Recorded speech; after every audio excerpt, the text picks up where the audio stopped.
Hello everyone, welcome to this machine learning course by Intellipaat. Have you ever wondered how Instagram recommends the reels that you exactly like? How does Zomato or Uber find riders near your location? Or how YouTube algorithm has recommended this video to you guys figuring out that you want to learn machine learning? Well guys, machine learning algorithms are making all these things happen.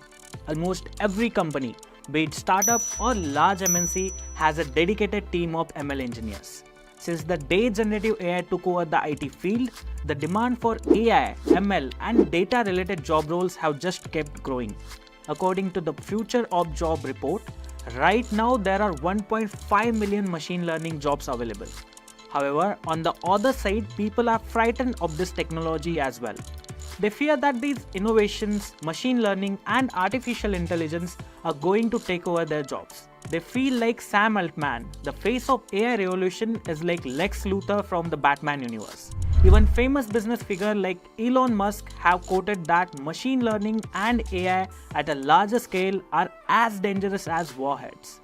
But is that really the case? My answer would be no. Machine learning is basically the last innovation the human race will ever need. It is already bettering the businesses and improving how we approach problems. That's why even if redundant jobs go away, new AI, data science and machine learning jobs will be created. So it's better to accept the reality and learn these technologies. In this free machine learning tutorial for beginners, our expert mentors from around the world are going to teach you the fundamentals of machine learning, all the way from theory to practical implementation. So make sure to stay right until the end. Here is the agenda for this session. We'll begin by getting ourselves familiar with what machine learning is and different types of machine learning algorithms. Then we'll discuss the classification and regression problem setting, decision tree algorithm, random forest algorithm, k-nearest neighbor algorithm, etc. Then we'll start covering clustering algorithms like mean shift clustering, DBSCAN clustering, etc. Finally, we'll cover confusion matrix, association rule and most commonly asked machine learning interview questions in large MNCs and even startups. But before we start with this machine learning free course, hit both the subscribe button and bell icon for Intellipaat YouTube channel so that you'll never miss out on any update coming from our end. Machine learning was just considered to be just a niche subfield of computer science, but technology giants have been using it for years. Machine learning algorithms power Walmart product recommendations, search pricing at Uber, fraud detection at top financial institutions, content that Twitter, LinkedIn, Facebook, and Twitter display on social media feeds or Google Maps. Machine learning products are being used daily, perhaps without any realization. A report from TMR mentions that machine learning is expected to grow from $1.07 billion in 2016 to $19.9 billion by the end of 2025. Machine learning is a branch of artificial intelligence and computer science, which focuses on the use of data and algorithms to imitate the way the humans learn and hence gradually improves their accuracy. How machine learning works? Step 1. A decision process. In general, machine learning algorithms are used to make a prediction or classification. Based on some input data, which can be labeled or unlabeled, your algorithm will produce an estimate about a pattern in the data. Step 2. An error function. An error function serves to evaluate the prediction of the model. If there are known examples, an error function can make a comparison to assess the accuracy of the model. Step 3. A model optimization process. If the model can fit better to the data points in the training set, then weights are adjusted to reduce the disparity between the known examples and the model estimate. There are 3 methods of machine learning. First one is supervised learning. In this type of learning, algorithms build a mathematical model of a set of data that contains both the input and the desired outputs. The data is known as training data and consists of set of training examples. Each training example has one or more inputs and the desired output, also known as supervisory signal. Second method is called unsupervised learning. This method of learning algorithm takes a set of data that contains only inputs and find structure in the data, like grouping or clustering of data points. The algorithms therefore learn from test data that has not been labeled, classified, or categorized. Instead of responding to feedback, unsupervised learning algorithms identify commonalities in the data and react based on the presence or absence of such commonalities in each new piece of data. Third type of learning is called as semi-supervised learning. This falls between unsupervised learning and supervised learning. During training, it uses smaller labeled dataset to guide classifications and features extraction from a larger and unlabeled datasets. Machine learning is used in day-to-day life, like speech recognition, customer service, computer vision, automated stock trading, discovering data trends, and lot more. So as I said, I'm covering introduction to machine learning, right? Now, when we hear about machine learning, the first thing I think which comes to mind is, okay, what is this machine learning, right? Why are people using it? And why is this so much in boom, right? So as I said, when we hear term like machine learning, the first thing comes into mind that, okay, what is this? And where is it used? Why is it in so much demand? And all of those stuff. To understand this, I'll give you, few examples which should be able to answer these questions. So the examples basically are very basic ones. I think the first and very important one is healthcare, right?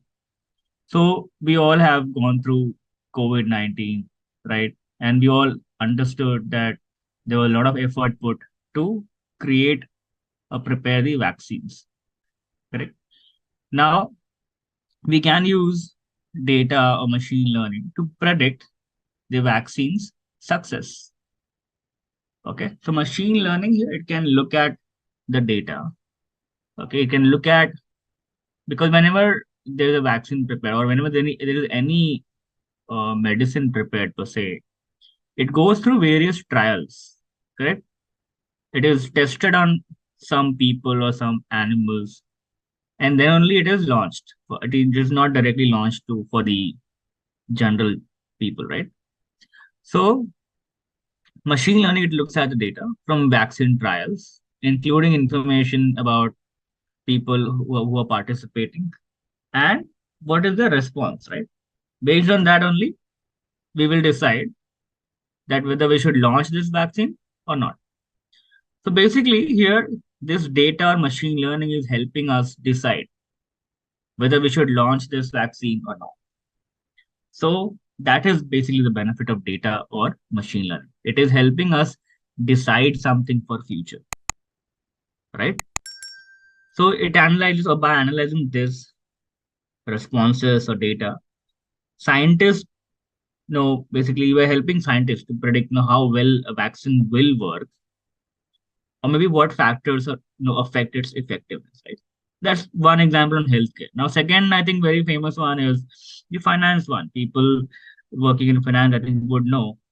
They keep on using data to identify who is the fraud customer. Correct? There can be several transactions which is nowadays happening as fraud transaction. Right? You share your OTP and transaction happens, and then people say that they've lost X amount of money and all those stuff. Correct? So there can be machine learning models which can proactively, preemptively, that means before time, can predict that this transaction or some fraud transaction may happen at a certain time. So that helps companies to prepare and maybe send out some communication to customers that be aware, and they then send out some messages that these are the use cases. You should be aware of this by not sharing OTP and all those stuff, right? So they're not doing this randomly. There's some model behind it which is helping them to decide that they should be sending out this communication now. Correct? That's second example. Third could be, say, your retail, right? You keep on going to DMart store and also. So everywhere, it's not just these, every domain, if there is data, you can use a modeling technique like machine learning or deep learning and all those stuff to decide something for the future, right? So let us see some example which is there. The first one which I would want to cover, because this is an introduction session, so I'll mostly talk about the use cases. Okay, so that we are very much clear that what this machine learning actually is. Okay, So I think most of us have used Amazon, right? Especially, I think today and yesterday, because it's going to be a very big sale, right? Now, when you shop on Amazon or Flipkart, it suggests several products to you, right? Anyone wants to comment that how these products are recommended to us, or how is machine learning being used by Amazon? Basically, whenever I say that machine learning data, right? So machine learning, when I say it is learning something, right? It is trying to learn something which, like how we learn, right? And how we learn, we pick up the previous whatever books we have, whatever data is available till now in our head or in maybe Google something, and based on that data we learn, correct? Similarly, machine also learns from the historical data. Historical as in previous data. Now, what can be previous data in Amazon? It can be a previous purchases, previous orders, where you have clicked before, what time you came to Amazon page, what time did you log in, what products did you put on cart, right? Based on all that data, Amazon is able to come up with some good suggestions for you. So whenever you log in, you tend to see some products which is very much aligned to your interest, right? So machine learning is like a very, it's having a this smart helper here that learns from your shopping behavior and it tries to understand like how we understand that what you might be interested.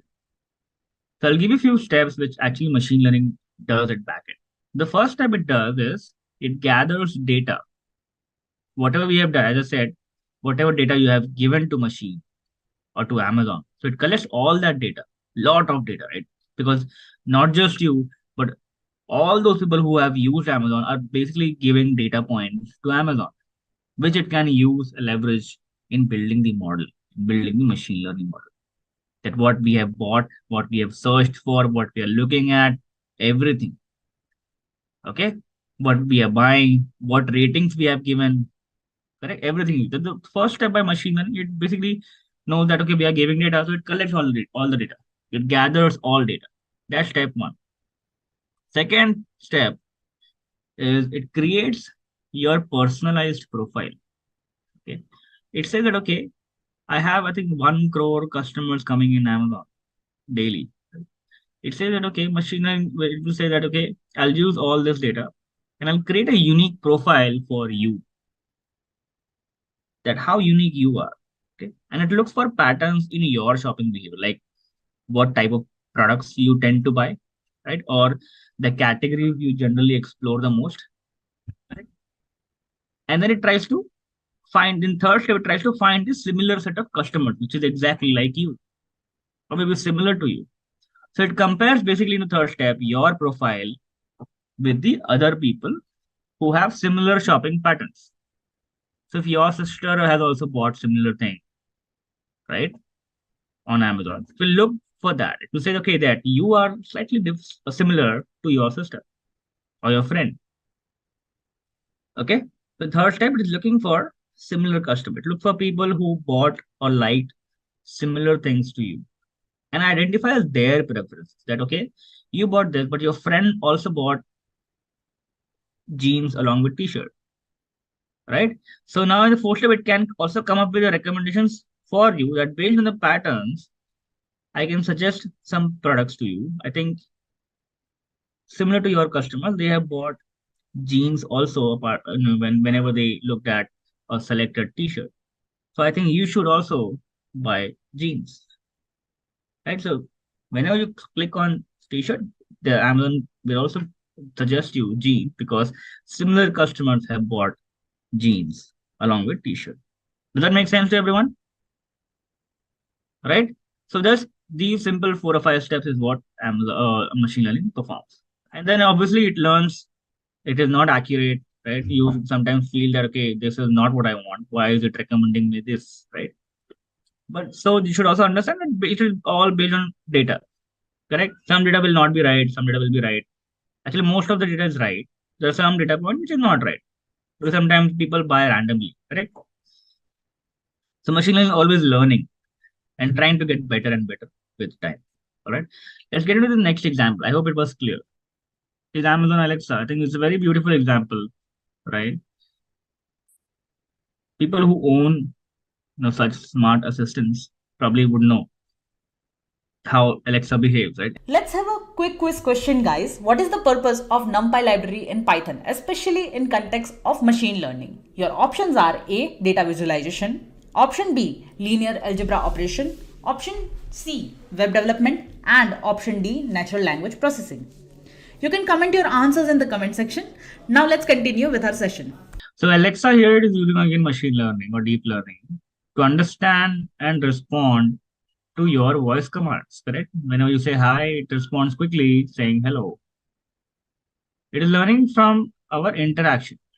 We keep on interacting with Alexa and keep on accumulating or letting Alexa accumulate data, correct?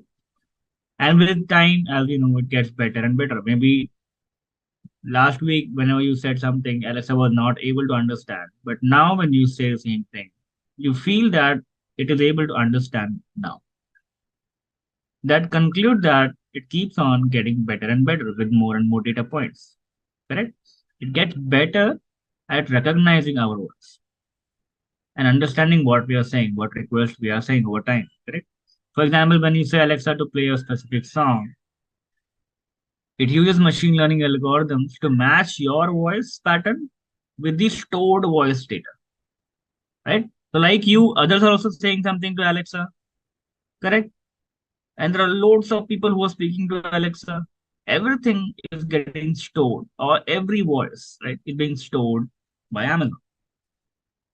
So its algorithms tries to match your voice pattern because some people say it differently, right? Some people may have different dialect or maybe speak differently, or maybe some of the words are not very clear, correct? But still Alexa is able to answer them or able to perform correct action or respond to your voice, right? How is it doing? Basically, its machine learning algorithm is trying to match your voice pattern with the stored voice data, and then it retrieves the correct song. Similarly, when you ask Alexa for a weather update, it uses again the model to analyze and interpret the words we are speaking, right? And again, as I said, it continuously learns and gets better and smarter. So that was your second example. The third one, very similar to your Amazon. Now here Netflix is also giving you recommendations, right? It is also giving you suggestions like how Amazon does. So it is recommending this time. It is this machine learning. It is recommending us movies and shows, right? Very similar to how Amazon does. So instead of products like jeans and t-shirt, it is recommending us movies and shows, right? For example, if you enjoyed a romantic comedy, Netflix might suggest other romantic comedies or films with similar actors or themes. Correct? So as you continue basically watching and reading movies, Netflix recommendations again here gets better and better. So when you log in for the first time, you see that okay, the whatever movies are recommended probably not very accurate. But when you keep on watching more and more, you feel that the recommendations are getting better and better, more personalized to our taste. Right? Just a quick info guys, Intellipaat offers machine learning course in collaboration with IITM Pravartak. Through this course, you can learn all the important concepts of machine learning from esteemed IIT Madras faculties and industry experts. With this course, we have already helped thousands of professionals in successful career transition. You can check out their testimonials on our Achievers channel, whose link is given in the description below. Without a doubt, this course can set your career to new heights. So visit the course page link given below in the description and take a first step towards career growth in the field of machine learning. The next one is, I think, very important and very simple use case basically to understand why machine learning is so important. Now, Google Maps, right? Everybody, I think most of us at least, you have used Google Maps, or if not Google Maps, at least some maps, maybe iPhone maps, something. How do you think Google or maybe iPhone or Apple is using machine learning to help us out here. So Google here, it uses machine learning to predict traffic conditions, and you should, I think, agree that most of the times it is bang on, right? It is accurate. When it says that it will take 3 hours or 2 hours to reach you from X to Y place, you actually take that much time, correct? So it is providing accurate travel time estimates. It is using or analyzing data from various sources, such as historical traffic patterns. So at the same time, you say last year or yesterday, what was the traffic? That is one data. Second, the real-time sensor data, correct? Then third is even data from smartphones with location enabled, right? If you somebody from anything in US, some other country had fooled Google using a lot of smartphones, right? He had put many smartphones in one carriage and he was dragging that in one empty road, and it was showing in Google Map that it is heavy traffic on that road. But actually there was no traffic, correct? That's why now Google just not uses current location services enabled data. It also uses real-time sensor data. It also uses historical data to predict that whether there's traffic on that road or not. So for example, when you input a destination in Google Maps, machine learning here it considers factors like what time of day you're leaving, right?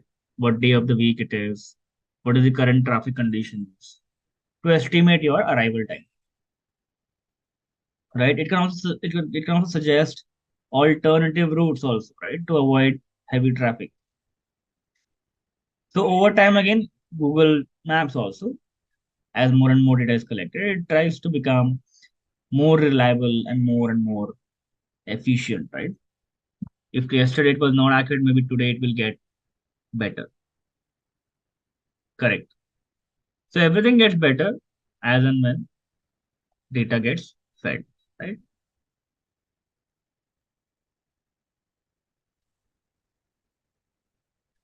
So just a definition part, what is machine learning?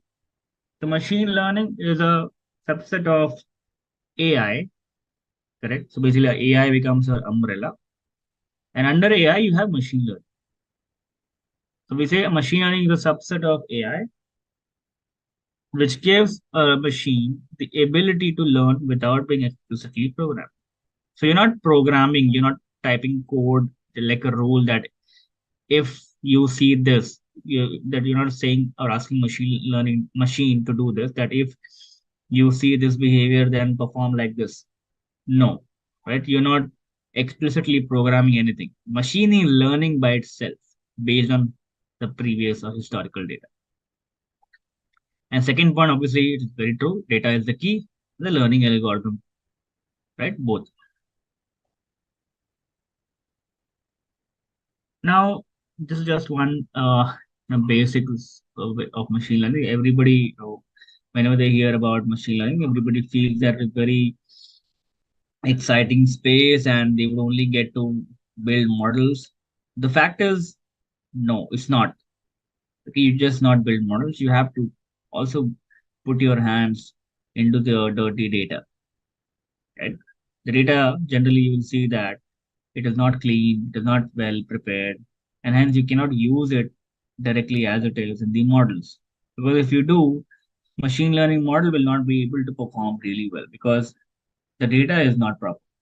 Maybe it is not standardized, it is not, it has a lot of empty values, it has a lot of extreme values, outliers, and hence machine will not be able to understand well, right? Because data has a lot of issues. So if you learn from a let's say from a book which has a lot of errors, obviously you will not be able to understand or learn anything, right? Same thing happens to machine learning or machine as well.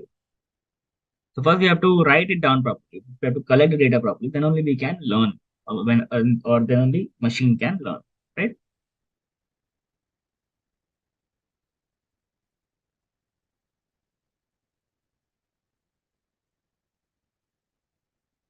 So here I'm talking about training and testing. The machine learning algorithm here, it needs data, as I said earlier, to learn and make accurate predictions. So in this case, if we want a machine to recognize or maybe differentiate between Chihuahua and Muffin, right? The left hand side of the images.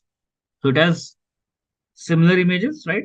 You see that okay, it looks like a Chihuahua dog also, or some are muffins also, correct?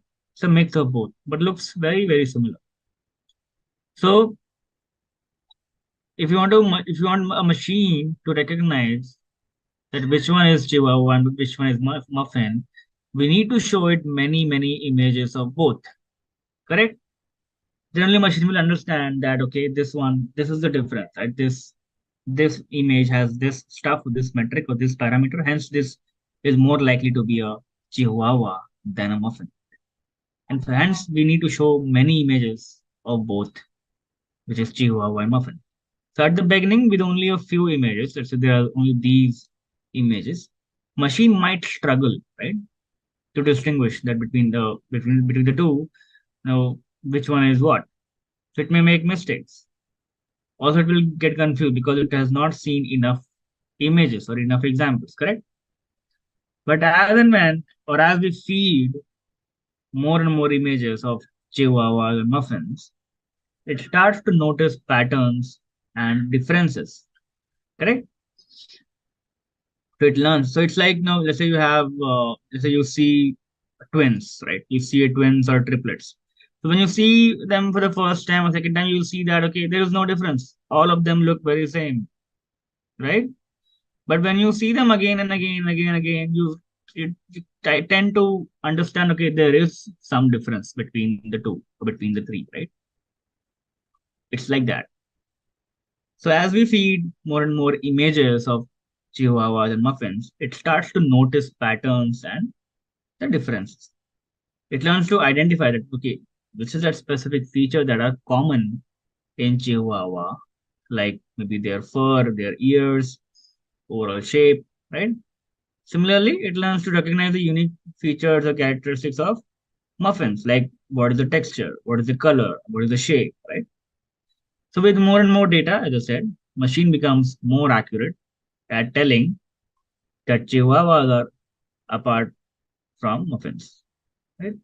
It can generalize basically from the pattern that it learned to correctly identify new images. So as you pass a new image, it is now able to correctly identify or classify that this new image belongs to Chihuahua, even when this image it has not seen before, right? So just like how seeing more examples helps us, as humans, become better, right, at recognizing things, machines also become better at their task when they have more data. So the more images of these Chihuahua muffins the machine sees, the more it learns, right? And hence, the more accurate it becomes in telling them apart. So there are some myths also around machine learning, right? Let us see some of the myths which we keep on hearing on day-to-day basis. The first one is that AI is nothing but machine learning or AI is deep learning, right? People say that. But actually it is like this. AI is the umbrella. AI is a broad field which focuses on creating computer systems. Okay, that's where it came from. So this system, it can perform tasks like tasks requiring human-like intelligence, and that's why it is called as artificial intelligence. Okay, so it primarily focuses on creating computers or machine systems that can behave like human, or that can use its brain like human intelligence, right? So machine learning, if you say now, if you look at machine learning or ML, it is a subset of AI that uses models or you can say algorithms to enable computers to learn from data. And then you can make predictions and decisions without explicitly programming anything. For example, you can use ML algorithms in detecting spam email, right? Or maybe you can use deep learning, which is nothing but which is the subset of machine learning, right? You can use it to recognize images, right? So you can identify objects in a photo. Let's say there is a photo, it has lot many objects like it has train, it has bus, it has human. You can identify these objects, this photo using deep learning. So in simple terms, deep learning is a specialized form of machine learning. And machine learning is a subset or a broad field of AI. Okay. So that is one clarity I would want to bring.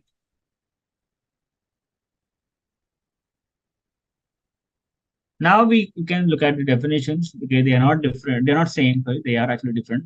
AI, as I said, is the area of computer science that emphasizes the creation of intelligent machines that work and react like humans. Second, machine learning is a subset of AI which gives machine the ability to learn without being explicitly programmed, right? And lastly, deep learning is also different, although a subset of ML, right? It is concerned with algorithms inspired by the structure of brain. Okay, so that's why it has some algorithms like artificial neural networks, which is very much network based, which is trying to imitate like our human brain. Let's look at myth number two. Myth number two is that robots or maybe bots will take our job. So this is a very common myth. Okay, that robots and AI will completely replace humans in the workforce. It will take away our jobs. So this is, I would say, true, but it is not entirely true. Okay, so there is a thing to notice here. So while AI and robots can automate certain tasks, right, they also create new opportunities. Okay, so obviously when it automates, people who are working on those things, since ages, will lose their jobs because it is a redundant job, right? It can easily be done by a robot. So when this happens, obviously the person who was doing that job has to skill up and probably has to manage that robot who is working on that task now because that task has now been automated, right? So AI and robots, it automates stuff, right? But at the same time, it also creates new opportunities. It changes the nature of work. For example, AI can handle, as I said, repetitive tasks, right? Or mundane tasks. So it is allowing us to focus on more creative and more complex work that probably requires critical thinking, problem solving, and emotional intelligence, which the AI may not have, right? At least for now. So instead of replacing jobs, I would say AI can augment our capabilities, which leads to increased productivity, right? Moreover, many jobs now that many jobs at today scenario or today's stage, they require human qualities such as intuition, social interaction, right? Which machines currently cannot replicate. So industries like healthcare, education, customer service, they heavily rely on human to human interactions. So human skills in these domains at least, they are irreplaceable, right?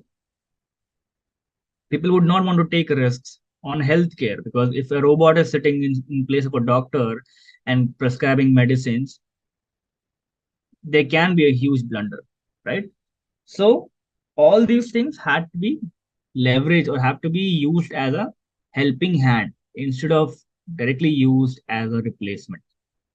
Then only we'll be able to skill up. Right? So rather than taking away jobs, I would say AI often creates new jobs and also new industries. Okay. It's creating opportunities for data scientists, AI engineers, and more and more. So in summary, I would say the fear that robots and AI will entirely replace us is a complete myth. Okay. So while some jobs may change or become automated, it is or AI is more likely to augment human capabilities by creating new opportunities, right? And transform all the industries rather than just replacing human work. Okay.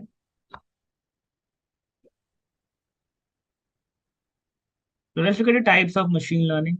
We have supervised, we have unsupervised, and then we have reinforcement learning. Let's see what they are. Okay, so this is a supervised learning model where you're saying that there are some images, right, which is obviously historical data because it is clicked based on historical data. And you're passing this data to your machine learning model and saying that, okay, boss, this is an apple, this is an apple, this one is probably not an apple, and this is also an apple. Like that, there you have a lot many images, not just this four, and you pass this to your robot or your machine.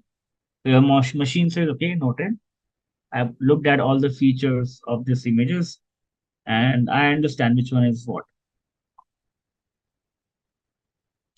Then you pass a new image to the robot and say, okay, what is the chance that this image, or what is this image? Is it an apple or is it something else? So robot says there's 97% chance that it's an apple. Okay, that's how your machine works. So based on historical data, based on historical images, machine or robot will say that, okay, similar image historically were around 100. Okay. So robot says I have seen similar 100 images historically before. Out of all those 100, 97 of them were apple. And only 3 of them were not an apple. Hence, for this image also, there's a 97% chance that it is an apple. Is it clear for everyone?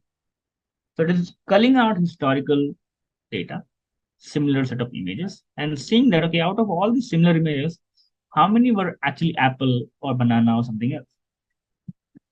And based on that, it predicts that what is the chance of this being an apple. Okay. Now using this probability or using this 97 percentage, now you can decide if you want to go ahead with by tagging this as apple or you still have doubt. Right? Ideally 97 is a very high number. So you should be believing robot that it is actually an apple.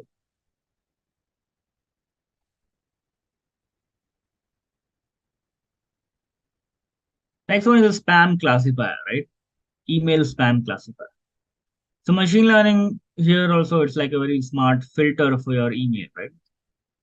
So you know that if you're using Gmails, you see that your emails are automatically being separated into different tabs, social and inbox, spam also, right? Everything is getting automated. Everything which we used to do by ourselves, we used to drag the email to spam folder or delete it. Now everything is being done by Google automatically, right? How is it doing? It is using basically machine learning. I'll tell you how it works. So in the beginning, there's a model which is trained, okay?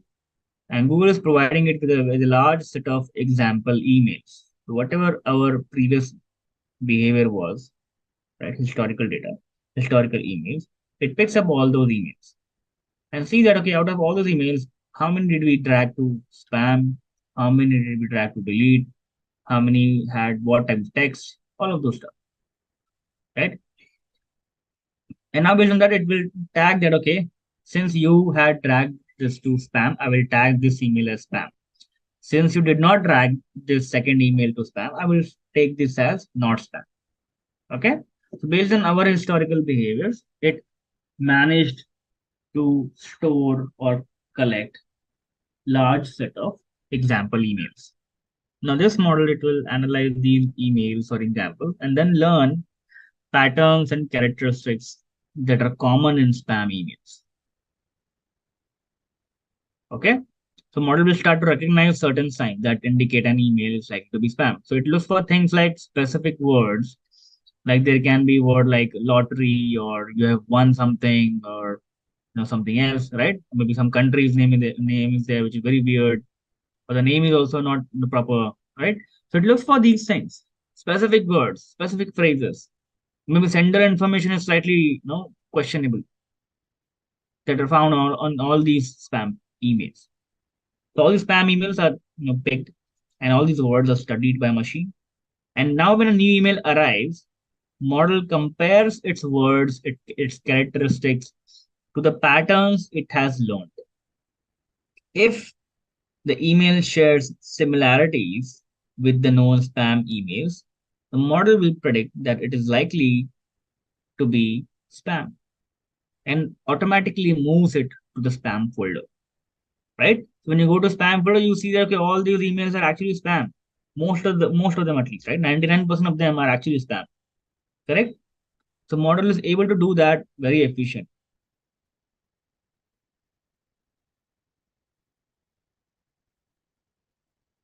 This one is a fingerprint analysis.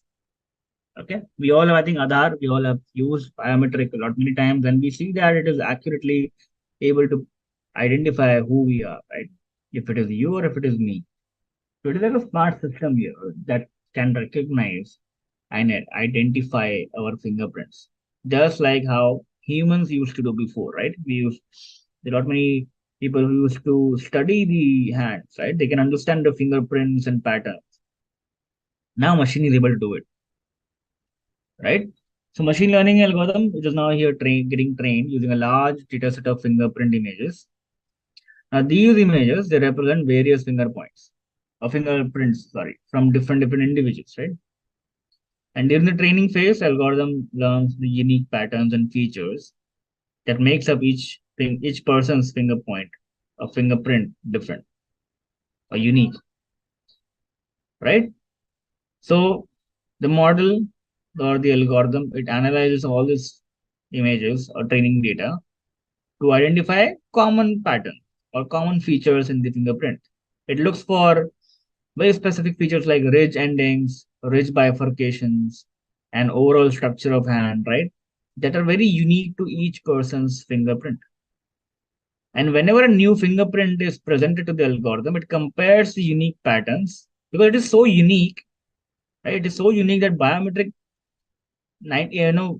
accurately or 100% with 100% accuracy, it identifies that this is you and nobody else because every fingerprint is very much unique, correct? So when a new fingerprint is presented to the biometric algorithm, it compares the unique features or patterns in the fingerprint to those it has learned during the training. And by matching the patterns, it says, okay, I found you because this is already saved in my database. The algorithm says that, okay, I can determine that this is you. The identity of this person is associated with this particular fingerprint. It is a bang on match, right? So no, there is nobody else which is which is similar to you, who has the same fingerprint, right? Everybody has unique fingerprint. Okay, if they're asking, will the algorithm be different for audio, ML, textual, image, respectively? Yes, algorithms can be different, no? Vidya. Algorithms are there are so many algorithms. Maybe the type of algorithm, if you're asking, they can be similar. Okay, audio, video, and textual, they all fall under deep learning actually. Okay.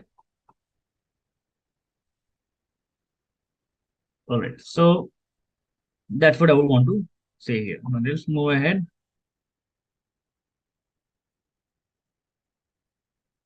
The next one is unsupervised learning. So we understood supervised, right? Supervised, we already understood that we have to pass lot many data and we have to also pass the target variable in supervised learning. I have not, I think, explained that. Let me go back once. So in supervised, okay, everything is tagged. Okay, if it is a spam or not spam, right? If it is you or not you, correct? So this tagging is nothing but called as your target variable or your dependent variable. If your data has this tagging that, let's say, if this email historically was spam or not spam, if you have this information, we call this exercise or this kind of modeling as supervised learning models because you have the target variable. You know what you are going to predict, right? Historically, you have extracted all the patterns, all the data sets, and then you have a tagging also that this is you, this is not you, based on the fingerprint. Or maybe this email is spam, or it was spam, and this email was not spam, right? So you have all of this tagging, hence we call this as supervised. In unsupervised, you do not have that tagging. What you have is just the images. You don't know which one is apple, or which was an apple, and which was an orange. And you just pass this to algorithm, and algorithm says, okay, I do not understand what this is, right? But I can do something about it. I can maybe tell you that which images are similar, but I will not be able to tell you that this is apple or this is grapes or what, because you have not passed that information to me, right? Is that clear to everyone? The very major difference between supervised and unsupervised. In supervised, you have the target variable or dependent variable, right, which you want to predict. But in unsupervised, you do not have that variable. So you're essentially not predicting anything, that if this will happen or not happen. If this email is spam or not spam. This is not something which you are doing in unsupervised learning model.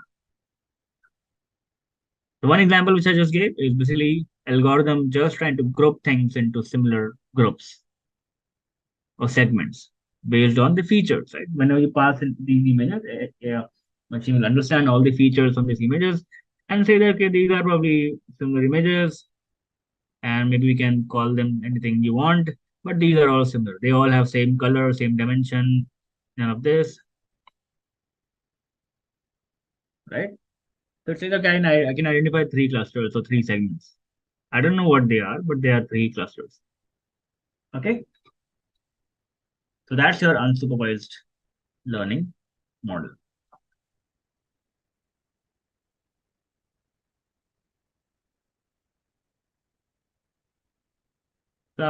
Okay, so I'll skip to this one, which is Netflix again.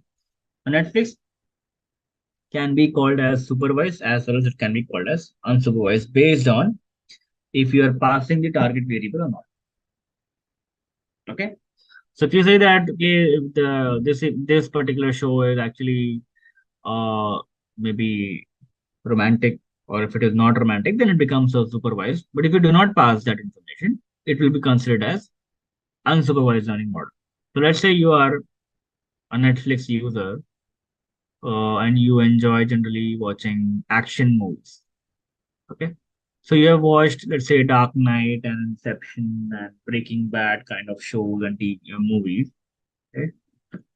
And you have passed this information to, let's say, model. Now, it will use your unsupervised learning model and analyze all the data from all the users, not just you, all the millions of users, including their viewing habit, their preferences, and then it finds patterns in the data without any target variable, without any label, right? With that, which one is what.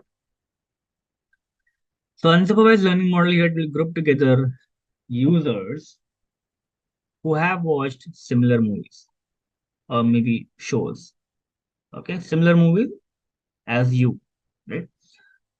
So it will group together users who have similar viewing patterns. It might create a group of users who also watched Dark Knight, Inception, Breaking Bad. And next, the model looks at what other shows those users in the group have watched that you have not seen yet. Correct? So model is trying to look at those shows which you have not seen, but the similar users who are exactly or similar to you have watched. And based on that, it might find that, okay, many users in that group have also watched Narcos.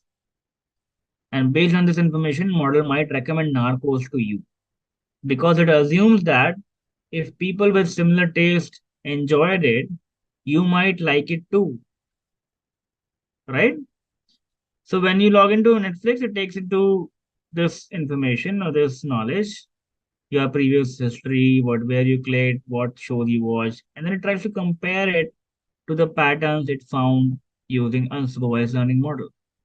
And then it suggests new shows like Narcos that it thinks you might enjoy, right? Based on what similar users have watched.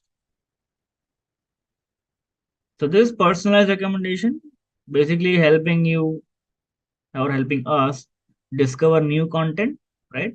And also just increasing the viewing time, and hence more people watch more number of hours for Netflix, right? And hence the viewing increases, and people then tend to subscribe more, and hence more business for the company. And lastly, reinforcement learning. So your reinforcement learning is about self-driving car. Okay. So it's like teaching a car to navigate where to go and how to go, right? So, so you're teaching here, let's say, if you look at the image, you're teaching a car to navigate around this barricade using trial and error method. Okay. So your reinforcement learning is trying, or it is like it is like teaching a car to navigate around a barricade using trial and error method.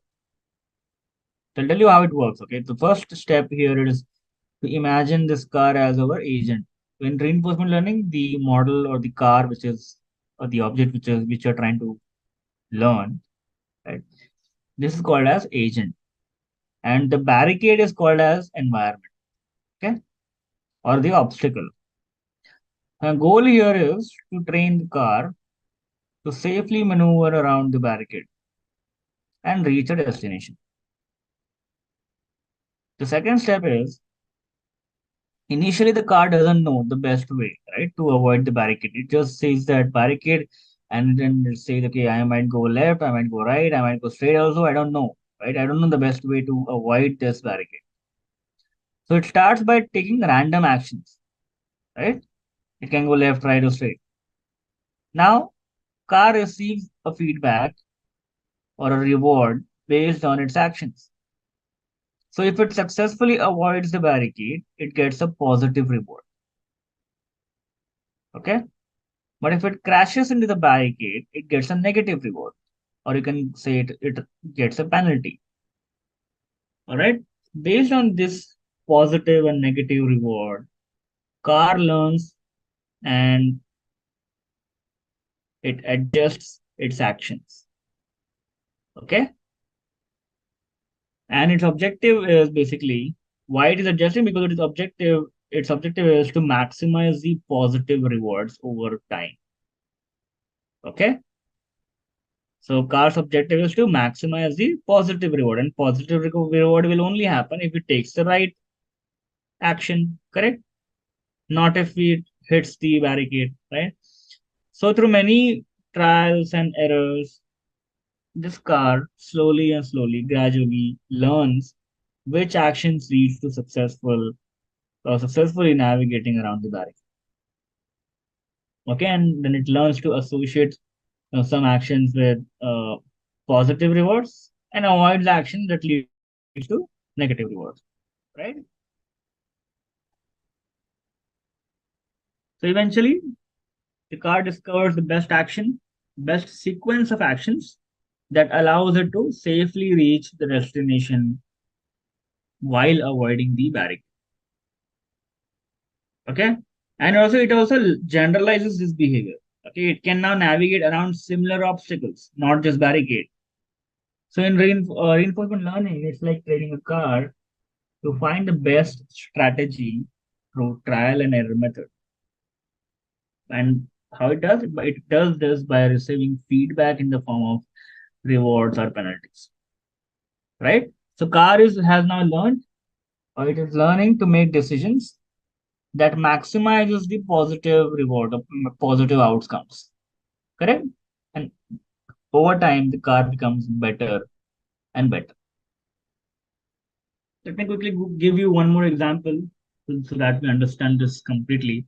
So there's a famous Russian scientist. Okay, he trained his dog using reinforcement learning, and due to this, now there are many people who train their dog like this. Okay, so there was a Russian scientist. He used reinforcement learning to train this dog. I'll tell you how he did it. He wanted basically to teach his dog to understand a specific sound, like bell ringing, right, which you see currently on the screen. So he wanted to associate a specific this bell ringing sound with the arrival of food. That's that. No, initially because dog did not have any knowledge, right, of that whenever bell is ringing, it means that food is going to be served, right? It doesn't understand that. So he wanted to teach dog this thing. He wanted to associate these two things, this bell ringing and the arrival of food. So the Russian scientist, he started by ringing the bell and then immediately giving the dog food. So if you see, the dog naturally salivated when it saw the food, right? And over time, the dog began to associate the sound of the bell with the arrival of food. So the bell became a signal to the dog that food was about to be served, right? Now the scientist, he repeated this procedure obviously several times, always ringing the bell before presenting the food. And dog hence learned to anticipate food whenever it heard the bell. And eventually, even without the presence of food, just the sound of the bell alone made the dog salivate, right? So dog has basically, it has learned to respond to the bell as if the food was coming, right? So that's your reinforcement learning. So you're a scientist, he was reinforcement learning to train his dog. And bell ringing, it basically was used as a signal to the dog that the food was coming, right?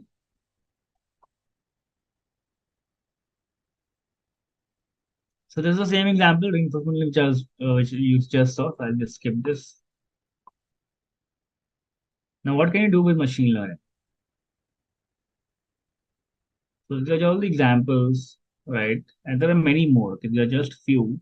That which type of house lies in this segment? What is the market value of this house? Is the email spam or not spam? Is there any fraud or not?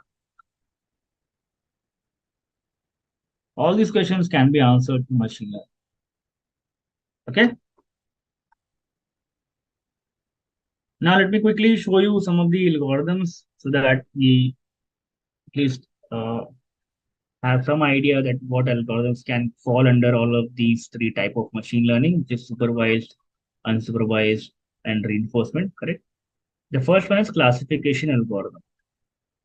So if you're trying to predict something into certain classes, for example, if this person is male or not male, if the email is spam or not spam, if this is a fraud transaction or not, then it is called as a classification algorithm because you're trying to classify something into A or B or A or B or C or A, B, C or D, whatever, right?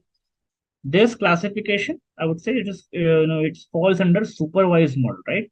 Because in supervised, you have the target variable, correct? So here also you have target variable. You're trying to predict whether it is male or female or spam, not spam. So this is the target variable. So although this is called as classification algorithm, it falls under supervised technique. Next one is anomaly detection algorithm. If there is any fraud in this transaction or not, is someone trying to hack the network or not, right? So this is actually called anomaly detection, but you can also say that it is like a classification algorithm, and it can also fall under supervised models.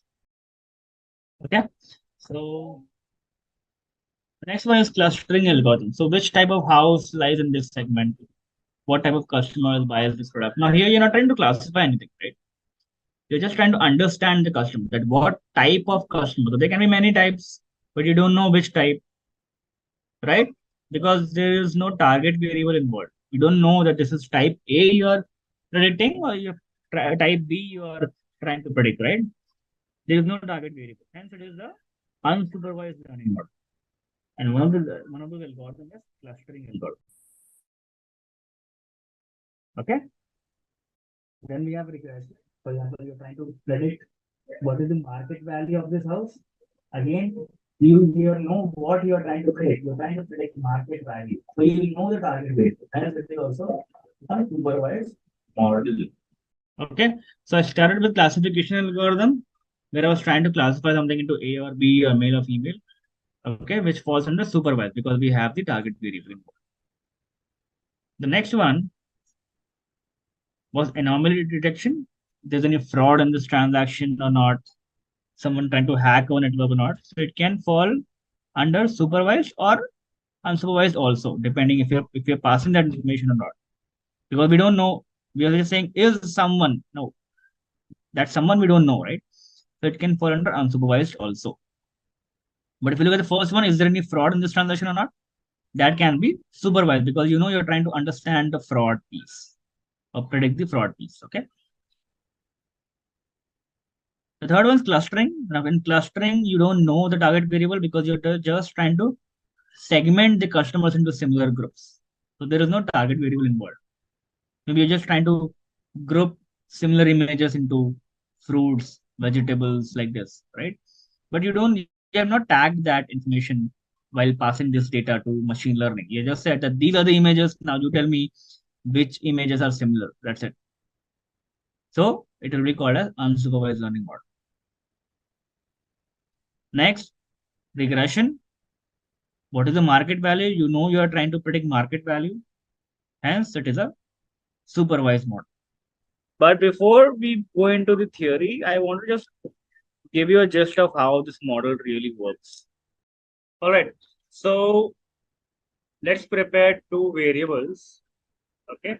Let's prepare age and salary. Okay. So we will prepare this data just randomly. We can create, let's say, maybe use my numbers 23, 26, 36, 45, 37, 59, 29, 38. Okay. 21, 19. Now all these are basically your data set. Okay. Now let us create some salary around it. Okay. So let's say salary is 30,000, 3,000. Okay. 1 second. Okay. Then we have 50. Like this, just create some random value. Okay. Random between, let's say, 20,000, 60,000. Okay. So essentially what we're trying to do here is, guys, we're trying to use variable age, okay, to predict salary. So based on this, there's an HR. Okay, now HR wants to use machine learning technique to predict and see that, okay, if a person with certain age comes, for application, what salary generally we should. So that's the objective. So now to do that, HR or basically goes to the data scientist and says that, okay, we have these two variables. Historically, we have given this salary to these applications with these ages. Now, can you give me an automated way to straight away give a certain salary for a certain age group of customers? Okay, so that's the objective. Now, to do this, what we'll do here today, we'll just select this data. First, we'll try to plot the data. Okay, so let us do the plotting. Let us do a scatter plot and then see how the data looks like. So click on insert, but first select the data. All right, select the data like this, and then click on insert, and go to this first tab of chart, and then select the first chart, which is the scatter plot. Okay, is that clear? Click data, click on insert, and then create this scatter plot test quickly. Once you have created this data, now just click on any one of the data point and do a right click. Okay, do a right click, go to add trend line, and go down and select display equation on chart. Okay, select any random data point, right click, and select display equation. Just click on any data point. Okay, any data point, click on add trend line.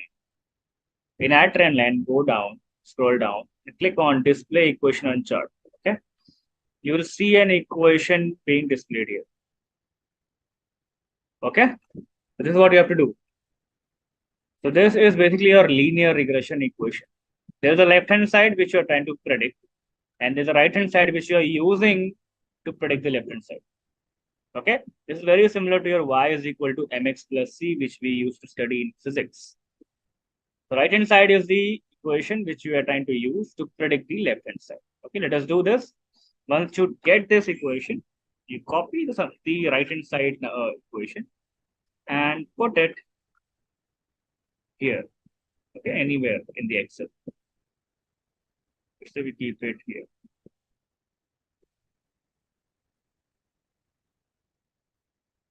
Let me first remove the formula. Okay, You can use the same number if you want, so that we all have same thing. And copy the equation and put it here. Okay. See if you all have same numbers, so that we get same answers. This is your y, which we are trying to predict, and age is the x, which we already have. Okay, we are trying to use x to predict y, and this is our equation. So y predicted is what we are trying to achieve. Okay, let me just put this in a table format. That's it. Right. Let us get this equation. Everybody, I think everybody should get same equation if we are using same x and y. So ensure that. What was done at last? The equation changed. Yeah, because I had used random number, that's why the equation changed.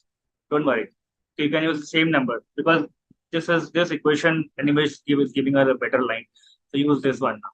Don't worry. Or you can use yours. If you are okay with that, you can use your number also. No, only take linear. So hell, just linear. So guys, once okay, it doesn't matter first of all. If you have different equation, it's fine, still fine. If you have different data, it's still fine. The objective here is basically once you have x and y, you can plot it in the scatter plot. Okay. So the objective is if you look at this x and y, these are all let's say household. There's someone is staying here, someone is staying here, someone is staying here, and the government has let's say given you direction that you need to prepare a road which is as closest as possible to all the households. Okay, that is the objective. Okay, do you understand the requirement? The requirement is that government says that you have to prepare a road which is as close as possible to all the households. Now, all households are scattered, so you cannot basically prepare a road which is close to all the houses, right?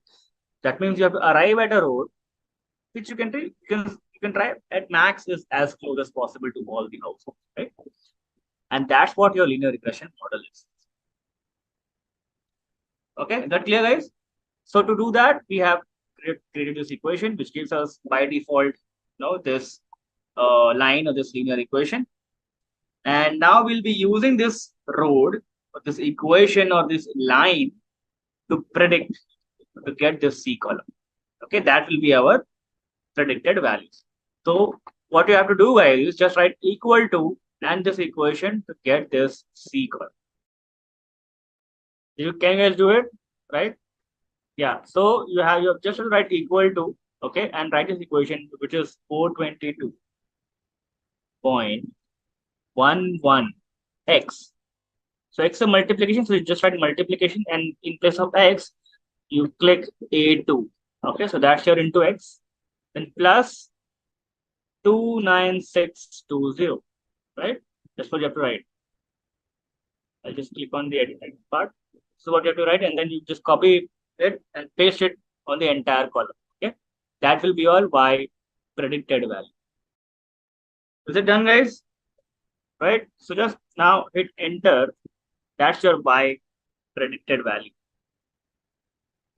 Okay. Now you just copy this and apply it on the entire column. It's Control C and Control V. Okay. So this is your y predicted. That means based on the actual y and actual x, now you have arrived at the predicted value of y. All right. So you are able to predict now based on this equation. And this equation only basically tells you that, okay, use this m, which is your slope. I'll explain you what this is, what is slope and everything in theory part. But now you're just trying to look how the model will look like. Okay. So this is your equation, which is mx plus c. So here m is your slope, which is a 422.11, which remains constant. You multiply it with your x. Okay. And then you add this number. Basically, in this entire equation, the only thing which you don't know is the x part, right? Is that right, guys? So everything is there. You just pass your x, you multiply it with 422, add this, and bang on, you got your y predicted value. Now, once HR gives you this age, you just have to multiply it with 422 and add this number to arrive at the salary package. That's it. Okay, so you're able to help the HR using this predicted value. right? So let us do this. Once you do this, then now you can find out the error of this model, right? Error is what, guys? Error is nothing but B minus C column, right? So just do B equal to B minus equal to C and hit enter. Now, the next one is to get the overall error of the model. Okay, the model is done. Model is prepared. Now we have to calculate what is the overall error of the model. Okay, so let us calculate, let's say, residual sum of squares. Okay. So this is called, what is the overall residual or overall error of the model? So we calculate this using this. I'll explain in detail in theory part what this is. Okay, right now just calculate this for the overall data. So residual sum of square. That means we need to first calculate the error, which is our residual, and then sum of squares of it. Okay. So you just add this by writing, because we have already calculated the residual. So just add this. Okay, and then do a square of it.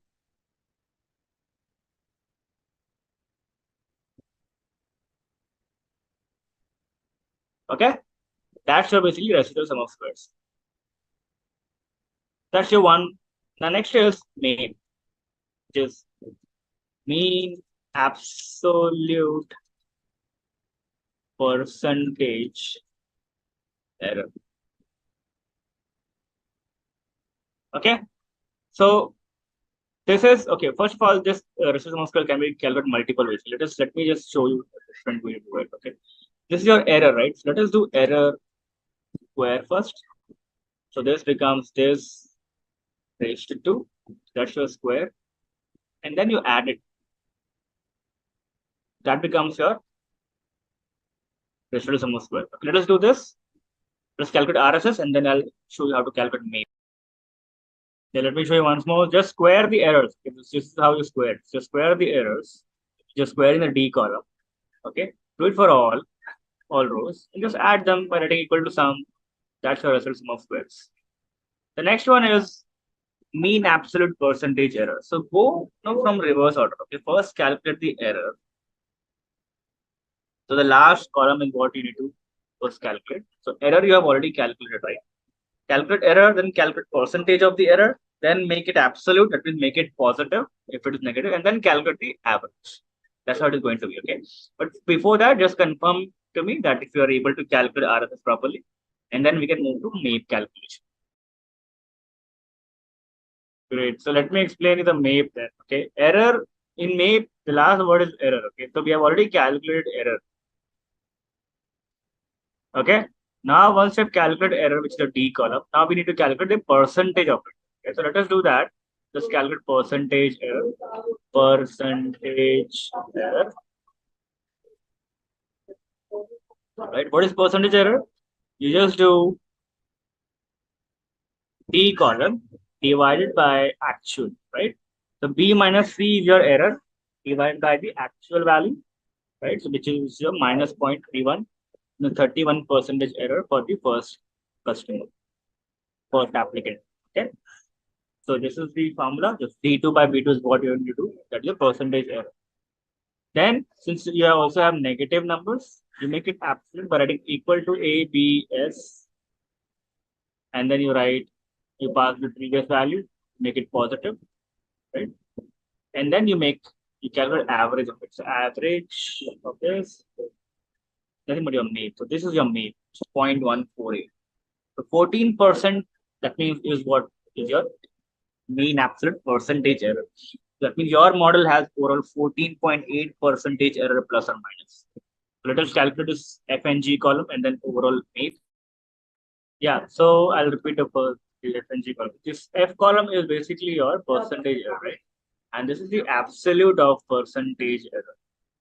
So repeat the formula. This is just B2 by B2.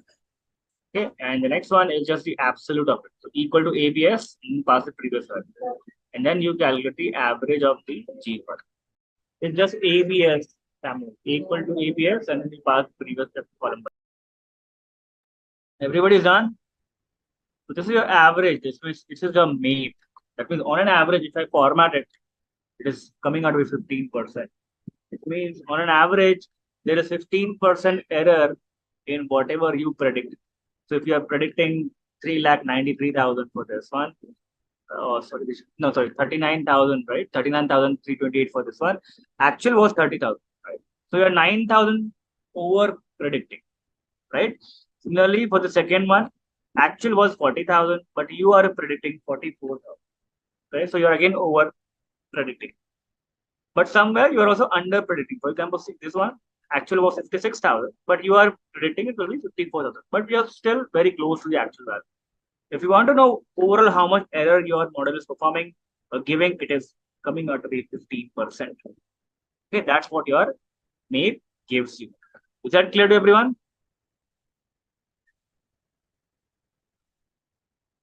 Questions yet to be answered. Okay, which one, Samuel? Do you have any questions? Please ask me again. FNG column, I'll repeat FN. Why are we doing all this? Just ask to be transparent. Yeah, so we're just trying to understand, guys. We're just trying to understand, okay, how actually the modeling thing happens at backend. Okay, how are these calculations happening at backend? Because our objective was what? I'm just trying to explain you in the business context. Actually, what happens in business scenario? Your objective was to predict that given a variable called as age, will you be able to tell me what salary we should give? That was the objective, correct? So we looked at the previous historical data and saw that, okay, at this age, 23, the salary was given 30,000. One individual whose age was 36, the salary was given as 40,000, right? So based on the historical data, we told our machine learning model to understand this pattern, understand that, okay, at this age, this salary was given, at 36 age, salary was given 40,000. Based on this relation, based on these two variables relation, can you tell me, can you give me an equation, something, which I can use to predict that whenever a customer or whenever an individual with age 23 comes and apply for the position, can I give him or her a salary which is based on how we have given so far previously? Automated, everything automated. So the HR so that doesn't have to think that how much salary we should be giving to this individual, right? That was the whole purpose. We are reducing HR's time by using this model. Okay. So now we have not understood what this model is actually, because that's a more theoretical session which we are going to cover tomorrow. Right. But I wanted to just show you that how the overall backend calculation really goes. Okay. So given these two columns, once we pass this to model, this is what model does at backend. It tries to put this into a scatter plot. Okay. And then it draws this straight line, because here the objective was to draw, let's say, a linear regression or the straight line. Whenever I say linear regression, I'm basically stressing on word linear, right? Linear means straight line. Basically, basis a straight line, I have to predict something. So this linear regression line, linear line, nothing but my prediction. All right, that's what my this line. So basis this line, now I can predict that whenever someone comes with any age, I can use that age, put it in my equation, and get the desired predicted value. I understand that everything might not be clear at this stage because we have not actually understood the theory part, right? But I wanted to show you the calculation part first, okay? So that we just understand the gist of it, and then we can go dive to deep into the theory part. Then it will be more clear to us, okay? In real life, you will not be doing this calculation. First of all, everything will be done by Python, okay? Python will do everything for you, but this is just to understand that how is Python also doing, right? So if tomorrow, if anything, we want to change in the equation or the data or the model, how will we do it, right? So if we want to do it, then obviously we need to know that how the calculation is actually happening at backend, right? That was the whole objective. So that's why, I start with a very simple model, which is linear regression model. It basically is that you have to use a straight line, this straight line, to predict something. Okay. So this is a prediction line. Okay. But instead of this, you can have any other line as well, because that could be the second question. Why are we using straight line? Why not a curved line? Right. So you can use curved line also. So if you again go to just right click, right? Right click on add trend line. There are other options also: logarithmic, polynomial, power, correct? If I use, let's say, polynomial, right? So see, the now curve has changed. It is now a curvilinear model. So now it is no longer a linear regression model. The only difference between this one and the previous line was the previous one was linear regression model because it was a straight line, and this one is a non-linear regression because it is a curved line, and which is more closer to the actual data points. Okay, so this is actually a better model, but right now we're not going deep into that. We're just learning the linear, the basic one. Okay, so I'll just do a Control Z, and now let us learn the linear regression model, which is basically a straight regression line equation. Is that clear, guys, to everyone? How will we know which to use? That will explain. So this is just a start, guys. Don't worry. Which one to use, when, what is the purpose of this, how do we derive at this line, what is slope, what is intercept? Those all will be covered in the theory part. Instead of age, we can use experience in years to better understand. Yes, obviously, we can use experience as well. Okay, so all of that is possible, but this is just an illustration. I hope you understand now that one. Let's have a quick quiz question, guys. What is the key concept behind reinforcement learning in machine learning? Here are your options: A. Unsupervised learning, B. Reward based learning, C. Decision tree learning, and option D. Genetic algorithms. I hope by now you have commented your answers in the comment section. Now let's continue with our session. Just a quick info, guys. Intellipaat offers machine learning course in collaboration with IITM Pravartak. Through this course, you can learn all the important concepts of machine learning from esteemed IIT Madras faculties and industry experts. With this course, we have already helped thousands of professionals in successful career transition. You can check out their testimonials on our Achievers channel, whose link is given in the description below. Without a doubt, this course can set your career to new heights. So visit the course page link given below in the description and take a first step towards career growth in the field of machine learning. So let us begin with the theory part. So we'll be covering this theory, which will be basically, should I recap? Yeah, sure. So this theory will be connected to what we did yesterday. So you'll understand. Okay, I'll probably maybe take you through again that Excel if you want. Okay, so let us begin with the theory part, which is very crucial because this is your first algorithm person.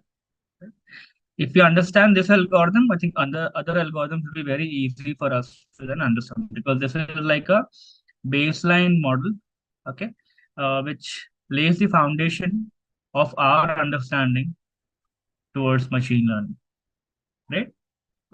So the session's name is linear regression using Python. Basically, we'll be understanding linear regression from theoretical angle, and then we'll do a hands-on using Python. Now, this Python hands-on will basically cover the basics of the modeling part, right? In real life, when you go ahead with such models, obviously, based on the specific use cases, the coding and the Python scripts will change little. Okay, the structure will remain same. So whatever structure I'll be showing in the hands-on will be the structure, I think, even when you do it in real life. But based on the use cases, obviously the depth may change, right? Which I will explain you while doing the hands-on. Right? So let us begin with theory. So what is regression? Whenever I say regression, basically regression is a technique of finding the relationship between two or more variables. All right. So the second bullet says change in dependent variable is associated with the change in one or more independent variables. Now, what do we mean by dependent and independent? Let's say you saw yesterday data, right? Age and years of experience or salary, whatever. Okay. Here we were using age to predict Y, correct? Right? So X here becomes independent. Okay, and Y becomes dependent. All right. So Y is dependent on X, but X is independent. Okay, it is basically independent among X's, because you can have more than one X also. For example, you may use X1, X2 up to Xn, where Xn is age, while X1 could be, let's say, years of experience, right? Years of experience. Like that, you have many such variables which you can use all together to predict the salary of a person. Okay. So there are only two sets in machine learning. One is called independent set and one is called dependent set. All right. So that's the clarity which I would want you to have. So change in dependent variable, let's only consider one x for now because it is easier to understand then. Okay. So one x and one y. All right. So change in dependent variable, that means change in salary, is associated with a change in one or more independent variables. That means change in salary is associated with change in age. So as age changes by, let's say, 1 unit, what is the impact on salary? Right? Basis that number, we understand the relationship between the two variables. Okay? Because that is the whole objective, right? If you have some relation between x and y, then only you can predict y with the help of x. Don't you think so? Correct? I'll repeat what I said. If salary is somewhat related to age, or it is not dependent in some manner with age, then only you will be able to use age to predict y. If both of them are not related, then you will not be able to predict anything on salary, right? Correct? So that is what we are studying. If there is any relation or there is no relation.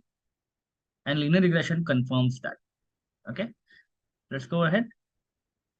For example, so again, I'll repeat. So regression is a technique that displays the relationship between y and x. Okay? For example, as the temperature drops, people put on more jackets to keep warm. Right? You agree with that, right? So both of them are related, right? Because as one is dropping, other one, the sales of jackets are increasing. So there has to be some relation between the two because of which this is happening. Correct? But the relation is not direct. That means when temperature drops, it's not that other sales is also dropping. It's not going in the same direction. Although there is a good amount of relation, but the relation is opposite. That means that one is dropping.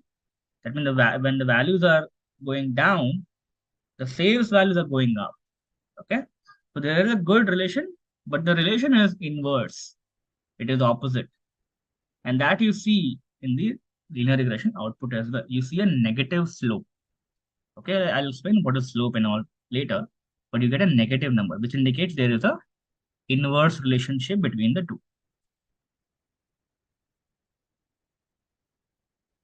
There can be more examples like temperature versus number of cones sold, right?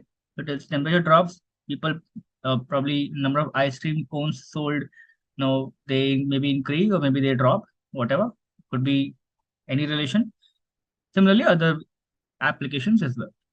So if you think there is a relationship between the two things, the two variables, regression would help confirm it.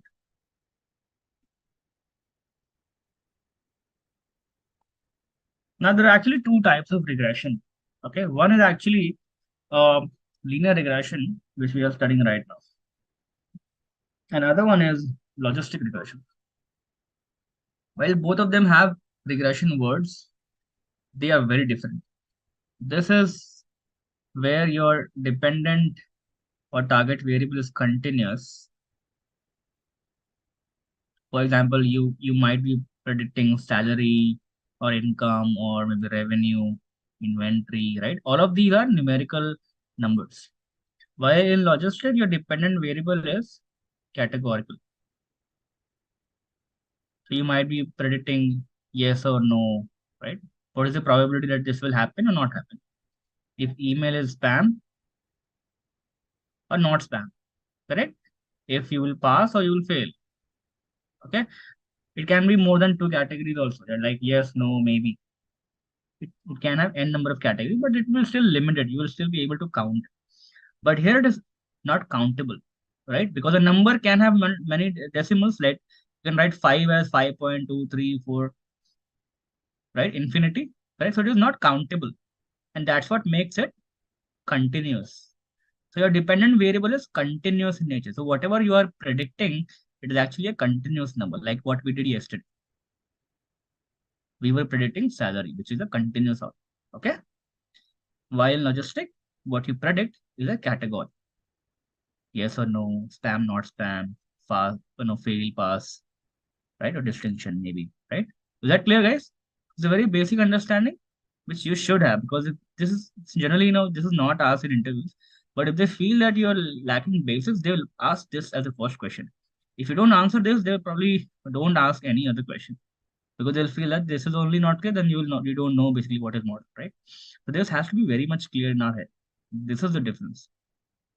Okay. So while both of them are regression, this is called as regression. No, in real, when you go into industry, and this is called as classification. Because here you're classifying, and here you're just doing a regression prediction for the continuous output. Okay, that's the main difference. And you will see that when we cover both of these in these sessions. Okay, so linear and logistic. I explained the name, and the name is basically nothing but these curves. These lines are basically called as linear and logistic. Linear always means straight line. So this is what you get here. And logistic, you'll actually S curve, and you get here S curve when you plot X and Y. Okay. This is only using one Y. You can have multiple Ys, but then you'll have to make separate graphs. This graph is possible only using one Y, one X and one Y. Okay. So when you plot, let's say, age, and you predict something will not happen or happen, then this is what you can get. Or since it's a regression, you will get a continuous number, not between 0 to 1, but basically it can be Y equal to infinity. Right? It can go up to infinity number. How correlation is different from regression. Okay. So in correlation, you actually just get to know, for example, A and B, age and salary, let's say, okay, if both of them are related in some manner or not. All right. So let's say one is increasing, other one is also increasing, or other one is dropping, whatever. Just get to know that, and the range is between -1 to 1. So you get to know that, okay, what is the quantum of relation between A and 2? Quantum of linear relation. Okay. That means when one is increasing, other one is either increasing or dropping. Okay. So if you get a negative number in correlation, you say that there is a negative relation. That means as one is increasing, other one is dropping. Similarly, if it is a positive number, you say when one is increasing, other one is also increasing.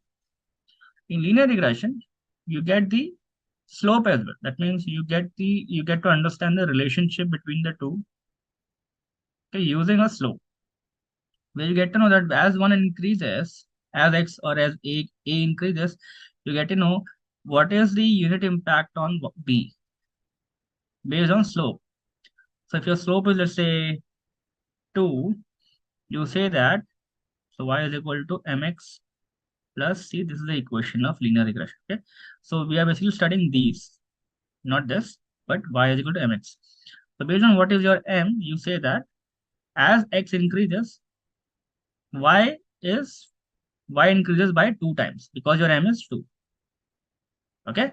So as X increases by 1 unit, right? Because let's say X is 1, right? When X is 1, what will happen to Y? Y is equal to 1 into X, sorry, mx, right? So M is 2, so 2 into 1, which is 2, right? So when X is 1, Y is what? 2. It is 2 times. Similarly, when X is 2, Y becomes what? 2 into 2, which is 4. So Y is always 2 times of X, correct? So when X increases by 1 unit, Y increases by 2 units. 2 times of X, correct? That is what you get to know from the slope. That's the main difference. All right. So let's come back here. So linear regression, you get a straight line, while in logistic, you get a curved line. Okay. Let us see how these lines are getting created. So just the difference, if it is asked in interviews, what is the difference between linear regression and logistic regression? In linear regression, your outcome variable is continuous, while in logistic, outcome variable is categorical. Second, linear regression solves regression issue, while logistic solves classification issue. Third, it is a straight line here, while in logistic, you have a S curve. Okay. Now, what is linear regression? Linear regression actually has 2 parts. Okay. One is called simple linear regression, where you only have one X and one Y. And second one is multiple linear regression where you can have more than one x. Okay, so if your data has only age and salary, okay, and your age is obviously 1x and y is y, salary is y, it is called a simple linear regression. But if you have more than 1x, let's say x1, x2, x3, then 1y, then this is called as multiple linear regression.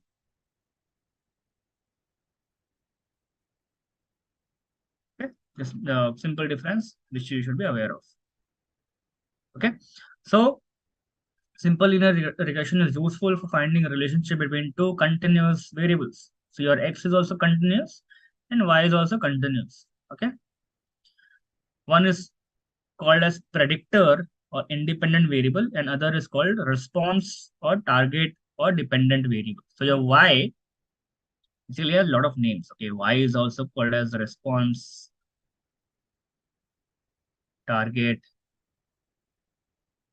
dependent variable, right? Outcome variable, lot of terms. The people use it interchangeably. Yeah. So that's what the definition is all about, linear regression. Let us see how it works, okay, which we did yesterday also. So this is a person who says, I want to know how do the monthly charges of a company vary with respect to tenure. Okay.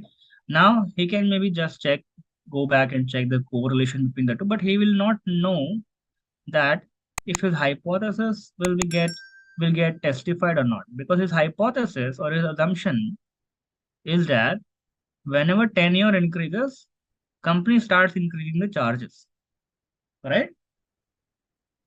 When you first enroll to a company, you get a lot of discounts, but as you get older, as the tenure increases, you tend to see that the charges are getting increased, correct? That is the hypothesis. Now, how do I check this? Will I get to know this by just looking at the correlation? Maybe some part of it, right? If there's a positive correlation between the two, I can say that there is a good relation. But maybe I will not get the slope part, right?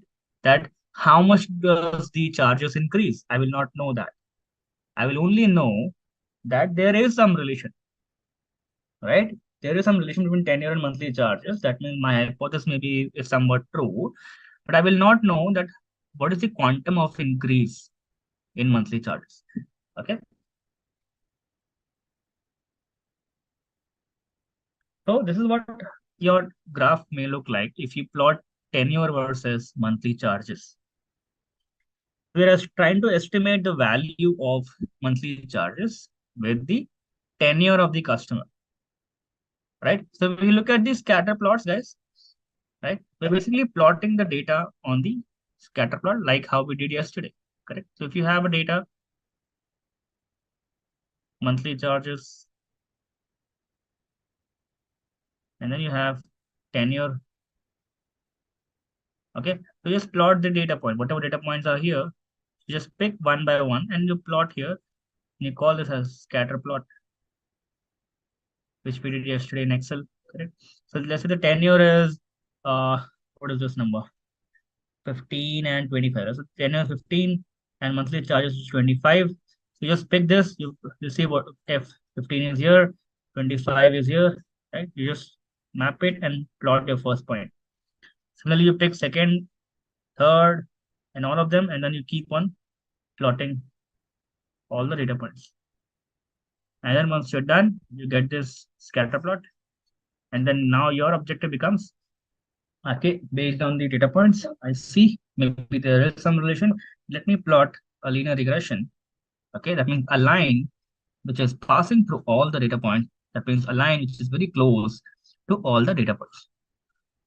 Okay, that is the objective. Now, why are we passing a line which is close as possible to all data points?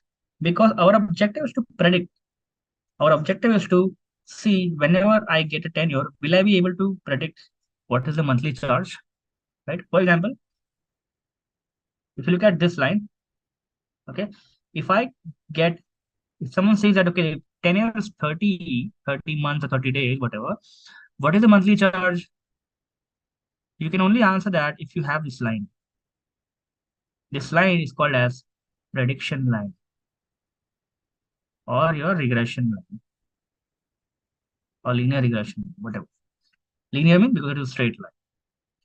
So if you get a number like 30 as tenure, you just say, okay, let me map it to the line. Okay. So this you map it back to y. You say that the monthly charge is, let's say, 43. And you're done. Okay. So you can easily answer anyone's question if they have tenure. Okay. On this line is what? If you remember yesterday's session, we had some equation like this derived, correct? Right, guys? We had something like y is equal to 442.1x plus then some huge number 22186, right? Do you guys remember this number? Anyone? Right? So what was this equation? This equation is nothing but this line. This is the prediction line. And what are we doing here? We are just passing this 30. Someone says, okay, let me give you 30 as a 10. You just say, okay, I'll write here 442.1 into 30 plus 22186, and that's it. You get your y. Basically, what am I doing here is I'm just picking this 30, mapping it to this straight line, right? And then my calculation happens, which is nothing but this line. And then I map it to this y-axis and I get my y. That is what is my calculation all about yesterday. Now, can we connect what we did yesterday and what am I trying to do today? Anybody who did not understand?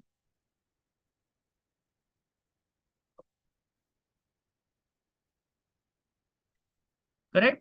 So this is how interesting this is. Okay. So you have your tenure. If you have your tenure, you can easily calculate monthly charges based on the equation, which is nothing but you mapping your tenure to the line and then mapping it back to your monthly charges to get the y. Okay. That's why we are making this line, so that we get that equation, so that we are able to predict the monthly charge. Okay. Now for that to happen, your equation should be very, very accurate. Okay. It has to be very accurate. Why? When I say accurate, that means if the dots are like this, you see that the trend is going upwards, correct? Right? Do you see that the trend that as tenure is increasing, the dots are going in this direction, right? There are probably one or two dots which is little far away, which is always possible in data point, but majority you will see the direction is this way, correct? Which means that as tenure increases, your monthly charges increases. That means your slope should also be in this direction. That's maths. Okay, that's pure maths. That since you're able to see this in this direction, your line or slope should also be in this direction. Now, why is it called as slope? Because this line is not straight, right? It is not this. It has this slant, which is slope, right? Why slope? Because if you put a ball here, it will fall down, correct? But if you put a ball here on this line, it will not fall. Why? Because there is no slope. It is a straight line here. Okay, straight horizontal line. But here this is not horizontal. It is very slant, and hence you can see that there is a slope, right? Which is a increasing slope. Okay, let me go ahead. This is what your equation will look like. Okay. And the first one, if you read, it says, in general, the data doesn't fall exactly on a line. So the regression equation should include an implicit error term. So I'll go back just once.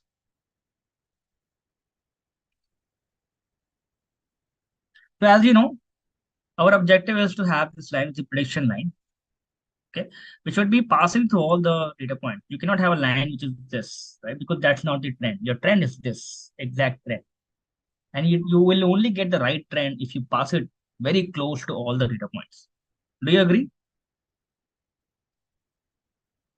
Right? So if I have a line here, that's not the trend. My trend is actually starts from here and goes till here because my data points here are here. Correct?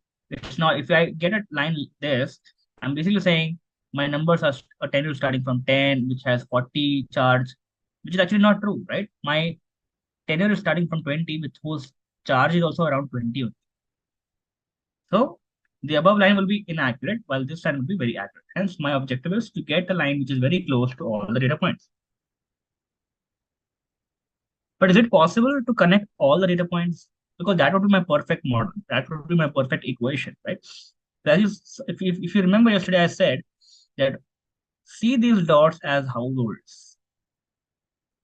And the government has told you to prepare a road which is connecting to all households.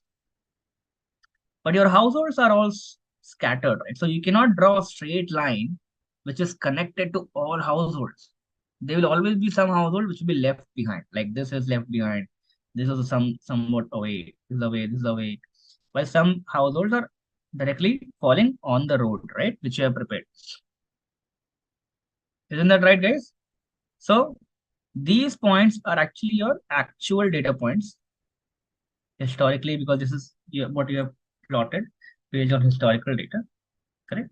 And this is your prediction line, right? So actual and predicted, both of them you have here in this chart only. So if you are saying this is your prediction line, you're basically saying that when tenure is 45, right? Your Y is what? 70. Okay? Based on your equation, you're saying when tenure is 45, your monthly charge is 70. But did you see that in the actual data? In the actual data, the charge was around 90 or 95. Okay, so actually the charge was 95, but your model is saying it is 70. So the difference here is your error, right? Do you understand the error now? There will always be error in your model because all data points will never fall in the or on the line, right? You cannot be 100% accurate that you tell me 10 and I'll give you exact monthly charge, right? Because your line is basically a combination of all of these data points. It's like an average line. Okay, the average of all data points. So your line, your prediction cannot connect all the households, because your job is to only prepare a straight line. You cannot have a curved line. If let's say you were making a different model, let's say it was not linear, then you would have said, okay, I can make a road like this. I can probably connect all the households. Then probably you may not have any error because you're connecting all the dots, right? Your actual is also, so your this is the line. Your actual and prediction line, both are there only, right? But right now you're not making a curved line, you're making a straight line. All right. That is probably could be one small reason, but see here, since all the actually we decide whether we should be going ahead with linear or not based on how my scatter plot is. Okay, based on this scatter plot, it seems that linear regression will be able to do a fair job. Okay, now here you can but still have an option to do a non-linear model. That means a curved line, but that will be like this. You cannot have this kind of model because that will be a perfect model which does not exist in world, right? Because your job is to create a model which is generalized, which anybody in the organization can use, right? So if tomorrow someone who has house here or house here, you will say that, okay, you use my model, you will be able to connect all the households. That's not going to work, right? Because household can be anywhere. Your job is to observe the pattern and prepare a generic line so that it is used for longer. If you prepare this, right, you're basically saying that whenever it is 60, the charges is 20. Maybe not, right? Because only for this person, maybe there was some discount happened and hence his charge was 20. But actually, for most of the people, the charge was this only. It was higher only. Do you agree? Right? If you make it like this, you basically you're incorporating the outlier also. Say this person this person, his tenure was 65 and charge was very the minimum, right? 10.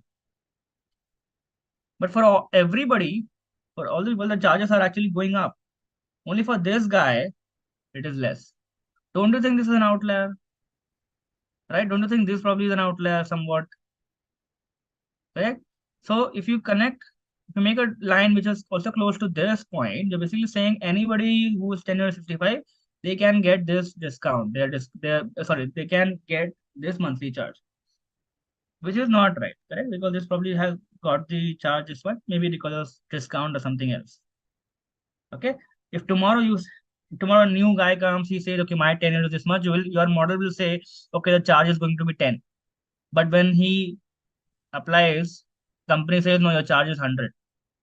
So he says that, okay, how come model is saying 10, now actual charge is 100, which is a huge gap, right? So the model goes on a toss.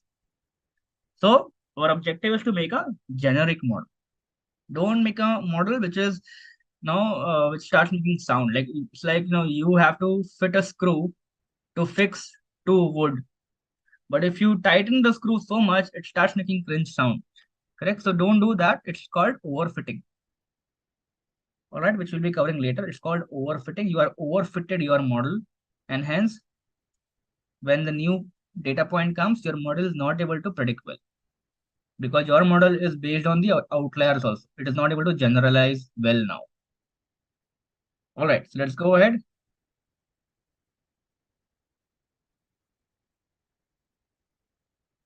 If your slope is more than 0, then x and y are called as having a positive relationship, right? That means as x increases, y also increases. Similarly, if slope is negative, that means as x increases, y decreases. Okay? Then your slope or your b1, whatever you want to say, will decrease. So you can look at the equation. This is y is equal to c plus mx. Just return c first, but the equation is same. C or b naught, whatever you want to say. Just the notation. And this I already explained. You will always get a residual. You will always get a residual. Residual means your error. Okay. You will always get a error because your model cannot connect all the data points using a straight line.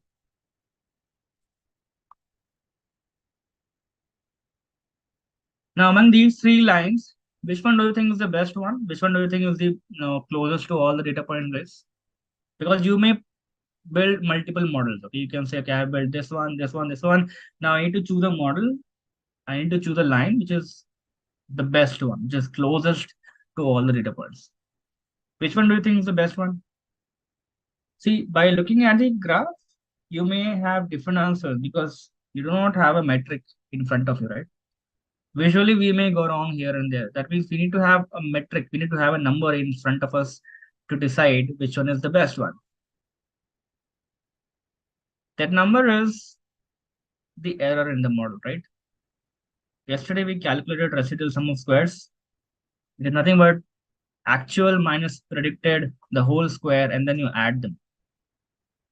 Okay, that's your residual sum of squares. Okay, whichever model has the least uh, error will be your best model, right? So RSS 80 is coming out to be the minimum one among all the three. Hence, your second one becomes the best one because here the error is least. Is that clear?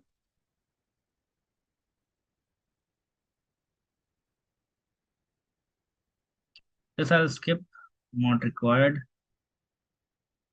Yeah. So quickly, so x versus y. So if x increases and y also increases, then you have a positive line, right? Which is going up because the relationship is going up, right? It's positive. Similarly, when x is going up and y is going down, then it's a negative relationship. Okay, or inverse relationship.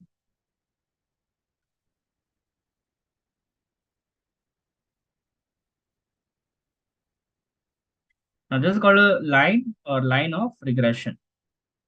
Linear regression. Yeah. Each dot is called as an observation.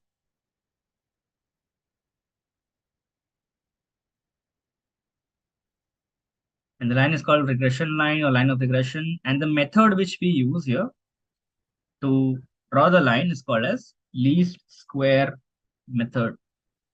Can anybody say what is least square? What is least? Why are we saying least square? Can anybody relate to what we did yesterday also? Error square, right? And we want it to be minimum. The minimum error is what is chosen as the best model, correct? Hence, the method is called as least square method. Actually, the method is called ordinary least square. Okay, to be precise, it is called as OLS or ordinary least square. This is also asked in interviews, which is that method which is used to fit the line. Right, fitting the line is done using OLS method. Okay. So this any point then lying on the prediction line is called as an estimated line, estimated value or predicted value, not estimated line. The line is called as prediction line, okay, but the value falling on it is called as estimated value, correct? As you pass x, you can easily calculate y based on the equation. And the difference between the actual and the estimated is called as error. So this is also error, right? Similarly, you have errors across all the data points. And then your objective becomes to minimize this error. That means your line should be such that all the data points, all the actual data points are very close to the predicted data points, which is your line. Clear, guys? This is a very important slide, okay?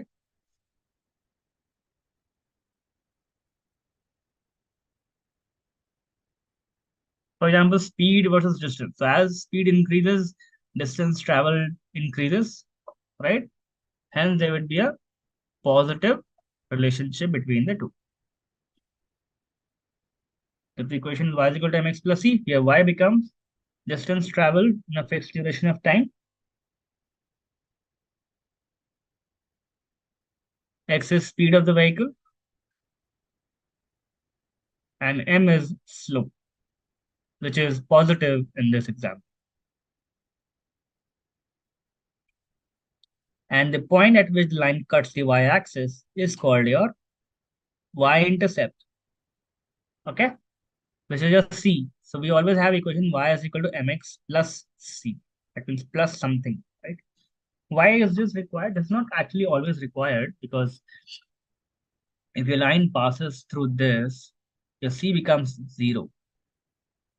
Okay? Because c is nothing but y value, right? So here y is 0. So this will not be there. But generally, it always counts. For example, I'll give you a simple one. Let's say X is years of experience and Y is salary, correct? This is 0, 1, 2, 3, all right, 20. And this is salary. So let's say there is someone who comes at 0 year of experience. Fresher, right? Now, for a fresher, you will not give 0 salary, correct?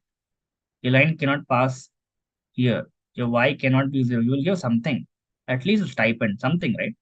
Hence, your Y we always pass like this. And this is what we are adding. That means when, let's say, when X is 0, let's say M is whatever, M is coming out to be 2000. Okay. Into what is X? X is 0. Okay, so X 2 into 20,000 or whatever this number is, 2 into 0, 0 plus C. C is what? Let's say 10,000.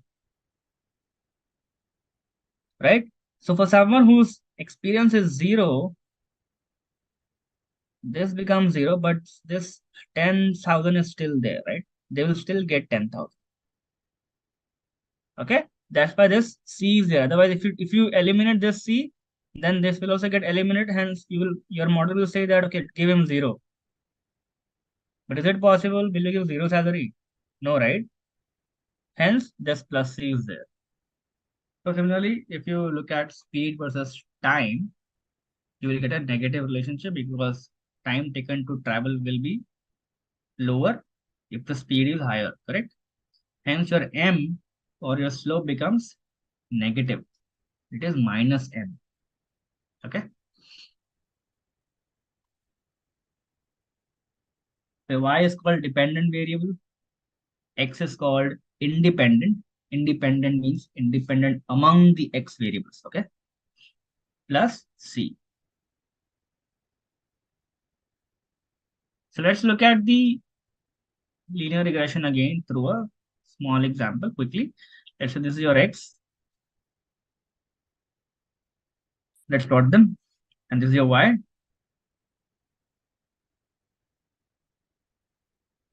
Right? Let's plot the first row, 1, 4. X is 1 and Y is 4. So it will go here, correct? X1 and Y is equal to 4. Similarly, let's look at the second one. 2, 3, right?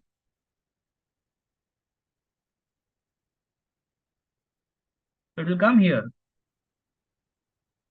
Similarly, all the data points.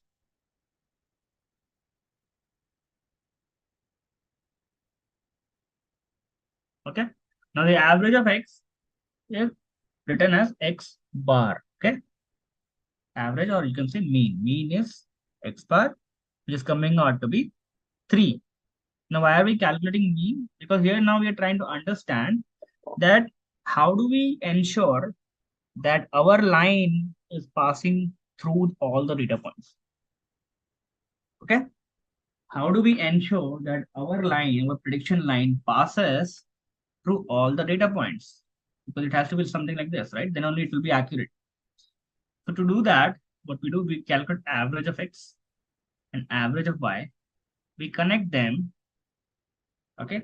We say, okay, this is the intersection. So whatever line is we're going to make, that will be passing through this connection, through this intersection. Okay. Then only my line will be closer to all the data points. And that's why we are calculating average here. Okay. So your X or average X comes out to be 3, which is this one with this line. And then average Y comes out to 3.6, which is this intersection, right? And now this intersection, basically, this is how your line should look like. Now, this is not the actual line, but this is how your line should be coming out. Okay.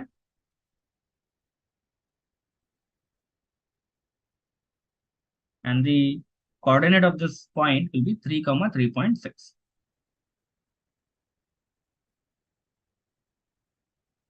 Now, this is the formula. Don't look at the formula because we're not going to use it anywhere. But this is just a formula that how the M is calculated. Okay? Let us do that. So X minus X bar is nothing but the how far is each value from the average of X. Okay, the distance between, you can see on the left hand side, the black line, right? That's the distance you're trying to calculate. So let us calculate that for each row. So 1 minus 3. Similarly, for the second one, 2 minus 3, right? Third one, fourth, right? And fifth one, correct? So that's how you calculate the distance. Similarly, you have Y minus Y bar now in the formula. Let us create that column also. Now Y minus Y bar. What is your Y? Y is 4 and Y bar is how much, guys? How much is Y bar?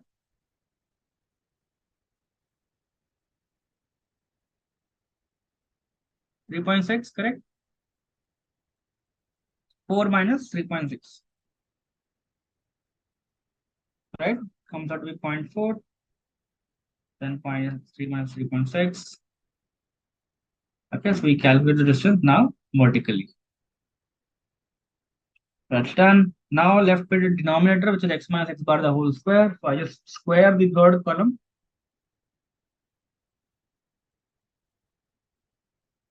right? And now I just have to add them because I have summation sign in numerator and denominator. So I'll just add x minus x bar into y minus y bar. Maybe I'll calculate that column first, right? And then I'll add them.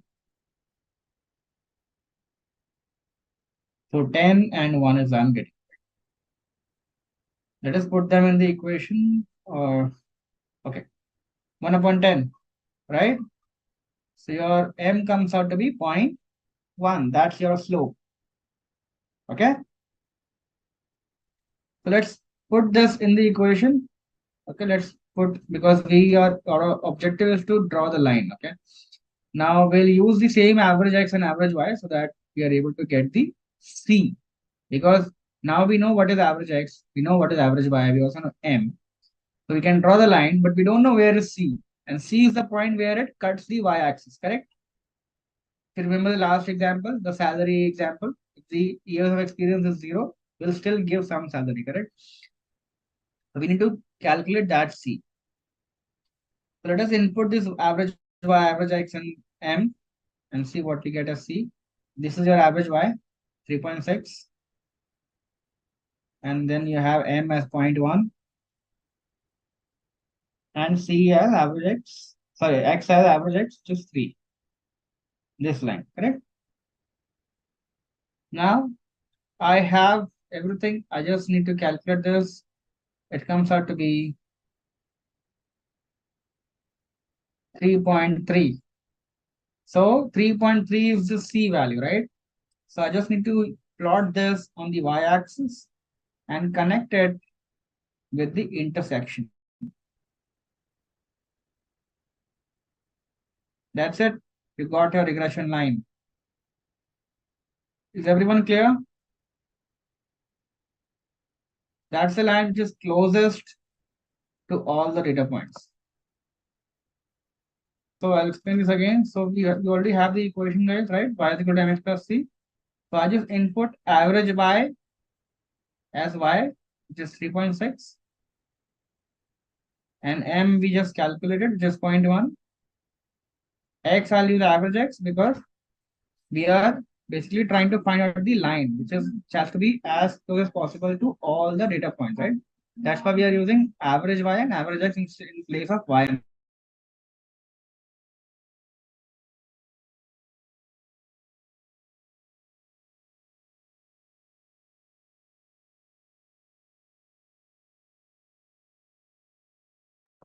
okay.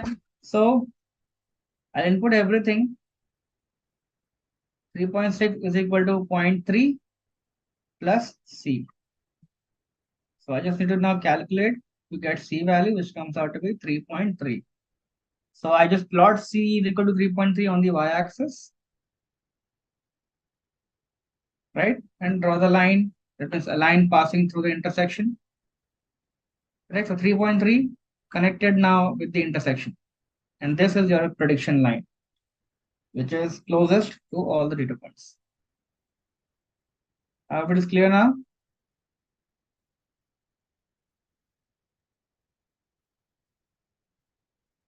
Right? So the equation now becomes y is equal to 0.1x plus 3.3. This becomes your final regression equation, which we got yesterday, right? Through the Excel. It was so simple. We just clicked on the display equation and we got the equation. But this is what is happening at backend. All right. So we got the equation yesterday, something 442.1x plus something, right? This is the same one, 0.1x plus 3.3.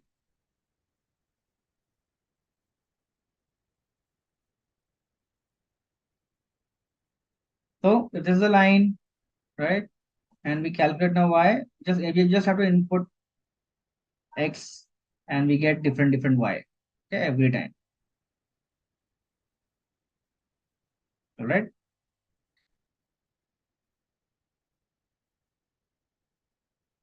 So this is one more topic, which is slightly advanced topic where you can also tweak your slope and get maybe a better line. Okay, this is called as gradient search. So you change your slope manually by writing a loop, something, and then you see, okay, which one is the best line. Okay, so you do multiple iterations and get the best line from this.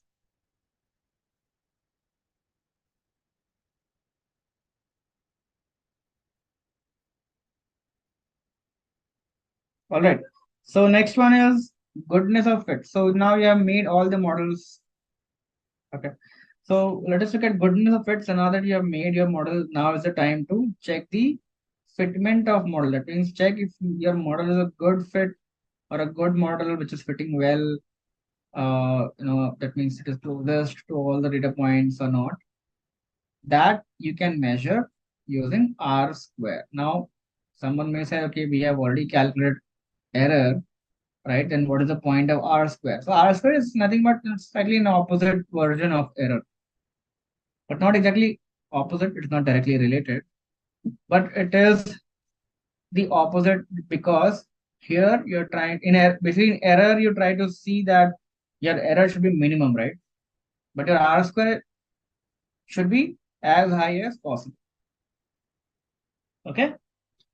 So R square is nothing but the proportion of variance in the dependent variable that is predictable from the independent variable. When I say variable variance or proportion of variance, that means you remember the difference between actual and the predicted value, right? That's the variance I'm talking about. So if you are able to capture all variance, if you are able to minimize the error, you are able to maximize the R square. Okay, that's how the funda is. So an R square of 0 means dependent variable cannot be predicted because R square is 0, because you are not able to, because the proportion of variance is not be able to, your model is not able to predict that. Your model is not able to minimize that gap between actual and predicted. That's why your R square is coming out to be 0. While second point, your R square is 1, that means if all the data points are falling exactly on the line, there is no error at all, and your R square is maximum. Okay. Third is R square between 0 and 1 indicates the extent to which dependent variable is predictable. All right. So that's what the definition of R square is. You're trying to your R square ranges from 0 to 1. Okay. And it is trying to extend indicates the extent to which the dependent variable is predictable. So R square, if you get as 0.1, it means that 10% of the variance in Y you are able to predict, while 0.2 means 20% you are able to predict. Now, what is the formula of R square? It's nothing but 1 minus your error. Okay, 1 minus, let me write it here. 1 minus residual sum of squares upon total sum of squares. Okay, that's what your R square is. So, for example, let me draw it. So let's say this is X is Y, right? And you have these data points. Let's pick one data point, which is this one. Okay. Now let me draw an average Y. Okay, this is your Y. Average Y is here. Okay, and your prediction line is here. So basically saying that what is the distance between this actual point and this prediction line? It is 10. Okay, and your model is saying that your sorry, let me draw it again.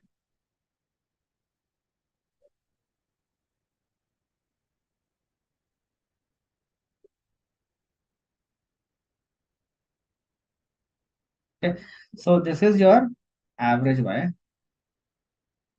and this is your prediction line, and this is your actual. Okay, three things. So you calculate the distance between this actual point and the average value. So it is 10. And then you say the same thing with the prediction point.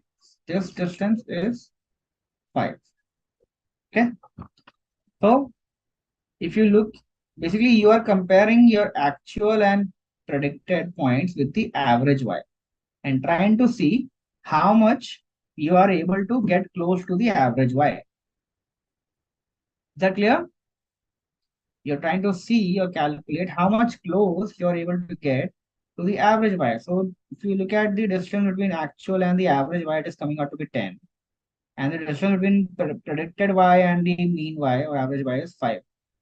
So 5 upon 10 is what you are able to calculate the variance. So 50% variance you are able to capture. So your R square is 50%. Okay. If let's say your prediction point is very close to the this one, so it means your line is very close to the actual and your sorry the y bar, right? This is your y bar average point. Draw it again here. Straight line, average y, and this is your right. So this is your prediction point. This is your actual. Okay. So let's say this point is here. And this is also one more actual. So the distance between this point and the average y is 10, right? And the distance between this the prediction point and the y bar is only 2, correct? So how much variance, that means this prediction, how much variance was it able to capture? This much it was able to capture, right? So 8 upon 10 it was able to capture. That means it is 80%. It is very high, and that's why your prediction point is very close to the y bar. Is that clear? So you're able to minimize this much variance, right? Or capture that much variance. Hence, your R square is 80%. Because 80% you are able to minimize. Your actual was here, but your prediction is coming out to be here, which is very close to the y bar. Is that clear to everyone?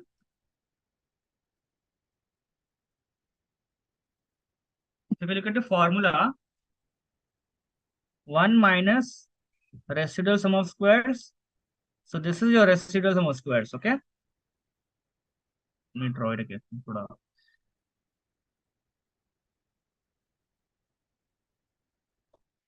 So 1 minus residual sum of squares upon total sum of squares. So your residual is basically this, correct? RSS upon this TSS. This is the total sum of square, total distance away from y bar, correct? And out of this total, you are able to capture this much, which is your RSS. So it's kind of that, like that, okay? So understand the formula first, okay? The formula is 1 minus RSS upon TSS. Residual sum of squares upon total sum of squares. So if this is your x, this is your y, this is your actual, the prediction point, and this is your y bar. Okay. So you say that let us resolve this. It is TSS minus RSS upon TSS. Okay. That's your R square. So your TSS is basically this point. This is how much square distance away this point is from the y bar, right? And then you have this point, which is a prediction point, right? If you calculate distance here, let's say this is 10 and this is 2, okay? So this point is 2, okay? And this point is 10. So 10 is total, this actual minus y bar, and this 2 is this point with the y bar, all right? So we're basically saying that 10 minus 2 upon 10, which is 8 upon 10, which is 80%. So this much basically you're able to capture, right? Which is 80%. Okay, so it has to be as high as possible. Okay, and it will be maximum when all the actual data points are falling exactly on the line, right? This is the formula. R square basically is equal to predicted distance minus mean, the whole square, upon actual distance minus mean, the whole square. Okay, can look at this way also. The predicted distance minus mean, the whole square, upon actual distance minus mean, the whole square. So it's just the calculation. So I'll just skip this quickly. We have already done.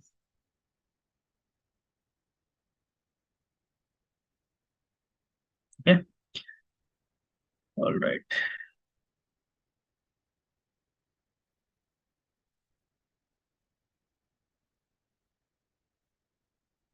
All right. So when your R square is high, which is just a 0.6, see how the data point which was far away, this data point, has now come closer when your R square increases. Okay. So when your actual data point is very close to predicted data point, your R square increases to 0.6, right? So you have captured 60% variation. If it is more close, then you have captured 90% variance, right? If it is 1, that means R square is almost 1, indicating that all the points are falling on the prediction line. Similar to R square, there is adjusted R square as well. Okay, because R square is actually prone to number of variables in the model. Sometimes when you have more and more, when you add more and more X variables in the model, your R square tends to increase and increase. Okay, which is not right, which leads to overfitting of the model. Hence, you have adjusted R square also. Adjusted R square is a modified version of R square that has been adjusted for the number of predictors in the model, right? So adjusted R square increases only if the new term improves the model. So if your new X variable is improving your R square or improving your error, or it is able to predict well, whatever you want to say, then only your R square increases. That is your adjusted R square. Okay. So you just basically you are trying to just alter the formula of R square a little, okay, by dividing it by number of variables in the model. That's it. What the thing you need to understand in the interview is, when they ask you what is the difference between adjusted R square and R square, you should be able to say that adjusted R square, these 3 points, adjusted R square is a modified version of R square, which has been adjusted for the number of variables and number of predictors in the model. It only increases when the new term improves the model more than would be expected by chance. And third, it always will be less than or equal to R square. These three things you need to be very thorough. It should be there by hearted. Okay. Okay, I'll skip this because it's just same explanation with more variables. Okay. Okay. So this is very important. This is one of the favorite interview questions in linear regression, which is, what are the assumptions in linear regression? So the first assumption is that there should be a linear and additive relationship between X and Y. Okay. If your X and Y have both linear relationship, then only you can use linear regression model. Otherwise, you cannot. For example, if you look at the right hand side, if your data point looks like this, then obviously you cannot use linear regression. Your line cannot be close to all data points, right? It's going to be a very worst model. That is.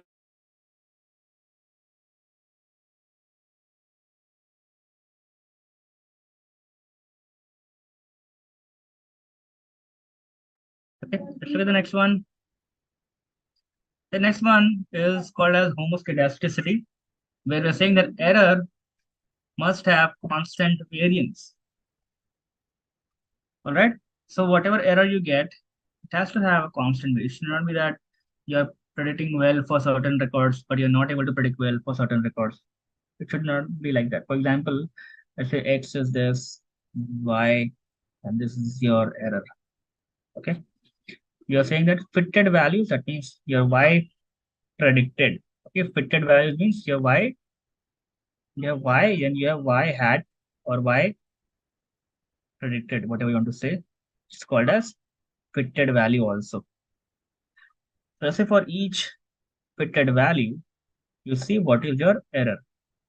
Let's say you are saying that your prediction is 21, 21, 21.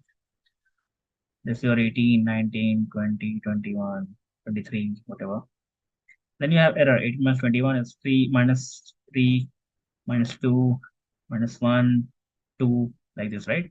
Maybe 3 also. So this is your error and this is your fitted values. You say for each fitted value, for each 20, you say 24, 21. Your error is ranging from minus 3 to 3. Correct? That's your range of error, right? So your range, let's say, rise from here to here. Okay? So your basically your assumption should be that for all the fitted values, let's say the next one is going 22, and you have 35, whatever. For each fitted value, let's say 20, if you look at 21, your range of error should be very similar to other error also. So if you look at this graph, the range is broadly similar, right? Maybe not exactly similar, but not exactly same, but it is similar, right? The range of error is almost same across all the y hat or y predicted values, right? Do you agree? But if you look at this one, it is not like that. Your range, let's say for this fitted value, so you predicted that it is going to be 39.35, and your error is ranging from 20 minus 20 to 20. This much is your error. Okay. But here your error is very small. So when you predict 40 or 39.42, your errors range is very small. That means you are very accurate. And here also you are very accurate, but then here you're not very going wrong, right? Going wrong in a huge manner. So basically you are accurate for certain records, but not accurate for certain records. And this assumption says that you cannot use linear regression. That clear? Or you can say error has constant variance. Okay. Last one, very simple one, which very similar to this one, which is called as error should be normally distributed. That's it. This is related to the previous one. That means error should be normal. It should not be that you are getting skewed error. That means you're accurate for certain records, but then not accurate for certain records. Okay, and that you measure using this plot, which is called as QQ plot. All right. So your all data points should be between these two parallel pipes. Okay, parallel lines. If you look at this one, here it is going outside the line, right? So this is violating the assumption, but here it is perfect. Okay, the plot name is QQ plot, which you use to check this assumption. Let me tell you one more thing. These assumptions are nowadays not used or not checked that much, but it is still asked in interviews. All right, because it's very basics and baseline of all the models. Why is it not checked? Because we have moved to more advanced models, and that's why it is not. Everybody is concerned right now to just check the assumption, but it is still checked in some domains like maybe healthcare, right, pharma, because their life threat is involved. Hence, they probably are still checking. So hence, it is very important to understand this. Okay. So now, let us look at the data set. The variables basically, it has CRIM, which is per capita crime rate by town, proportion of the residential land zone, basically many variables related to Boston city. Okay. There are, I think, 10, 11 variables, which is independent variables. And the last variable is your median house price, median value. Okay. So basically we are predicting the house price of Boston city, which we have measured historically as the median value of owner occupied homes. So we're going to estimate house price based on all of these variables, which is called as independent variables. And our dependent variable is MEDV. Okay, so let us import this using import pandas command. Let us use pandas, right? pd.read_csv, pass our dataset name, and print.head. Okay, so this is what you'll get as top 5 records. you have CRIM, and the last variable is MEDV, which is your house price. Let us do this. Done, right? So let us look at the shape of this data set. Okay, so run shape 506 should be the number of records. And when you run .info, you'll see what type of variables we have, right? And then we can run .head, .tail, and .describe. .describe will give you the basic statistics, right? So what are you able to interpret, guys? So here, if we look at the count is 506 for every column. Average MEDV is 22, right? 22,000. Standard deviation is 9.1. That means on an average, plus or minus $9,000 is your deviation is. And then you can look at the percentiles also, and what the max price value is going up to $50,000. Now, if you look at box plot, see, it's very easy to understand that there are outliers which is going up above upper whisker and lower whisker. So there are outliers in the data, which ideally in real world, real life, you should be able to treat, right? Either you should eliminate, or maybe you can replace it with some other value. Okay, so that will be your exercise, guys. Okay, because now here we are able to identify them, but we are not treating them as of now. That will be your homework to pick up these values and treat it maybe with the cutoff value. So you can cutoff value, you can take maybe, let's say, 95th percentile value. Like say here you have the value, right? 70th percentile you have. Similarly, you can derive 95th percentile. Okay, and then replace the missing, the outliers with that 95th to 99th percentile. That is your homework. So research on this and do that activity. Let's go ahead. Now we will visualize our data using matplotlib. Okay, very simple. We'll import matplotlib, right? pld.scatter will provide what is x and what is y, and then simply pld.show. That's it, and provide the labels as well. This is just to check if x and y are linearly related or not. Okay. All right. So let's proceed now. This confirms that there is a linear relationship between the two variables. Now let us prepare our data. Okay. So we'll prepare first what is x. We'll write pd.data frame, and we'll separate out what is x. We'll only pick lstat. We are only picking this variable randomly. Okay, you can pick any other variable also. Okay, that's your x, and then you have y created. That's it, and then you print x, y, then y set. Let's do this. Once you're done, then we'll be using model selection package to divide our data into train and test. Okay. So we'll be randomly creating train data, build our model on that, and then we will test our model on test data, okay, to validate if our model is performing well on both data set or not. Because before you launch your model, you need to first check it on a different data set. If it is performing similar on that, then you can go ahead and deploy your model, right? So we'll write train test split function, pass x and y. We'll say test size, we want at least 20%. So that train size gets automatically 0.8, which is 80%. Random set, I just write arbitrarily. You can pick any other number also. This is just to ensure that we get one train test split using a specific logic, right? So whenever we come back and check our data, we always get same data if we use same random state. So whatever random state you choose, just freeze onto that, so that whenever you can come back, you get the same data using that random state. Okay, because you're randomly splitting, right? That's why. So we'll split into 4 data sets: x train, x test, y train, and y test. This is how we generally do in machine learning. Okay, 4 different data sets, and then we'll build our model on only train. So once your train test is done, now we'll go ahead and build our model. It's very simple. We just need to import scikit-learn, right, which I've already done here. So from scikit-learn.linear model, import linear regression. So we'll import this package. We'll write linear regression, initialize it by writing simple round brackets. Will not pass anything inside this. Okay, so we'll accept all the default parameters. We're not writing anything else. And we'll write regressor.fit. Okay, and then pass x train and y train. So we're only passing train data, okay, x and y separately. All right, only passing train data will be training or making our model learn the pattern of x and y, the relation between the two, using only train data. Okay, so write dot fit, and then we'll print regressor.intercept and regressor.coefficient to know what is our c value and what is our slope. So slope here coming out to be minus 0.96. That means there is a negative relationship between X and Y, which is L stat and house price. So when L stat increases, your house price decreases. Okay, let us run these three. So supposedly first graph, see this is what just to understand if there's any linear relationship between X and Y, right?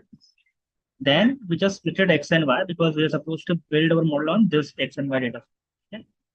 But to do that, we are splitting our data into train and test so that we can build our model on train and test it on test data. And now we are doing the same thing using linear regression package. We are building our model using dot fit on train data and printing the results, slope and C. So let's move ahead. I'll skip this one. It's the same thing, but using different package. So I'll skip this. You all can just refer this. Now, I'll straight away go into this one. Yeah. So now you need to predict this because we have already calculated the C value and M value, right? Now we will use this equation to predict it on test data. So I just need to pass X value, right? If you remember in the equation, we just inputted X because we already have M, we already have C.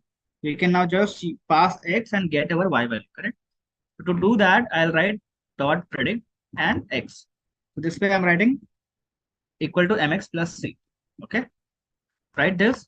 This will automatically give you y value, and then you can calculate the mean absolute error, mean squared error, RMSE, and MAPE values using these functions. Okay, so this is where we are calculating the error. We have already default functions to do that. Mean absolute error is a function, so just pass actual y and predicted y. So it will do the maths. It will subtract and calculate the absolute error. Everything will be done by automatically. You need not do anything, which we did in the Excel, right? Everything will be taken care of. Just pass the function mean absolute error, mean squared error, mean squared error like this, and it will automatically calculate the errors for you. And then you can check that this is the answer you will get. You can run the same code on train data. Because if you remember, our objective is to compare the metrics of both train and test, right? So these errors are for test data. So we need to compare these numbers with train data as well. So just calculate the error on train data as well. Okay, so that means we need to predict or use the equation on train data as well. Predict the y. Okay, so this commented line will basically have written here, which you need to run. Okay, so give a separate different name like y pred train, and then pass it here. So instead of y pred, you need to write y pred train, and here instead of y test, you need to write y train, right? So actual versus prediction, again, you'll have to do on train data and then compare all these numbers with the train data results. Okay. But we can probably improve this model, guys, by adding more and more independent variables, which will be our multiple linear regression, right? So this is a very simple one, only using one X variable. The next exercise is to do the same modeling using more variables. So after you're done with this, you do multiple linear regression by adding more variables. So X and Y will remain same, but instead of one X, we will add all the X and rebuild our model. Let's have a quick quiz question, guys. What is the purpose of regularization in machine learning?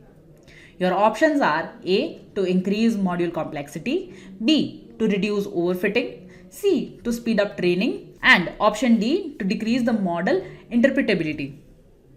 You can comment your answers in the comment section. Now let's continue with our session. Just a quick info, guys. Intellipaat offers machine learning course in collaboration with IITM Pravartak.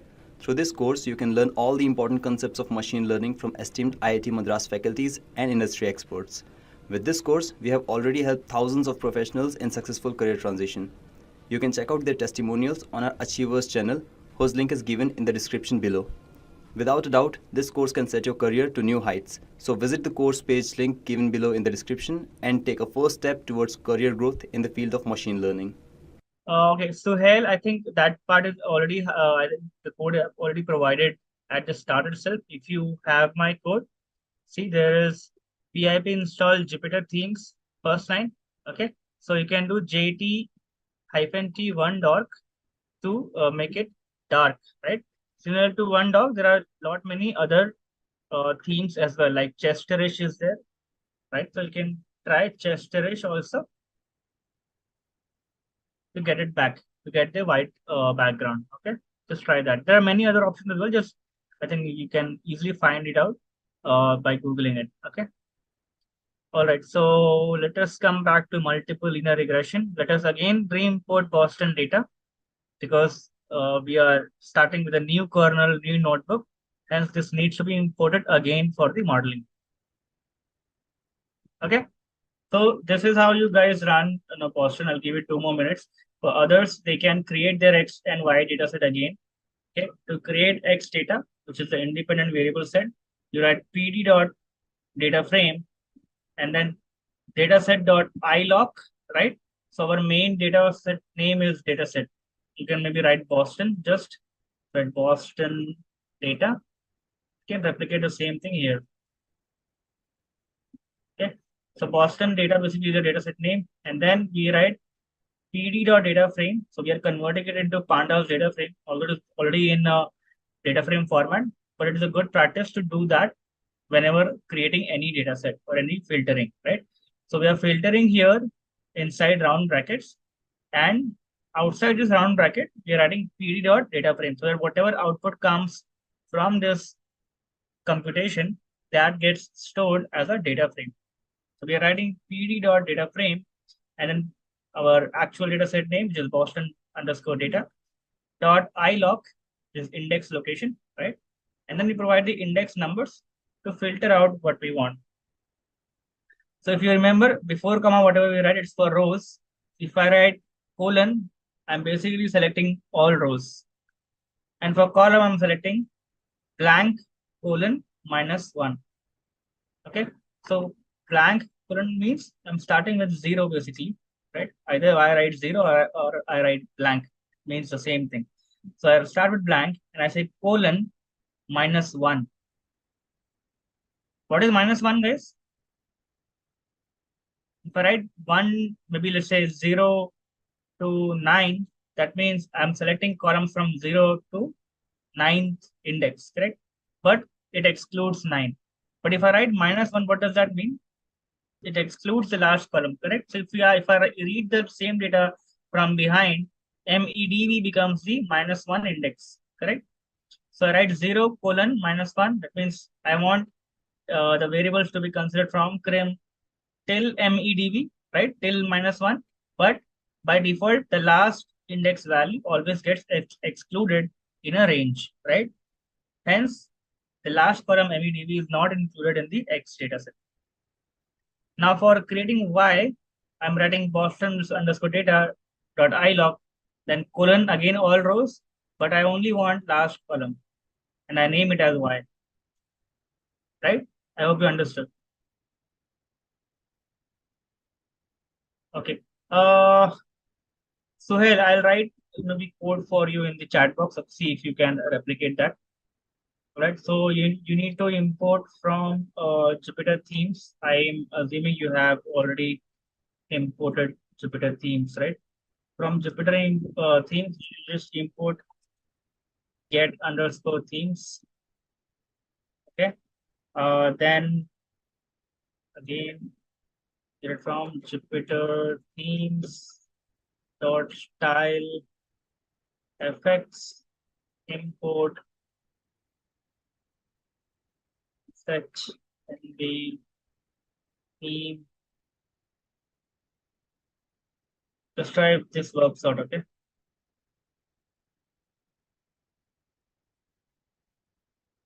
Just set NB theme and then you write themes equal to set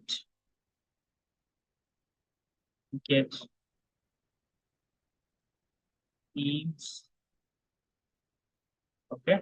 And then you can write set underscore theme and write whatever you want, just finish or anything else.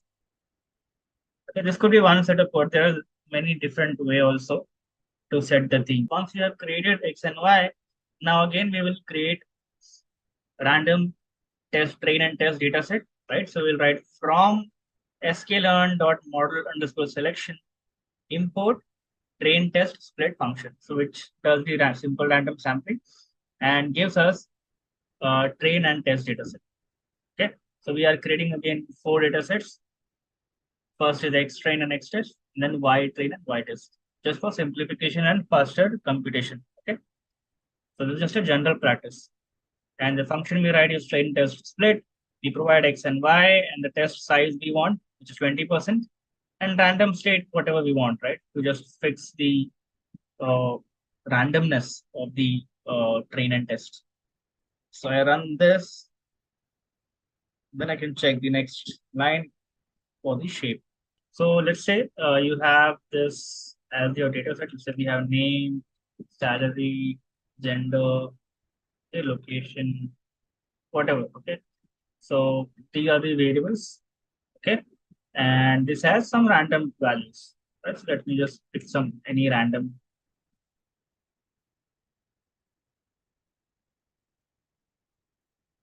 Okay. So these are the random. This is probably a random data set, right?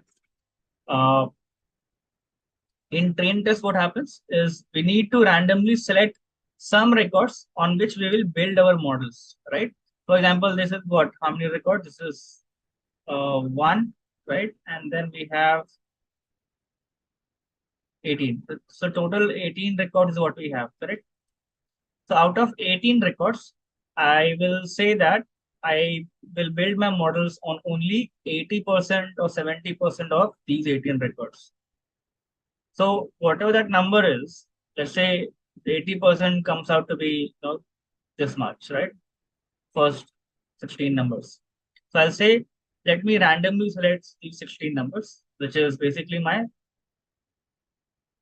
80% of this data set, correct? So if this is 80%, the remaining becomes 20%. Okay, so I'm saying that out of this data set, we will build our model on 80% of this data set, which I want you to randomly give me. Python will randomly select 80% of the records and give it to you. Okay, and it will do that basis your random underscore state function. The random underscore state is basically an arbitrary number. Everyone can have a different random state number. For example, if I write random state equal to 5, okay, it will give me, let's say, second, fourth, fifth, up to these many records. Okay, if I change it to 6, maybe it will give me some other records randomly. Okay, but it will freeze that. So whenever you put random state 6, you will always see that these records are only getting picked and not any other record. So random state does the random sampling, but it ensures that the same data is being selected, so that whenever you come back and try to see, okay, let me check what is there in my train data or test data, then you can use the same random state to get that data. Okay, it's like, I'll just give you one example just to help you explain, understand this. For example, if I write random state equal to 2, so Python may do something like this. It will select every second record, okay, and put it in train, and rest of the record which is left, it will put it in test. But it will ensure that the first record, the 80% of the records are going to train and 20% of the records are going to test. Sure. So I hope you understand the objective of train and test, right? We always build our model on a sample data set, and then we validate its performance on the different data set. Okay. So the data set on which we build our model is called as train data. Okay. And the data set on which we validate our model is called as test data. In real life, you may be validating it 2 times. So the other third data could be called as out of time data. Okay, you can see this data as well when you start working on this in industries. Okay, but let me not talk about that as of now. We'll only validate it once in this session, just to understand the process. So how do I decide on which data should I train my model on, right? I can be biased. If I go with your choice, you can be biased as well. The data can get biased based on our thought process. So to avoid that, right, to avoid the sampling or non-sampling error, I will do a random selection of my train data preparation, right? So to prepare train data, I will randomly select few records, okay, and I'll put it in train data set. So since I want majority of the records or majority of the behaviors to be captured and understood by a model, I'm keeping train data as high as possible. Okay, that's why I'm putting 80%, or you will even see 90% records going to train, so that my whatever model I'm building, it gets trained on majority of the behaviors. Okay, so I just leave few records for the testing purpose, which is 20% or 10%, whatever. Okay, so how do I decide again? Which record should go to 80% of the train data? I do a train test split. I do a random selection. For that, I write random underscore state. I provide some random arbitrary number so that the same gets replicated. Whenever I come back and put the same random state, I get the same train data. Okay, just to ensure that I write some arbitrary number. Otherwise, what happens if you don't write random state? If you run this, you will get a some train data and some test data. But if you rerun it, you'll again get a different train and different test data, randomly selected, randomly created, right? So to avoid that, we are fixing that randomness by writing random state equal to some arbitrary number. So that randomly some record gets selected, some 80% of the record gets selected and gets saved in train data, and remaining 20 gets saved to test it. Yes, so whatever, it does not matter what random state you choose, okay, because it is completely random. Okay, so you can have 5, I can have 100,000, 999, does not matter actually, but you have to stick to that. Once you have put it, you have to ensure that you're not going to change it, so that whenever you come back and put the same random or arbitrary number in the random state, you get the same train and same test data. So that if you want to just cross check something, that okay, which customer has age more than this, and LSTAT this number, then it will be easy for you to do select or look at that part. Otherwise, if you rerun it, you will again get a random data. Then you will be not be able to get the conclusion or answer to your question. Okay, so let us create this train test data set using train test split function. Okay, which is a part of your sklearn package. Okay, so right from sklearn dot model underscore selection import train test split, and then we use this function to create the train test data. We provide the test size has to be 20%, so that automatically 80% goes to train data. And then you can cross check the shape as well. And finally, we run the linear regression model as we did for simple linear regression also, right? Everything remains the same, just that we have changed the data, right? We are now using more number of independent variables. Let us run this, and then you can run regressor dot coefficient underscore also. Why regressor? Because regressor is the model name which we have chosen. It is just a name. You can have any other name also. So whatever name it is, write that name dot coefficient underscore. This is the m value, or you can say slope value of all the 13 variables. sklearn.linear model. It is a package name. sklearn is a package, okay, used for machine learning purpose. Since we are building the linear regression model, I'm choosing linear model function or module. No, sklearn is a separate package like SciPy or library, you can say. scikit-learn library is for machine learning model building purpose. So that's one. Second, how do I decide which data set goes to train, which data goes to test?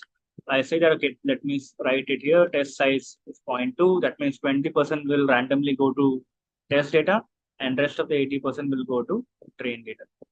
And to just fix that randomness, I write an arbitrary number here, 5. I can write 5,000, also does not matter. Whatever I write, I stick to that, so that randomness gets frozen. So that if you rerun it 1,000 times also, you will get same train and same test data, just to ensure that. Okay, that just two functions, basically test size, that 20% goes to test, and randomness, whatever the arbitrary number you choose. So using that arbitrary number, your train and test will randomly be shuffled. Okay, that is there. Second, I explained what is sklearn. sklearn is the library for machine learning. Okay, so within sklearn, we are importing linear model package, and under linear model package, I'm importing linear regression module. Okay, and then I'm fitting it on just train data. So I pass x underscore train and y underscore train. And then I run the dot coefficient to understand the slope or m value of each variable. There are 13 variables, hence we have 13 slope values. It's like y is equal to minus 1.3x1 plus 4.94x2 plus 1.09x3, like that. Okay. The next one is just to map column names to each of the coefficient value. Because if you look at the output of dot coefficient underscore, there are more than one value, and it is difficult to understand that this coefficient belongs to which variable, right? Coefficient is what? Coefficient is the slope value, which helps you understand that when you change a unit in x, what is the impact on y, right? But if you don't know what is the variable name you're looking at, how will you be able to interpret it, right? So it is important to map or to know the variable name of each coefficient value. So let us create two different data sets. One on coefficient, which is line number 8 output, and one on the column names. And then we will merge them using dot concat so that we get this output. So we know that, okay, the first coefficient, which is minus 0.13, actually belongs to CRIM. 0.049 belongs to ZN. Okay. So, as I said, let us go ahead and create two data sets. We'll name it V and W. Okay. Guys, let us run this x dot columns to know the column names which we have in our data set. Okay, which is the same column names which we saw when we ran dot head, right? So this is the column name which we are printing right now by just writing x dot columns. Why x? Because x is just the list of independent variables. This will give me all those variable names which I want, right? Because these coefficient values are only for the x variables and not for the y, correct? So after you run x dot columns, you will understand that this is the set of column names I'm looking at, which I want to be mapped to the above output, right? So CRIM should go to minus 0.13, ZN should go to 4.9 output, and accordingly for the respective names, right? So to create two data sets, I'll write V is equal to PD dot data frame. And since data frame is a function, I write round brackets. And then within this round bracket, I write two arguments. One is a regressor dot coefficient. So I'm passing the output of coefficient script, right? So I just write the same thing which I wrote at line number 8, which is a regressor dot coefficient. So write the same thing here, regressor dot coefficient, comma, the next argument, which is index equal to coefficient. So I'm giving an index name to this output, which is coefficient, right? So index name is basically like your index number, correct? Which is 0, 1, 2. If you write index equal to and give a name, it gets a label of the index, which is like a column name, right? So I write index equal to coefficient and then dot transpose so that it comes as a column. And then I'm saving it as dot data frame, right? Similarly, I write W is equal to P dot data frame and then X dot columns. Now in X dot columns, if you see the output already is like an index. So I need not know input index. Instead, I'll just write columns equal to attribute. That's it.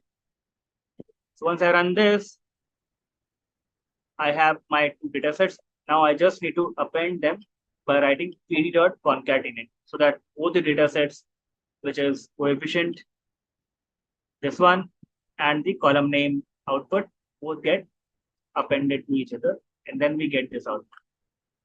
Okay, so that's the goal. Let us do this.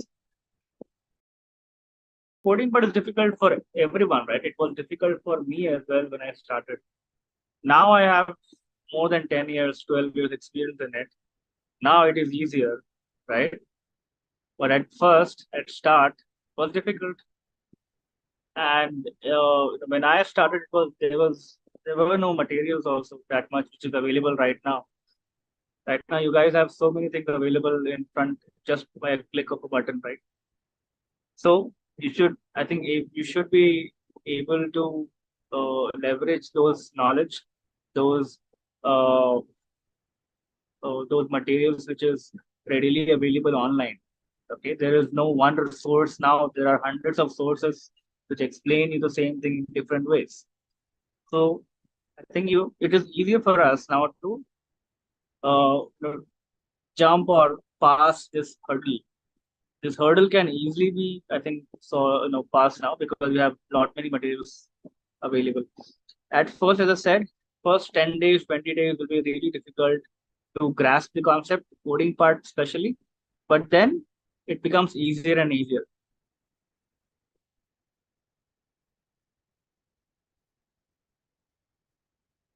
Okay, so just ensure that you are typing every code so that you are able to remember it. Just ensure that. Just don't copy paste so that no, otherwise what will happen? You will take more time to grasp these things. If you type it, you will remember it.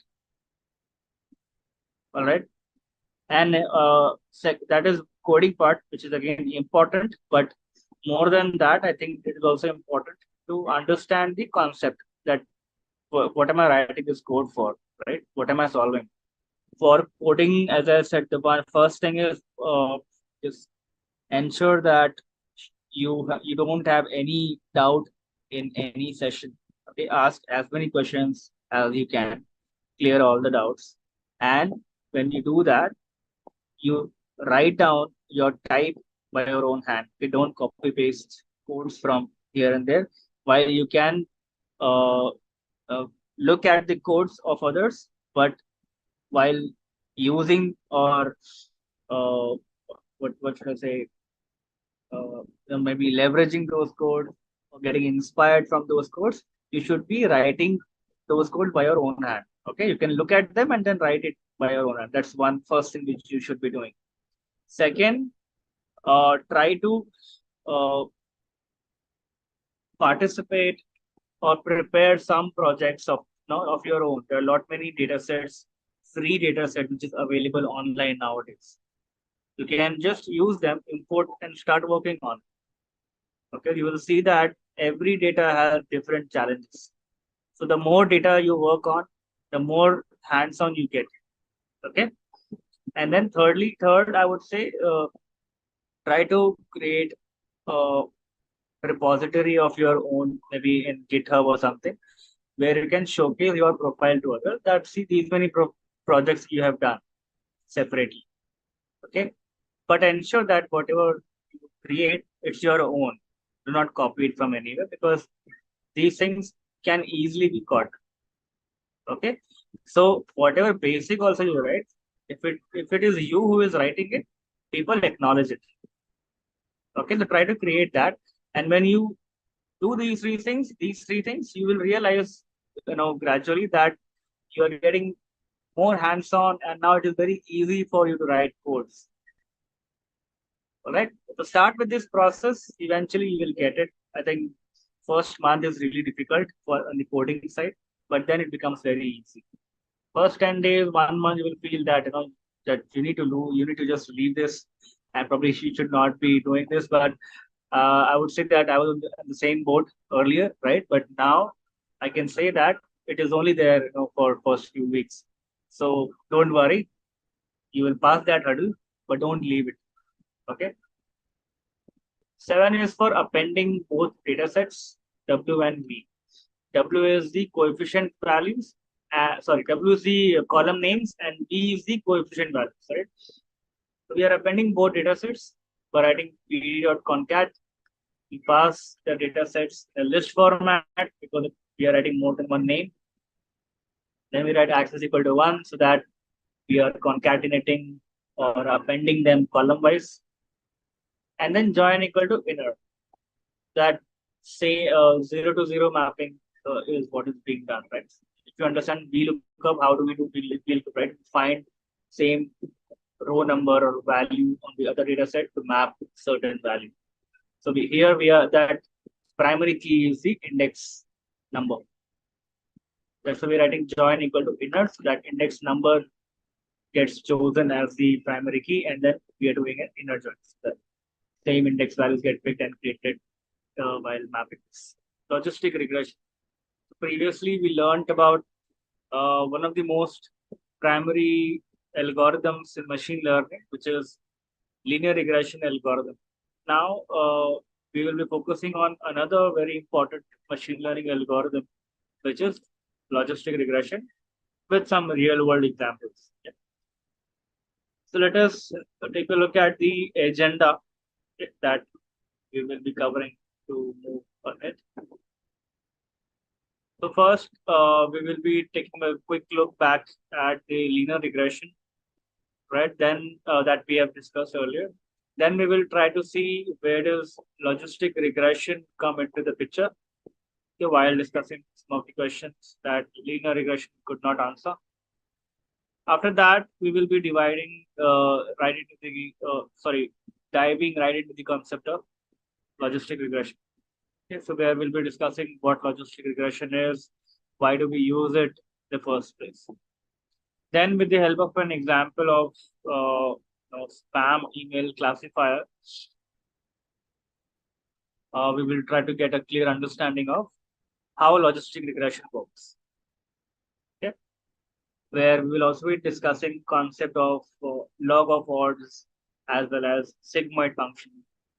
So we'll start off by taking a quick look at the linear regression so that you don't feel lost. Okay, and to give you an idea of what we were doing earlier, let me remind you that to get an elaborate understanding of linear regression, you can go back to our linear regression session links. Also, be your recorded sessions, right, which is in your element.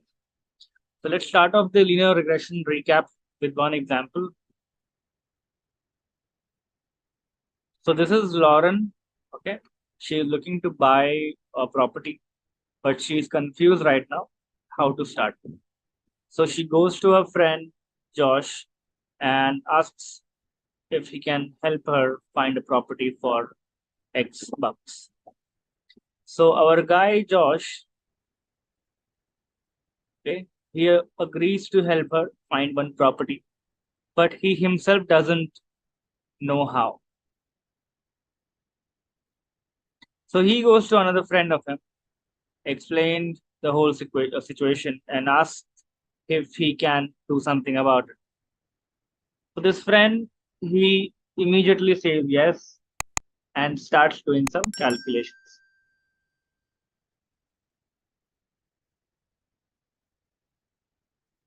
Then he says to Josh that spending X bucks can get her a property of area Y.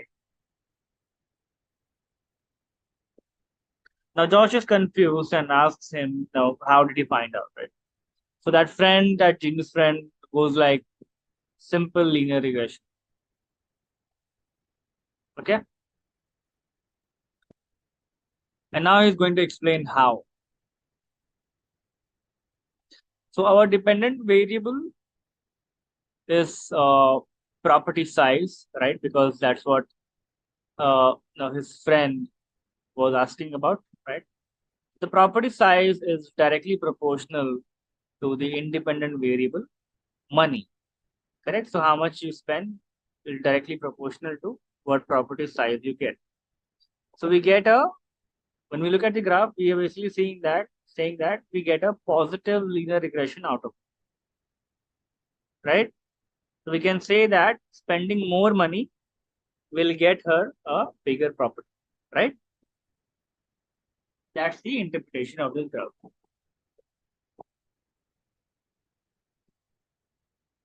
But again, she wants a bigger garden area, right? So imagine the scenario that keeping let's say the property area constant, the house area is inversely proportional to the garden area. So in a property, if the garden area gets bigger, then the house area will get smaller, right? So because it is, why is this happening? Because they are inversely proportional to each other, correct? Then he goes ahead and finds out a regression line out of some data that he already had. And now to find out what property area she can buy with X amount or X bucks, he plots X in the independent variable scale. And like you just saw, he's projecting it to the regression line, right? And then against the y-axis. Then against that point, there he has the area y, correct? So now let's see what he can and cannot say from this. We can say if Lauren spends X amount of money, she can buy a property of area y, right? But from this linear regression that he just made, he cannot answer questions like if the property will have a good neighborhood or not, if the location is going to be noiseless or not, correct? So those things he cannot answer, right? But what he can say is if Lauren spends X amount of money, she can buy a property of area y, right? So let me explain the previous slide again. Okay, so this is a slide where he is mapping the if you remember the Excel which we created, right? So we first created the scatter plot, which is basically we plotting the data, right? Where we get then once we create a regression line or once we fit a model, we get a regression line out of this data, right? Now to find out what property area her friend or she can buy with X bucks, what we do is we plot X in the independent variable area, right? That axis, and then we project it to the regression line. So the dotted line which you see, which is going from X axis to the regression line, is where we are saying that we are projecting it to the regression line. And then we are projecting it from the regression line to the y axis, correct? And from this, we can say two things. First is what we can say, which is if Lauren spends X amount of money, she can buy a property of area Y, right? That we can clearly say. But what we cannot say is if the property will have a good neighborhood or not, if the location is going to be a noiseless suburb or a bustling city or not, right? So these things we cannot answer. Is that clear now?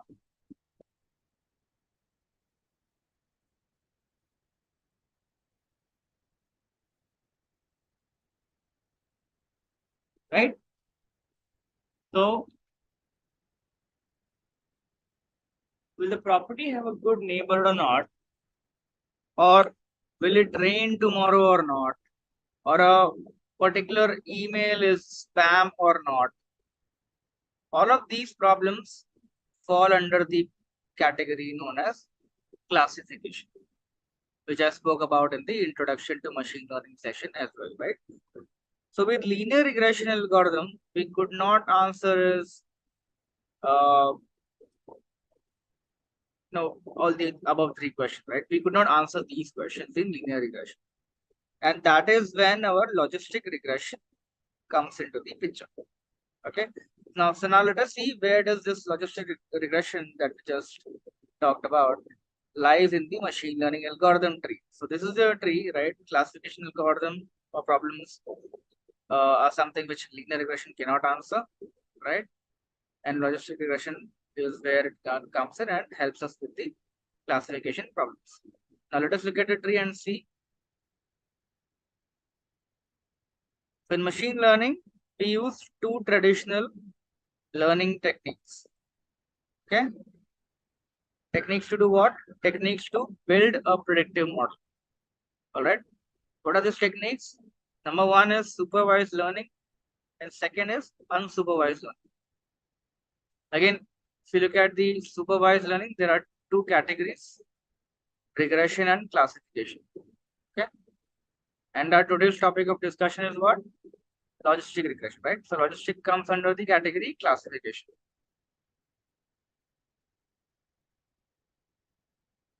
Okay. So now that we have got a little bit of idea about logistic regression, let us go a little deeper and discuss what this logistic regression is and why do we use it.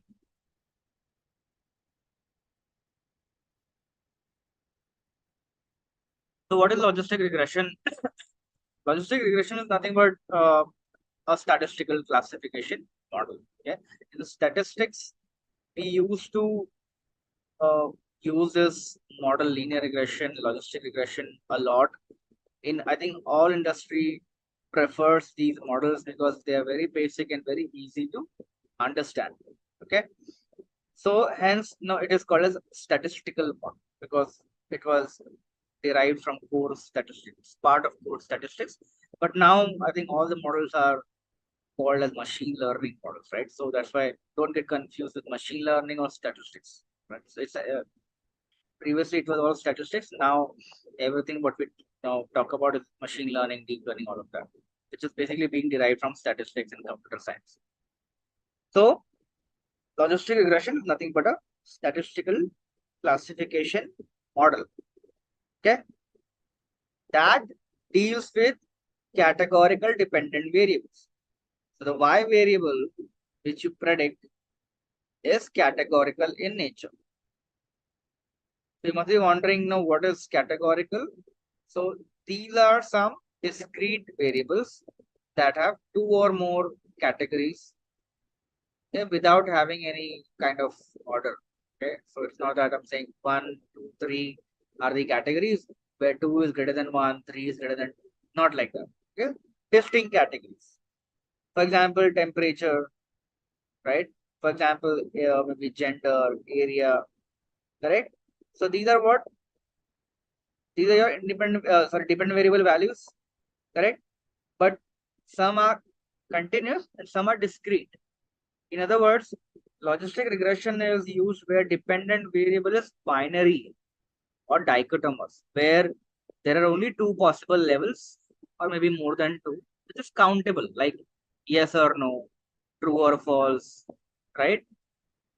And remember that logistic regression can take both continuous and categorical independent variable. So your X variable or your independent variables can be both continuous or categorical. While if you remember in linear regression, your independent variable is also continuous, right? Independent and dependent both are continuous. You cannot have category. All right. But in logistic, you can have both in independent. Your dependent is always category. Okay, just remember that. So before moving ahead, just look at the graph. Okay, see, there we have two variables. One is independent and another one is dependent. Which one is dependent and which one is independent, guys? Yes. So if you have guessed that, hours of studying as independent and probability of passing the exam as dependent, then you are 100% right. Okay. So let's go ahead and see, why do we use logistic regression in the first place? So logistic regression can be used as a tool for applied statistics and discrete data analysis. Why? Because it gives outputs in the form of probabilities. That's why. The output which you get from logistic regression, okay, it is actually not categories. Now you must wonder that that I said that dependent variable has to be categorical. That means what you are predicting is, for example, if an email is spam or not spam, correct? This is what you are predicting. But the output of logistic does not directly tell you that. Okay, it does not directly tell you that this is yes and this is no. What it gives you is probabilities. Okay, that's what I'm trying to highlight. So I'm calling out here in the second point that it gives outcome in terms of probability, okay, in the form of probability, which helps us while classifying the given data. So you can now then use these probabilities to define the categories, right? For example, if probability is more than 0.5, then yes. Else, if it is less than 0.5, we will categorize it as no. That will be the prediction.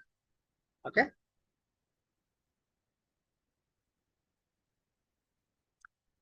So now that we have successfully established the base of logistic regression by understanding what and why, let us see how logistic can be applied for classifying the data with the help of an example.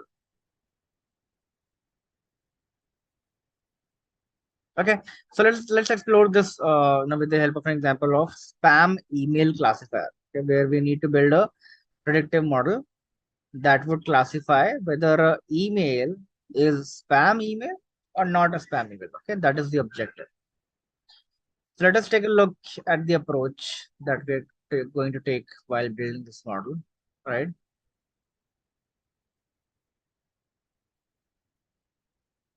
So first we will try to understand the variable that on the basis of which we will be classifying the mails, right? Then we will plot the labeled data. Labeled means your y variable. Then after that, we will draw the regression curve. Okay.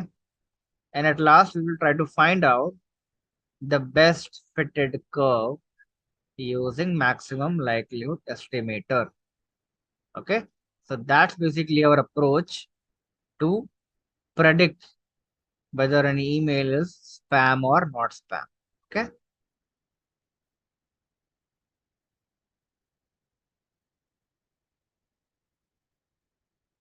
So we will start off by understanding what our independent variable is. Now, which is in this scenario is count of spam words in an email. Okay. So if you open, whenever you have opened your email, you must have read uh, the words which actually relate to some spam words, right? So, and how you know by reading that only we understand, right, that this is a spam email or not a spam email, right? So we are going to perform the same thing, but we are going to do it in a structured manner. We are going to understand the count of spam words first of all in the email. Okay, and let us say now we consider 5 of the most common spam words. The first one is buy, get paid, guarantee, winner, unlimited, right? For better representation, let us put them in a bag of spam words.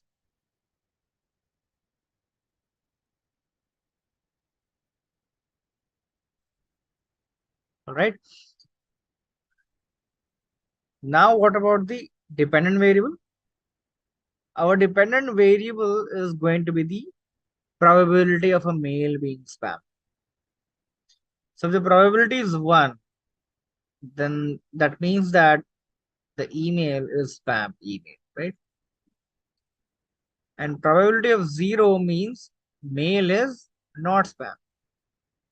So in general, the mail with less number of words from our bag of spam words should not be spam, and mails with 5 or more than 5 words from that bag of spam words should be spam. But there can be cases where you might find that there are emails with less spam words. Correct? So there are emails with less spam words, but they are tagged as spam. So if you have checked your email a lot many times, you must have come across some emails which were spam at some point of time, correct? And you will, what we used to do is we used to drag those emails and put it to a spam folder, correct? But there were certain cases sometimes that we have dragged the wrong email to the spam folder, correct? At least I have done that previously, correct? I read the email, I found few spam words and I thought it was spam and I dragged it to spam folder. The same thing can happen to model as well. Okay. So before the model part, if you look at the data, okay, in the data, you will see that there are some individuals or historically there were some emails which were part of spam folder, but actually they were not spam. Okay. That's what you basically see in the bottom time chart. Okay, this is basically it is saying that there are emails with less number of spam words, but they are tagged as spam. Also, cases vice versa. Okay, where you might find emails with more number of spam words, but actually they were not in the spam folder. They were not tagged as spam. So our aim of the predictive model is going to be to minimize the error while classifying the mails, because our data will always have errors like this one, like no people emails falling in a spam folder but they're actually not spam. So historically you collected this data, and it has this discrepancy which you will always see in any data, right? Your any data is not perfect. It has at least some gaps, right? So that gap is basically what leads to the error in the model, because model is all about reading the data, correct, understanding pattern from it. And if the data only has errors, then your model will also have errors, right? That's why we always have these errors in the model, because our data has some errors. Okay, so that is fine, but that means that we need to reduce this error. Okay, so we need to minimize this error while classifying the mails. So we'll see how do we do it. Okay,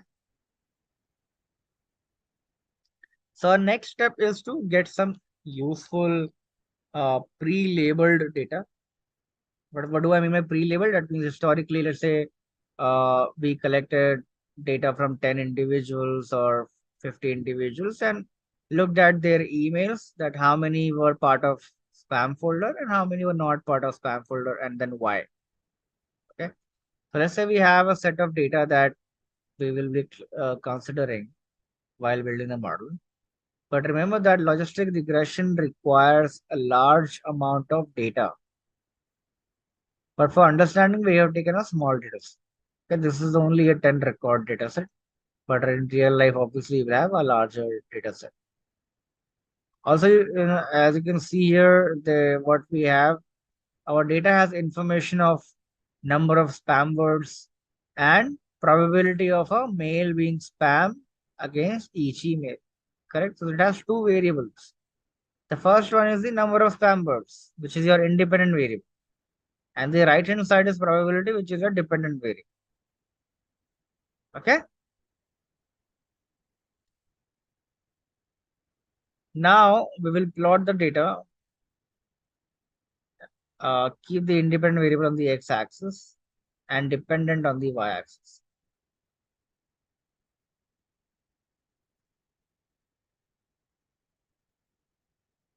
So plot or looks something like this.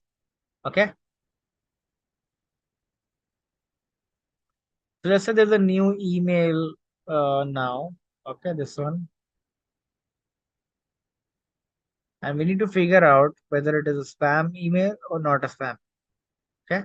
But before moving ahead, let me tell you that in a real world scenario, to perform linear regression, we have to have a large amount of data.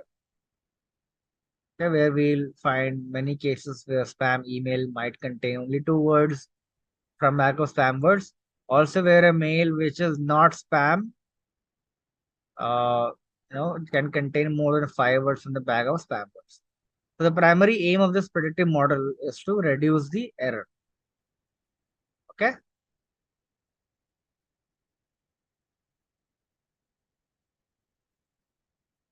All right. So let us say there is a new mail now, and we need to figure out whether it is a spam mail or not a spam, right? So before moving ahead, let me tell you, in real world scenario, to perform linear regression, we have to have a large amount of data. Okay, just try to just repeat that part. But how do we do it? How or we do? How do I ensure that we get a large data? How do we ensure that the model which we are building is perfect?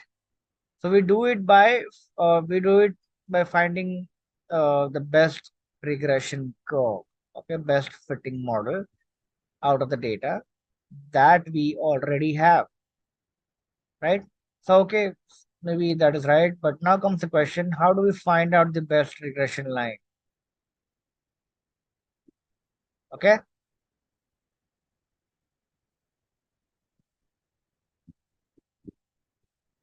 let me explain you how.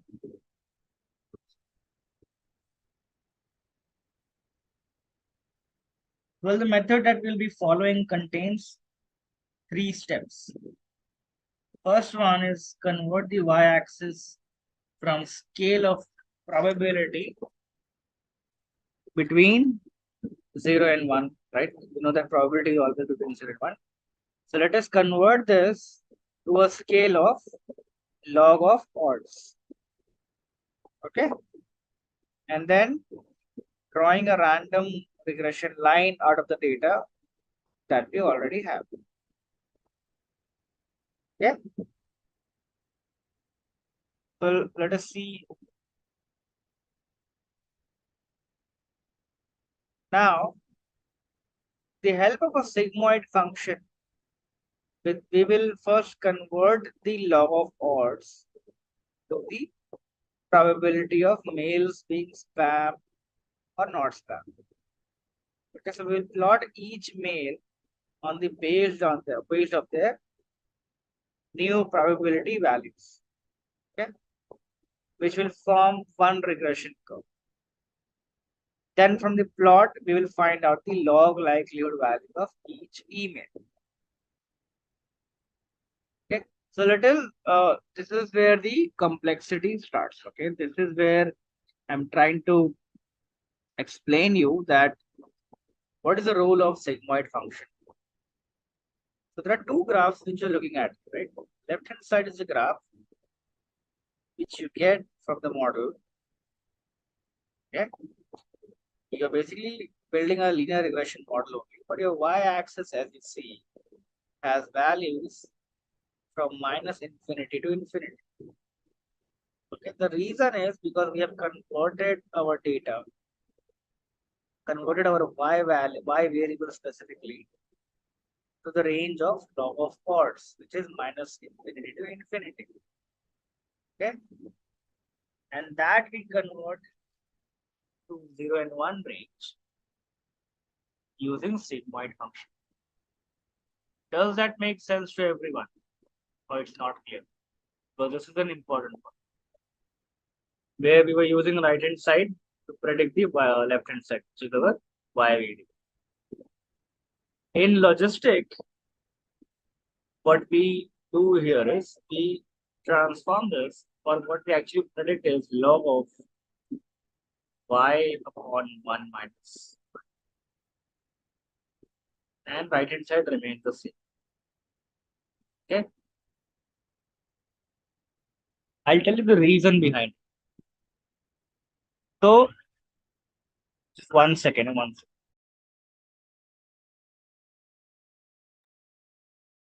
So if I take the same x and y, let's say I was building this one. Okay. Now my objective is to predict whether a mail is spam email or not a spam, right? So my y values are what in the actual data? The actual data, I have number of spam words, 2, 3, 4 like that, and then I have y variable of 0, 1, 0, 1 like that. Basically, that means if it is spam, not spam, or spam, not spam, spam, not spam, right?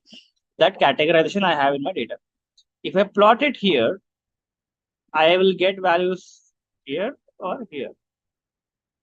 Now, when I build my model might say that, okay, there's a linear regression line. And then it will say that, okay, if x value is this much, y value is this much, which is what? Actually negative number, -1. So you can get a negative value also as the prediction if I use this equation. Or maybe my predicted value is going beyond 1, correct? It can happen. That's why I don't use this equation, because I can get values beyond 1 or less than 0 also. And that is a problem for me because my objective is to predict either 0 or 1, not -1 or 1.5, correct?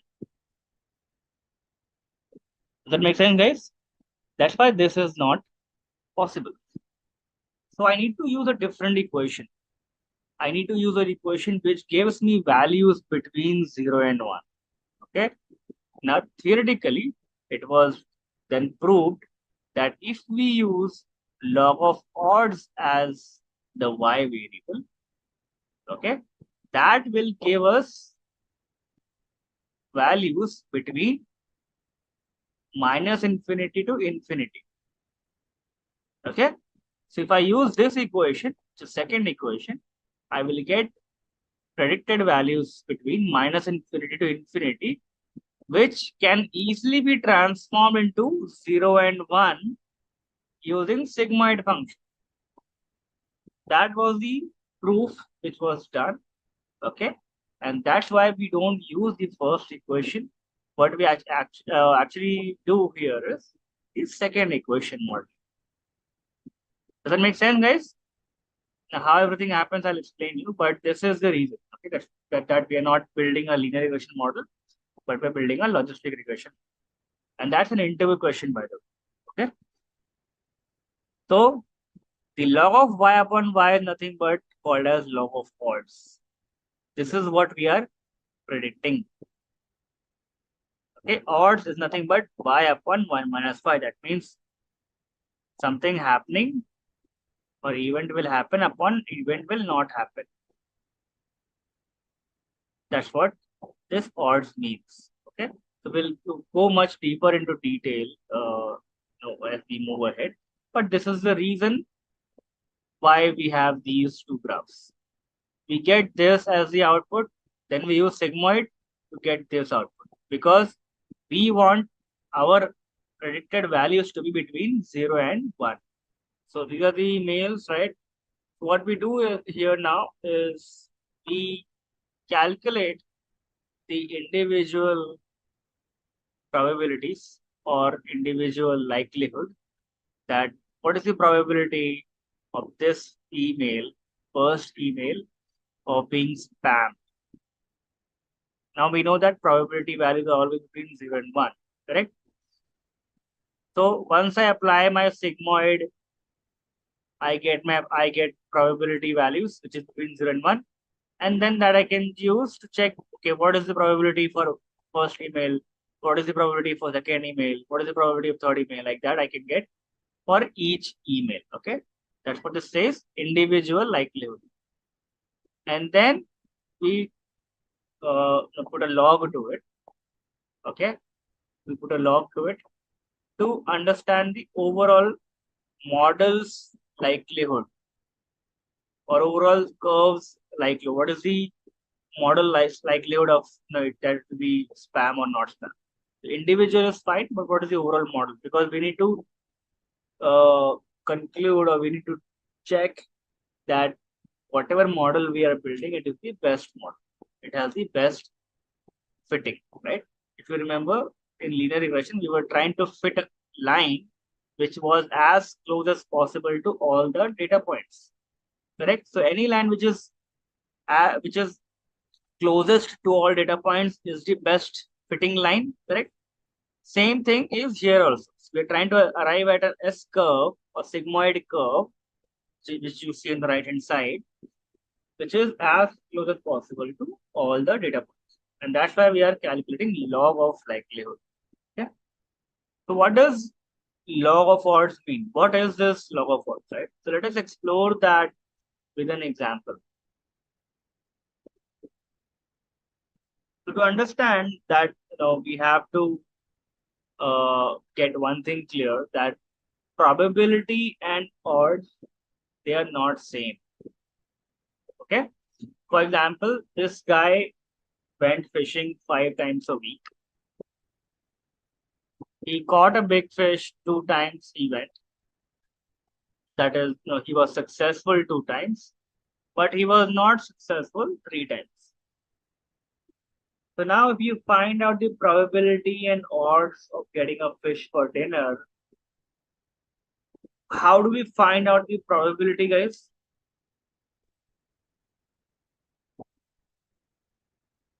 What is the probability of getting a fish for dinner for him? 2 by 5, correct? Because 2 times he caught fish out of 5. So 2 by 5 is the probability, or 2 by 5 is the chance for catching the fish. If that is the probability, what about odds? So odds is basically chance for divided by chance against. Okay. From there, we get odds of getting a fish for dinner as 2 by 3. Chances for divided by chances against. Does that make sense? While probability was 2 by 5, this is 2 by 3.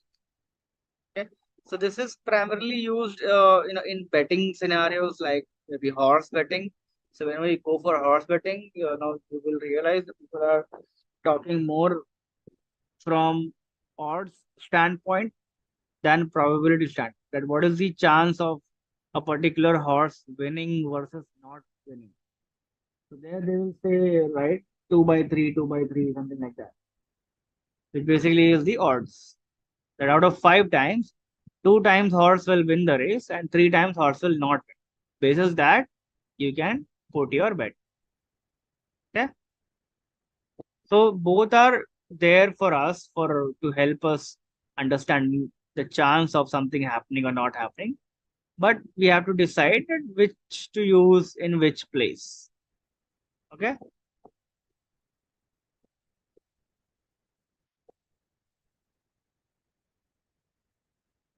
So now that we know odds, let us see what log of odds and log of odds ratio are. Okay, are they same?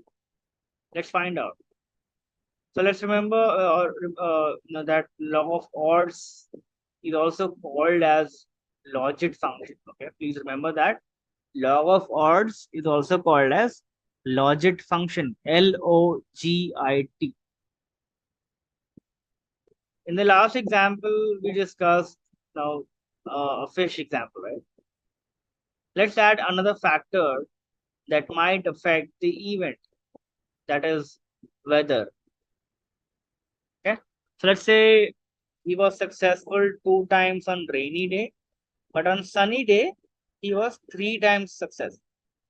Okay, so now odds of catching a fish on sunny day becomes 2 by 3, and odds of catching a fish on rainy day becomes 3 by 2. So log of this is what? Log of 2 by 3 and log of 3 by 2. Okay, and the log of odds ratio will be complete log of odds on rainy day divided by odds on sunny day. Okay, so this is to compare the two chances, that what is the overall chance of something happening or not happening for rainy day versus sunny day. If you can compare these also, which can be done using log of odds ratio. Okay, that's it. So odds and odds ratio are not same, they're different.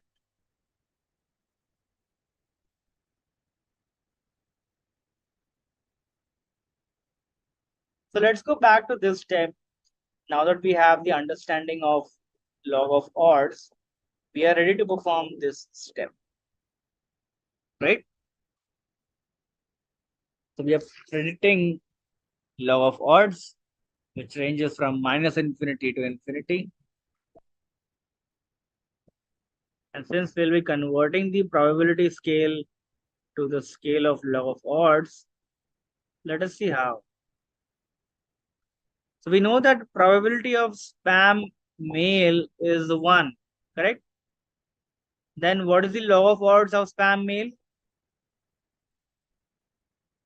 So it is nothing but log of ratio of probability of being spam to the probability of not being spam.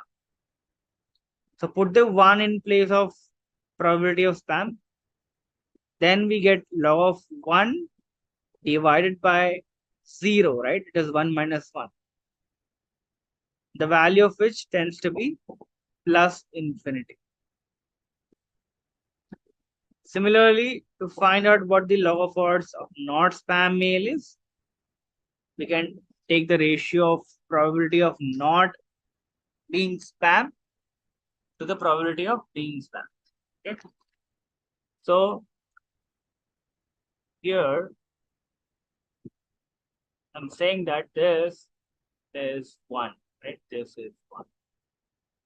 And the reason we are doing this is to just confirm that when I say that if we do log of odds prediction, it gives us values ranging from minus infinity to infinity, right?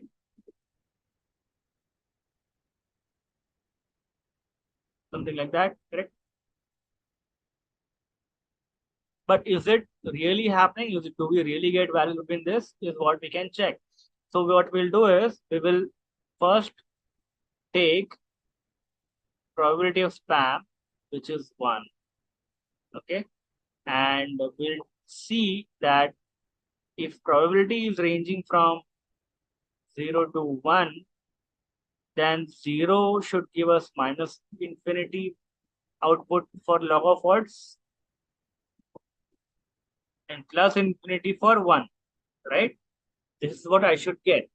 So we are trying to do the same thing just to validate that once we get log of odds as plus infinity, does that mean my probability is going to be 1?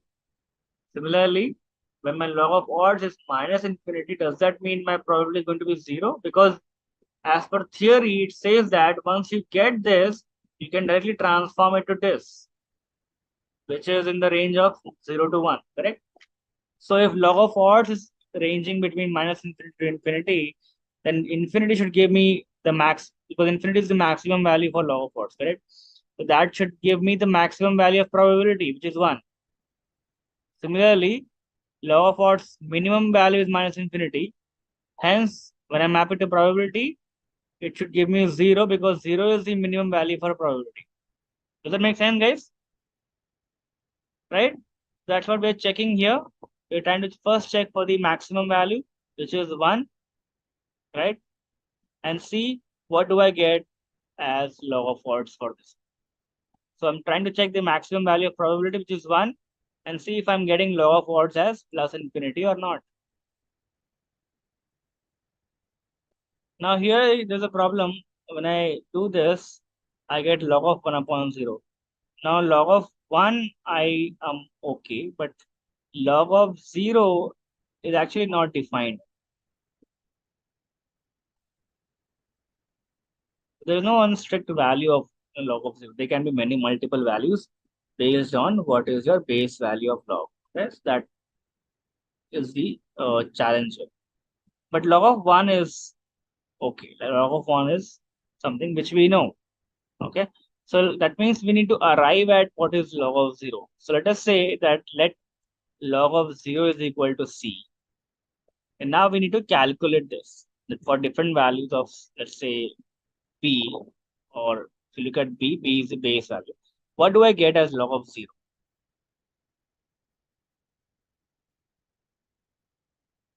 So log of 0 equal to C means 0 is equal to B to the power C. Okay, that's my first equation. And now for equation 1 to be true, we need to check if we'll pass two values for B and see if equation 1 is true or not. Okay, so for B less than 1, so I'll rewrite here 0 equal to B to the power C. Okay, so we need to calculate B in such a manner that B to the power C becomes 0. It's slightly maths here, just focus. What I'm trying to say here is I'm trying to calculate this part, but I don't know what is log of 0.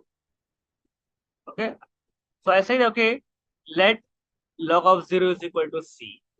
And now I will calculate this and arrive at log of 0. Okay. What is log of 0? I say log of 0 is C. So C is what I need to calculate. Okay. So when I do this, I get this equation, which is 0 is equal to b to the power C.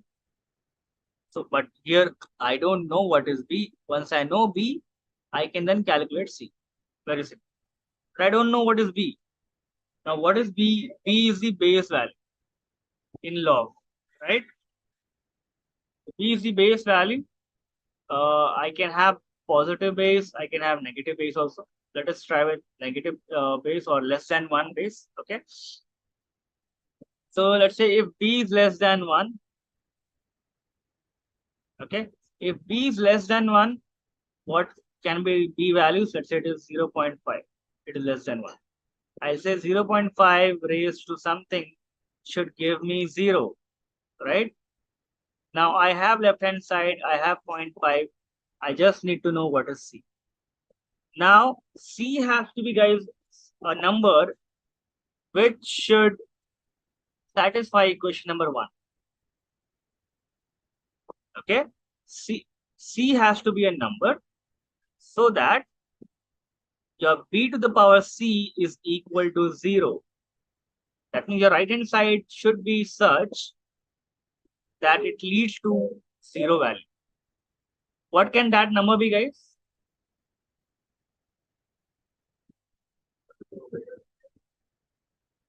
What can number be? If you look at b to the power C, here C can be any number, okay? But you have to ensure that the right hand side should be equal to 0. It should be giving you 0 value. So if you, let's say, if you take 0.5 raised to 2, what will happen? Your right hand side will become smaller, correct? This will be again 0.25, 0.025, right? So that means when you keep on increasing C, your right hand side is becoming smaller and smaller and actually very close to 0. Right? So if you look at the equation again, 0 equal to b to the power C, if b is less than 1, then C has to be really big so that right hand side becomes equal to 0. Does that make sense to everyone? Or should I repeat?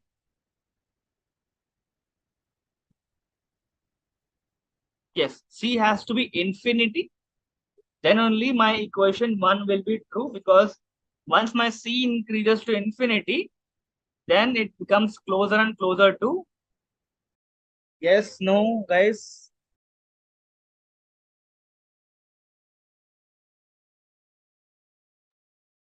Anyone not clear, please put it on chat.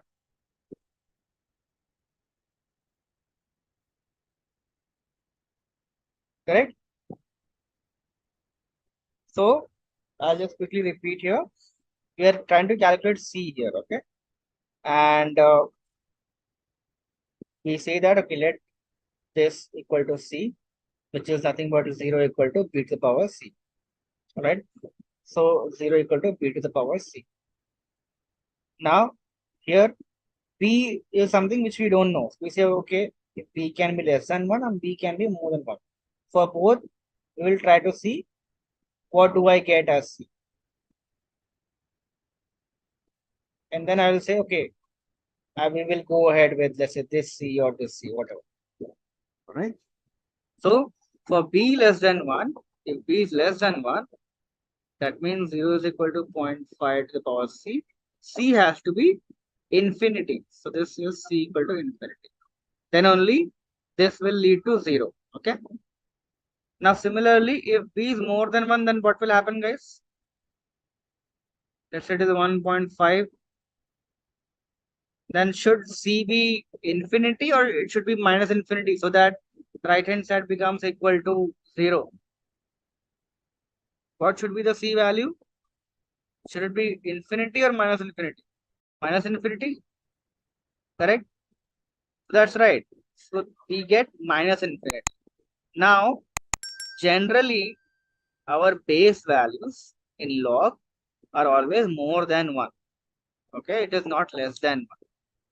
So that's why using this assumption, we go ahead with c is equal to minus infinity. So log of 0 is minus infinity, correct? And now when I calculate this, overall, so this is nothing but log of 1 minus log of 0. So this is 0 minus infinity, which gives me plus infinity. Okay, so our assumption was right when we say that probability of spam is maximum, which is 1. My log of odds is also maximum, which is plus infinity. So my validation is completed, right? That's what we were trying to test, that the probability of spam when it is 1, my log of odds is plus infinity.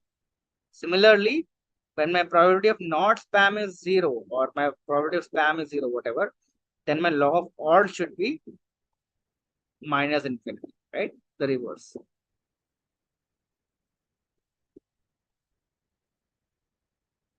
This one, right?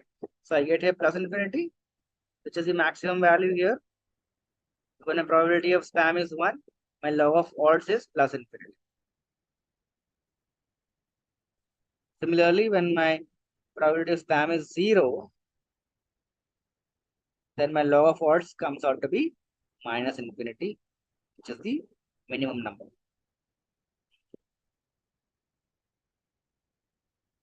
Okay, guys?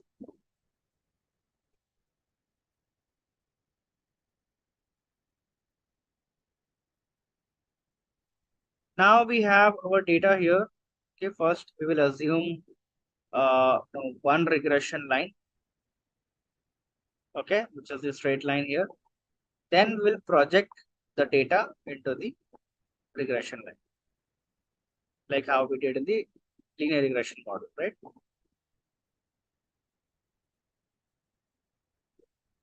Let us go back to this step where with the help of sigmoid function, we will convert the log of odds to the probability, right? That's the main objective. Well, we need to use sigmoid function to arrive at the final output, which is the probability part. Probability of mail being spam or not spam, correct? But what does the sigmoid function mean? So sigmoid is nothing but the standard form of logistic regression. Okay. So don't look at the function, it is a little complex. Look at the sigmoid function output, which is e raised to x upon 1 plus e raised to x. Okay. This is your sigmoid function. Right? This is sometimes asked in interviews also, that what is the formula of sigmoid function. Now, what is this? It is actually being derived from the same log of odds equation. If you remember, this is what we were trying to predict, correct? So I can just solve this equation, okay, and get the sigmoid function. It is as simple as that, right? So this is my modeling equation actually. Okay. So if I simplify this, it will be, let's say, if I put log, if I want to remove this log, it will be y upon 1 minus y equal to e to the power mx plus c. Right? So log comes here, becomes anti-log, which is e raised to mx plus c, and we are only left on the left hand side is y upon 1 minus y. Now I just have to equate this. This is y is equal to e raised to mx plus c into 1 minus y, right? Which will be again y is equal to e raised to, let me just write this as x, okay? E raised to x minus e raised to x into y, right? So now this will be nothing but y plus e raised to x y equal to e raised to x. Correct? So here again you take out y and you left with this equation. So this is y common, 1 plus e raised to x equal to e raised to x, and that's what this equation is. Right? So this goes in the denominator, and then you have y is equal to e raised to x.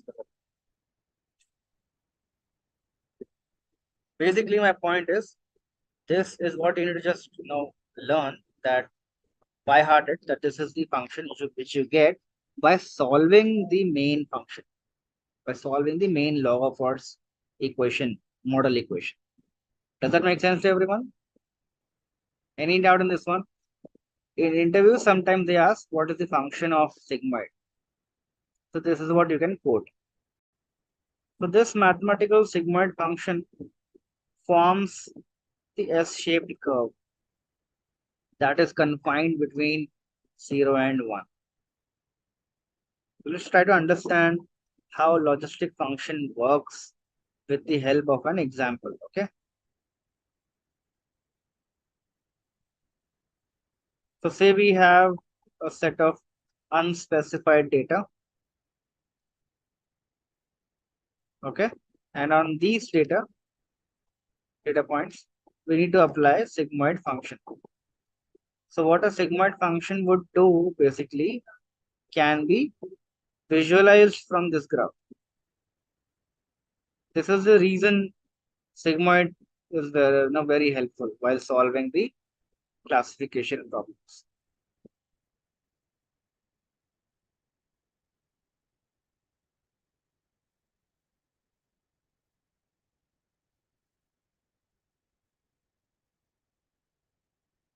Right? So now we have an idea of how sigmoid function works. Let us move ahead with our spam email classifier example. Okay, we are ready to perform this new step. What is the real life application? Now, this is a technical function which is applied just to convert log of odds into probability. It is not applied in real life. Okay, it's just a transformation function.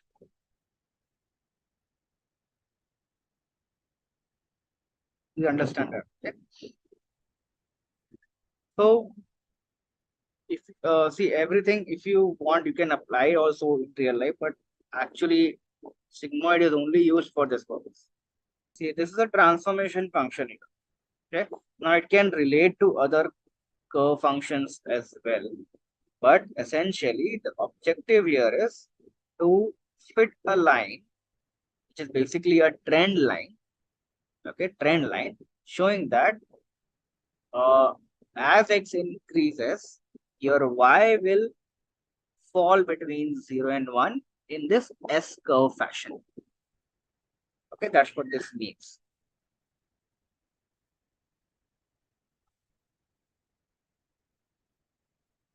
Okay, so this is what you have already understood. Now we'll be using spam email classifier to perform this step. So we're going to be replacing the log of odds value of each email to get the probability of each email being spam, right?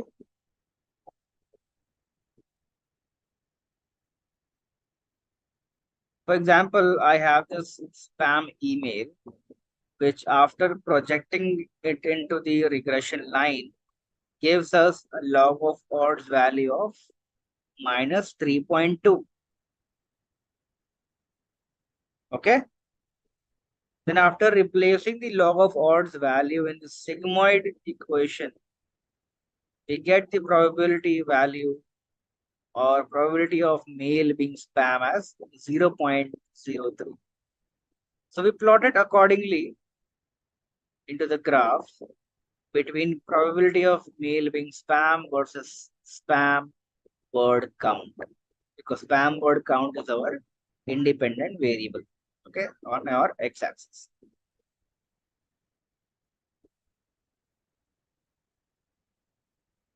Again, for this email, which after projecting it into a regression line gives us log of odds value of 5.6.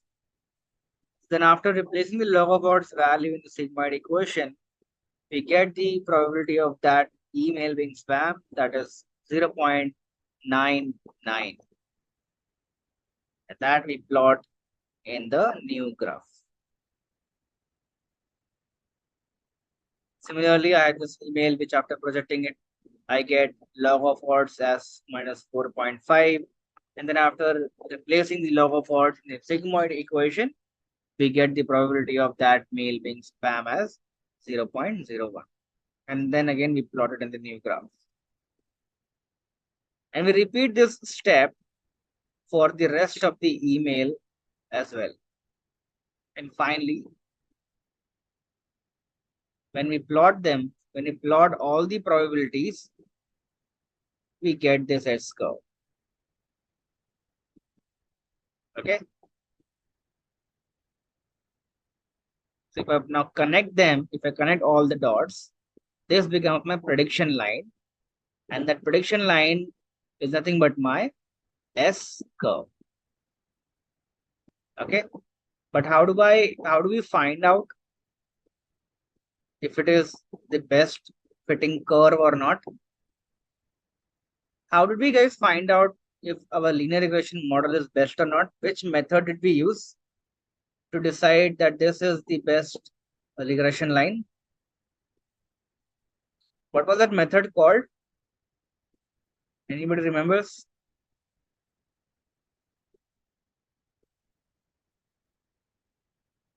No, it's not MAPE.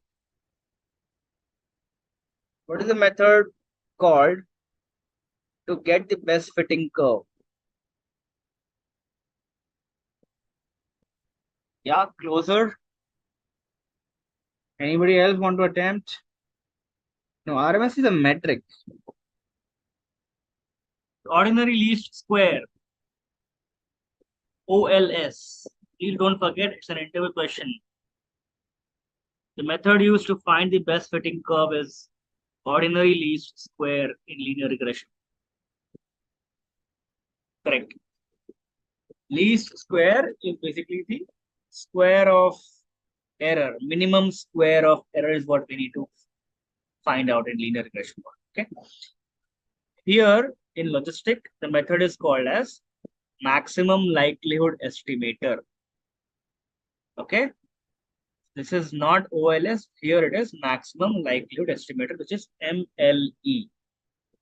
Now the interview question is, what is the difference between OLS and maximum likelihood estimator? I'll explain you that later on, but I need you guys to research on it as well. Okay. So now that we have one regression curve, let us find out the likelihood of this curve, overall model's likelihood. So first, we find out the individual probability or individual likelihood, right, of each email. Okay. Again, you must be thinking, how do we get the likelihood value? Well, the likelihood is the same. Okay, probability value is the same as likelihood.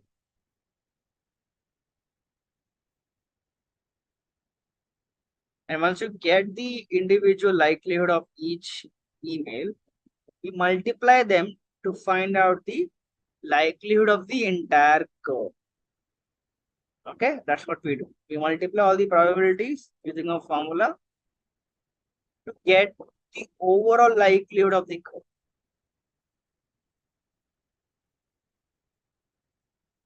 Which comes out to be minus 0.084. This means that the log of likelihood of this model's line is minus 0.084. Okay. Now let us rotate this line to find out the best fitted regression line, because this is just one line. There might be hundreds of lines, and Among those lines, there would be one best line, best fitted regression line. Correct?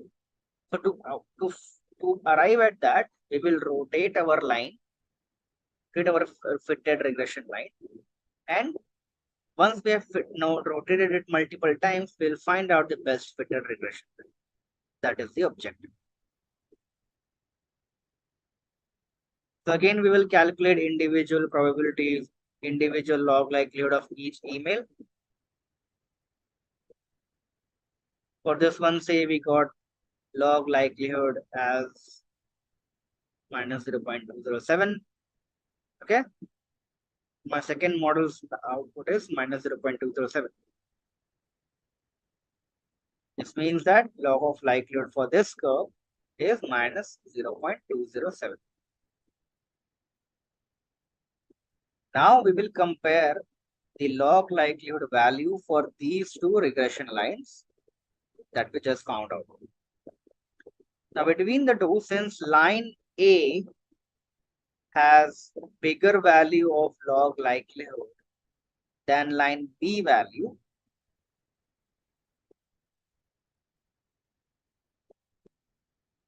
we say that line A is better. Okay? But we can rotate it many times, right? We will rotate it again and again, repeat the same process, and then find out the log likelihood for this line. We will keep on rotating this, okay, the regression line this way, until we get the regression line with maximum log likelihood. That's why the name is MLE, maximum log likelihood, maximum likelihood estimator. Okay, that means arriving at a regression line which gives us the maximum log likelihood. Okay, whichever curve gives us that, whichever line gives us that, that becomes our best fitting curve. So regression line with maximum log likelihood is going to be the best fitted regression. All right, so that's about it, guys, from today's session. So before ending this, let us take a quick look back at what we have discussed today.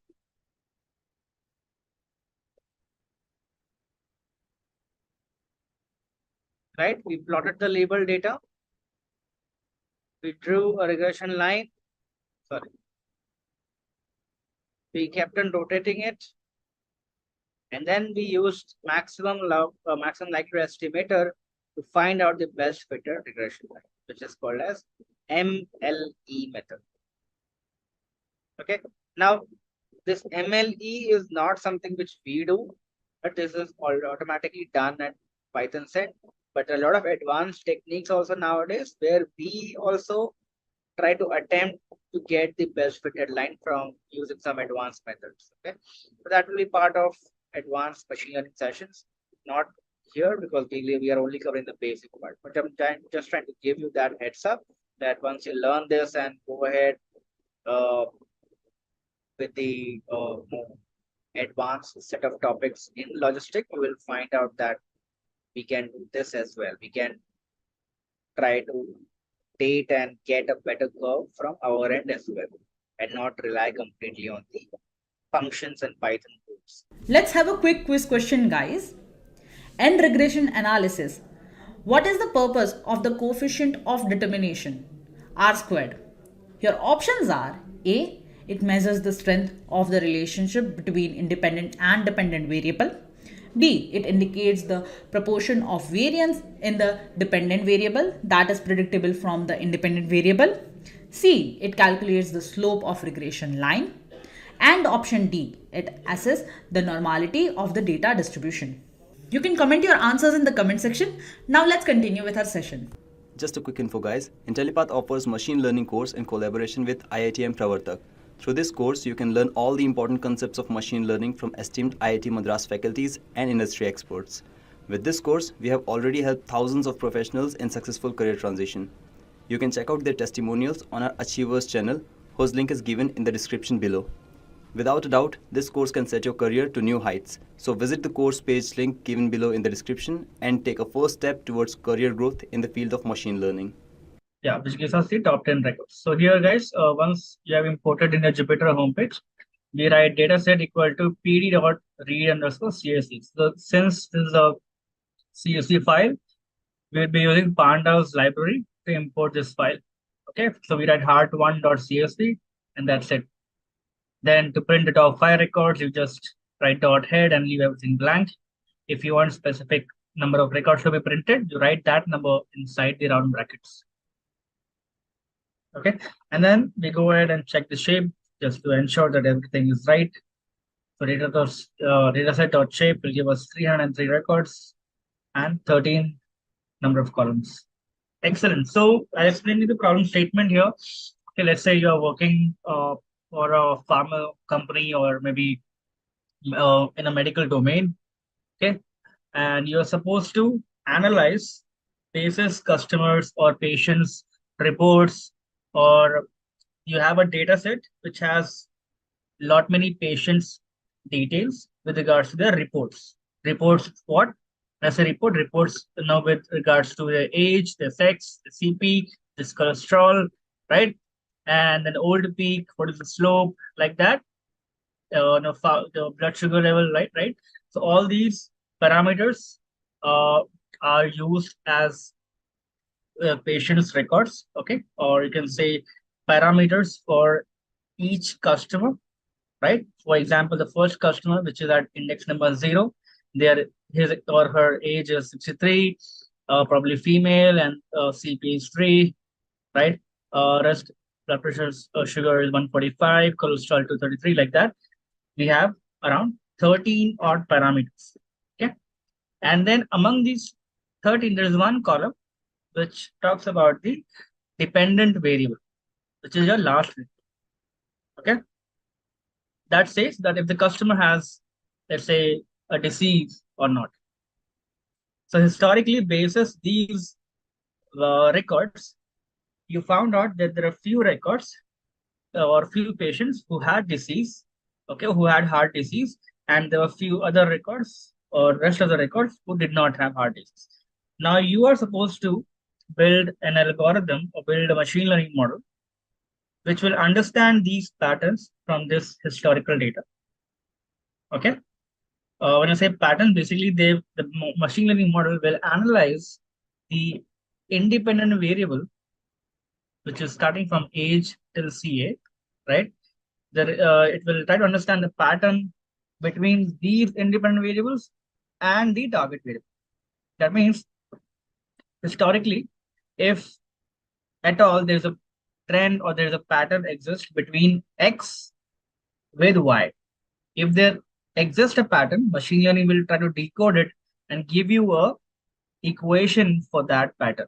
And that is our machine learning model, which is nothing but our log of odds is equal to mx plus c. Right? Does that make sense to everyone? So we're trying to arrive at that equation, which is our model's equation, which is nothing but the pattern or the relation between X and Y. Okay? So if there's a pattern, let's say there's a patient whose cholesterol is typically high, right? Blood pressure, sugar is also there. Then age is on the higher side. Probably among all those patients, there are more number of heart disease patients, right? Just a hypothesis. Similarly, there could be another segment where maybe the heart disease is not there or it is low in proportion. Whatever is the relation between X and Y, that will be put in the modeling equation, which is our log of odds is equal to mx plus a. Okay. So let us give everything to machine learning what it wants. This is what data, what the different features, whatever. And then machine learning will try to decode the relation and give us the equation which we want. Right? So let us go ahead. Let us see what data has. So dataset.info, which gives us the information about all variables. So it says it has 303 records, which are all non-null. That means there is no null values or no missing values. Okay. Data type of this is integer 64. So if you see, I think almost all the columns have 303 non-null records. That means there is no missing value as such. Just the 9th column, old peak, its data type is float. It has decimal points. Apart from this, every variable is numerical or integer in nature. Okay, so let us run these quickly. So import, and then you run dataset.shape and dataset.info to understand the variables type. Now let us go ahead and explore our data a little, and then we will straight away go into the modeling stage. All right. So let us look at the target variable. That's the first thing which we should look at generally. That's our approach. Once we import any data, we first check now what are the independent variables and what is our target variable like. In our target variable, how many patients have heart disease, how many do not. So to check that, we write data set target dot value underscore counts and round brackets close. Okay, so that's the group by function generally we write in Python. Dataset dot target or dataset square bracket target dot value counts, and that's it. Round brackets closed. So it says that we have 165 patients who have heart disease and 113 who do not. Okay. Now we can do the same thing. We can look at the same distribution of patients having heart disease or not using a chart as well. Okay, which will be really good to see here because we're going to use a different kind of graph for this one. We'll import Seaborn this time in addition to matplotlib. Essentially, what we had covered before was only matplotlib. But let us see how we can do the same plot or how we can plot the same chart using Seaborn. So to do that, just import Seaborn library as SNS.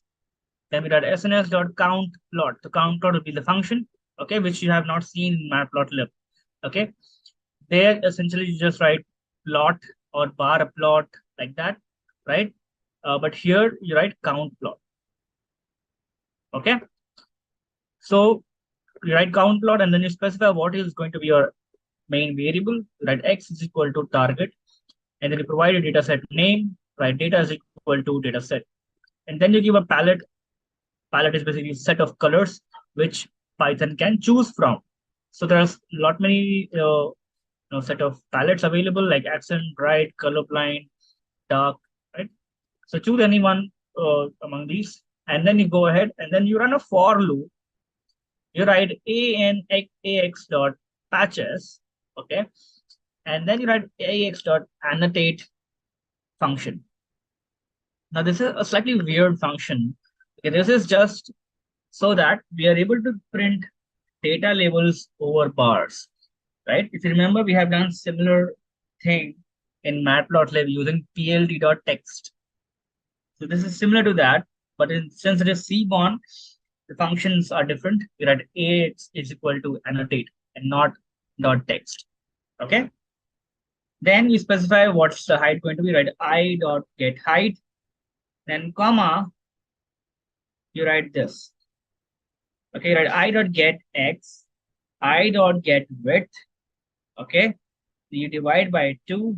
Then you write I dot get height, and then you close it. So this is basically just you passing 2 arguments. What is going to be on x side and what is going to be on your y side. Okay, so you specify that, and then you run it, and the plot we get is slightly different. Okay, which even when you hover on this one, you get to see a better one. Right, let me. Yeah. Correct. So this is the Seaborn one. Okay. So you get to see the labels over the bars. Slightly weird, although you might say that pld.text was quite simpler in plotting the data labels over bars, which is correct. But if you're using Seaborn, the function is slightly different. When I say patch, it is one. When I say patches, it now contains a list of patch objects. So all the bars in the bar plot, or I would say any graphical elements, okay, which has axis X and Y axis. Okay, there we represent them as patches. So whenever we analyze or print these labels over these, we write patches to represent them. The next thing we do is understand the independent variables. While we understand what we understood is what is the distribution of target variable, which has more number of patients having heart disease and less number of patients not having heart disease, right? So the same way, we should also understand what the X variables or independent variables are. The reason is when we work on such data sets on real life, the modeling stage comes at a very later stage. Okay, the first, the foremost thing is to understand the data completely, because your job is to not just build the models, right? Your job is to solve the business problem using the model, right? So to do that, you first need to understand what is the problem about, what are you trying to solve, right?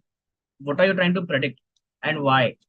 So that you first understand. You go to the client, or go to your boss, you go to your uh, the senior management for or your business, whoever you are building this model for, and you understand the complete business problem from them, right? Why is this a problem, and which segment is does this problem occur? Is it occurring on the entire set, or is it only occurring on a small set, right? Accordingly, you decide that I should build a model to solve this problem, okay? And maybe this model can be applied not for the entire set, maybe only for small set, because that there the main problem lies, and not on the entire set. So this you can only decide if you know the problem statement, which you get once you discuss this with the business, right? Once that step is done, the next step is to understand the data. So you import, and it's not like once you've imported, you directly go into the modeling stage, right?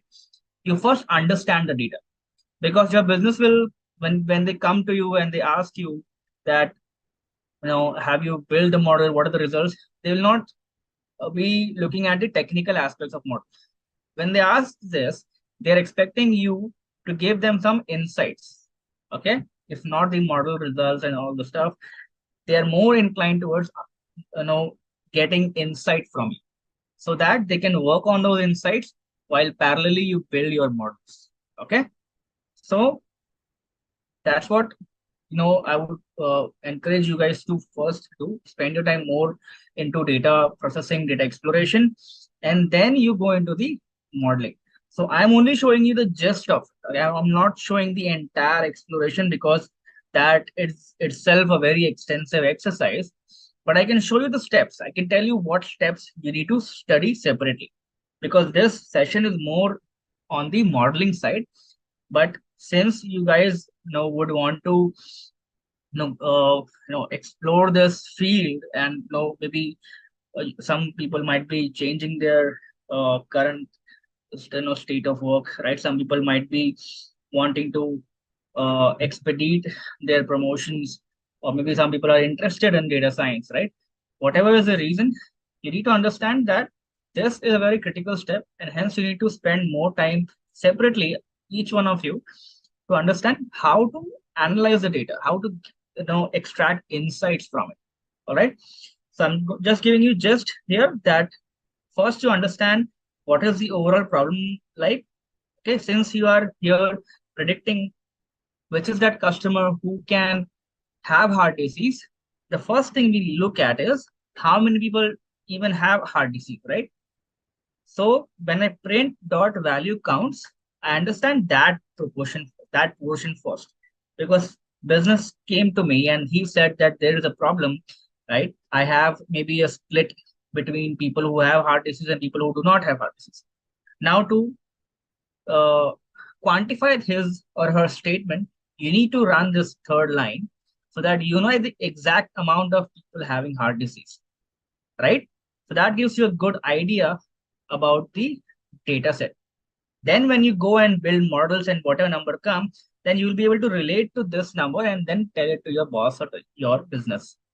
First, run dot value counts on target, and then usually we run dot describe on the independent variables. All right. So dataset dot describe will give you descriptive statistics of all the variables, all independent variables, but it gives you in a very, I'll show you in this format, right? Where you have to go right hand side and just look at the complete output. So to avoid this, you can try add dot t to get the transposed version of this output. So you get a better readability and you can see all the numbers in front of you in one output. All right, that's why I've added dot t, which is a transpose. Now here you can interpret this output and understand the data more. That what is this distribution of age, right? So you look at age, the average age is 54. So now you understand, okay, my hypothesis was that more aged people have heart disease. So that somewhere stands true because average is also coming out to be 54, right?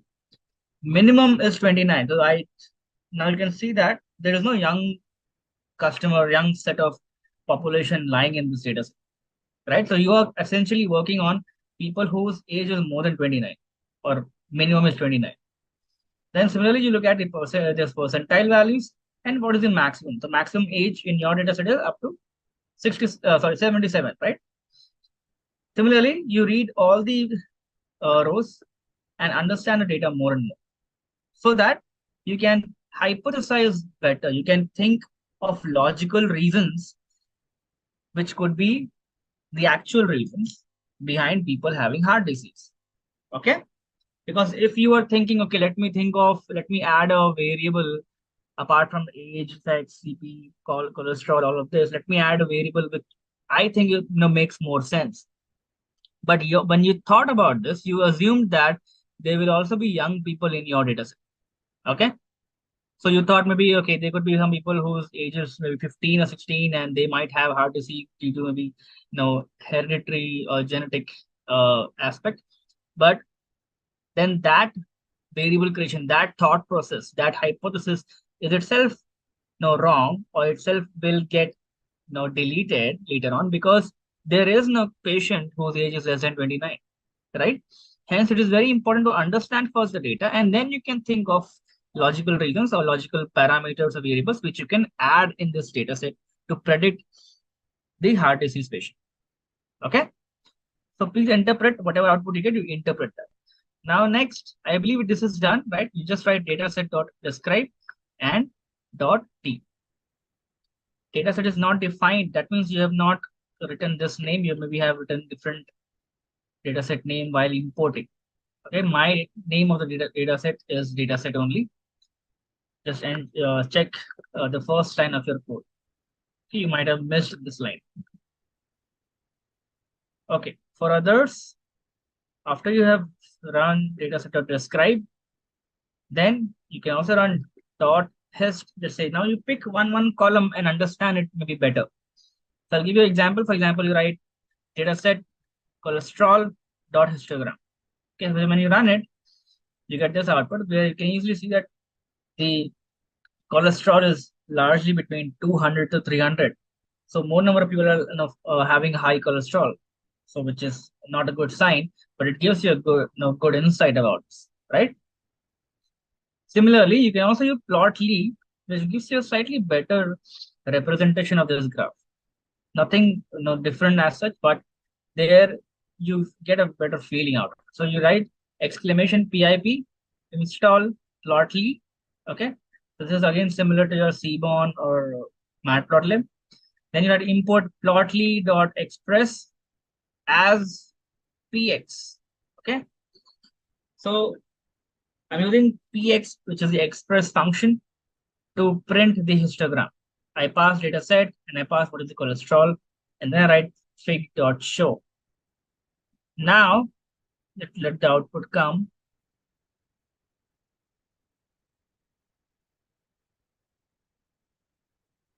So this is the output, which is very similar to the previous output. Okay, there's hardly any difference. See, right? The first one is histogram, and this one is also histogram. The difference is when you hover on this chart, you get to see the number, the data label. So you need not print it separately by writing ah.patches or plt.text, right? Here, everything comes automatically. So that's the difference. Okay. So I like this package a lot, just Plotly, which you can use for simple distribution graphs. The only way to learn these is, Vidya, to keep on using them frequently. Okay, if you stick to maybe one, you might forget about the other one, which is not a harm, but it increases your overall coding time. Okay, so try to see which package can be used at what point. For example, Plotly, here it is better for client representation, or if you're putting it in maybe somewhere which is which the business can see. So when you hover over it, they can see the data labels, right, which look good. So if you want to impress your business, maybe Plotly would be the right one on those scenarios. Otherwise, for internal purpose, I don't think Plotly would be required because even .hist does a good job and it is easier to code, easier to remember, right? Plus, it takes lesser time to print the out. Plotly takes slightly more time. Yeah, and if your data set is huge, it might take even more time. So choose, what scenarios you want to use which package. You need to be optimal. Point is that you need to be faster and you need to be optimal. Now we will see if our data has any extreme values or not. Because if my data has outliers or missing values, then I have a problem because now whatever insight I derive will not be completely right because my data has a lot of irregularities, right? So my analysis is again having irregularities. So I need to treat those irregularities so that my insights and interpretations are coming out right. Okay. So let us find out if there exists any outlier or not using box plot. So I write cbon, which is SNS dot box plot, and since box plot is a function, I just specify the column name on which the box plot will run. So I write dataset, cholesterol, and pld.show. That's it. Yeah, in the output here, you will see that there are some outliers, okay, on the right hand side, which we can address.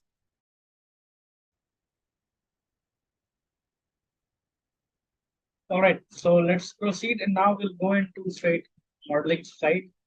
So steps will largely look similar to what we did yesterday. We first split our data. We only remove the last column by writing colon -1. Okay, so this way we will be excluding the last column. So I write period data frame, data dialog, colon, comma, colon -1. Okay, so in the range of columns, I specify blank colon -1. So this way I exclude the last column because in the range, the second element or the end element is never included in the output, right? So that's my X. Similarly for Y, I just write -1 after comma. And rest everything remains same. Let's print this. That's it. Okay. So this line you're not supposed to print. I'm just commenting. In case in other codes, if it is giving you error, then you can come back and on this line. If Y is equal to dataset.ilog. Otherwise, not required. Just run X and Y, and then we go ahead with splitting dataset into train and test. Yeah, just a standard practice because X generally has more number of variables. That's why it is written as capital. While Y only has one variable, that's why it is written small. But you can write small X also, does not matter. They can now go ahead and split the data into train and test. So right from sklearn model selection, train test split. And as usual, extra and X test, Y and Y test, specify train test split function, pass X and Y, test size is equal to 2.2, and random set any random number. Okay. And then we go ahead and create our model. This time instead of linear regression, I write logistic regression. From sklearn.linear model, input logistic, then log model equals to logistic regression. We specify iterations also, that how many iterations it needs to perform. Basically, you can consider this as a rotation also. And then you do a dot fit to give me the best fit model. That's it, and then fine. So here you might get some error like this, which is not an error but a warning that the column vector y was passed when a one array was expected. So can we change it to ravel? But it's just a warning. If it doesn't impact our output. Others can go ahead. Once your model is run, you will see this as the output. It's actually not an output, okay? So don't consider that as an output because you have just run log model.fit. Okay. Actual output comes later when you write log model.coefficient, which gives you 30, whatever, 1, 2, 3, 4, 5, 12, right? 12 variables, 12 coefficient. So here, if you look at the output, we are having coefficient values for each variable. Okay. But the coefficient value is not exactly the same as you saw in the linear regression. Linear regression, the coefficient which we got was mx, the m value, which is part of mx plus c. But here you're not building y is equal to mx plus c, right? The coefficient which you get, you can use that to predict the log of odds, right? This is again telling you about the chances of something happening. So here, just look at the numbers. If the numbers are negative, it means that as an increase in x variable is associated with a decrease in log of odds. Why log of odds? Because we are predicting log of odds of target variable and not the y. Okay. Similarly, positive means that increase in x is basically increase in log of odds of target variable being in class 1.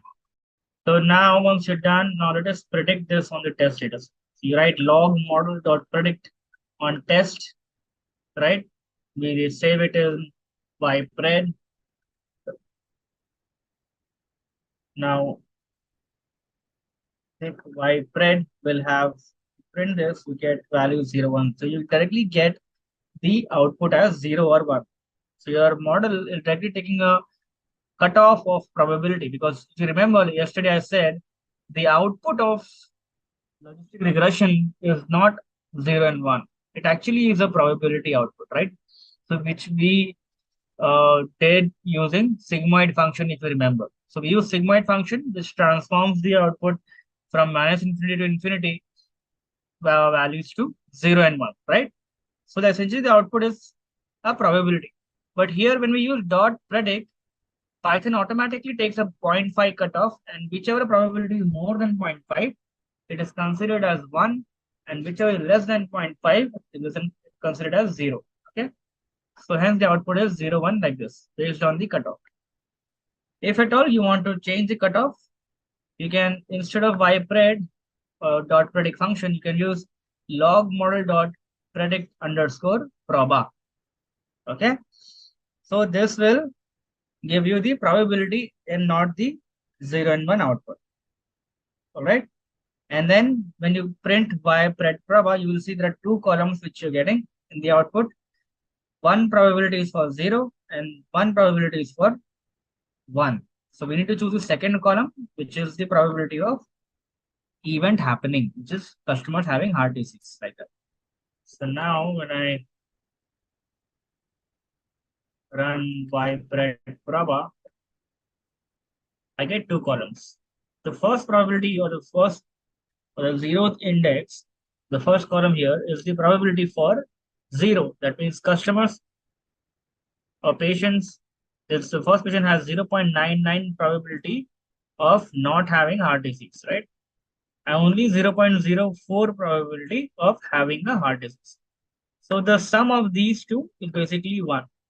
Out of this 1 probability, 0.99 is going to 0 and 0.04 is going to 1. Okay. But since we are predicting which patient can have heart disease, we are supposed to look at only the second column. Okay. Hence, what we do, we only pick the second column to understand the output. So we write ypred prob colon comma 1. So that we only pick the second, then we can print it and we get the output. And now your homework will be to use a cutoff. Write a code, maybe you can write if then else code or np.where command to convert this into 0 and 1. So use your own cutoff and see if you're able to get a better accuracy than this one, which is 72% for my case. Okay. So log model.score gives you the overall accuracy. That means for how many records, how many rows, my predictions are correct. So if actual was 0 and I was also predicting as 0, it is a correct output. It is accurate. Okay, so that is counted as 1. Similarly, the second row of it is also accurate. I am accurate for then 2 rows. Similarly, third row is accurate, then I'm accurate for third row, three rows total, right? So out of entire set of rows, what is the percentage of rows on which I was accurate? That is my accuracy. Okay, so I write log model.score, specify x test, comma y test, and that gives me 0.72. So if you look at my test data performance, this is coming out to be 0.72, while train data performance is 0.87. That means there's a huge gap between train and test performance. Ideally, industry standard is that both the numbers should be within plus or minus 3 or 5%. But this is huge, right? So we need to work back to our model, change something in the data set or model so that our gap decreases and my model's performance or accuracy is on the higher side. Okay, so that we'll do once we come back from the break, which we'll be doing using hyperparameters. The next thing, because we saw that the accuracy is not up to the mark, right? The difference between the two is significantly high. So to handle that, there are two options. One, you change the model. Second, you try the same model but with hyperparameters.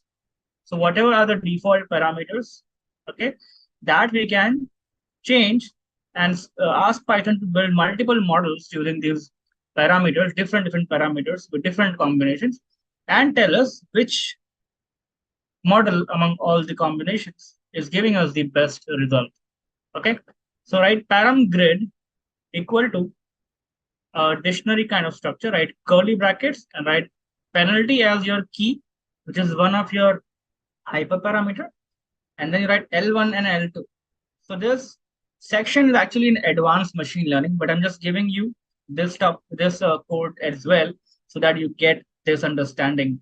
But it is slightly advanced. Okay, it is not in the scope also in the session, but I'm giving it so that just you have this clarity that this is part of your model. Okay, so penalty L1 L2 actually is a advanced topic. It is basically you penalizing the coefficients which we just derived, which is this one, right? These you can penalize as well, because sometimes if you see my train output is very good, which is 0.87 accuracy, but test is on the lower side, right? So maybe we can reduce the coefficient values, okay? And that can be done using penalty. So there are two ways to do to penalize our coefficient. One is L1 and other one is L2. So do read about it, okay, because it's a completely different theory on both the topics. Okay, we probably will require one session on both topics, but since it is not in the scope, I'm not covering that as of now. But I'm just trying to help you the same theory using the codes. So if I want to penalize using L1 and L2, I write penalty colon, and in the list format I write L1 and L2. Then I write C, and then I write solver. And these are basically more additional parameters. Okay, one is C and one is one solver. So try these numbers for C and solver as well, which will be our parameters. So just to help you with this is not the only hyperparameters. There are n number of parameters which we can tweak. Okay, so let us run this. Okay, create this parameter grid, and then we will again rebuild our model using this parameters. Okay, so one model will be built using L1, C is equal to 0.01, solver equal to linear. Second model could be L1, 0.01 and saga, right? Like that, there will be different combinations, and then we will check among all the combinations which combination is giving us the best result. Okay, so let us first create parameter grid, and then we again write sklearn.model selection, import grid search CV, and then we run this on our model. We write grid search CV, provide our model, which is model equal to logistic regression, right? Which is our log model. And then we write the parameter, we pass the parameter grid, and then we write CV is equal to 5. CV is basically the cross validation. So we want 5 different data sets to be created within trained data, right? Because you know that we have divided our data into train and test. Now within train, I am saying that I want to divide this train into 5 pieces, and I will build my model on one data and validate on the other remaining set. Okay, so let me explain you using an Excel. Maybe you have 1, 2, 3 like this data set. Okay, now what I'll do is I'll divide this into 5 pieces. This is one piece, right? This is second piece, this is third piece, this is fourth, and that's 5. So I say that I will build my model on, let's say, on these 3 and validate on the other 2. Similarly, I'll again do my modeling on these 3 and validate on the other set. It's very similar to our train test data, but I'm performing this, okay, within train. So test is a different data any which ways. I'm performing this so that I can accommodate all the parameters on each sample so that I do not face the overfitting part. Okay. Now, if you look at this, this is my train data. Okay, this is actually my train data set, and test is different any which ways. Okay, test data is also there here. This is the remaining 20%, right? Now what I'm doing is within train, I'm doing 5 parts of my data, and then I'm building my model on first 3 or first 4, whatever, and validating on the remaining set. All right. Now, why am I doing this? Because I am supposed to create multiple models using different combinations, and then whichever is the best model, that I will choose, and then I will validate that on the test. Okay. So test is my eventual validation data set. So whatever validation I'll perform at the end with the best parameters, that will be done on the test data set. Okay. But before that, I need to arrive at the best parameters. That means I'm supposed to run multiple models and arrive at the best data set. Correct? Or arrive at the best model. So that I can only do this way, which is CV is equal to 5 or CV is equal to 10, whatever. So that to arrive at the best model, what I'm doing is I'm training my model on a part of my data and also testing it out at the same time. Okay. So my best model is also a model which is being validated at the same time. Correct? Once basis the validation, once I get the best parameters, that I will choose as the best one, and then that I will use in the validation for test. Does that make sense to everyone? So this should be very much clear to you all. So that is our CV is equal to 5. Okay, so let us run this. If you have any doubt, just let me know. Model, let me run the model again, and then this, yeah. And then I run grid search dot fit so that I fit my model multiple times using these combinations. So it gives us, I think, an error or warning, max iteration, which is fine, I'm supposed.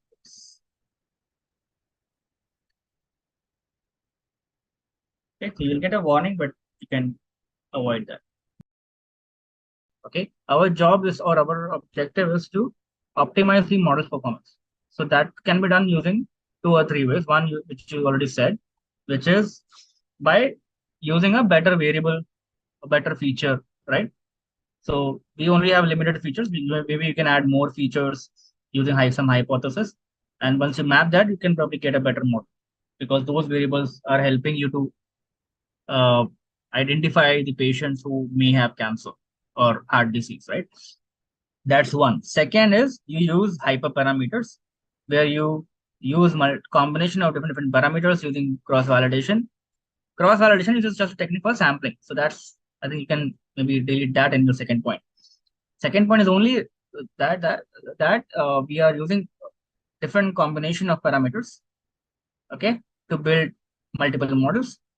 And then choose the best parameters and build my model on that so that I get a better performance. Because the first model which I built was on the default parameters. So maybe there is a combination of parameters which may give me a better performance. That is second. There is also a third one, which is you change your model. Maybe you use an ensemble model, which is like a combination of multiple models and which you average together and get the result out of it. That's your third case. Okay, so that will be learning later on. So once you're done with this, you need to run this part, which is finding the best parameters, right? Grid search, which was our model, right? We have fitted our model using grid search.fit. Now we need to use this grid search.best params underscore. So for me, it is giving C is equal to 1, penalty L2 is solvable linear. This is the best combination. And then on that, I pass here the logistic. I write logistic regression, best parameters, and fit my model using those parameters. Okay. Let us run this, and then I can do dot predict, check my accuracy on test. Then again, I can check it, let's say on train. And then I see if I'm getting a better performance or not. So I'm already getting a test 0.73, right? Now you can check the same thing on the train data and see if you're getting a better performance or not. 0.88 again. So it is not giving you the best one, maybe it's still a huge difference. Okay, so this did not give basically the result which we want. So then we need to move to other approaches, right? Or maybe we add more hyperparameters because we only checked for 3, right? But there are many more hyperparameters which we can work upon. Just a quick info guys, Intellipaat offers machine learning course in collaboration with IITM Pravartak. Through this course, you can learn all the important concepts of machine learning from esteemed IIT Madras faculties and industry experts. With this course, we have already helped thousands of professionals in successful career transition. You can check out their testimonials on our Achievers channel, whose link is given in the description below. Without a doubt, this course can set your career to new heights. So visit the course page link given below in the description and take a first step towards career growth in the field of machine learning. We are going to start with one of the most used algorithms, decision tree and random forest. Now, when I say most used, it is used by both business as well as data scientists. The reason is that the decision tree algorithm is based on a tree-based structure, which is very easy to understand, and hence business prefers always looking at the tree-based approach, which is easier for them to look at the problems, isolate them, and arrive at the solution. Using a similar approach, even data scientists use decision tree or tree-based algorithm to solve the business problem and arrive at the predictions. So as you all know by now, logistic regression is used generally for classification kind of models, right? So if you want to predict something which is categorical like A or B, or pass or fail, or if email is spam or not spam, right? Or maybe it could be more than 2 categories. For example, spam, not spam, social media, right? Can have n number of countable categories. If that is the case, then you can use classification-based models like logistic regression. Decision tree and random forest can also be applied in a similar scenario, where if the objective is to predict if something is among the categories or not, like A or B, pass or fail, spam or not spam, then you can use decision tree and random forest also. Okay. But there is an advantage in decision tree and random forest. First advantage is, as I said earlier, it is very easy to understand. Second is these algorithms are not just applied for classification models or classification problems. It can also be used for regression problems. For example, if you want to predict something which is continuous in nature, you can still use decision tree and random forest. Okay. So let us go ahead and understand this. Okay. So let us go ahead. So as I said earlier, this is a model which can be applied for classification. Classification, as you know, falls under supervised learning. So to understand classification, we have decision tree model. We'll look at the demo today, how to build a decision tree model. We'll also look at a mechanism or a sampling mechanism specifically, which is used to select the data which we can use for the decision tree. Okay. And then we're going to look at how this mechanism is applied in random forest. Okay. Both decision tree and random forest are tree-based models.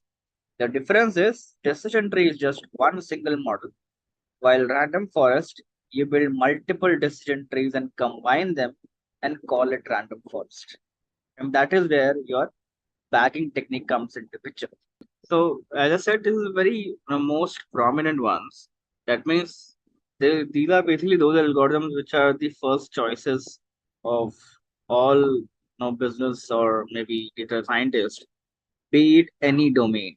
For example, say in banking, you can use these algorithms to predict something which is, let's say, categorical, like if a transaction is a fraud transaction or not, okay, if a customer is risky or not, okay. So any classification based models where you generally use logistic regression also, you can use decision tree also in the same place. Okay, so banking, these are examples. Now, how is this beneficial? Because uh, it is, as I said earlier, this is a tree-based algorithm. You get to see exactly how the problem is being solved using the tree. So everything is in front of your eyes. Hence, it is very easy to understand how things are unfolding, right? Which is not exactly uh, you know, visible in logistic regression. Although logistic regression is very much interpretable, in terms of its outputs, that means you can easily understand what is happening by reading the outputs. But here in decision tree, by just looking at the tree itself, you get to understand a lot of stuff, that how the problems are solved, right? That is why it is very useful. Now, domain, as I said, so in every domain this can be used. Banking, as I said, you can use it for multiple purposes. Let's say if you want to know which is the customer who will take your product, right? So you want to understand the probability of a customer to take your product, yes or no, right? Whether the customer will take your product, yes or no. So there it becomes a classification problem, correct? Because you are predicting categories. Hence, you have now number of options from the machine learning models to choose. One is logistic regression, one is decision tree, random forest, and lot many more. Okay. If you take any other example, let's say if you take retail, like a DMart store, okay, you can again use the same technique, okay, where you are predicting whether a customer will buy, let's say, a biscuit product or a, let's say, any category. Let's say a customer will spend on electronics or not, whether a customer will spend on, uh, let's say, grocery shopping or not. Okay, so again, this becomes a categorical output, so you can use any of the classification models. If you are predicting, let's say, for retail store, what is going to be the profit or revenue for this particular store in the next month, again, you can use decision tree and random forest. Okay. So be it any domain, as I said, you can pick any domain. I can give you examples. The examples are largely very similar. Just the type of products and the data set changes, but the method or the data scientist generally does the same job. So let's take this example. The classification. When I keep on saying classification, classification is the process of grouping things according to similar features they share. Okay. So we are trying to group either people, or we are trying to group variables, or we are trying to, let's say, group products, correct? Or we are trying to group anything which business wants us to group. For example, let's say you're working for maybe a retail store, okay, and then retail store company head, he wants you to group similar products into categories. Okay, so that grouping is what we are talking about. Okay, so if that is the objective, and you are essentially predicting whether someone will transact in that category or in that group or not, then that becomes a classification problem. Okay, so that's what it says. Classification is the process of grouping things according to similar features they share. So if you want to group, you need to group it based on similar attributes, correct? For example, if there are products like milk, ghee, right, or dahi, right? These are all products which is, or let's say, dairy based, right? So you can group them and call it as dairy products. Okay, so why have I grouped them into one? Because they are all falling under one category, because they have these similar attributes. They are all coming from one dairy, right? So that's what I'm talking about when I say similar features. So based on similar attributes or features, I group things. So we'll look at this in more detail. Okay.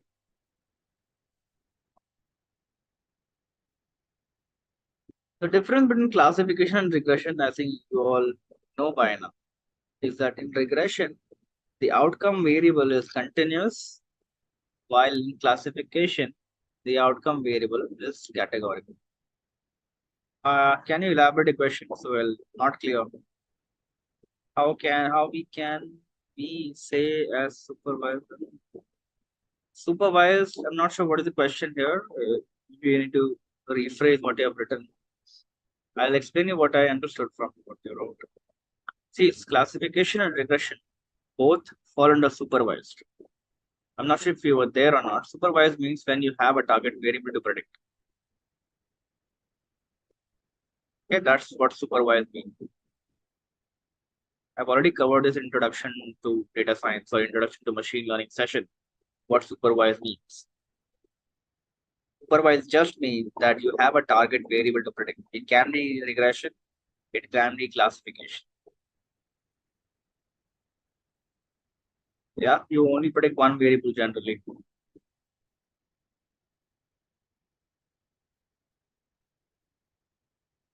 Yeah, so let us go ahead. I think probably it will be more clear because we are only at the start.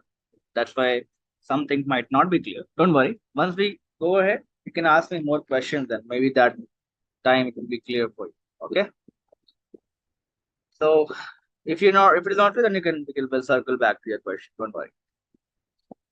So this is just a small list. Okay, the list is huge, but it's just a small list of classification models. Number one is logistic regression. Then we have decision tree, random forest, k-nearest neighbor, naive Bayes, and more. Okay. I'll quickly go to take you through these. Just logistic regression, which we have already done recently, right? Where we have an S curve to predict something will happen or not. For example, email is spam or not spam. Decision tree is like this, where you have a tree-based structure to solve a problem. Okay. For example, if you want to know if a person is fit or not fit, you can start with the most obvious reason, right? The most obvious thing which will come to mind is if age is less than 30, then more likely that the customer or the person is fit. And if age is more than 30, may or may not be fit, right? So that is my first attribute, the most obvious attribute. The most obvious means the most important one as per me, correct? To decide whether a person is fit or not. So that I'm splitting my data based on that. Age less than 30, so it is fit.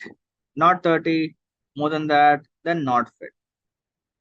Now within left hand side, which is person who is less than 30, there could be still some people who are not fit, right? Something I'll further divide this into two more sets. So people who are less than 30 and they eat a lot of pizzas, they may not be fit. I'll call them as unfit. So that's my first node. Okay. So this is how I decide whether something will happen or not happen. So here my objective is what? My objective is that the person is fit or not fit. That means I'm trying to classify something into two categories, which is fit and unfit. Okay. And I'm arriving at it based on two attributes, two or three attributes, which is age, eats lots of pizzas, and exercise in the morning. Right? I'm using these attributes to decide whether someone is fit or not fit. And this is what we generally do in machine learning model. Next is random forest. It is nothing but a combination of multiple decision trees, which we then combine and get the final output. Okay, so we'll understand this in more detail. Don't worry when we come to the session. Then we have k nearest neighbors. So something which is very near is what is used to classify a single person. For example, let's say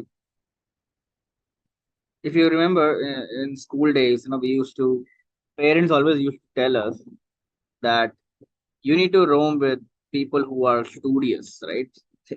So that's nothing but a k nearest neighbor. Okay? The reason is the assumption is that if you have five friends and three or four of them, let's say, are scoring more than 90%, then more likely that you will also score more than 90%. Okay, and that's what k nearest neighbor, that the nearest neighbor to you, okay, the nearest neighbor, how they are performing is what is used to decide how you will perform. Okay, that's your k nearest neighbor. Does that make sense to everyone? So I'll give you a real example. For example, let's say if there's a bank. Okay, bank has a lot of customers in a building. All right. Let's take a single floor. Okay, now this one floor has four households. Okay, there are four households, and bank knows that out of this four, three of the households have taken car loan. All right. Now these three are the neighbors. Correct.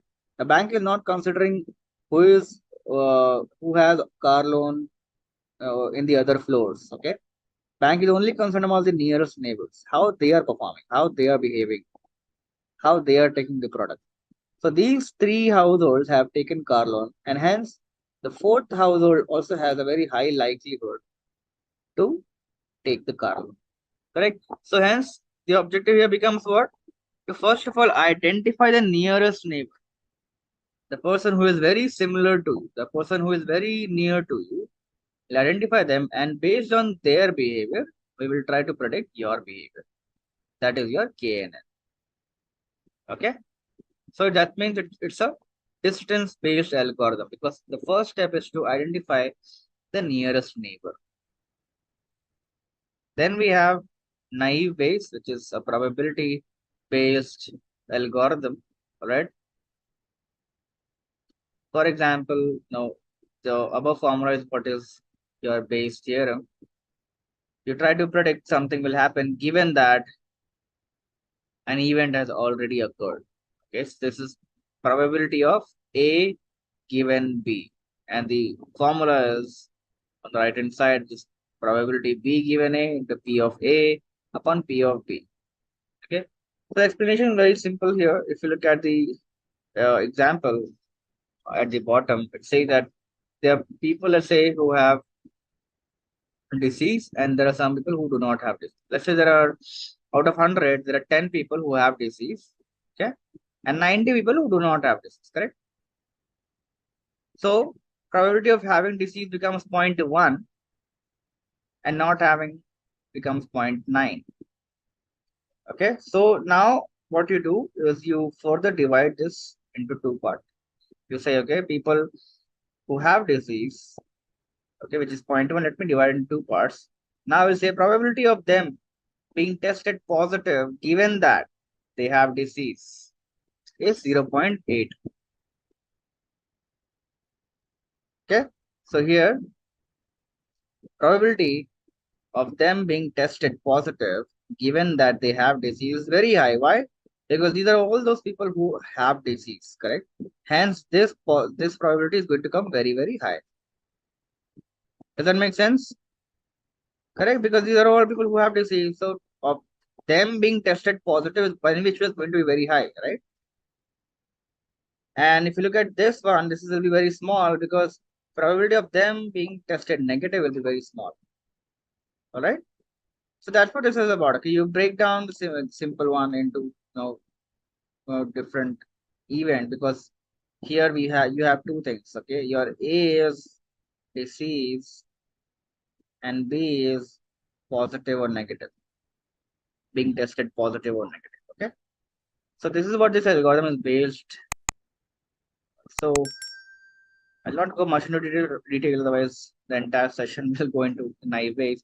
The objective here is to understand decision tree and random forest. Okay, so we'll deep dive into this one.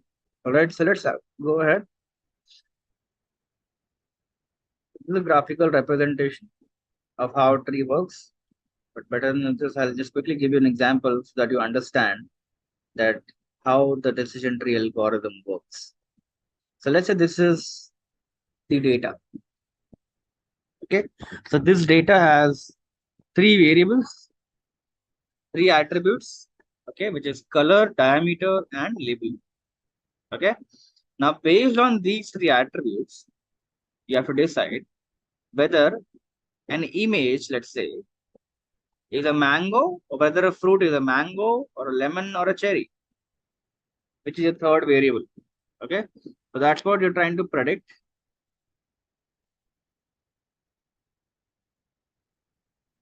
Okay, whether a fruit is a lemon, cherry, mango, what? Okay, so that means this becomes your label variable, becomes your dependent variable, and the first two becomes independent, color and diameter. Okay, now based on color and diameter, you're supposed to build a tree and arrive at the understanding that which image or which data could be mango, which could be lemon, and what. So this is how we can split. Okay, the most obvious would be, we'll say, okay, if the diameter is more than equal to 3, right? That means if the fruit is big, then we can straight away say that if diameter is more than equal to 3, then it can be mango or lemon, correct? But if the diameter is less than 3, then the fruit will be very small and hence it has to be cherry. Is that clear? That's my first hypothesis. And when I split it based on that hypothesis, I come to see that it is indeed true that if diameter is less than 3, the data which I get here is all cherry. Correct? If you look at the data, guys, that's what we see, right? Diameter is less than 3 is which rows?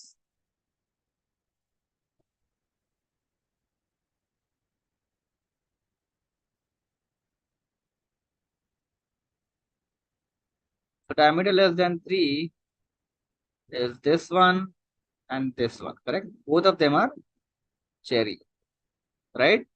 So if I use this diameter less than 3 or more than equal to 3 variable, I can straight away classify something into cherry or mango or lemon, right? So tomorrow if data comes and they tell me that boss, this is the diameter size, can you tell me what is the fruit? I can straight away say, okay, if the diameter is less than 3, it has to be cherry. Okay, but if the diameter is more than equal to 3, it can be mango or it can be lemon. Correct? That is what coming from the data, right?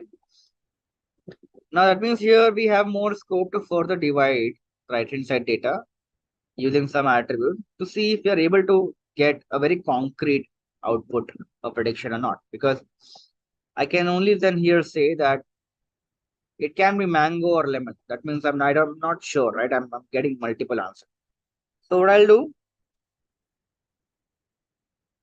I'll further divide this using some other attribute. I'll say, okay, within fruits which is more than equal to 3 diameter, if the color is yellow or not. Okay, let's see what happens. Color is yellow or not. If it is not yellow, then what do we get? First of all, let us separate this out. Okay, this and this. Okay, this is what we are left with, right? The right hand side. So the color is not yellow. That means if the color is not this and not this, that means I'm only left with this, right? The color is not yellow, then I'm straight away getting mango. That means if diameter is this more than or equal to 3 and color is not yellow, then 100% it has to be mango. Right? Does that make sense? Guys? And if it is yellow, then again it can be both mango or lemon. That means it is a 50-50 chance that it can be mango or lemon. Right? So here I'm probably I've exhausted all my tries, and after this I cannot further segregate or separate it out. So here I can say if the diameter is more than 3 and color is yellow, then there's a 50% chance that it can be mango and 50% chance that it can be lemon. So both probabilities are 50-50, right? And that's what you will also see in the actual scenario in real life. You will actually never get this. You will always get something like this. Maybe not 50-50, but at least 80-20 or something which gives you something to decide, right? If you are a business guy or someone who has the power to take decisions, you will obviously use these probabilities to decide whether this will happen or not, right? For example, if this is the data, this is the node which you get where 80% people are buying and 20% are not buying, then you will say, okay, boss, out of 100, if 80 are buying, let us target this segment because most of them are buying, they have high probability to take the product. Make sense? And that's why this is the most used algorithm. Okay, business gets to see the tree and it is very easy for them to take decisions. Right? So let us go ahead and understand this algorithm basis the parameters and techniques which is used. You go ahead. Yeah. So let us look at some of the terminology first. The first node which we use to split the data, right? The first node means which one? Here, this one. This is your first node. Okay, this is called root node. Okay, where you have not splitted it yet, you have the entire data with you. Okay, so that's your root node.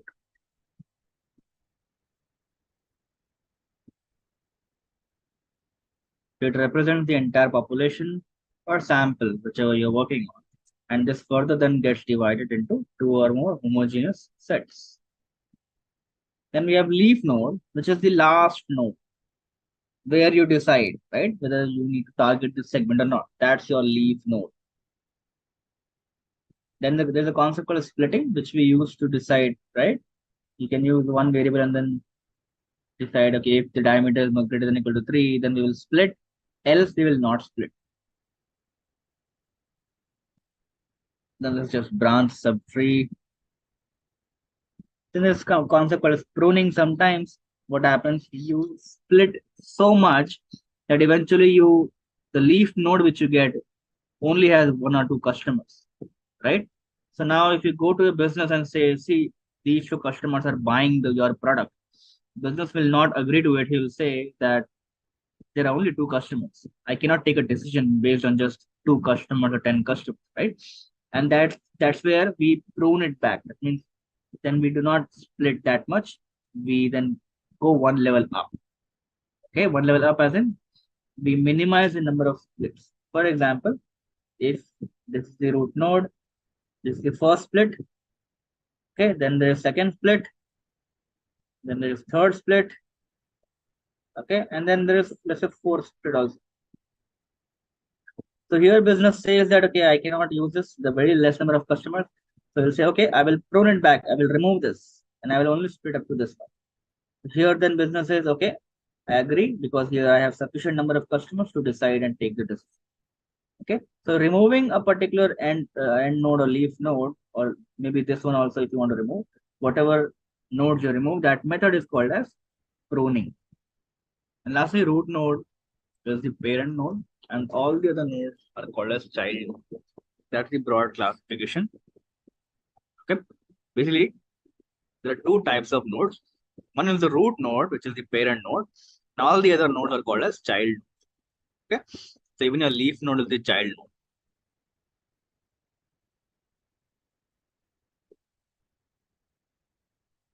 All right, so let's look at this data set quickly. The data set has 5 attributes, 5 variables: outlook, temperature, humidity, windy, and plane. The first 4 variables are your independent variables, and the last variable is the dependent variable, which you are going to predict. Okay, so you're basically tasked to decide whether we should play or not play based on what is the outlook, what is the temperature like, what is the humidity, and whether it is windy or not windy. Okay, so this is the data collected historically. Okay, historically, if you look at the first row, if the outlook was sunny, temperature was hot, humidity was high, there was no wind, at that point of time,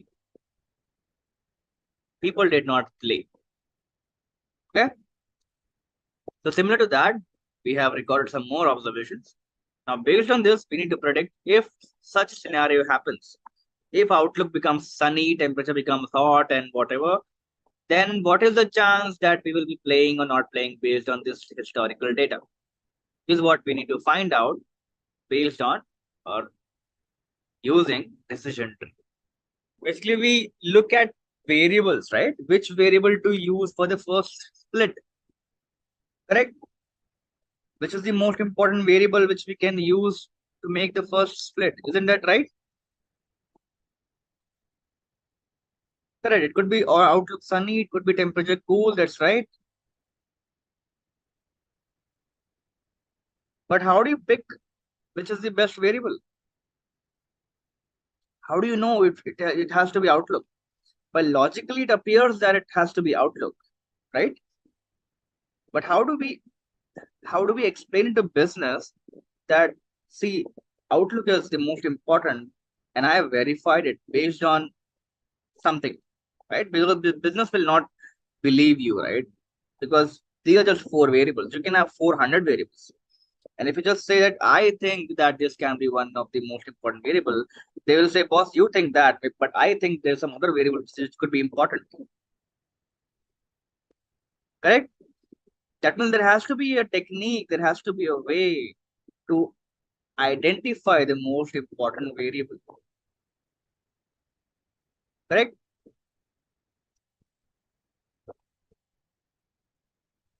Yes. So we need to determine the attribute that best classifies the training data. But how do we choose the best attribute? How does a tree decide where to split? Right? That's why we have this concept called as entropy and information gain. These metrics will help us identify the most important variable based on numbers. Okay? Not based on judgments, not based on logics, but based on numbers. Pure numbers will tell us that which variable is the variable which has to be chosen for the first split. Entropy is one of the metrics which defines randomness in the data. Okay, so it is a metric which measures impurity. That means how much pure or impure data is. Based on that, entropy tells us that, was this is the overall entropy. Now you can use this entropy to decide whether this is an important variable or not. Okay. For example, let me give you an example. So it will be too technical. Let's say Let's say you're someone who has come to hire people. Okay. And you go to a class and then you say, let's say, okay, I will conduct a test. And based on the test outcome, I will decide whether I should be hiring or not. Okay. So you give this test paper to everyone. There are, let's say, 100 people, 100 students who appear, and it comes out at 50% of passing, 50% of failing. Now, will you be able to decide, guys, whether you should hire or not hire, or whom to hire? It's 50-50, right? So it's a little difficult for the company to take an action whether we should be hiring or not hiring, because it's completely 50-50. All right. But let's say a teacher comes, professor comes and says that, okay, out of 100, this is a scenario, but I have a small sample group which has only 10 students, and there 80% of them have passed and 20% have not passed. Now, will you be able to take a decision, guys, if you want to hire from this group or not? Group B, right? Don't you think B is giving you something which you can use to take an action, right? But A is not giving you that, correct? And that's what entropy gives you. Entropy gives you this. Okay, when I say this, that means it tries to see if there is any segment which is performing like this. It could be vice versa. For example, 80% of failing and 20% on passing. Still, you can take a decision, right? The decision will be obviously that you will not hire, but at least you are able to take that decision, correct? At this A, you're not able to take any decision whether to hire or not hire, correct? So entropy is basically something which calculates this impurity or purity. So let's say I'll tell you it looks at several segments and sees that is there any segment where you have such kind of split 80-20, okay, and that's what we call as impurity. Impurity basically means how much random your data is. Okay, that means if your data has 50-50 pass or fail ratio, it is completely impure. Okay, completely impure. If it is, when I say it is completely pure, that means all the records are either pass or all of them are failing. Okay, that's called as pure node because there is no randomness. Everybody is passing or everybody is failing. It is completely pure node. Okay, and when I say impurity, that means it has a mix of both, right? It has mix of passing, it has mix of failing, both, and that's why we say it is a impure node. Is that clear to everyone? The definition. Please be clear here on impurity and purity, okay? Because this can be asked in interview also. Is that clear? Impurity means they can be mix of both categories, while purity means there is nothing which is mixed. It is either fail or either pass. Okay, so that's what this measures whether your node is impure or not, and if it is impure, then how much impure. Okay, so it calculates this 80-20. That means there's an impurity, obviously, and then we have information gain, which says that, okay, I will just subtract two things, A percentage and B percentage. Okay, or B minus A, whatever. So if you do B minus A, to let's say 80%, say let's do B minus A, okay, to take it positive. 80% minus 50%. So this is what 30%. That's your information gain. This is just to help you understand. Okay, the actual calculation is a little complicated, but this is what information gain does. It says that, okay, if this is the segment, let me subtract these two numbers. So the probability here of the probability of passing is 0.5. Here probability of passing is 0.8. Okay. So 80% minus 50% is 30%, or you can write 0.3, right? Is your information gain. Similarly, you will check for another segment. Okay, now this segment has, let's say, 70% passing and 30% failing. So again, 70% minus 50%, correct, which is 20%, 0.2. Okay, so this is, let's say, C. Now between B and C, which one is better, guys? 0.3 or 0.2? Which one is helping business or hiree take a better decision? 0.3, correct? B, right? Why B? Because in B, there is a 0.8% or 80% chance people passing, right? While in C, only 70%, it's not very only, but it is lesser than 0.8, right? Only 70% people are passing. So 0.8 becomes a better choice, and that you can calculate based on, or that you can know based on the information gain. So information gain, whichever is the maximum one, is what you choose. All right. So that's what we're going to calculate for each variable. Let's say this is coming from Outlook, and this is coming from, let's say, Windy. Now between Outlook and Windy, if Windy is giving me 0.3, I will choose Windy. Sorry, if between Outlook and Windy, if Outlook is giving me 0.3, then I will choose Outlook as my first variable to split. That means Outlook becomes my most important variable. Is that clear? So let us look at this in more detail. Okay, probably it will be then more clear to everyone.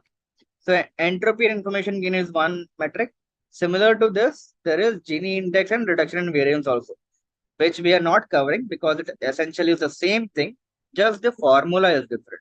Okay, so no need to worry about it. We'll only look at entropy and information gain. Now let us look at the same thing which I just explained in a graphical manner. Okay, so let's say this is the overall probability range. Okay, probability whether someone will pass the test or not. Right, it can be from 0 onwards to 1. If probability is 0.5 of passing, what did I say, guys?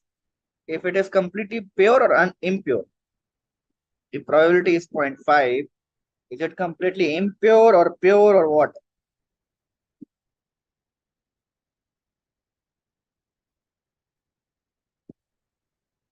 Impure, correct? Because it has a mix of both. Because probability is 0.5, it means 50% chance people will pass, 50% chance people will fail. It has mix of both. That means it is completely impure node. Right? Where you cannot take a decision. So this is the data. Let's say you get a data which has 50% people passing, or 50, let's say 50% mails are spam, 50% mails are not spam, or 50% customers are fraud, 50% customers are not fraud. That's a impure node. That's a ideal situation where you have to use decision tree, which can give you a better segment, because at 50-50 split or at 50-50 impure node, you cannot decide anything, right? So if you have a completely impure node, at that point, your entropy is maximum.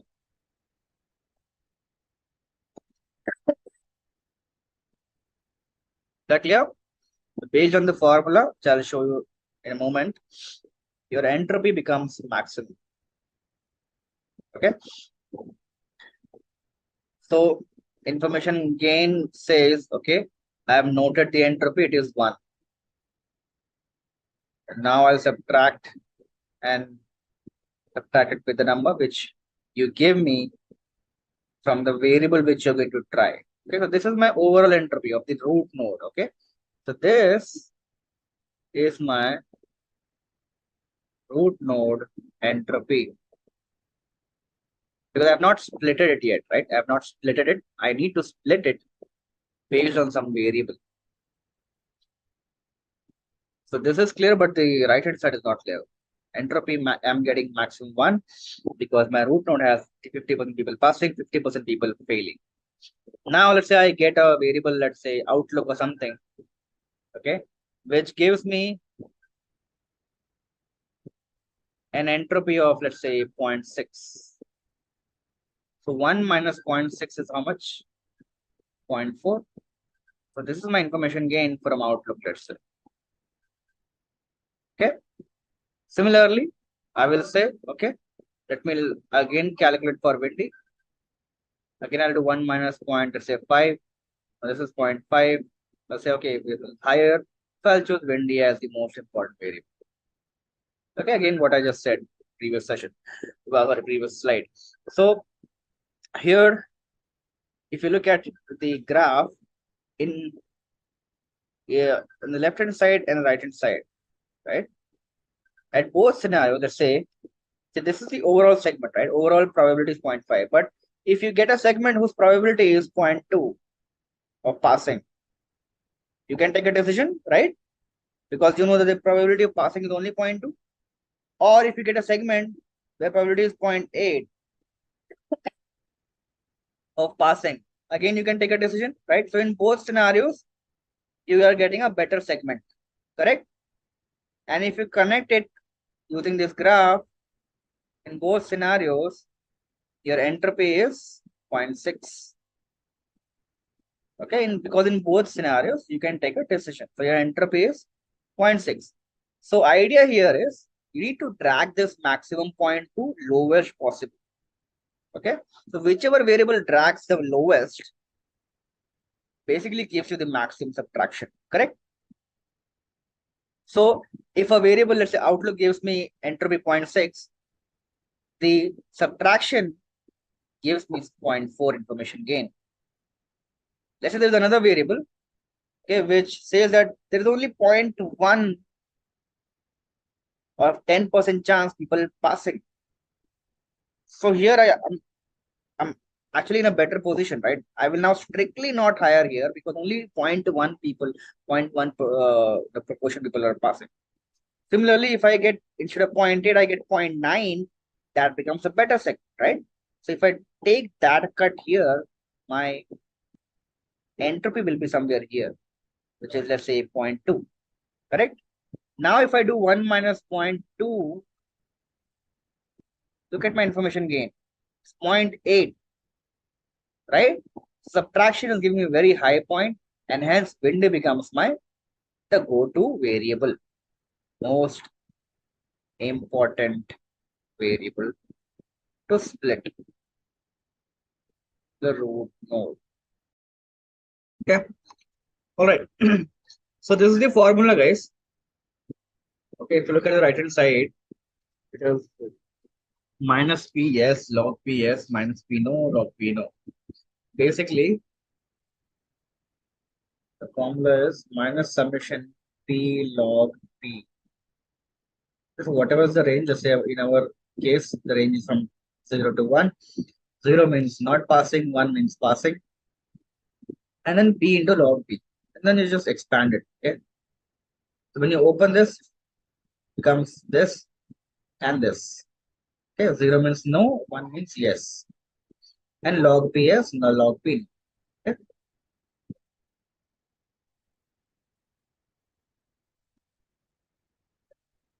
So if the number of yes is equal to number of no, that means completely impure, but the probability of passing is 0.5, then entropy is maximum, correct?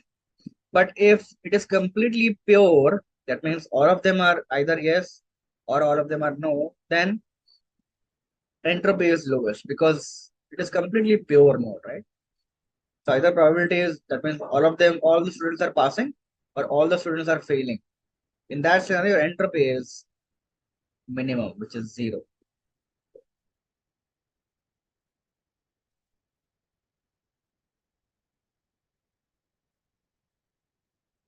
Okay, so this is the formula. Let's say you have, this is just a way to explain you how entropy is coming out to be maximum. Let's say the probability of yes and no is 0.5. That is completely impure, right? 50% people are passing, 50% people are not, failing. That is probability is 0.5. In that case, remove this, just read this one, right? So probability of yes becomes 0.5, and log of 0.5, P of no is also 0.5, and then log of 0.5. Okay, just substituting the values, taking 0.5 common outside, and then I get entropy as 1, which is the maximum, right? Which basically proves that when your data is impure, completely impure, then your entropy is maximum. H of x is 1. Similarly, let's say there is only yes category, there is no category. That means everybody is passing, right? In that case, your substitution looks like this: 1 into log 1. And you know that log of 1 is 0. So entropy becomes 0. Similarly, if everything is no, that means everybody is failing or not passing. Again, entropy becomes 0. Okay. So I'll just quickly go ahead. Yeah, now let us calculate the same thing using our data. So we have 14 rows, 14 instances. And out of this 14 rows, if you look at the final dependent variable, that is what we have to choose. Okay, because we are going to predict play or not play, right? So our probability, the x-axis, is completely dependent on the last column. Just play or not play. Okay. So let us calculate the entropy for the root node, right? So we have the formula. So we'll write P of yes log of P of yes minus P of no log of P of no. So P of yes is how much? 9 times historically we had played. So 9 upon 14 becomes P of yes. And hence log line of 9 upon 14 minus 5 times we did not play. So we had minus 5 upon 14 into log of 5 upon 14. And then when I add it, my entropy becomes 0.9. So it's very close to 1, but it is not 1. But it's still very much impure, correct? Still, like 14 out of 14 instances, 9 times it was yes, 5 times no. Still cannot take decision whether we should be playing or not playing. So let us calculate the entropy. It comes out to be 0.94. Is it clear to everyone? Is 0.94 clear? Do you want to calculate by yourself maybe? By any chance, or you can try that in Excel if you want. So this is, once we have calculated this for all the variables, then we need to calculate the information gain, which will nothing be but entropy S minus entropy of each feature. Okay, we just multiplied the entropy of each variable by its weight so that we get the weighted average. Now these are the variables we are trying to look at, right, to decide which would be the most important one. Let us calculate for outlook. Okay, now I would basically say that here that we have 3 categories: sunny, overcast, and rainy, right? If you look at the outlook variable, it has 3 categories: sunny, overcast, and rainy. Now in sunny, there are 2 yes, that means 2 times we had played, and 3 times we did not play. In overcast, all the times we played. In rainy, 3 times yes, 2 times no, right? So let us calculate for all the categories, and then we will add them up to calculate the overall outlook's information gain. So in outlook sunny, if you look at, there are 2 yes and 3 no. Okay, that means our formula will be 2 by 5 log 2 by 5 minus 3 by 5 log 3 by 5. Correct? Is this clear to everyone? So overall entropy comes out to be 0.971. Similarly, for overcast, since everything is pure, that means overcast says all the times we had played, the entropy comes out to be 0. Correct? Similarly, for rainy, it comes out to be 0.971. And now I have basically entropy for all the three categories. But my objective was to calculate entropy for the entire variable, which is outlook, right? So I need to add them now.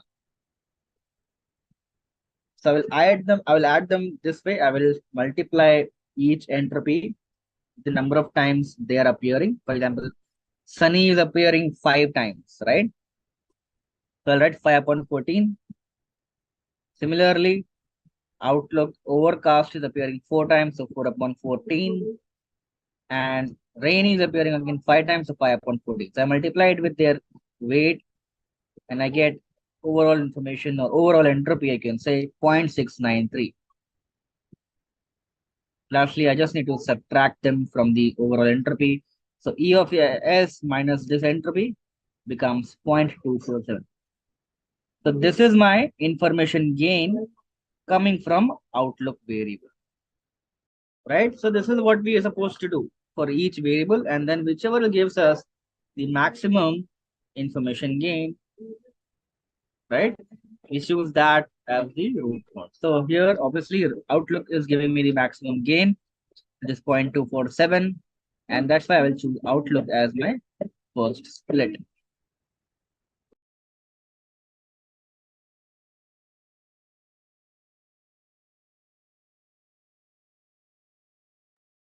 Okay. So that's what it will go on. But then we can similarly check for windy as well.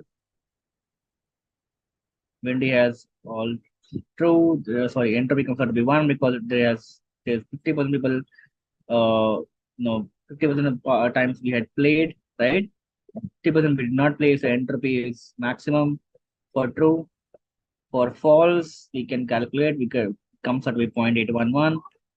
Information gain comes out to be 0.048. Okay. So likewise, we'll calculate for all variables and we'll decide which one is the most important one. And it may appear something like this, that if outlook is sunny, humidity is high, then we will not play. If outlook is rain, wind is strong, then we will not play. Okay. So such kind of graph can come up and then we can easily decide what should we do. Okay. So, so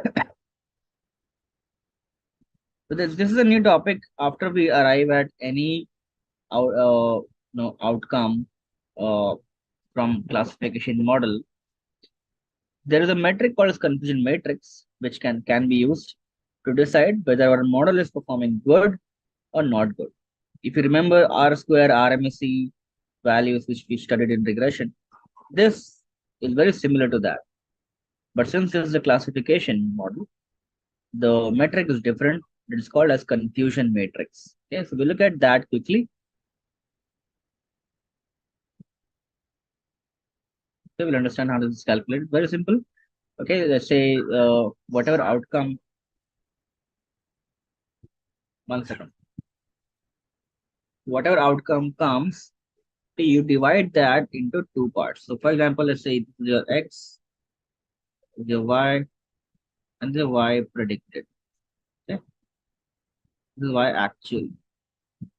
So you take these two variables, Y actual and Y predicted. For example, the actual was 0 and you predicted as 0.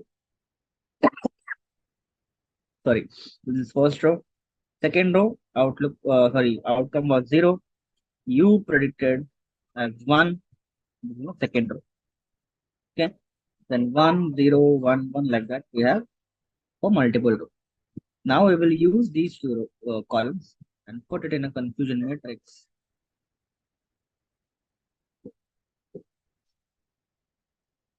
Okay, we'll just count the rows. Yes, for how many rows the actual was 0 and we also predicted it as 0. Let's say 10. Okay, for 10 rows, actual was 0 and we also set it as 0, so it is 10. Similarly, Actual was 0, but B said it is 1. Let's say this is 20, or is it not 20? It's only 2. Similarly, actual was 1. B said 0, it is 4. Then 1, 1. And actual and predicted both are 1. Let's say this is 20. Okay. So based on now this matrix, now I will decide whether my model is good or not. So the first metric which I will calculate from this is accuracy. Now what is accuracy here, guys? Which quadrant is accurate? This is A, B, C, and D. Which one do you think is accurate among A, B, C, D? Where our model performed accurate? A is where we are accurate, and D is also where we are accurate. Correct? A and D are accurate, right? B and C is the error, not accuracy. Okay. So let me clear this. Yeah. So this is what this matrix is all about. You go ahead. This is fine. Let's say this is the 2 row, this is 2 column, right? Expected means the actual, and second column is the predicted one. Okay. So actual value was man, the prediction was woman, so it is inaccurate. The first row is inaccurate, correct? Second is man, accurate, accurate, accurate, again inaccurate, right? So this is what we count here. So correct predictions comes out to be 7 out of 10, right? So out of 10 rows, 7 rows is where you are accurate. The accuracy becomes 70%. Okay, so men classified as men and women classified as women is 3 and 4. So that's what is our accuracy, which is 7 upon 10. And men classified as women and vice versa is where we got error in the model. So model cannot be 100% accurate. Okay, it will always have some error in it, and our objective becomes to minimize this error. So this is what your matrix will look like. Okay. So this is just a small example. Let's say the actual was alarm was raised, and you predicted that there was fire, becomes true positive. Okay. And let's say the actual was no alarm, no actually was raised, and you are saying that it is fire, it becomes a false negative, right? You have probably seen this lot many times in your office buildings. That lot many times there's a false alarm raised, and people vacate the entire building, right? So basically, there is a model which says that there is a fire, but actually there was no fire. The alarm was not supposed to be raised, but the alarm got raised because your model said that there is fire. So that's the error which model is making. That's called as false negative. Is that clear? Similarly, alarm was supposed to be raised, but your model said that there is no fire, then becomes a false positive. Okay. And then true negative, whatever. So this is what this matrix is all about. And according to what your objective is, you decide whether you want to minimize false positive or whether you want to minimize false negative, because both are the errors. If you try to increase one, the other one is impacted. Okay. So hence you need to choose ideally which one you should be minimizing, which error is more critical to. So we're not using any new data. We're going to use an inbuilt data set, which is IRIS data set. Okay. Please open a new notebook and let us start writing. We will first import 2 packages, which is first data sets. We import IRIS data, which is a data set on flowers.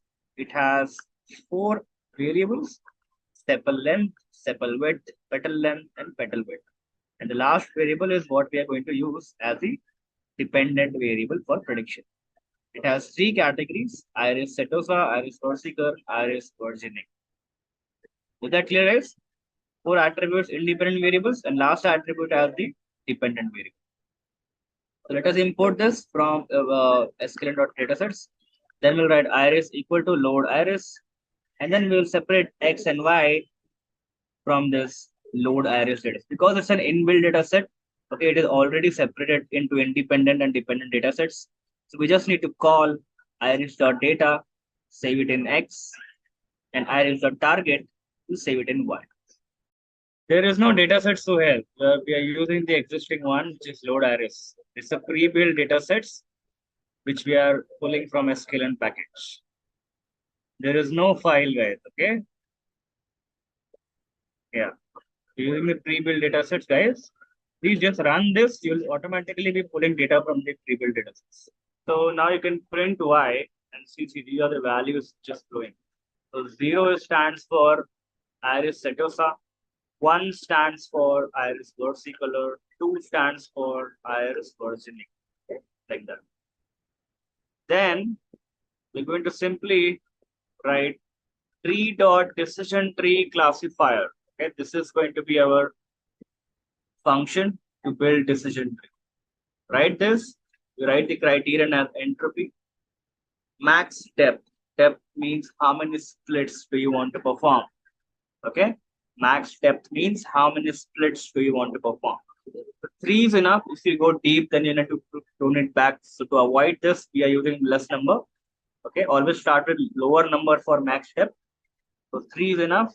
And then we fit the model writing x, y. Here we're not doing train and test because here my objective is to first look at the tree. Once we get to look at the tree, then we again come back and build the actual model. This step is only to look at the tree. Okay, so let us build this. And then, sorry, let me run this also. Okay. Now let us import matplotlib to plot the tree. So write import matplotlib.pyplot, plt.figure, write the figure size, whatever you're comfortable, does not matter. Then tree.plot tree, and we pass the model. Now, max depth is number of splits which you want to perform.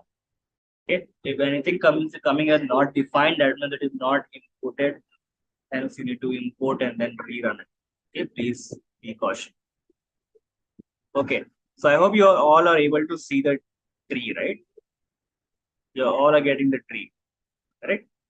So here, the root node, if you see, is telling us that the third index, x3 means the third index is being used to perform the first split, which is less than or equal to 0.8. Although the data which is printed here talks about the entire data. It says the entropy overall is 1.585. Okay. So here, if you see entropy is going beyond 1. Okay. And the reason is because your target variable has more than 2 categories. Okay. If target variable has 2 categories, then maximum entropy would be 1, as we saw in the PPT also. Otherwise, it can go beyond 1. So entropy is 1.585. Sample size at start, obviously, there is no split as such. So sample size is the complete data set rows, which is 150. Values are equal distributed 50, 50, and okay. So that's your first root node. Then you have left-hand side entropy 0. That means it's a completely pure node. See, data samples is 50. Everything is getting classified into the first category, which is 50. Okay, that's why it's completely pure, hence entropy is 0. Similarly, here entropy is maximum because everything is getting classified into the 2 categories, right? It's completely, again, 50-50 split, completely impure, and the entropy is maximum, which is 1. Okay. So likewise, we have performed for the entire one. Since there are only 3 steps we have written here, there are only 3 splits happening. Okay, 1, 2, and 3. So at third split, you get your leaf nodes. And then you can understand here, so overall in the leaf node, there are 47 categories getting classified as the second category. Only 1 classified as 1. So in this node, you're basically saying that if the third variable is less than 0.8, right, and second index is less than 4.95, then more likely that this is second category of flower. Okay. So similar to that, you can conclude for each of the leaf node. Right? That's how you interpret. So I want you guys to look at each of the node. Okay, go back once we're done session. Go back to the this tree look at each node and understand and try to interpret, all right, that what this flower category going to be. Is it Iris virginica, is it Iris setosa, or is it Iris versicolor? Yeah, either of the three categories is what we are trying to predict from the tree. All right, now let's come back in the model. Now we'll again perform the same thing which we have been doing so far. We'll write from sklearn.model selection, import train test split. And as you know, we are going to perform train and test split using train test split function. Specify xy, test size 0.2 or 0.3, random straight, any number, any arbitrary number, and then we go ahead and build our model. Okay, which is dot fit and dot predict as usual. We predict on both data sets, train and test, and then compare the results. Okay, let us do this. My accuracy is coming out to be for train is 0.98 and for test is 0.95. So it's pretty much good result. Okay, you can maybe change the random state and the other stuff also. Maybe you can change max depth also. That's fine. And see if you're able to get a better result than what I am getting. Line 9 is the dot predict. So this is just to show you in case if let's say you get a value, if someone says let's say x1 is 3, x2 is 4, x3 is 5, and x6, if these are the values, then what will be the prediction? So you need to pass the values like this, dot predict, pass it in a list format, and then you get the prediction. It's like what we did in Excel in the first session for linear regression. We are writing the right hand side equal to mx plus c to get the y the left hand side. Let's have a quick quiz question, guys. In linear regression, what does the term slope represents in the equation y is equal to mx plus b? Here are your options. A. Intercept of the line. B. Error term. C. Slope of the line. And option D. Dependent variable. You can comment your answers in the comment section. Now let's move ahead with our session. Just a quick info guys, Intellipaat offers machine learning course in collaboration with IITM Pravartak. Through this course, you can learn all the important concepts of machine learning from esteemed IIT Madras faculties and industry experts. With this course, we have already helped thousands of professionals in successful career transition. You can check out their testimonials on our Achievers channel, whose link is given in the description below. Without a doubt, this course can set your career to new heights. So visit the course page link given below in the description and take a first step towards career growth in the field of machine learning. Let us go ahead and talk about one more tree-based algorithm, which is random forest. Okay, so I'll quickly explain because we have already understood how the tree algorithm works. So I'll just sketch out how the random forest model works.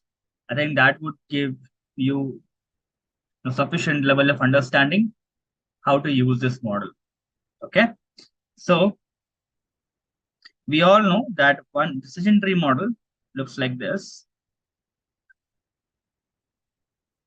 right? And this we built for solving either a classification model or a regression model, right? So either we are predicting categories or we are predicting continuous variable, all right? Now, when we build this decision tree model, there is one problem which we discussed yesterday. The problem was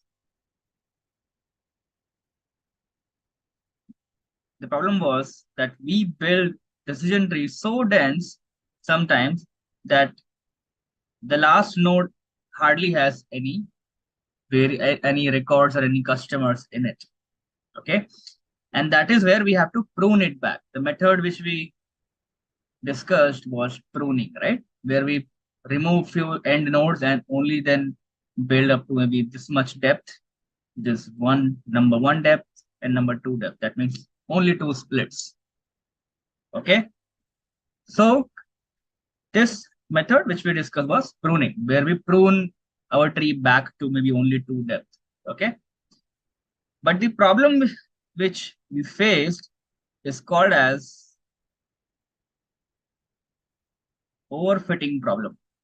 Okay, the problem is called overfitting. That means you have fitted your model so much that you are getting a very high performance on trained data set, but low performance on test data. Okay, that means that the model may work very good while building this tree, because you are using this tree and checking the performance on the same thing, which is the trained data, which will very high likely give you 99% or 100% accuracy, right? Because you're using same data and predicting also on the same data with so many depth, with so many splits performed, right? For example, let's say there are 100 records, you keep on splitting, finally you have two records here. Out of two, let's say both of them have taken product, okay? And when you again predict on the same data, you find out that, okay, that if let's say age is less than this, city is Mumbai, whatever, and then no more variables in it. If all the conditions are satisfied, then there's a high chance that the customer will buy the product. And it most likely gets very much accurate because you have used the same data to create this tree. That's why your train performance is very high. But when you use the same thing and try to predict it on a different time point or on a test data set, you find out that there is a very huge drop in the accuracy. Okay, the accuracy has dropped from 99 to maybe 80. Okay, because such cases are not there because these customers were only two in the training set, right? For example, let's say in the month of December, there was Amazon sale, right? And you found out in the training stage that customers whose age is, let's say, more than 50, and let's say cities, let's say Mumbai, and spend is whatever average spend is, let's say less than 500. Okay, such customers were only two. Okay, such customers were only two at this point because you have split it. Okay, this could be more okay conditions because we have split it, let's say, many times. Okay, so age, city, spend, and blah blah blah. There are many conditions which you checked. And that means there are many times you splitted your data and arrived at this stage, this leaf node, which is only giving you two customers, right? Two customers. Now both of these two customers bought through Amazon. Okay. Now the reason they bought was because there was sale happening in the month of December. Okay. If you check the same conditions again and you check on a different one, let's say February or March, you find out that these customers are not buying.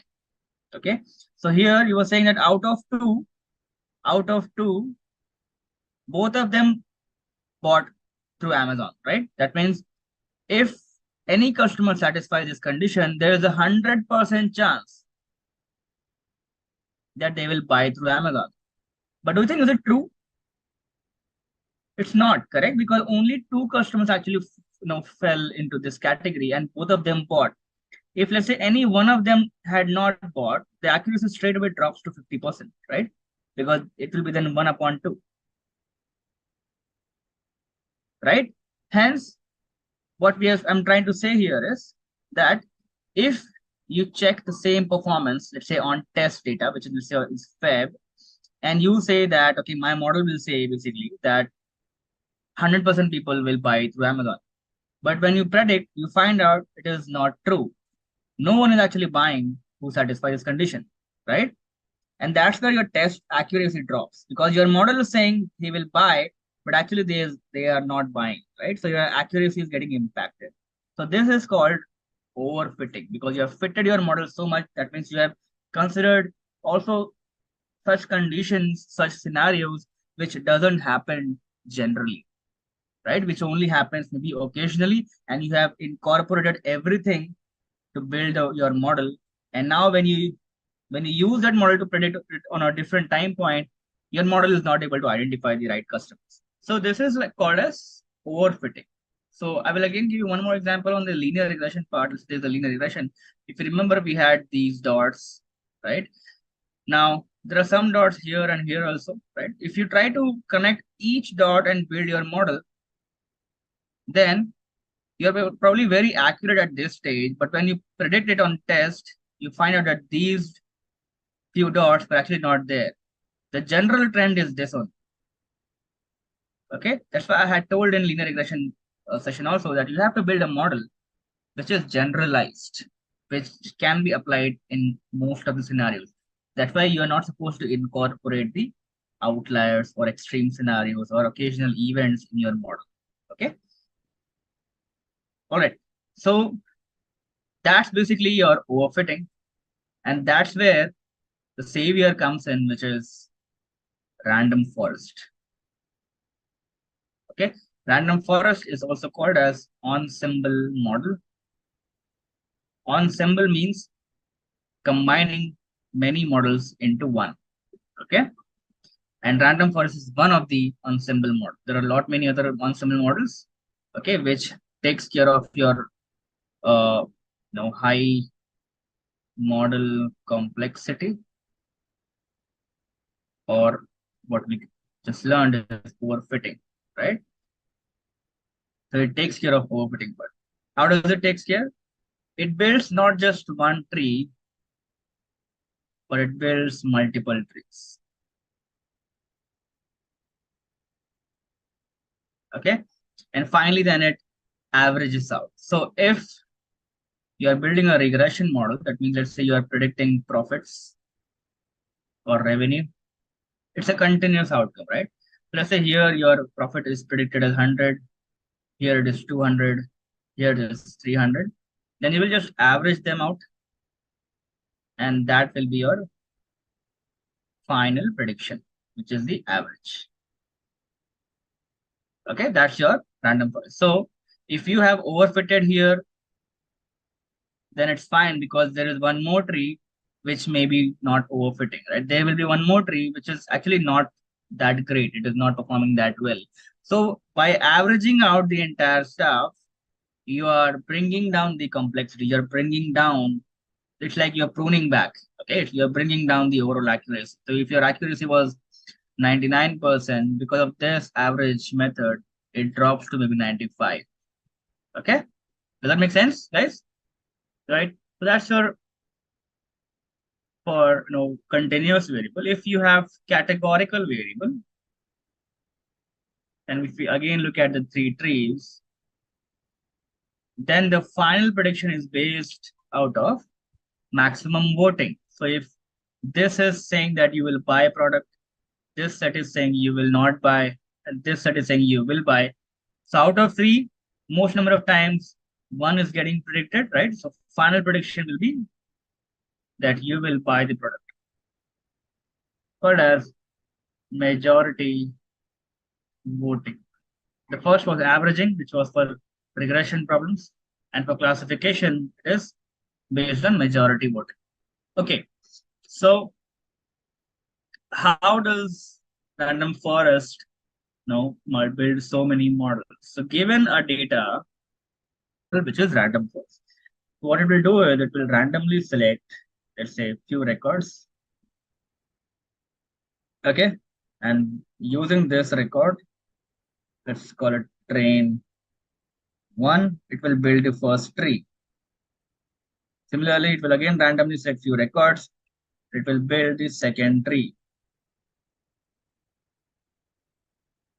Again, randomly select few record. It will be third tree. And then the process remains same. This sampling method is called as bagging technique. Okay, so your simple random sampling with replacement, because you're deriving sample and again putting it back and again deriving a new sample. So it's with the replacement. You're replacing the sample again and again and deriving a new sample every time. Hence it is called a simple random sampling with replacement. Okay. All right. So that's your bagging technique, and then you use this to build your models. Okay, it's as simple as that. Yeah. So when you start building models, okay, in Python, you just have to pass how many trees do you want to build the random forest models. So generally, if you have a good system, good configuration, you can also build 500 trees. Okay, the minimum I would suggest is 50 trees, which should solve the overfitting problem. While I say it is solving overfitting problem, it also actually enhances your model performance. Okay, so if one decision tree was giving you accuracy of 80%, random forest might give you 83 or 85. Okay, because you're building multiple trees, you might have missed out on something on one tree by building one tree. But when you build multiple trees, basically you tend to cover everything, every behavior with multiple trees, and hence you might also get a higher performance model. That's why it's a more robust model than a simple decision tree model. Although one might question that, what about the readability? What about the benefit of visualizing the tree, right? So that will be gone, okay? Because you will be building 500 trees, you cannot visualize them. It will be like a very dense tree, right? So that part is gone, but you can still build one tree out of it, and just if you want to show it to business, you can go back to business and just pick the best tree. Okay, maybe you can combine one tree, combine the all the trees and build random forest, and then whatever the final data is using which you build the model, you can again build one simple tree and explain it to them. Okay, just for the explanation purpose, but otherwise difficult to visualize. All right. So if visualization is the first priority, you may want to prefer just decision tree. Otherwise, you can, if the focus is more towards model performance, right, which is nowadays happening in every industry, then you generally focus on the random forest and not simple decision tree. All right. Now, this random sampling, which I just spoke about, I said it is called a bagging technique.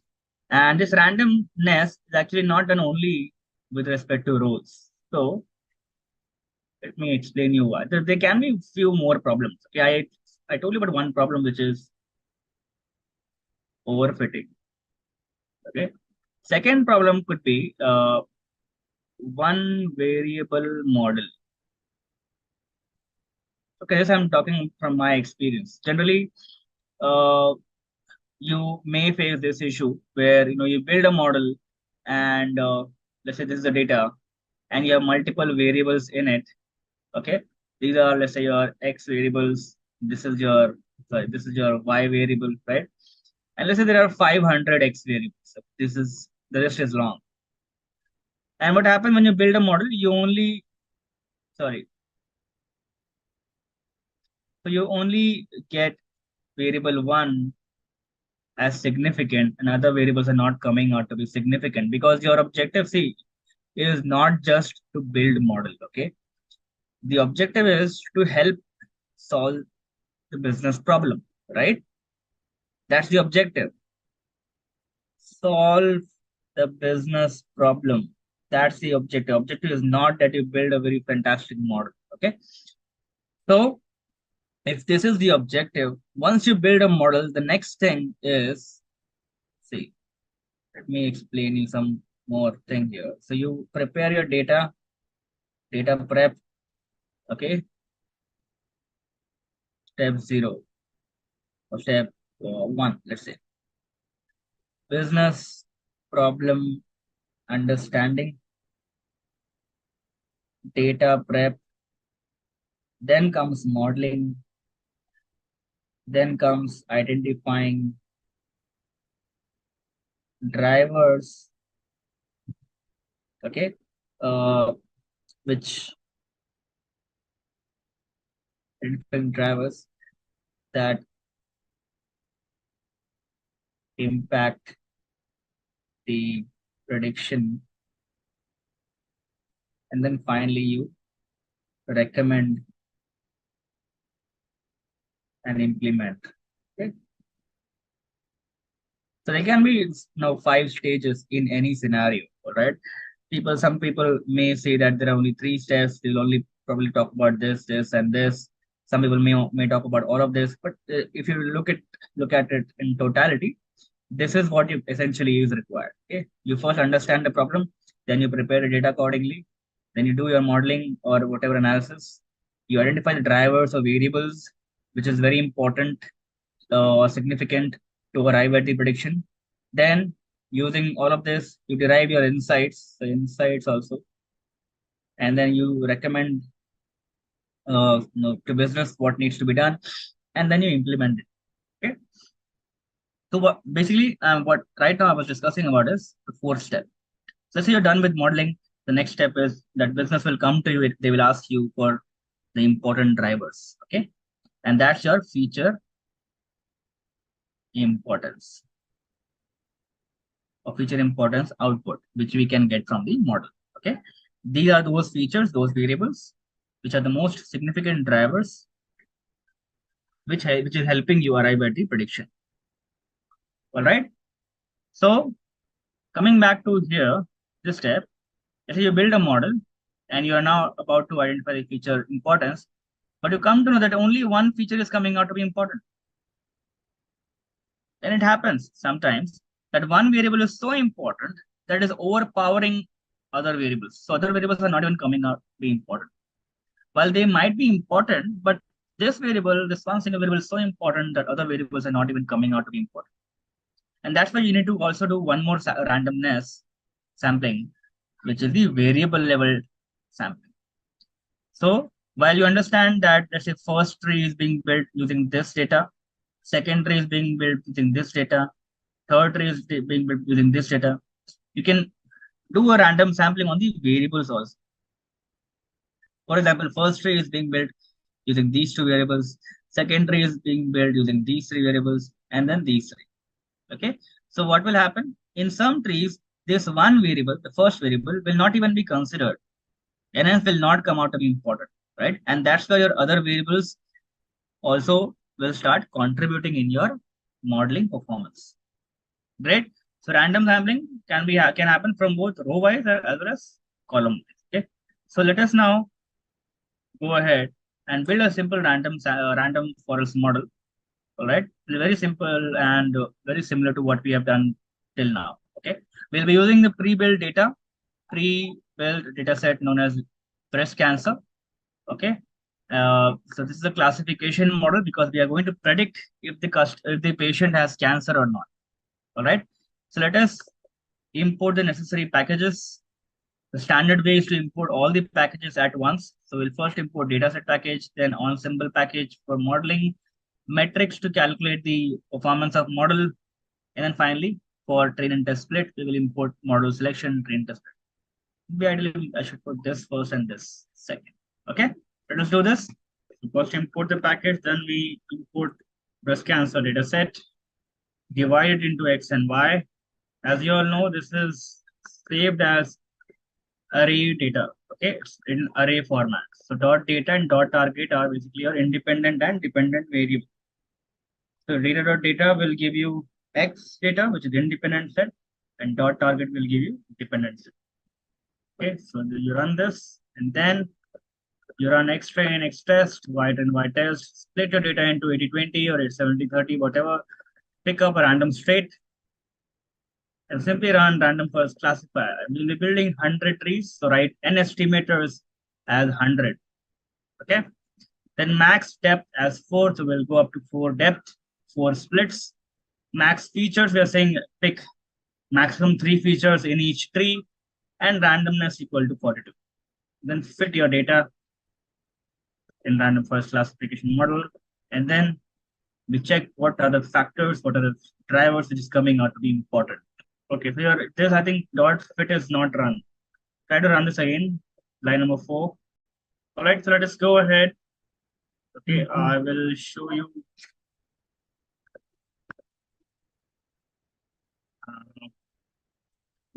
This was done. This doesn't work. Okay, so let's go ahead. I think this just remove not required. Okay, so this is our importance. Now we go ahead and we predict on our test data set. So simply write dot predict as usual.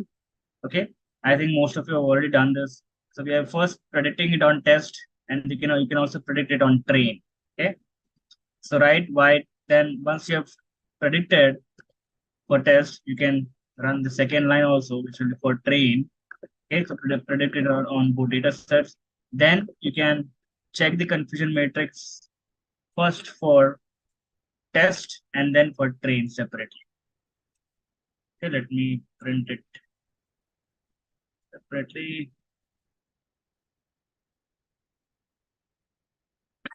Okay. Yeah. So this, print this, and print this. Okay, so these are your predictions. You can also write this way, just print command. Otherwise, this is also fine. So let us understand the model's performance.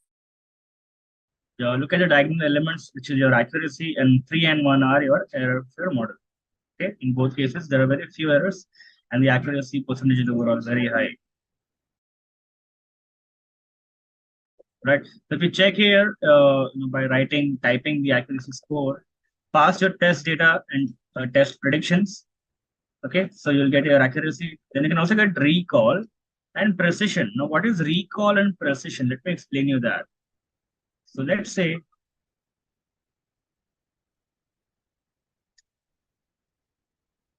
this is actual and this is predicted. Okay, so apart from accuracy, there are two more metrics which is looked at in understanding the model's performance. Accuracy, it is A plus T upon total, right? That's the accuracy percentage. Precision is that out of the actual predictions, okay, out of the actual correct predictions, or out of the actual ones, let's say this is B plus D, right? So B plus D basically, sorry, out of the actual B plus D, how many did you predict correctly? Okay, so B plus D is your total. How many did you predict correctly? Only D. So D upon B plus D is your precision, right? So this is your columns once, this total, this is B plus D, and you are checking what is the overall accuracy out of those records where you said, let's say there is cancer. Okay. So out of all those patients whom you said have cancer, how many actually had cancer is your precision. Sure. So precision is out of all those patients whom you said they have cancer, how many actually had cancer is your precision. So B plus D out of this set, B plus D, how many actually has cancer? Only D, right? So D upon B plus D becomes your precision, right? Similarly, recall is out of all the actual ones, out of all those patients who actually have cancer, how many did you predict correctly? D. So D upon C plus D becomes your recall. So to calculate recall and precision, we just have to write metrics.accuracy score, metrics.recall score, and metrics.precision score, and pass Y test, that means Y actual and Y predicted. It will give you these three metric values. Great, Sam. Any issue, just let me know otherwise. Because as I said, it's working completely fine. Maybe some silly issue, right? So once you're done, Samuel, just run these three metric calculations, which is accuracy, recall, and precision. Sure, let me explain you the precision recall again, guys. All right, so let's say this is your confusion matrix. Okay, 164, 5, 0, 286. Okay, let's say this is 0, this is 1, actual Y, and the predicted Y is again 0 and 1. Okay, let's say this is A, this is B, this is C, and this is D.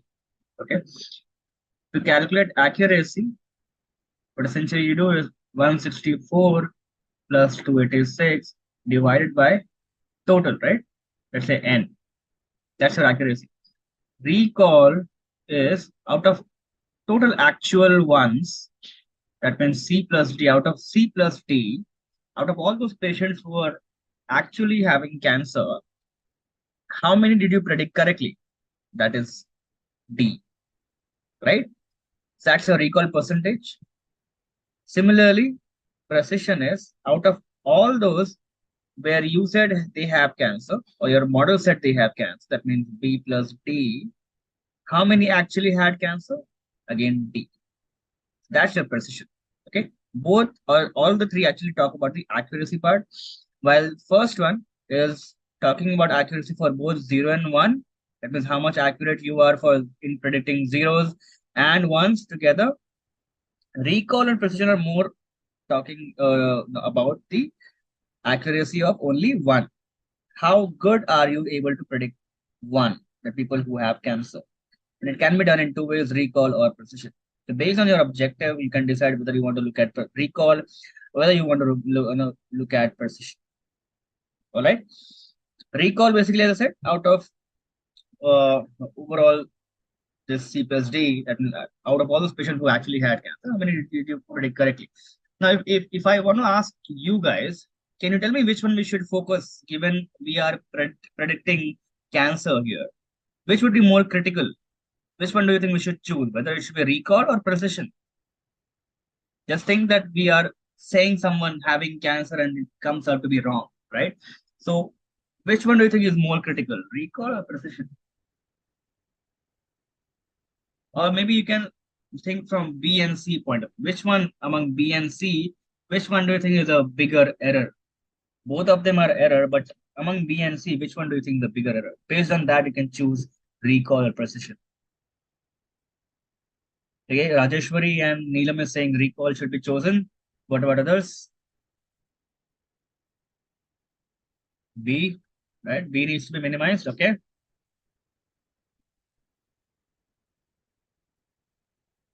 Okay, let's look at both the cases.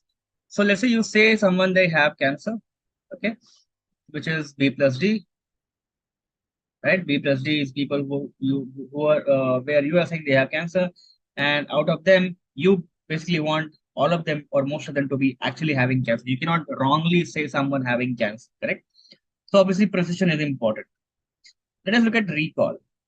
Okay, recall is out of actual one. That means out of all those people who actually had cancer, which is C plus D, you were able to predict correctly only 286, right?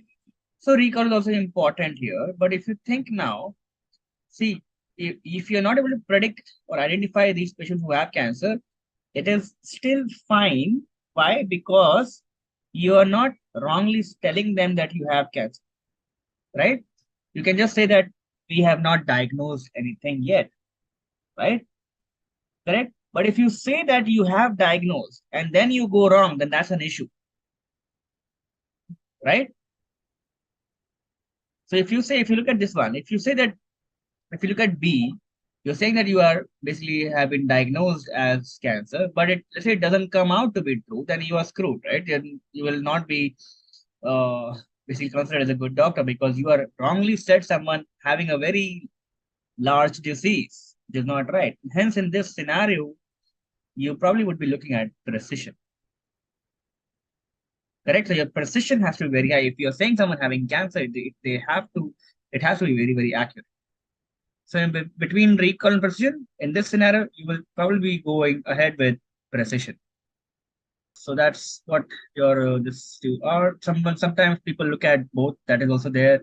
They might want to argue that you might want to look at recall as well as precision. In that scenario, there's a mix of metric which is called as F1 score. Okay. So F1 score is nothing but a combination of both. So you might want to also go ahead with F1 if that is the case.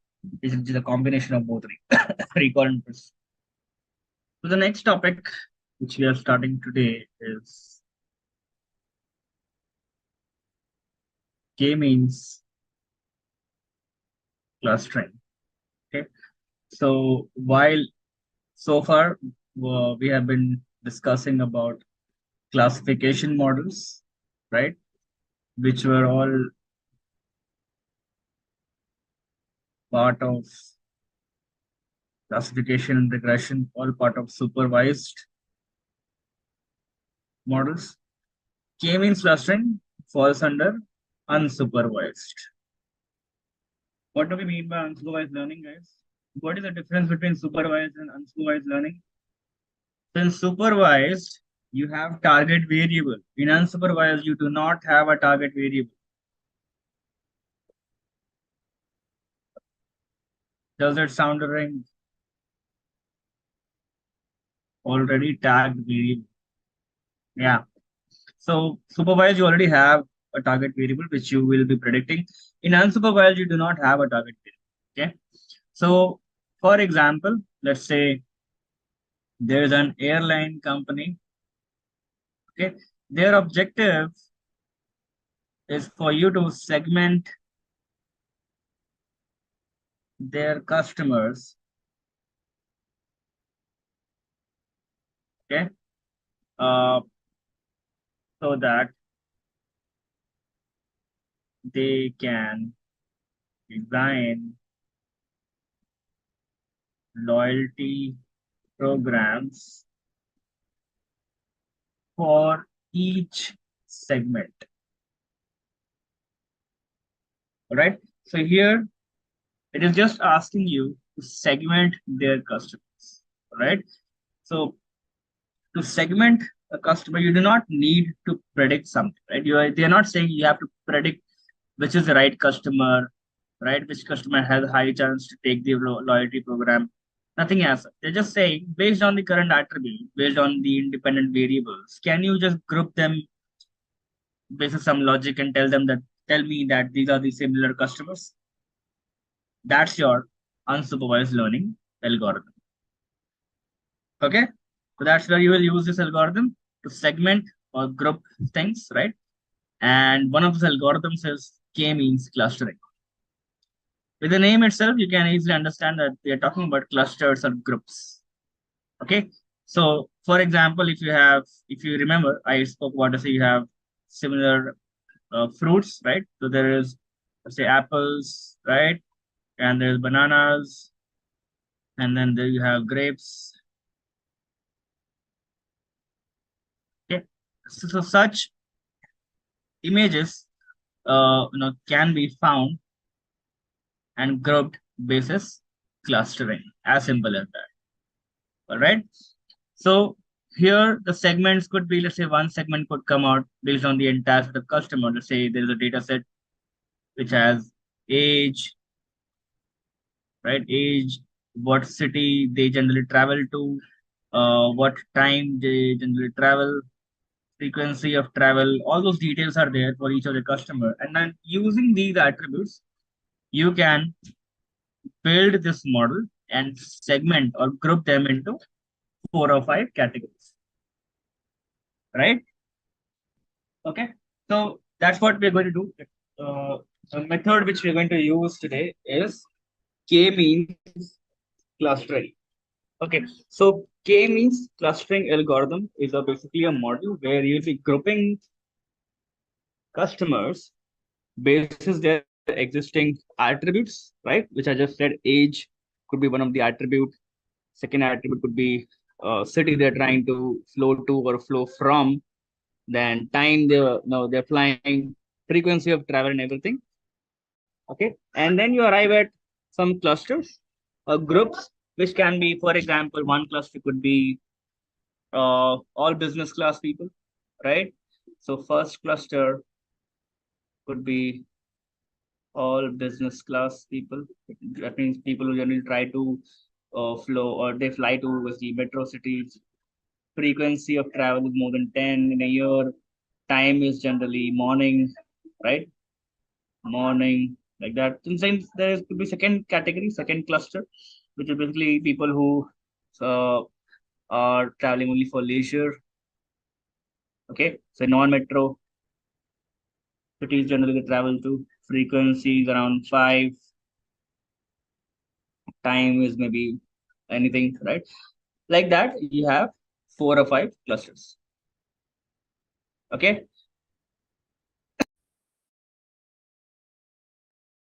Now, these segments, once you have derived, you go back to your business and this you say that I have arrived at the segment. Now you can design your loyalty program. Now business will check segments. If they're okay with it, they'll go ahead and say that we'll design now these segments. So model is good to go. We'll be implementing them. All right. So let us understand how to use this algorithm to build such, create such segments. All right. So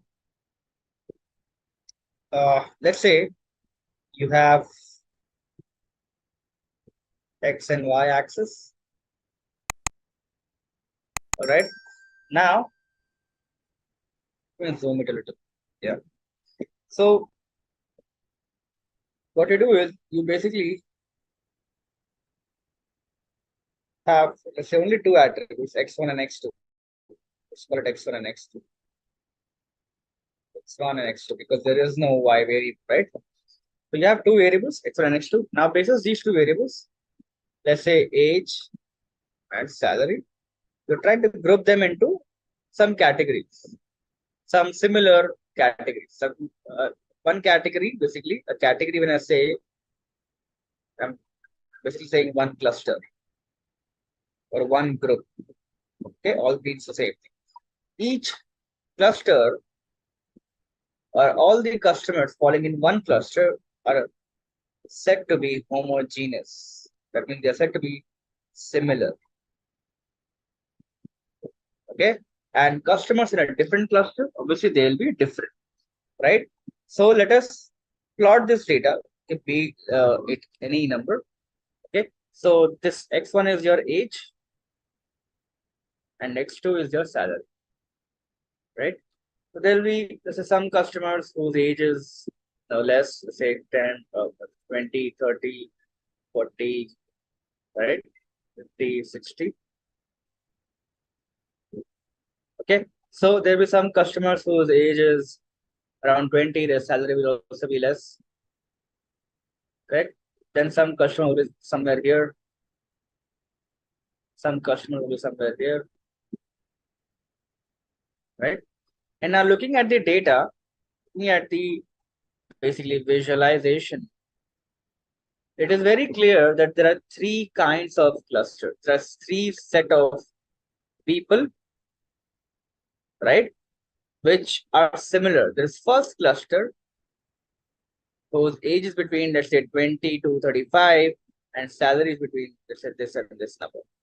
Similarly, there is second set which is between this age, their salary is between this and this,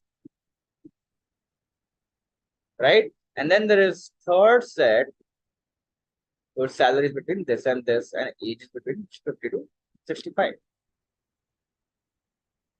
Correct?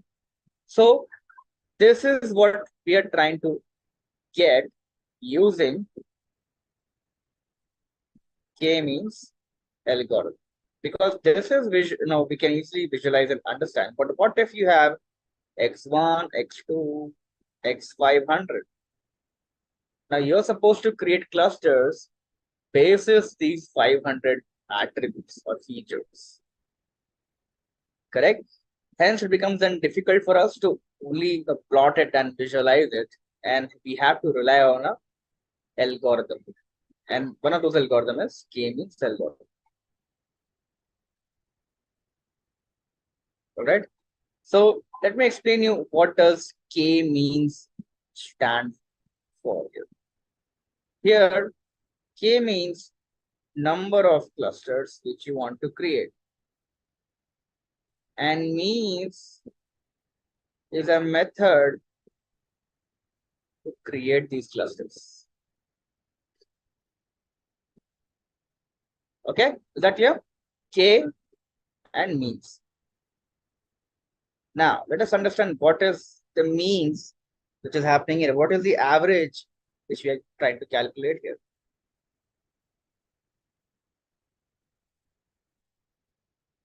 Right? Let's say, let me plot a data. Let's say there are only two clusters. All right. Now, I can visualize, I can look at the graph and I can say that there can be two clusters. Just easily visualize it, right? We can easily read this data and say this.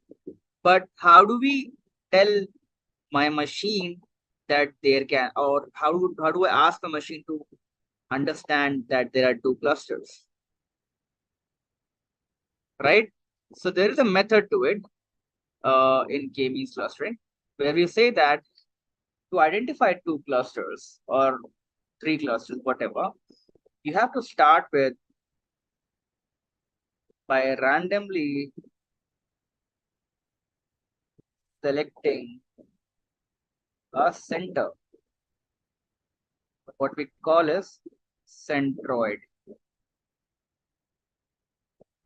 Because machine doesn't know that these are two clusters. Okay, so we say that okay, you randomly pick 2 points.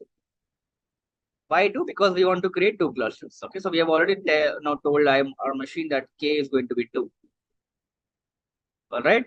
So machine says fine. Let me select 2 random points. First is this. Second is this. Okay. So now second point is we say that okay, any customer, okay, any customer you see, you try to basically calculate how far is that customer. Let's say this is the customer. How far is this customer from centroid 1 and how far it is from centroid 2? Okay. So you basically I'm asking to calculate the distance between each member and centroid. Let's say it is K, right? K1, K2. Now between K1 and K2, it is very easy to understand that this point is very near to K1, right? The third step is to classify the member into either K1 or K2, right? Because this customer is very close to K1, we will classify it into cluster 1 and not cluster K2, right? Because it is very far away from K2. Because why this approach, first of all? If center is here, that means if a customer, let's say if this is center, so what is its x-axis? Let's say the age is 20 and salary is 25,000, right? So if this is the center, that means I'm assuming that most of the customers' average ages in this cluster has to be 20 and salary has to be 25. So if this customer's age is also very similar to this K1 and salary is also very similar to 25K, then it has to be falling in this cluster, right? And not K2. Is that clear? That is the understanding. I'll give you maybe one more example. Let's say you come out of your house and you see that there are two maybe Bollywood or Hollywood actors standing there. Okay, now there are some people who like actor 1, right? Actor 1, let's say K1, and there are some people who like actor 2 or K2, right? So people who are surrounding K1, I will probably call them as in cluster 1 because they all are surrounding this K1, right? They're all very near to K1. While there are some people who are surrounding K2 actor, right? And hence I will probably classify them as cluster 2 because they are not near K1, they are very near to K2, right? And then there can be again some people who are in maybe somewhere in between, where when I calculate the distance, it's probably very almost equidistant, right? So we can classify it in either of the cluster, correct? So that is what my third step is. Classify a member based on how close they are to randomly selected K1 and K2. So first step, I'm just repeating what I just said, right? If it is not clear, first step is to randomly select a center because I don't know who the actor is. When I go outside my home, I don't actually, I'm not able to see the actual actor because there are so many people. I don't know, who is surrounding which person, right? So I randomly select, okay, the actor might be standing there and second actor might be standing there and whoever is surrounding them, probably they are similar, right? That's what logical sense would be, correct? And that's what we're doing here also. We are randomly selecting one person as the centroid 1 or the center person, and again second person is the second center person. Okay, and whoever is surrounding those center people are my cluster of, or people who are falling in that particular cluster. Now here there can be one obviously mistake which I'm doing, which is by randomly selecting the centroid. I can probably do a mistake, right? Because actual center is somewhere here, right? Actual center is here, but where am I choosing my, or where am I selecting my this centroid? This is here, K1, which is slightly away from the actual set, correct? So that's where my fourth step comes.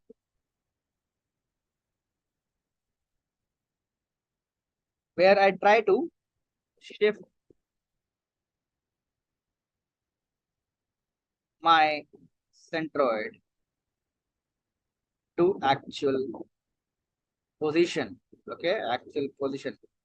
And how do I do it? I say that, okay, if let's say all of these are classified as cluster 1, right? And all of these are got classified as cluster 2 because they are very close to K2 and these are very close to K1. Okay. Now what I do is I check their x-axis values. So this is, let's say 18, 19, 20, 21, 22 like this. Okay. And I average them. I calculate basically the mean. The average, let's say, comes out to be 20. Again, I calculate their Y values. All these customers, all these members, I calculate their salaries. So the average comes out to be 27, right? Now I just map them. I just map the average and it comes out to be somewhere here. And now I'll shift my K1 to this point, the new centroid. We'll draw it again so it is clear. So these are my points which got classified into K1. This is K2. Okay. So I will check their x-axis values, average them. So that's my average of, let's say, 20. And this is my average Y value, say 26K, right? I map them. Centroid probably somewhere comes out to be here. Actual centroid is no, actually here, but mine is now very close to actual centroid. Okay. The centroid which I randomly selected was here, let's say K1. And now after doing this step average calculation, I shift my K1 to this new point, which is now more closer to the actual centroid. Is that clear to everyone? I repeat the same thing for this one. I calculate the average, x average, y average, map them, find out the center is here, and I shift my K2 from this point to this point.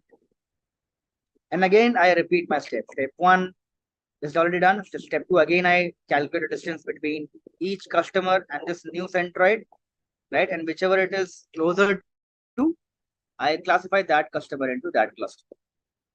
So let me ask you an interview question. Okay.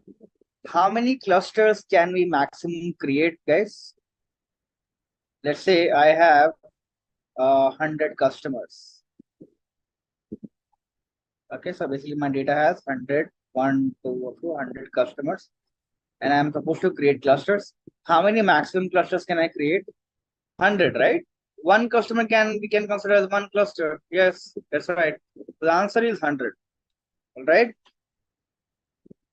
Generally, it's a business call. If they want to have 4 cluster or 5 cluster, you can probably show them that technically we can have maybe 5 clusters, 4 clusters, and then business can decide if they want to go ahead with 4 or 5, whatever. Okay, just giving you a heads up. All right.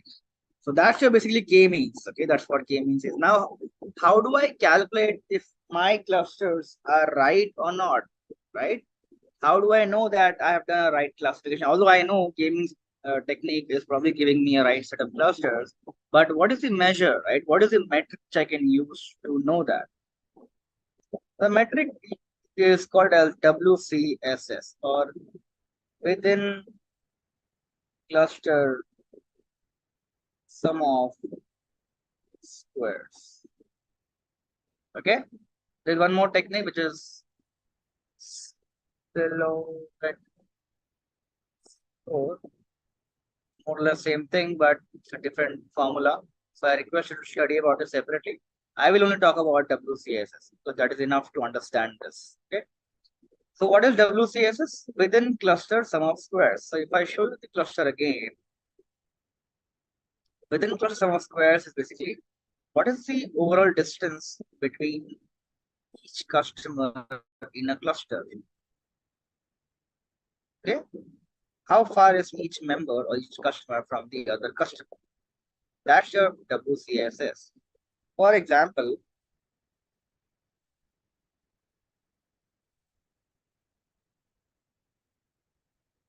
let's say x-axis is number of clusters and y is WCSS. Okay. So let me write down the clusters 1, 2, 3, 4, 5. Okay. Now, if you only have, let's say, one cluster in your data, so what would one cluster data will look like? Let's say these are the data points. One cluster will be like this. Correct? Now, if you calculate the distance between all of these customers, it will basically you're saying this thing. This minus this customer, this minus this customer, right? Which is basically a bigger distance, right? But if so this is one cluster, right? So distance is very high because you're now calculating the distance between this customer A with B, which is very far away. Now, if I break it down into two clusters, and now when I calculate, now this customer is only compared with this customer. We are not now calculating it from the other customer, okay, other cluster. So the distance is very small here, correct? So this distance, let's say, comes out with 5 total, and this also comes out with 5. So total is 10, right? Total WCSS is 10. While here the first distance was itself 15, and here it was 10, right? So total came out to be 25. So if you go ahead with one cluster, let's say the WCSS is 25. If you reduce the cluster, it drops to 10. If further reduce it, the WCSS will further drop because your distance will now be further smaller, right? Because customers in one cluster are very close to each other. So the distance between them has to be very small, right? While if you only look at one cluster, the distance is very huge. So WCSS, that means it's very high if you have one cluster. If you increase your cluster, the WCSS drops, further drops, and eventually you see that it is not tapering. That means after a while, see, for example, you have arrived at these two clusters, okay? Now, if you further divide it into two different clusters and here also 4 clusters, the distance will not decrease that much. And that's what you observe in the chart as well.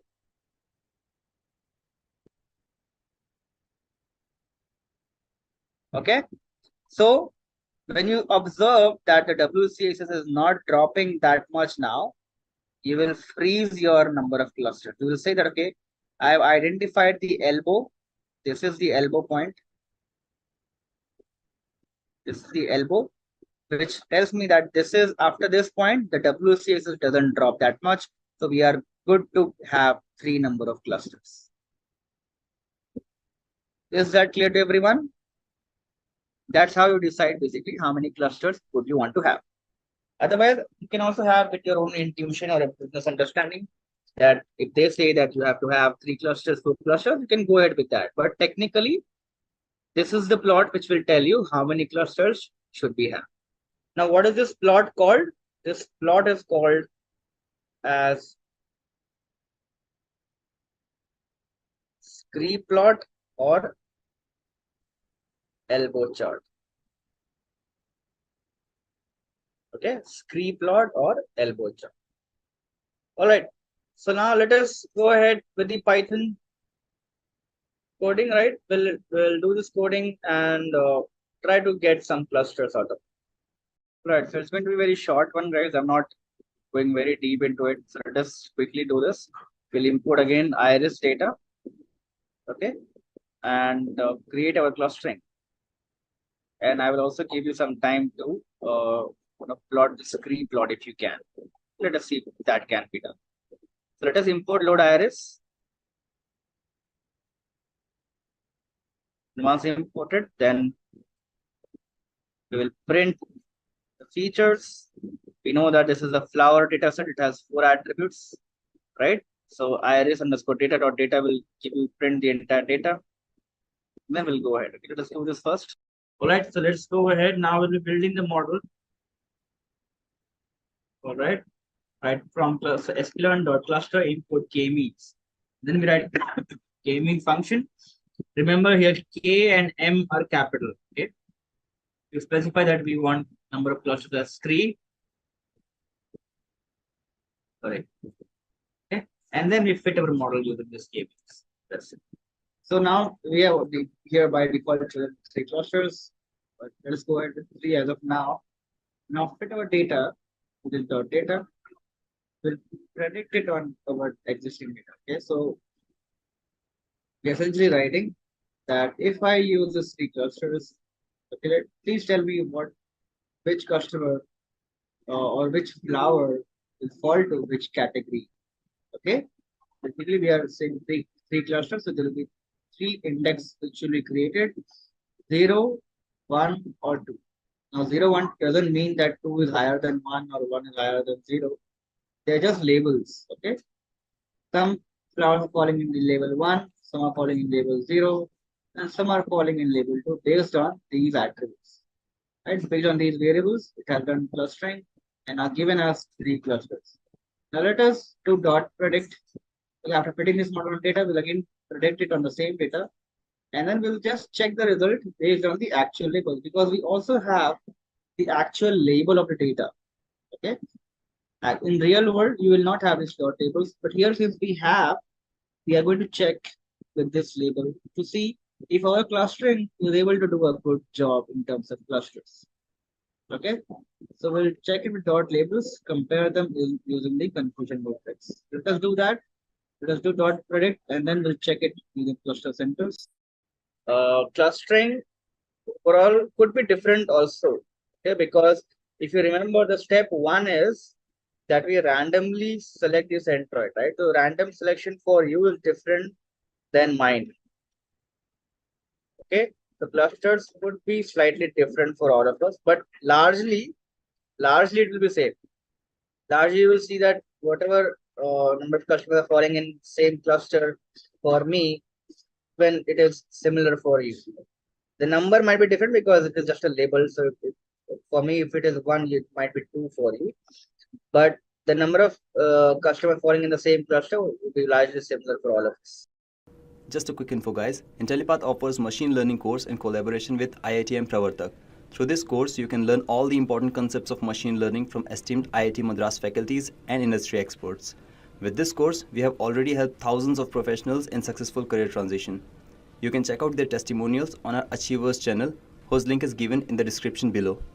Without a doubt, this course can set your career to new heights. So visit the course page link given below in the description and take a first step towards career growth in the field of machine learning. Okay guys, now let's first start with what is mean shift clustering.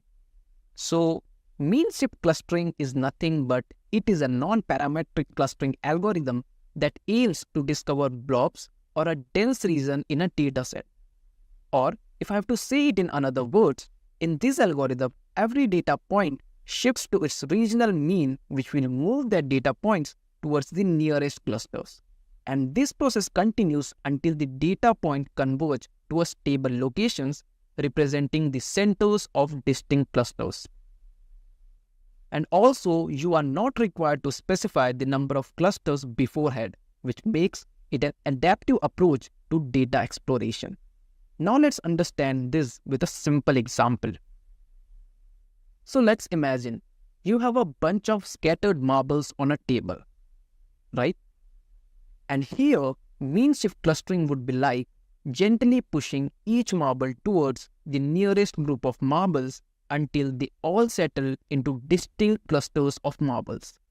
And yes, this iterative process of shifting towards the mean is what gives the algorithm its name, mean shift clustering. Okay, now let's proceed with this example and understand it better.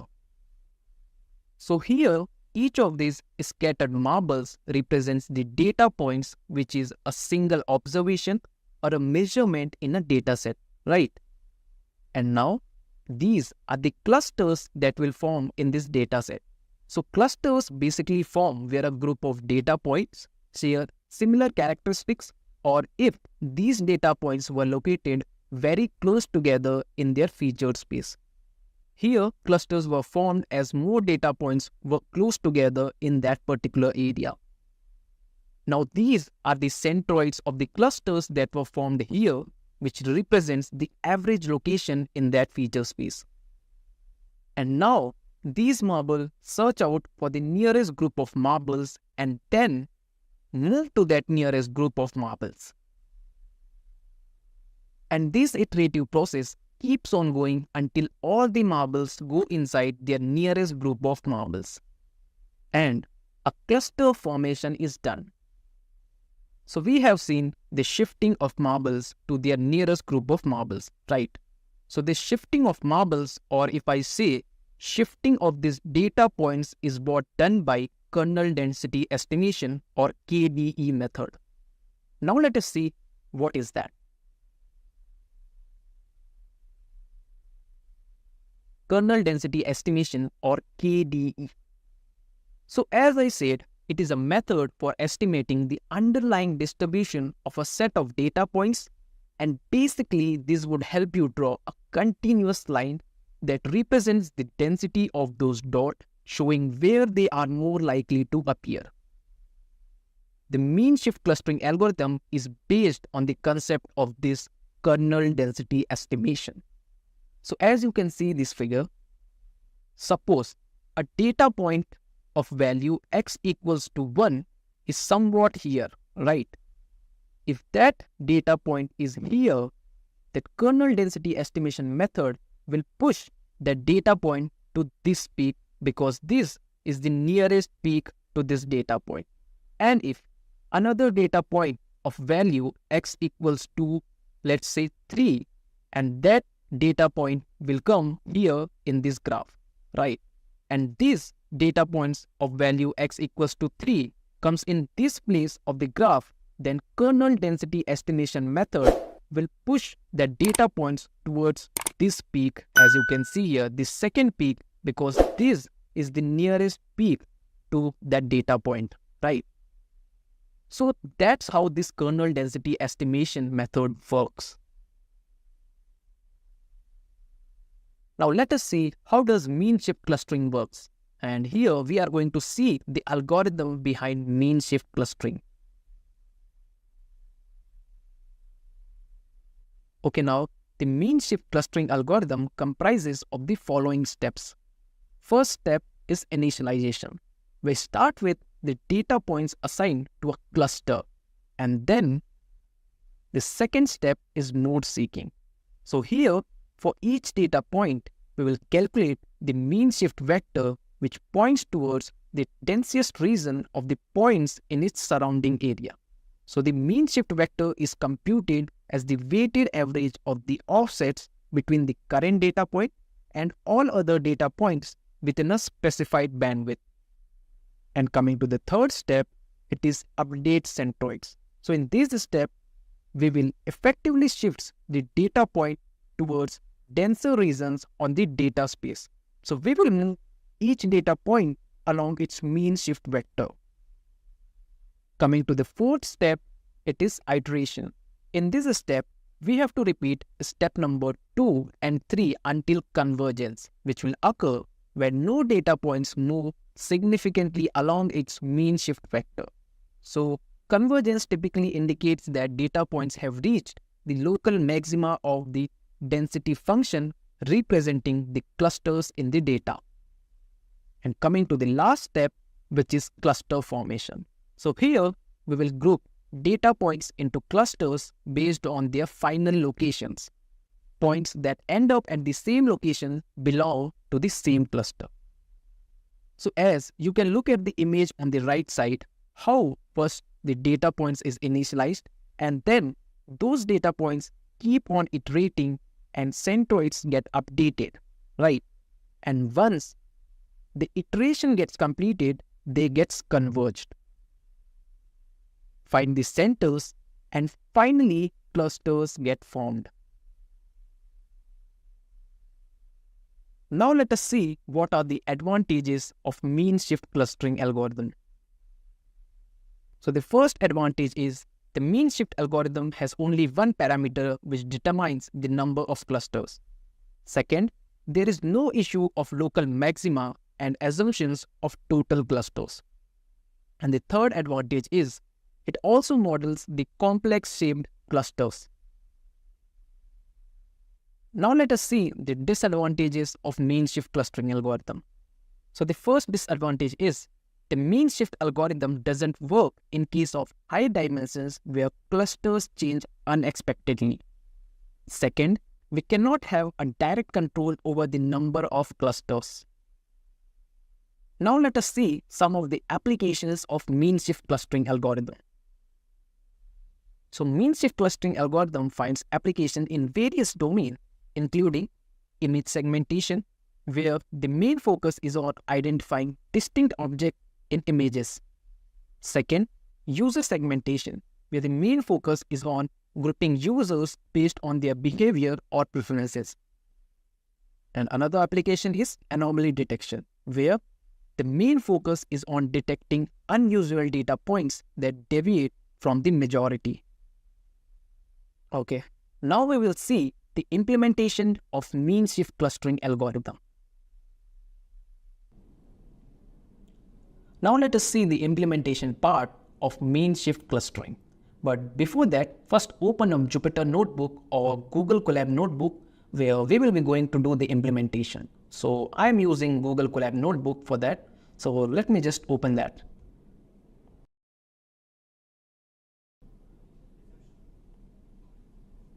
Okay, we have to open the new notebook here. So if you are using Jupyter notebook, do the same procedure. Just open a new notebook in that Jupyter.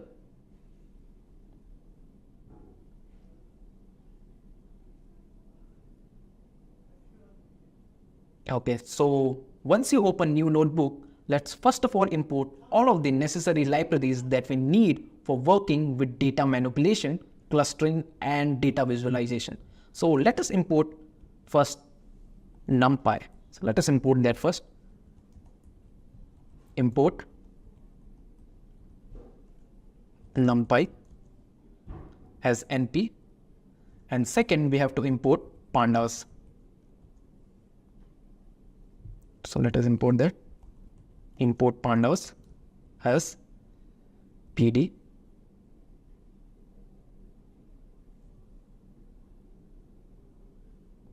And after that, let us import mean shift from the scikit library. So for that, we have to write from scikit. And yes, please make sure that before you import all of these prerequisites, all of the packages were already installed in your local system, or if you're working on Jupyter Notebook. Okay, let us import mean shift. So for that, we are writing import sklearn dot cluster and then import mean shift.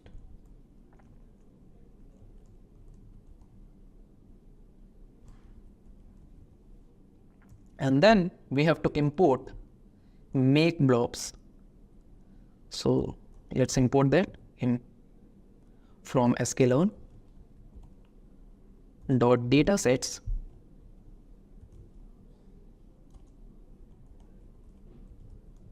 import make underscore blobs, and then let us import matplotlib for the visualization purpose. Let's import that matplotlib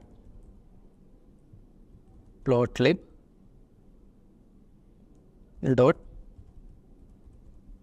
pyplot, right?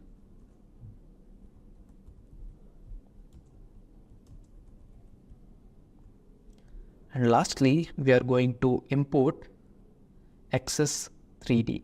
So this was also we are importing for the visualization.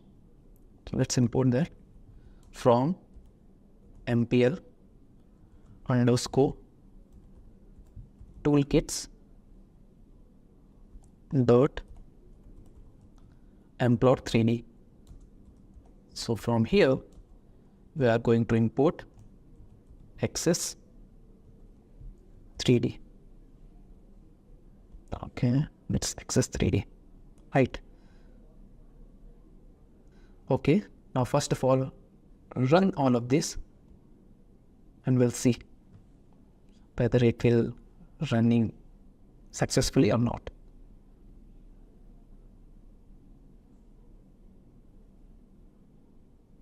It may be a drop. No drop. I go on the Okay, so this part is successful. This means we have successfully imported all of these libraries and our prerequisites that were needed for the implementation part. So let's go further now. And now let's define a list of coordinates that we will be using to generate raw data for clustering. Right, so for that, let's write coordinates equals to, we have to give coordinates here. So we have to pass 3 coordinates because we are going to create here 3D plot. So that's why we are passing 3 values for X, Y, and Z. Right. So let's pass the 3 values.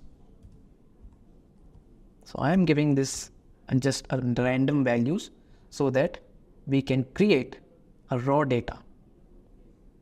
Right. And just rather than creating here a raw data from your own, you can also import any data sets if you have one. So let me give another 5, 10 and 13, right? And now let's generate 150 data points using the make block function from the scikit-learn data sets that we have imported here. You can see. And we will also make the data points centered around the coordinates that we will define earlier and have a cluster standard deviation of 0.6. So just write code for that. Equals to make underscore blobs, and here we will pass n samples equals to, we are giving 150 here, and then centers equal to coordinates, and then cluster standard deviation that I have said you, we are passing here 0.6. Right.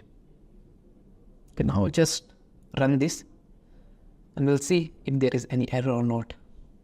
Okay, so this complete part is executed successfully. So now let's move on further. Okay, so as we have created our raw sample data points, let's first visualize that. So for that, just write some line of code. Data underscore figure equals to plot dot figure. So we are basically plotting our figure here, and first of all we have to pass the figure size here. So let us pass the figure size.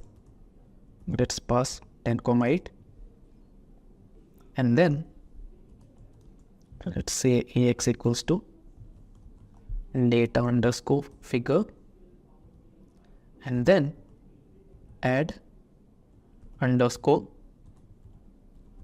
subplot, and we will pass here 111, comma, and projection. So we want to plot a 3D plot here. So in projection, we will give 3D here. Right? Sorry, it's 3D.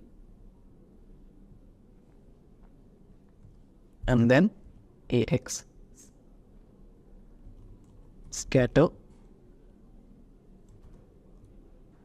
let's say X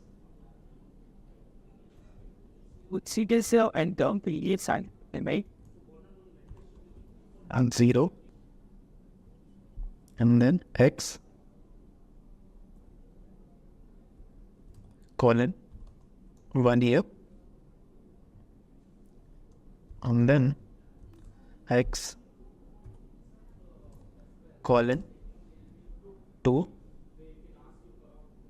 and then we will add marker. So let's give O here, and then we will give color for that marker. Let me give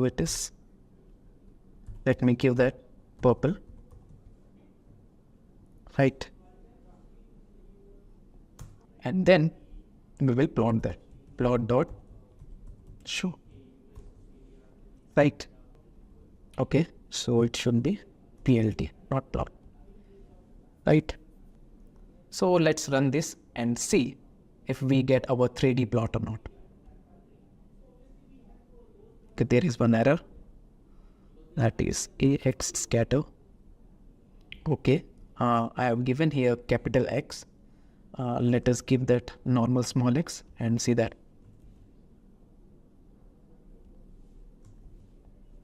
Let's run it again. Okay, there is still an error which shows in line number 3. It's attribute error. Let's see that. Okay, so it's color, not UR. Now let's run it again. Okay, now you can see our 3D plot and a raw, or I can say our raw sample data points that we have generated here, right? Now let us move forward and start with our mean shift clustering part, right? For that, first of all, what we need to do is import one library, that is estimate bandwidth. So let us import that. So we have to import that from sklearn.cluster, and then import estimate bandwidth, right? Okay, there is a spelling mistake here. sklearn.cluster import, sorry for that mistake. Here it should be from sklearn.cluster import estimate bandwidth, right? And after that, just give bandwidth equals to estimate underscore bandwidth, and here we will pass x comma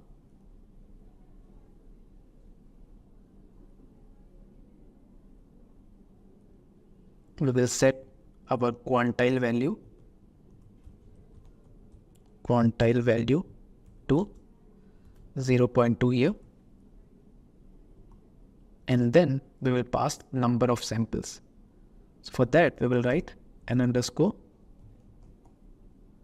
sample, n underscore samples equals to 500, right? Now let's execute this part. Okay, there is an error, estimate bandwidth. What's the error? Type error. Sorry, there is a spelling mistake for this, quantile. Now let's run it again. Okay, now it successfully executed. Now let's move forward and we'll create mean shift clustering object and fit it to the data. So for that, first of all, we will write MSC equals to mean shift, and then we will give bandwidth equals to bandwidth, and then we will pass bin seeding equals to true, right?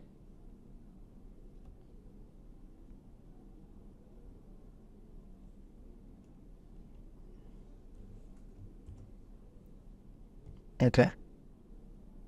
Now let us write here MSC dot fit, and we will pass here X. Sorry. Now we will write cluster underscore centers equals to MSC dot cluster underscore centers underscore, and then we will pass here labels equals to MSC dot labels underscore, and then we will give here cluster underscore label equals to, we will give np dot unique here, and we will pass labels, right? Now we will give n clusters here equals to, we will pass the length, that is cluster underscore label. So we are going to pass this one cluster label that we have created here. So length equal, we will passing length cluster label, right? Then just write here n clusters. Okay, we are done with it now. Now let's try to run this and we'll see. Okay, so it executed successfully and given output 3, right? So this is the number of clusters that will form in this raw data that we have created. So let's try to plot that 3 clusters that are going to form in this raw data. So let's plot that in this graph.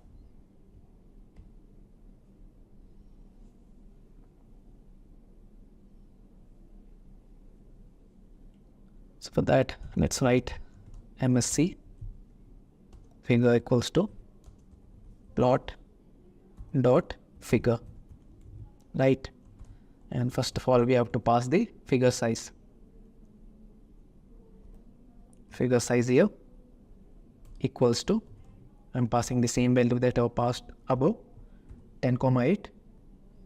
Then AXC equals to MSC underscore figure dot add subplot. So we will add the subplot here, and we will pass the same value that we have passed above. Then projection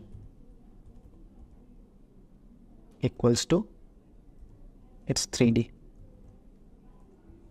projection 3D, and then AX dot scatter, pass here cluster underscore centers, right? And then we'll give colon 0, and then let's write cluster underscore cluster centers, and let's pass the coordinate 1,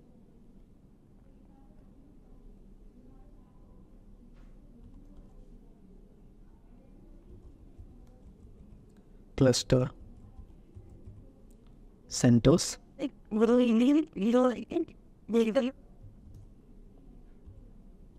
colon 2. Now let's add the marker. That will be O, and give it color. So for this I will give green color and will pass size equals to 300. You have to also pass line width here. It will be 5 and the Z order, which will be 10 here.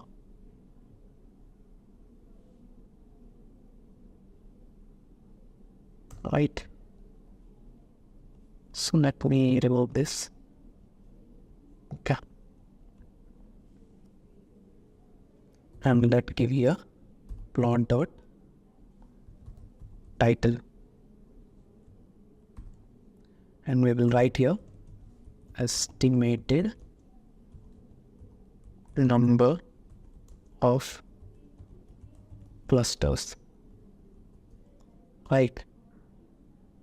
And here we will pass the value of this n underscore clusters. So we will pass this value here and we will write percent n underscore n clusters, right? Lastly, we will plot that. Okay, now let's execute all of this and we'll see how our 3 clusters that we are getting here, we are get here 3. So how these 3 clusters are plotted in our 3D plot. Okay, there is an error. So let me check that first. So there is an invalid syntax error.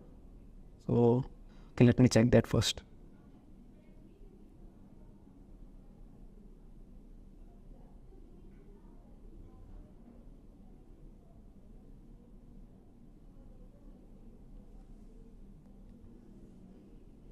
Okay, so let me change this.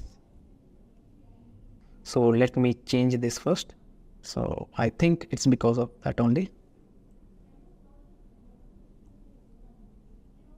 Okay. There you go. Now let's try to run that again. Okay. So now this part is also executed successfully. So as you can see here, the data points and their cluster centers, that is green in color, right? So this green color, as you can see here, here and here, these are the cluster centers that were created with the help of mean shift clustering, right? So that's how we can implement mean shift clustering to any raw data set. So here I have created raw data from my own. So in that place, you can also import any data set if you have one. And rest, the procedure will be same as we have done here. Let's have a quick quiz question, guys. What is the criterion used in decision tree to determine the best feature to split on at each node? Your options are A, mean squared error, B, information gain, C, Gini index, and option D, chi-square. You can comment your answers below in the comment section. Now let's continue with our session. Just a quick info, guys. Intellipaat offers machine learning course in collaboration with IITM Pravartak. Through this course, you can learn all the important concepts of machine learning from esteemed IIT Madras faculties and industry experts. With this course, we have already helped thousands of professionals in successful career transition. You can check out their testimonials on our Achievers channel, whose link is given in the description below. Without a doubt, this course can set your career to new heights. So visit the course page link given below in the description and take a first step towards career growth in the field of machine learning. So guys, as we all know, clustering is an unsupervised learning technique where we try to group the data points based on some specific characteristics. And there are various clustering algorithms with k-means and hierarchical clustering being the most used ones. But here, the issue with these two clustering algorithms is both k-means and hierarchical clustering fails in creating clusters of arbitrary shapes, and they are not able to form clusters based on the varying densities. And that's where we need DBSCAN clustering. So let's start with our first agenda point, that is, what is DBSCAN algorithm? So DBSCAN stands for Density-Based Spatial Clustering of Applications with Noise. So it is basically a density-based clustering algorithm that works on the assumption that clusters are denser regions in a space separated by regions of lower density. So what it does, that it groups densely grouped data points into a single cluster, and it can identify clusters in large spatial datasets by looking at the local density of those data points. And the most exciting feature of DBSCAN clustering is that it is robust to outliers, which means it does not require the number of clusters to be told beforehand, unlike k-means where we need to specify the number of centroids before. And this algorithm is mostly used for data analysis and pattern recognition. So there are two parameters that is required for DBSCAN algorithm. First one is the epsilon value. So it basically defines the neighborhood around any data point. That is, if the distance between two data points is lower or equal to the epsilon value, then they are considered as neighbors. And one way to find this epsilon value is based on the k distance graph. And the second parameter is min points. So it is the minimum number of neighbors, or I can say data points, within the epsilon radius. So as the size of data sets increases, the number of min points should also increase. So now let's try to understand DBSCAN clustering with this simple random data points that I have plotted here. So the first thing is to define the parameters, that is the epsilon value and min points. So let's say I have taken min points as 3 and an epsilon radius of value x for every data points here, right? And now with that parameters, first we have to define the core points, then the border points, and then the noise to that given data points, right? So let's say if I talk about the core points, they are actually the data points that contains at least min points number of points around its epsilon radius circle. So let's say if I talk about this core data point, right?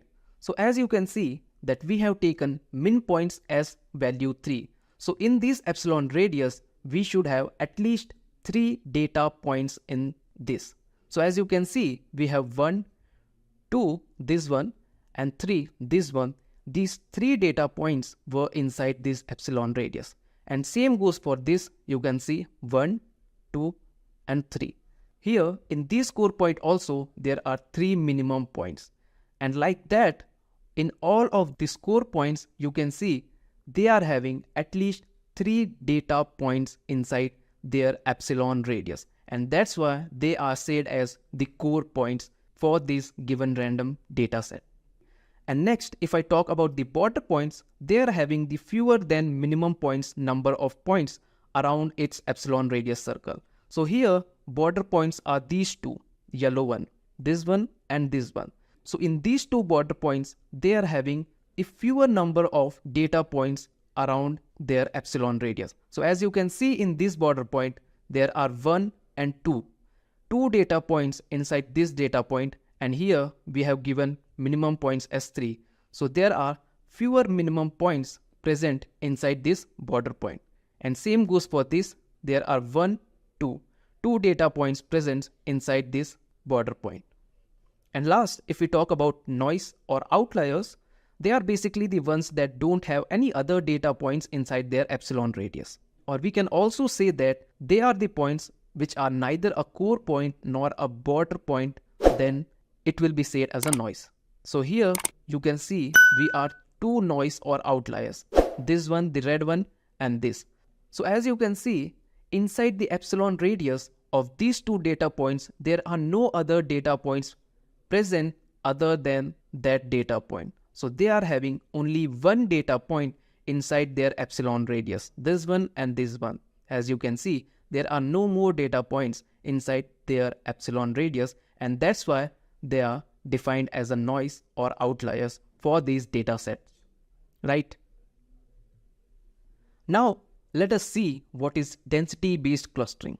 So, density-based clustering is basically a method to form group or clusters in the data with a highly dense region of data points, that is separated with the other lower point density, which is marked as noise or outliers. And if we talk about the DBSCAN clustering algorithm, it is the base algorithm to this density-based clustering. So as you can see in the figure here, how two clusters were formed according to their higher density.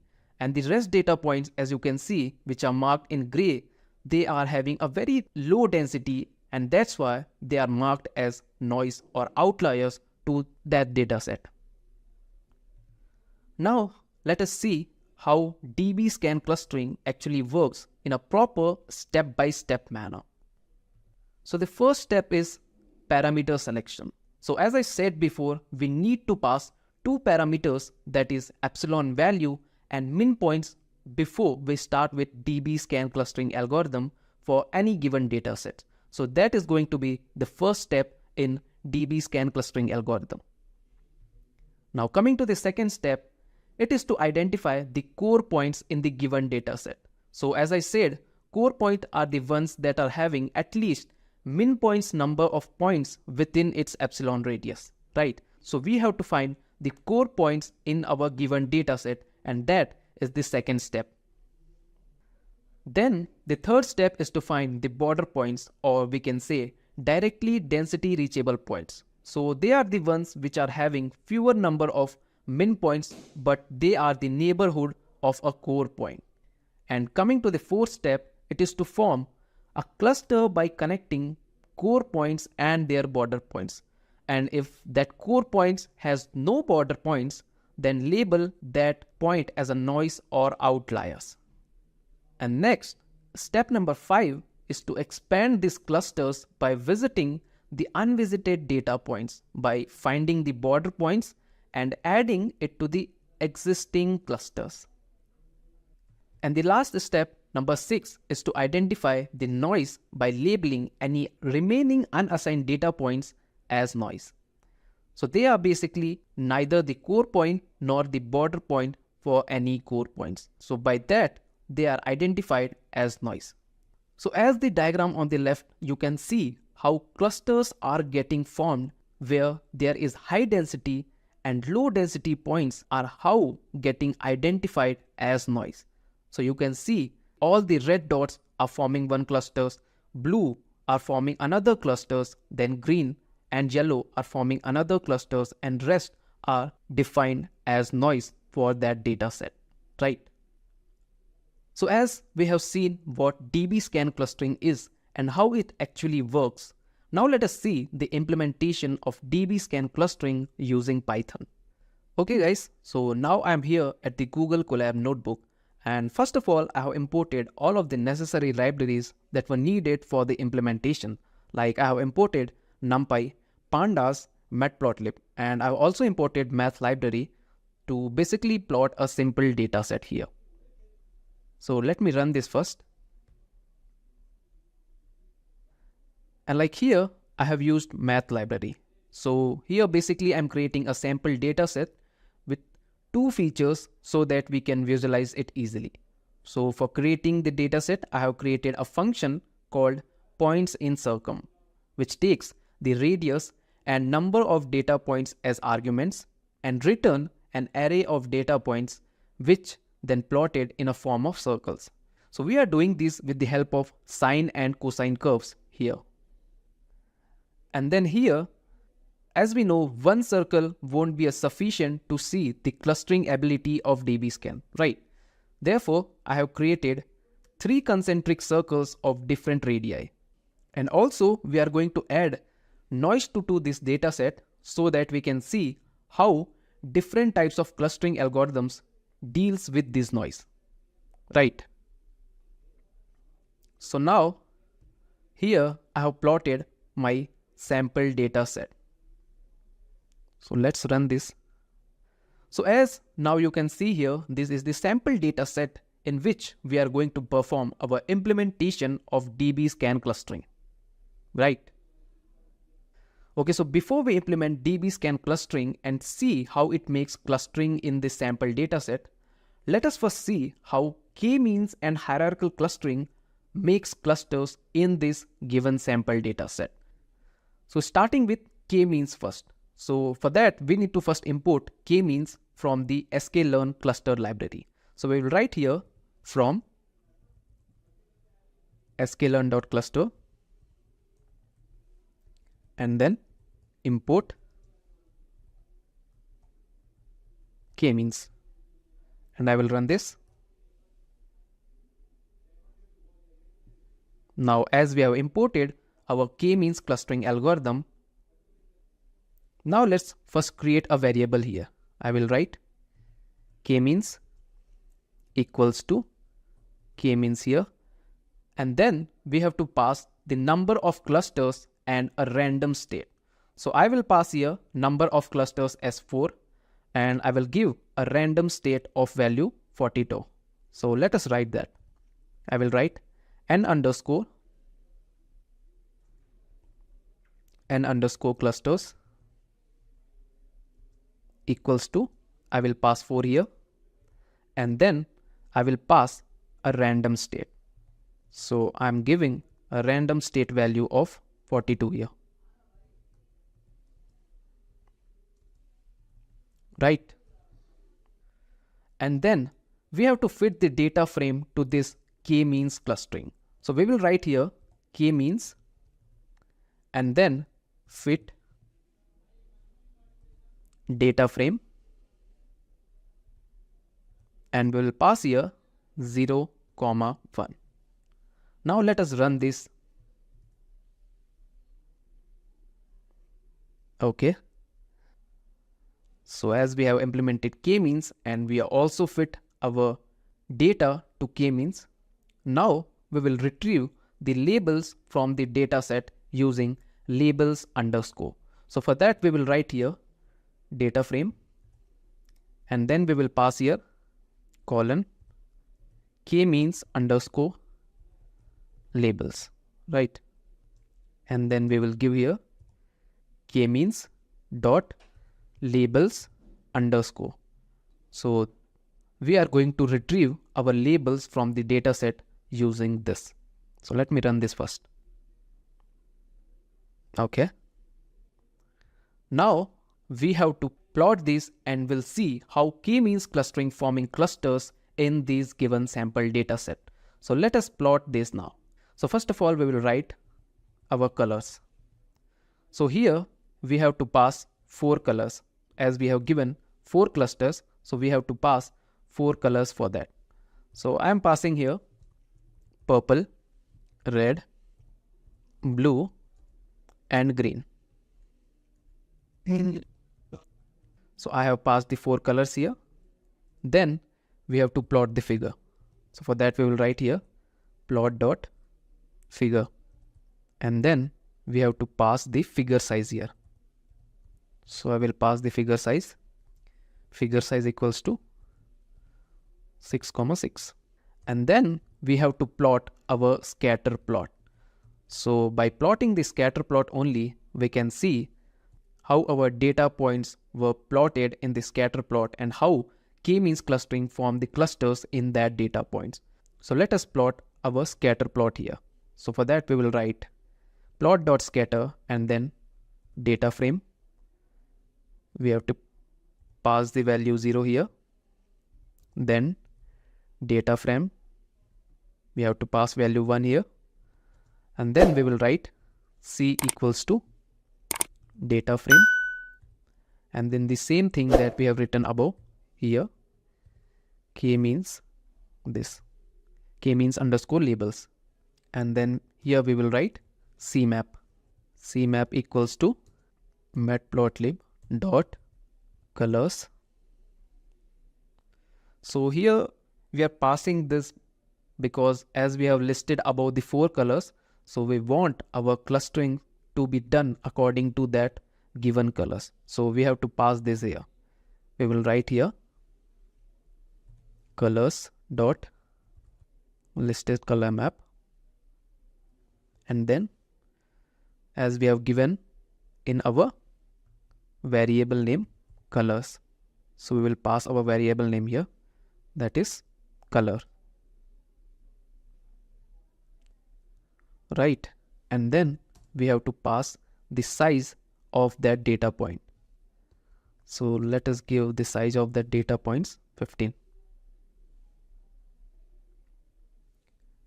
And then we will give a title to our scatter plot. So I will write here plot.title, and we'll give it title k-means clustering. And then we have to pass the font size for that. So I will pass here 20. And after that, let us give the labels for x and y axis. So first of all, let's give label for x axis. I will write here feature 1, feature 1, then the font size for that, and then we will give the name for our y axis. And I will give here feature 2, and then we will pass the font size same. And at last we will write here plot dot show. So this will give the output, or this will give the output of our scatter plot. Now let us run this and see how k-means clustering is making clusters in this given data set. So as you can see how k-means clustering is forming clusters in this given data set. Right, you can see that k-means is unable to form an arbitrary cluster here, and in this way it is forming 4 clusters. Like this is the red cluster here, this is the green cluster, this is another purple cluster, and this is another blue cluster. And this k-means is also unable to find noises in this given data set. Like these are all the noises for this given data set, but k-means clustering is unable to find that noises and included that noise points also inside these clusters, right? Now as we have seen how k-means clustering forming the clusters here, now let us see how hierarchical clustering will form clusters in this given data set, right? And now for hierarchical clustering, we need to first import that, right? So we will import agglomerative clustering. As you all know, it is one of the type of hierarchical clustering, right? So we will import that from sklearn.cluster. So let us write that sklearn.cluster and then import agglomerative clustering. So agglomerative clustering is one of the type of hierarchical clustering. So we are going to perform our hierarchical clustering with agglomerative clustering. So I'm importing that, and once we import that, let me run that first. Okay, it imported. Now we will write here model equals to, we will pass agglomerative clustering, and then I have to pass number of clusters and affinity to that. So let me pass first number of clusters. So I will give here number of clusters as 4, right? And then I will pass here affinity. So affinity equals to, I will pass Euclidean here. So Euclidean is basically a technique to find the distance between 2 points. So it was basically used in hierarchical clustering to find the distance between 2 points. So yes, there are other methods also to find the distance, but here I'm using Euclidean distance. So I'm passing here Euclidean. And after that, I will write here model and fit this data frame to this agglomerative clustering model, right? And now here I will write model.fit to fit our data frame to the agglomerative clustering model. And then data frame, I will pass here 0, 1. Now let's run this. Okay. Now we have to retrieve our labels from the given data sets. So we will write here data frame and then HR_ labels. So this should be inside column.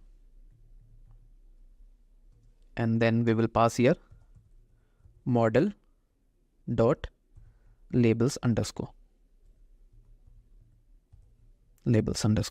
Right. Let's run this now. Okay. So now we are going to plot our scatter plot and we'll see how hierarchical clustering is actually forming clusters in this data set, right? So let us plot that.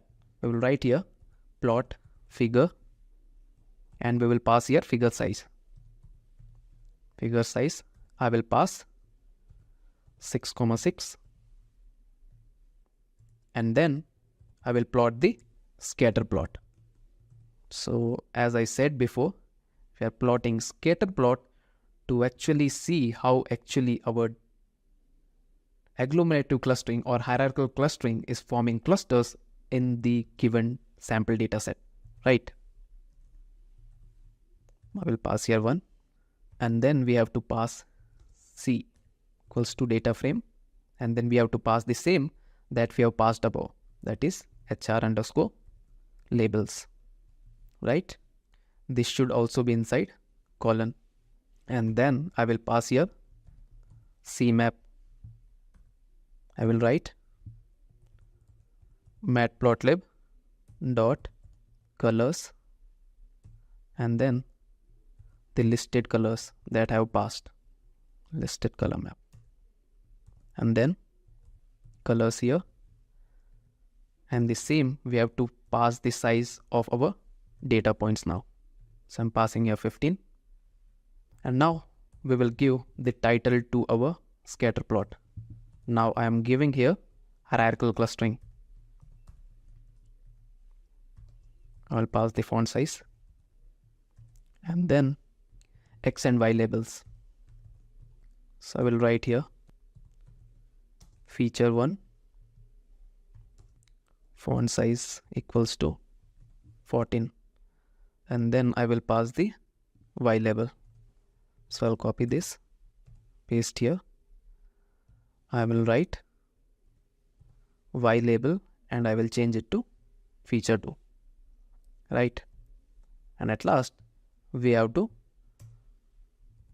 show this scatter plot. So we will write here plot.show. Now let's run this and see how hierarchical clustering is actually forming clusters in this. Okay, there is an error. Matplotlib here. And then here is an issue. Okay, it's figure size. Now let's run it again and see. Okay, there is another error. Let's see what is it. HR labels. Okay, it should be smaller. Let's run it. Okay, so now you can see how hierarchical clustering is forming clusters in this given data set. So you can see this is one cluster that hierarchical clustering formed here, and rest you can see how it formed. Hierarchical clustering is also unable to form clusters in the arbitrary shape.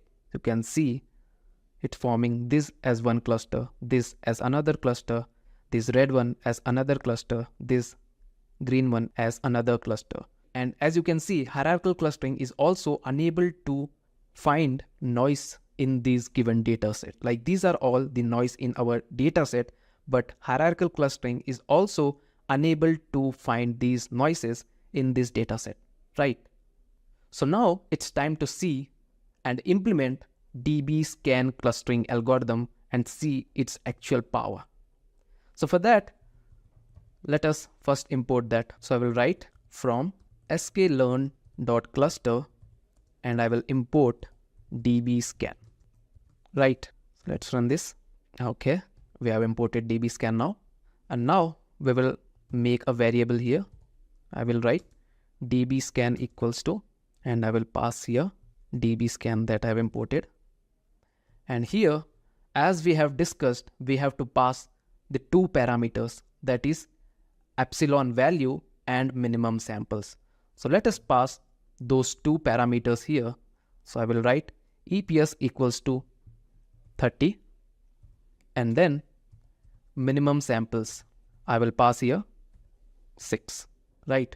So these are the two parameters that need to be passed while we are working with DBSCAN clustering algorithm. And then we will fit this to the data frame here. So I will write here DBSCAN fit, and then we will fit that to our data frame. I will pass here 0, 1. So now let's run this. Okay, we have fitted our model to the data frame, right? Now let's retrieve our labels from the data set. So we are going to use labels underscore for that. So I will write here df data frame, and then I will write dbscan underscore opt underscore labels, and here I will write dbscan dot labels. So we are retrieving our labels.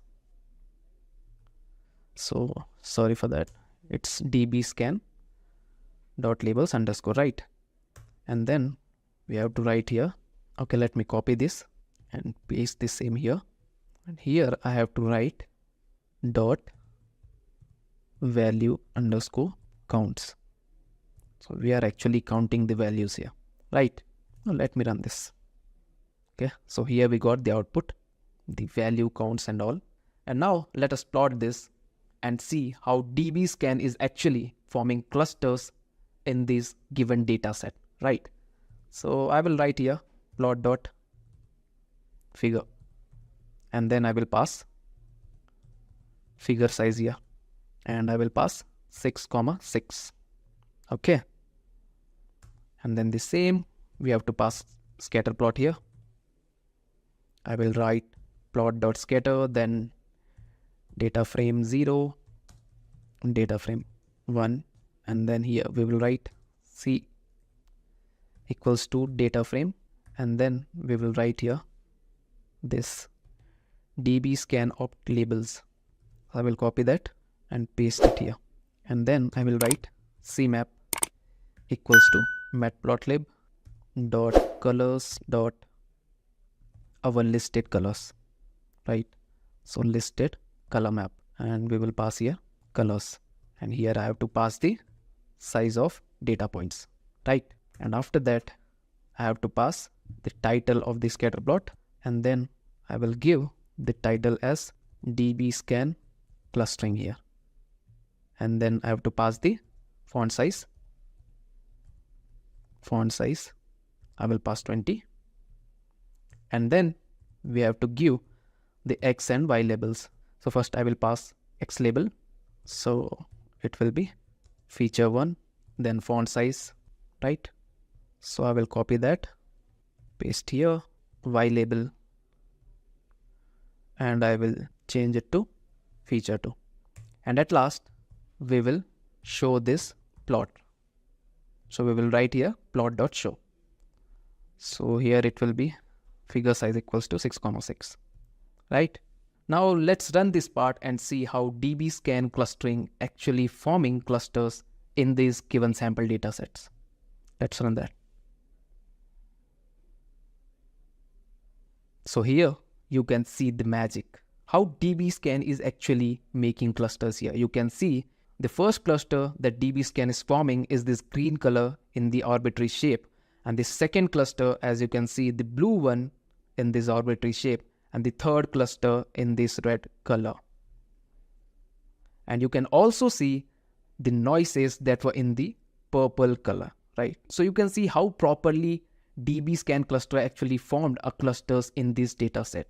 This arbitrary red cluster, this arbitrary blue circle, and this is the green arbitrary circle, and there are some noise points in between these clusters also. So you can see how properly it actually formed a cluster in this data set. And this is how DBSCAN actually formed cluster. And if you see, this is how hierarchical clustering formed clusters. So you can see this is not the proper clustering that has done in this data set. And same goes for this k-means clustering. This is not the proper cluster that should have formed, right? So that is the magic. That is the real magic of DB clustering, of forming clusters in this arbitrary form. Just a quick info guys, Intellipaat offers machine learning course in collaboration with IITM Pravartak. Through this course, you can learn all the important concepts of machine learning from esteemed IIT Madras faculties and industry experts. With this course, we have already helped thousands of professionals in successful career transition. You can check out their testimonials on our Achievers channel, whose link is given in the description below. Without a doubt, this course can set your career to new heights. So visit the course page link given below in the description and take a first step towards career growth in the field of machine learning. So let us start with association rule mining. So association rule mining, this is a very smart algorithm, a very simple one. It figures out what products people often buy together when they shop. Okay, as simple as that. So it just figures out what products people often buy together. Okay, so it could be more than it will be more than one product, but there is no end to it. You have n number of products buying together. Okay, and this algorithm finds out a trend in that pattern, that what kind of products or what number of products people buy together when they shop.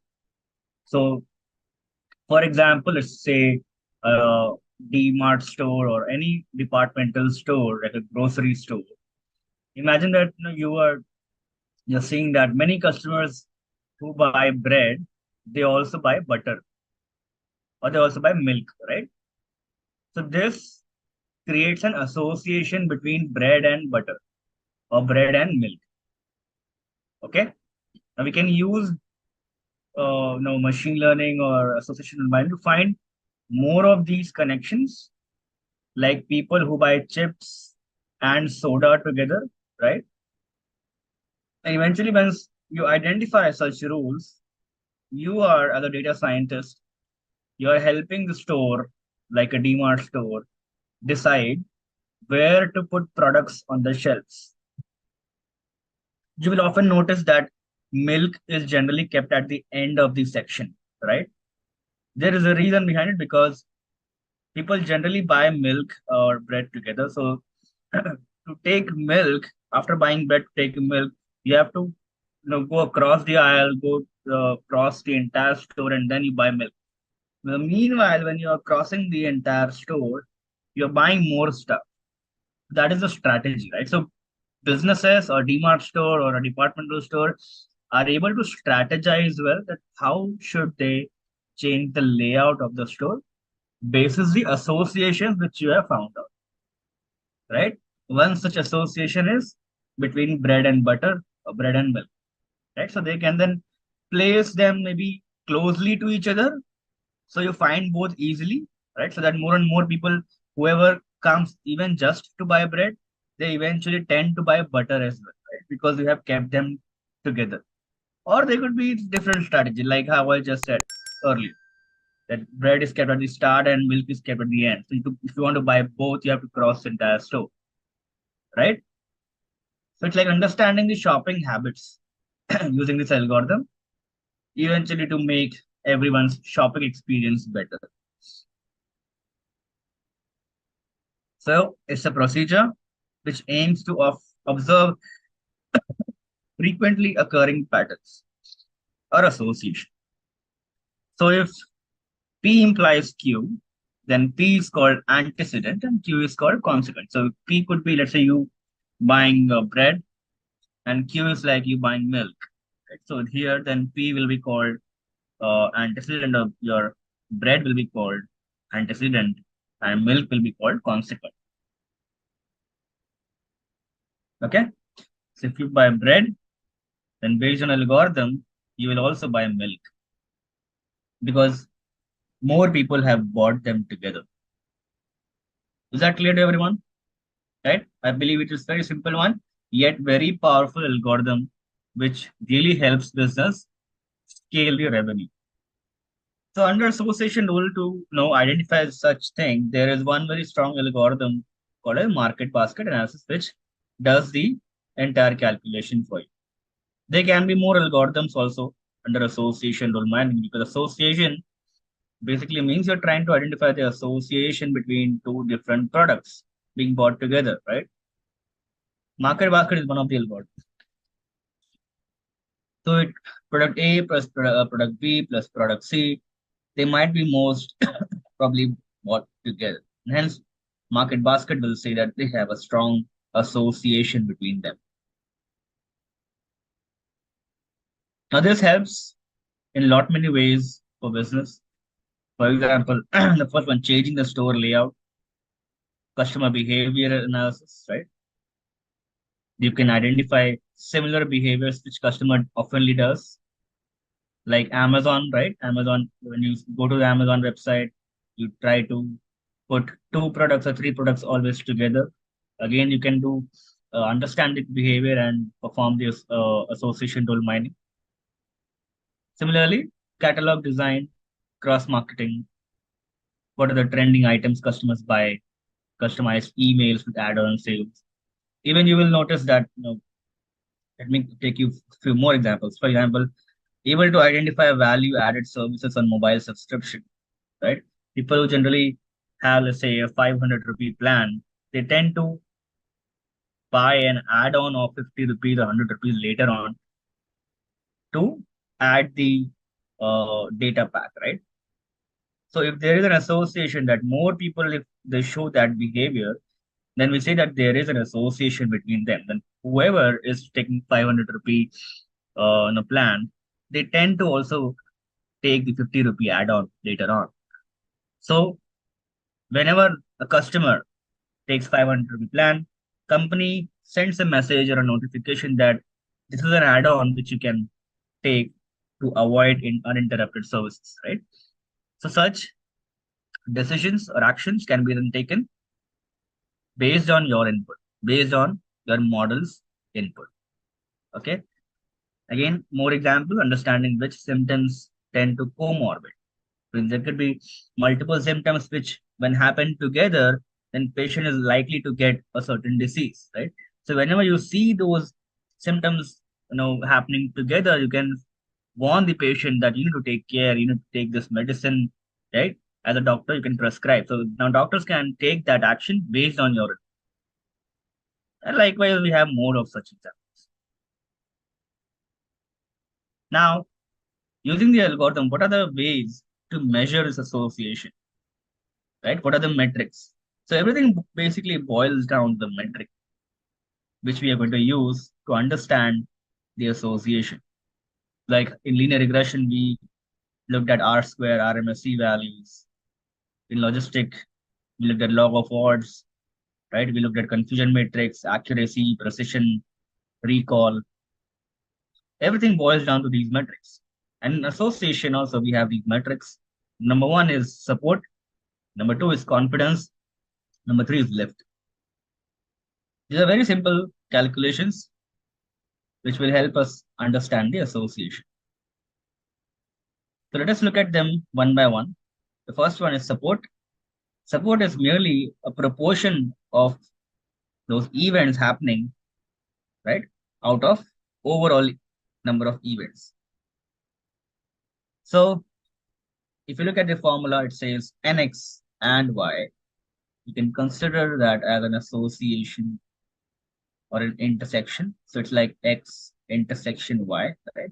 That means this event x is happening together along with event y, right? If both the products are bought together, divided by, they are bought separately or together, that's your support. Okay. So let's say you bought 50 times milk, 50 times butter, then you're dividing it by 100. and you bought them together 20 times, that's your support. 20 upon 100, which is 20%, is the support. The percentage times these products are being bought together. Yeah. So just to add an example, let's say there's antecedent and which is tea latte, okay, and consequent muffin. So we are checking the association between tea latte and muffin being bought together. So look at the formula. It says number of times they were bought together, tea latte muffin, divided by n, right? The total number of times they were bought separately or together, whatever, right? So divide your denominator is n and numerator is number of times they being bought together. That's your support. Where obviously, if the proportion is higher, then you can say that there is an association, right? That means more people have bought it together. If the support comes out in the lower side, when it is close to zero, we say it is bad, right? That means very few people have bought them together, right? Support. Now let us look at the confidence. Confidence is also very similar, but the denominator is only T latte, number of times T latte, right? So your numerator remains the same, that means number of times they were bought together, but divided by, that means out of only those conditions when T latte was bought, right? So let's say you bought tea latte 50 times. Out of those 50 times, how many times did you buy muffin also, right? That's your confidence. While previously you were dividing it by the overall n. So your overall n could have been 100, right? So out of overall your buying pattern, that means you bought tea latte or muffin separately, whatever, it came out to be 100, right? So you're dividing it by 100 and you're checking out of those 100 record, out of those 100 no, the orders which you made, how many orders were where tea latte muffin were bought together, correct? Now, here again, your values will range from 0 to 1 because it's a proportion, and 1 will mean good, 0 will mean it's bad. Now, if I ask you between support and confidence, which one do you think is on the higher side, right? Which will be higher? Will support be higher than confidence, or confidence can be higher than support? Confidence, right? Because denominator is smaller in confidence. You're only looking at T latte pool. That means out of those records where T latte was bought. Okay. Hence, confidence will always be higher than support. Next, we have lift. So lift, the formula is little complex. I'll explain you in a better way. So let's say there's a group. Then I've given you this example before. I'll take the same example. This is a class. Okay. Here the passing rate is let's say 10% only people have passed. Okay. So 10% people have passed in this class on an exam. And you are a person who wants to hire someone from this class, but because only 10% people have passed, you are taking the decision that you will not hire from this class. Okay. But let's say the teacher comes in and says, okay, I have a group whose passing rate is 80%. There only 4 people are there, but they have 80% chance. That means, let's say 10 out of 10 people, 8 people have passed the exam. So there's a chance of them passing is 80%, right? So now you can hire from this group. Let's say group is A, right? So lift is just checking the jump in the passing rate. So overall passing rate was 10%, but here the passing rate has become 80%. So overall jump is how much, guys? 8 times, right? So that's your lift. Lift is 8. So basically here you're checking that out of all those many times where tea latte were bought, how many times it was bought out of muffin, or maybe vice versa, right? So how many, let's take it vice versa. So out of all those times when muffin was bought, okay, you write down that number and then you compare out now out of tea latte, how many times muffin were bought. And then you compare them and then you understand the lift between them.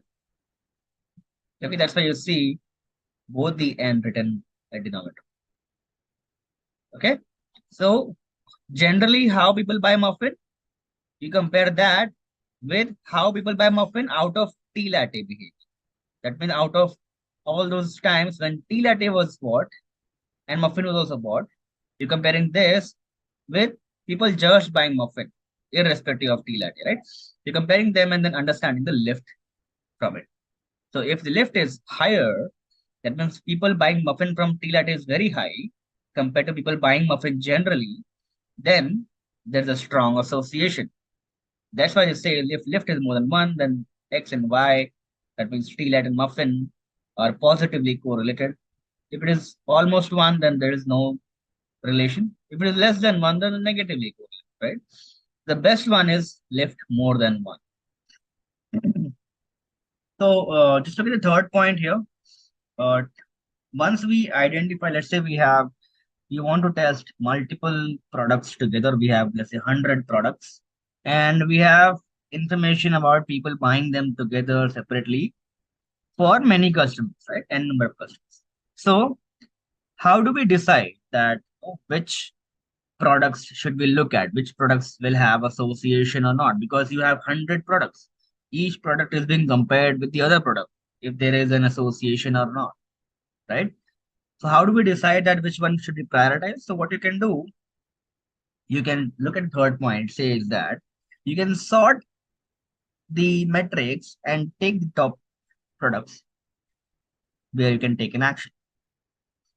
So where you can sort basically the 3 points that have support as high as possible, right? So first filter you will do, or first sorting you will do, will be support as high as possible, right? Then confidence close to one, and lift higher than, right?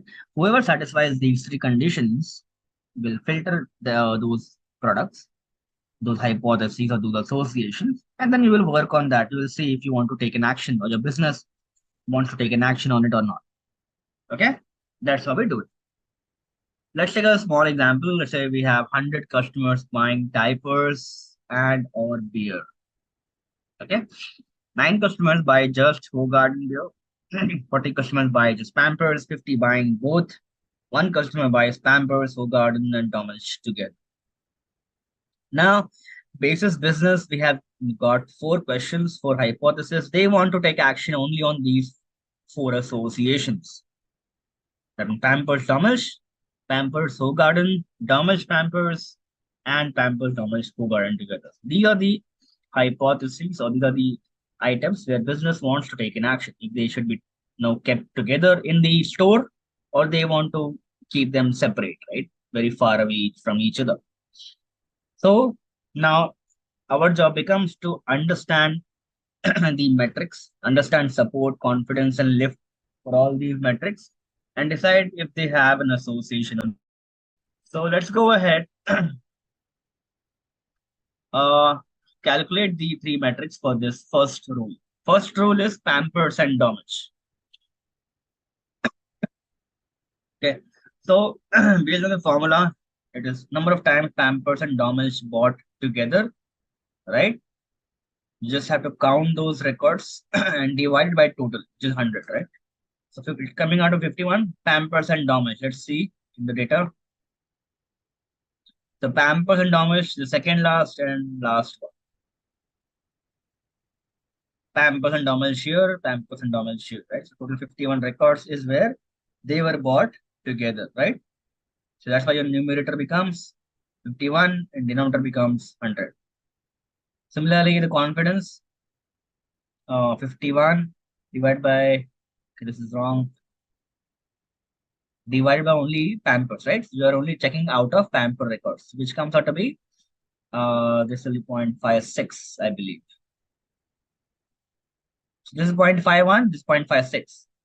Okay, and then you calculate the lift, which is again this formula which gives you 1.1, which is more than 1, which is good, right? So this first row coming out to be good for us. We have a strong association between them. So Pampers and Dominish can be taken up for the action, right? .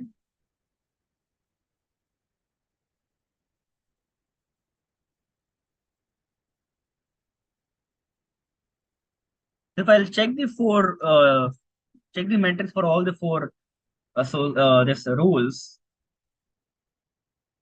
what do you think? Which one would be the best? One more time each example. Okay, let me go back. Yeah. So here, let me again explain support. Support is basically number of times Pampers and Domino's bought together, right? So you just count how many times they were bought together, which comes out of 51 based on the data, and divide by n, 0.51, right? Similarly, for if you want to calculate confidence, it is again same formula, but you're only dividing it by number of times Pampers were bought. The numerator becomes the same, but denominator is number of Pampers were bought together. Sorry, number of times Pampers were bought, which is only 91, not 100, right? So this is 0.56. Then you calculate lift, this is written incorrectly, lift, which comes out to be 1.1. So lift is higher, right? Lift is, we said that it has to be more than 1. N is 100, right? If you look at the data, we have 100 customers, right? So these are the buying patterns. So our data has basically 100 record, 1, 2, up to 100. So 100 buying patterns we have. And this is a summarized output. Okay. So that's why N is 100. And if you only look at Pampers, because when we were calculating confidence, our denominator came out to be 91, right? So see how many times Pampers were bought. Pampers is here, here, and here, right? 50 plus 40 plus 1. So this is 91. Yeah, so the formula I think here they have this will come here and this will come here. Okay. 91 to 51. So basically we're checking that how many times Domino's were bought. Okay, compared to how many times Domino's were bought out of Pampers. Okay. That's why we're dividing it by both. The actual formula is this one. Number of times Pampers Domino's into N divided by number of times Pampers into number of times Domino's. Okay, which is this one, 1.0. The number of times Domino's were bought divided by or compared with number of times Domino's were bought out of those many times where Pampers were also bought is coming out to be 1.1, right? Does that make sense, guys? Does that make sense? Same example which I would want to bring up again. Class A's passing rate is 10%, and this was the group A came out of 80%. So the lift was 8, right? Here the lift is only 1.1, okay, which is not very high. That means the passing rate or the Dommelsch percentage buying was coming out to be 10%. Here it was coming out to be, let's say, 11%. Okay, so the lift was only 1.1.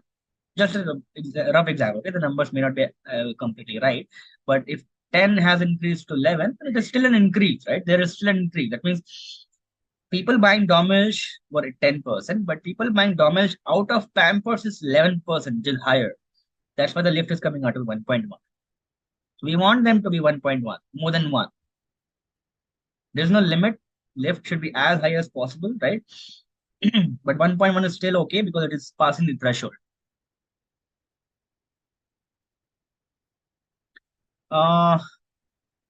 Let me check. You're saying 91 into 100, right? Let me just check. Numbers that they have put incorrectly. 91 into 51. Let me just go back. So Dommelsch is 51, right? 51 only. Dommelsch here, so 51. Okay? So it's right. So here 91 into 51 is the denominator, and numerator is n into n, which is 51 into 100. So it is coming out to be 1.1, right? So if I show you these three metrics, support, confidence, lift for all the four rules, which one do you think is the best rule where support and confidence and lift are both at its best level? Which is that one rule where company can take action if they are supposed to only choose one of the four rules, right? Which one would that be? Third one, Now, which rule should we select? 1, 2, 3, or 4? Which has the best support, confidence, and lift? Third one? Third, right? Because in that will not be fourth, Vignesh. See, fourth has a very low confidence and low lift, right? I said your confidence should be more than one. Sorry, lift should be more than one, and confidence and support should be very close to one. So, among the four, first and third probably are the best, right? But between first and third, again, confidence is higher for third. So, we will be going ahead with third. It has the highest support, highest confidence, and highest lift, right? So that's how you sort and select the best rule where you can take an action. So that's it. That's what the rule is about. Let us now open the Jupyter notebook and perform this using Python. All right, so let's go ahead. Once you've printed dot head, you will realize that the first record is bread, wine, eggs, meat, cheese, like this. So this is the first transaction where the customer has purchased all of these products together. Okay, there are 7 products which the customer has bought along with bread. Similarly, you'll see other records. There are also some record which has NaN value. That means only 5 products were bought. The 2 records where you see NaN, basically those were not bought, right? He or she only purchased 5 products. Right? Now we'll go ahead. Now here's the main code. We're going to convert all transactions, all purchases, all records into string and add them into a records list. Okay, why? Because we want to consider this as one single transaction, right? Each row is one single transaction, one single receipt, right? So we will club them by appending them. Okay, so that will be our one single transaction, and then we can run our association rule mining on it. Okay, so for that, we'll first create a blank list. We'll call it records, where we'll be storing the entire data values. Okay, so let us create this blank. Then we write a for loop over the entire set of rows. Since we have print.shape, we have 315 records and 7 columns max, right? 7 products for max bought. That's why we have 7 columns. So for I in range 0 to 315, I write records.append. So one by one, and I select each value and append it. Okay, row wise as well as column wise. So first I write dot append, then I write store data dot values I comma j, right? That means I'm first saying that I will first iterate over each record. Okay, so let me go back.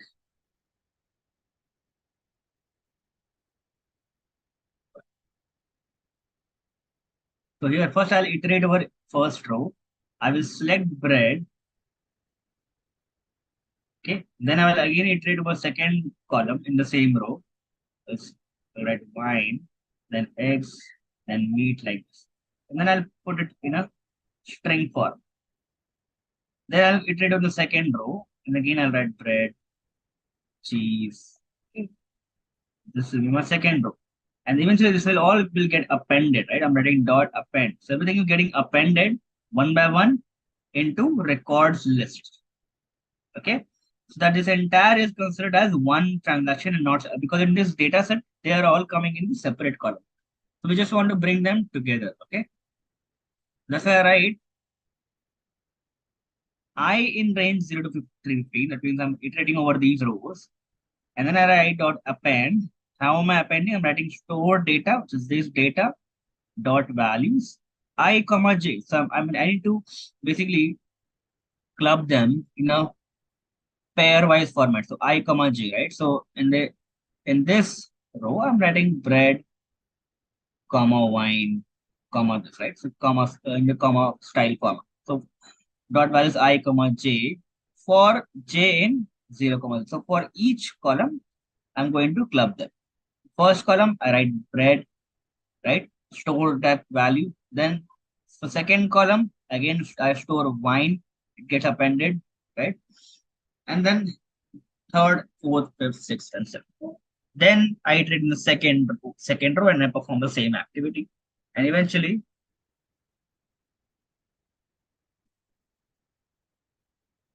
when I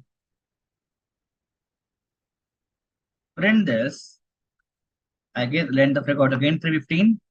If I look at second record, see, it's the same data set. Cheese, meat, eggs, right?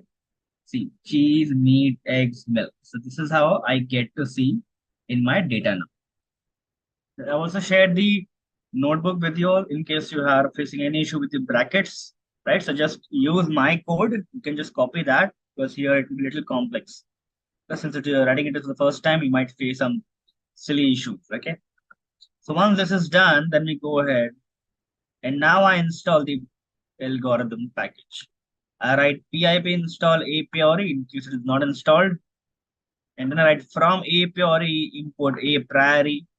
Then I write a priori function, pass my records data, and I write my threshold. I write I want minimum support to be this much, minimum confidence to be 0.2, minimum lift is 3. And then I print and see how many conditions, how many rules satisfied these 3 metric conditions. So total coming out to be 8. It will take any as the new item also, so that you can clean and replace me with blank for your. Right now, it may take us one of the because we have not cleaned our data. We're just understanding the algorithm part of it. So you're right. We need to remove the NaN, otherwise we'll take that as a product. So now, if you print the result, you will see this is the output. Okay. Now this output is the rule, one of the rule out of these 8 rules which satisfied the above conditions. This is the first rule, right, which satisfied the condition. So to understand this, I have written the explanation here. It says that the support value for the first rule is 0.00634, right? Which you get to see here. Support is 0.00634. Okay. Then this number is calculated by dividing the number of transactions containing meat, bagel, eggs, diaper, cheese, bread, NAN by the total number of transactions, right? That's how you calculate the support. Okay. So these brought together divided by n is your support, which is coming out to be 0.0664. And confidence is coming out to be 1, right? Just here. Confidence is 1, which shows that out of all transactions that contain bagel, eggs, diaper, bread, NAN, 100% contain meat and cheese too, right? So that is here, meat and cheese.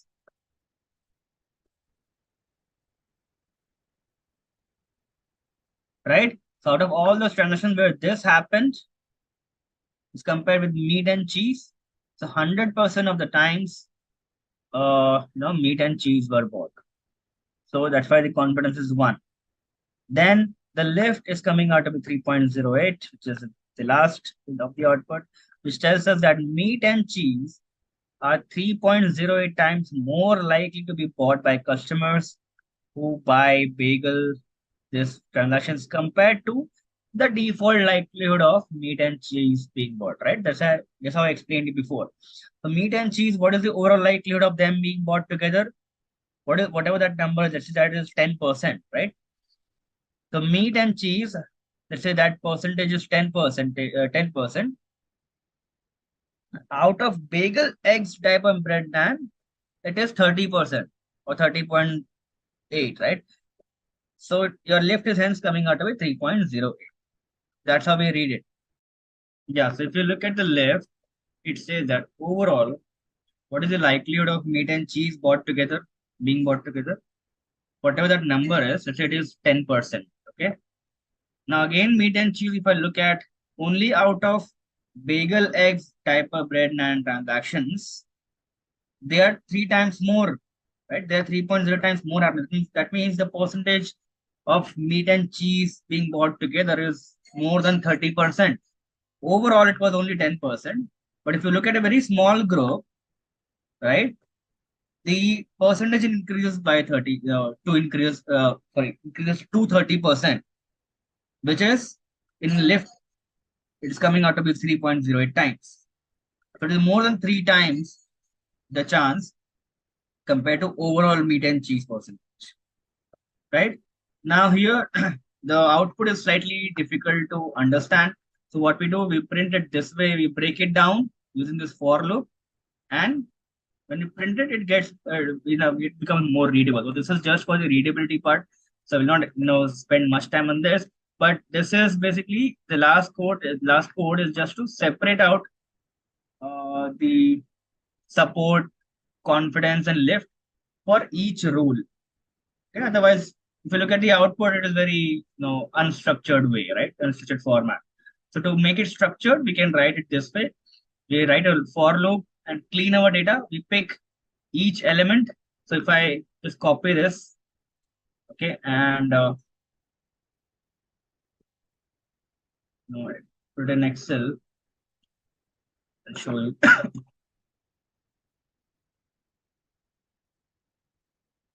So we are essentially dividing this complete thing,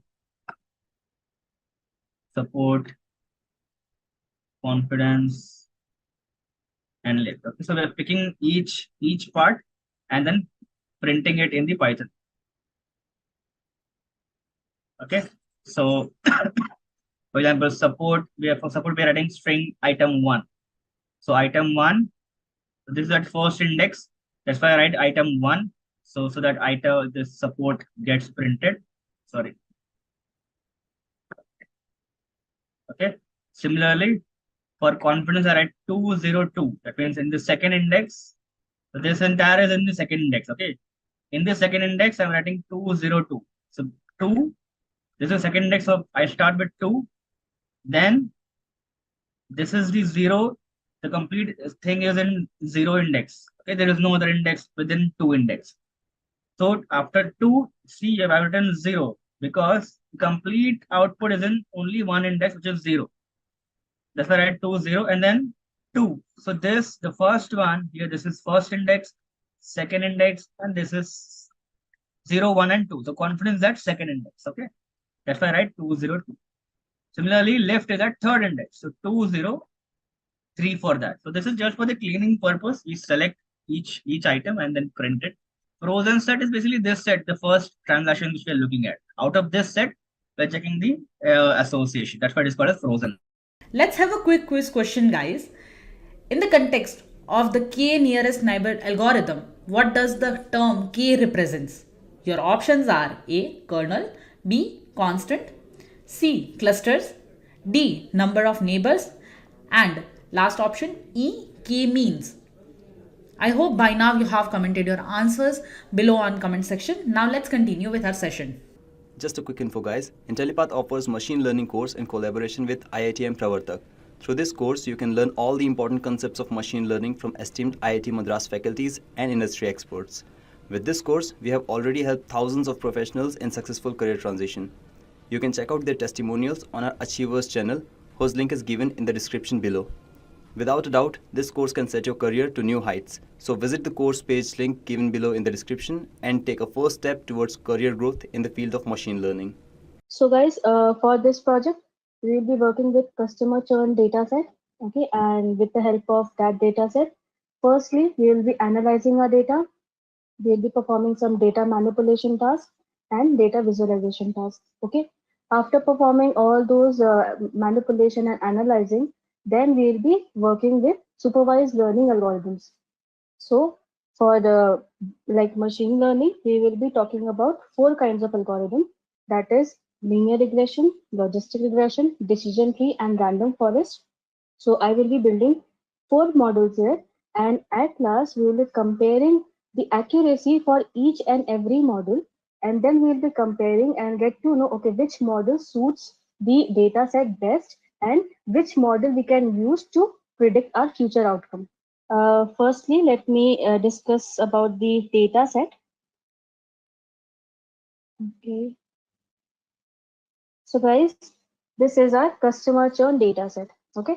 So in this data set, basically we are having 7,043 records, or you can say 7,043 number of rows. Okay, and we are having 21 number of columns.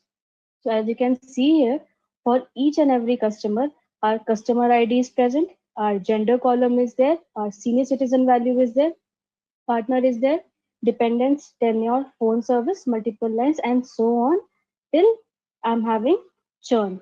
Okay. So basically, guys, churn means the churn column in this particular data set means that if this particular customer is churning out of a telecom company or not. Okay, if he is leaving the telecom company or not. So basically, no means that this particular customer is not leaving, and yes means that this particular customer is leaving. Okay, so if you talk about all these columns, so if you talk about this fourth index value, okay, this particular column, this particular index, so this particular customer is a male. Okay, and for senior citizen value, as you can see, the value is varying from 0 and 1. So what this 0 and 1 means? 0 basically means if the particular customer is having senior citizen value as 0, which means that this particular customer is not a senior citizen. Okay, if we talk about this particular customer, okay, so for this customer, the value for the senior citizen is 1, which means that this particular customer is a senior citizen. Okay, same if you talk about, like if you talk about the internet service column, so there are basically three categorical values. Categorical values means I'm having three kinds of different data inside my internet service column. The first is DSL, the second is fiber optic, and third is no means this particular customer is not using any internet service. Okay, and this particular customer is using internet service as the DSL. This particular customer is using internet service as fiber optic. Okay, so guys, this is all about the data set. Now let's jump to the Jupyter notebook file.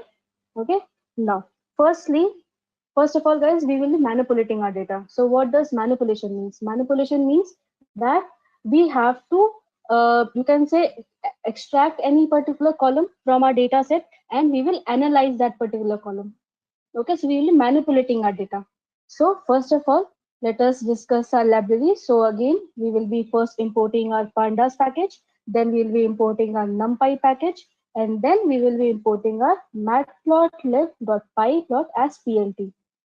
So guys, see, this pandas and numpy will help us to import our data set. Okay, but this matplotlib.pyplot, this particular package will help us to build some graphs. Okay, to build some graphs, to analyze the data on those graphs. Okay, graphs basically means you can plot bar plot, or you can plot box plot. Okay, histogram is there, scatter plot is there, so you can able to build all those graphs with the help of matplotlib.pyplot package. So guys, this is all about the the packages that we will be using for data manipulation and visualization. So let me run this cell. Okay. Now again, guys, for first of all, we will be importing our data set. Okay. So our data set is customer churn.csv. So with the help of pandas package, so pd.read underscore csv, and inside that I have passed here the name of the file. Okay, that is the customer churn.csv. Okay, so I have passed here the customer churn.csv file. So guys, I have actually imported, I have uploaded this particular file, that is this file, okay, this customer churn file, in my home page of the Jupyter notebook. Okay, so what my pandas package will do, pandas package will take the home page directory by default. Okay, so this particular pandas package will take this particular file from our home page of the Jupyter notebook. So, and I'm storing my customer churn data set in a variable, that is a data variable. And guys, this data variable is a form of data frame. Okay, this is not just a variable, this is a kind of data frame. So After reading our data, after importing our customer churn data inside my data variable, now I will only see my top 5 records from the data set. So we will be using here the data frame name, that is data dot head function. Okay, so guys, this head function will help us to get our top 5 records from the data set. Okay, from the data frame you can say. So if I done this cell, so as you can see here, this is our top 5 records from the data frame. Okay, so as you can see, I'm having 5 rows and 21 columns because I only want to see my top 5 records. So as you can see, all these values are there inside my data. Okay, now after importing our data, now we will be doing some task of manipulation. Okay, so guys, first of all, our first task is to extract the 5th column and store it in customer underscore 5. Okay, so what we have to do here is, from our data set, that is this thing, we have to extract our 5th column. Okay, so if you calculate what will be the 5th column, so this is first column, second, third, fourth and 5th. So our 5th column is the dependence column. So we have to extract this particular column from our data set. So how can we extract here? So guys, there are 2 ways of extracting. Okay, the first way is to use iLog. Okay, so data, that is our data frame name, that is from this particular data frame, dot iLog. So inside the iLog, I have to mention my index value of that particular column. Okay, if you calculate the index value for this dependence column, so guys, basically index starts from 0. So if we calculate for the dependence column, so it is 0, 0th index, first index, second index, third index and fourth index. So the index value for the 5th column will be 4. So I will write here inside the iLog, I have mentioned here colon comma 4. So guys, what this colon comma 4 means, see, first of all, you have to see this comma. So what this comma means, whatever you write, okay, whatever you write before the comma is being represented as the rows, and whatever you write after the comma is being represented as the columns. So guys, basically, I want all the rows, okay, I want all the 7043 rows, and I want only to extract my 5th column. So the index value for the 5th column is 4 here. Okay, so that is why I have written here 4. So I have mentioned the index value for that particular column, and I am storing that particular column in this customer underscore 5 variable. So if I see my top 5 records from the customer underscore 5, so as you can see here, this is our output. This is our top 5 records from the dependence column. Okay, and as you can see here, name is also written. So the name of the 5th column is dependence, and D type is being mentioned as object. So guys, what is this object data type means? Basically guys, object data type means that that particular column is having categorical value. Okay, categorical value means like you are having values as yes or no. Basically in my dependence I'm having 2 kinds of values, that is no and yes.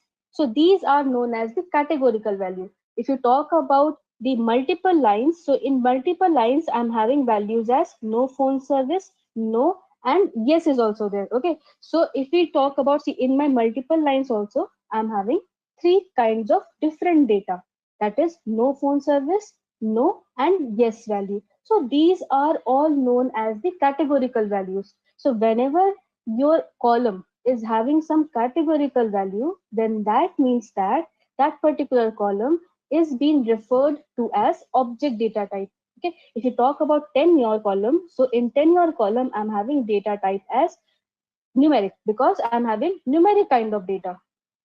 If you talk about senior citizen value, I'm having value as 0 and 1, which means I'm having numeric kind of data. If you talk about gender column, in gender column, we are having values as female or male.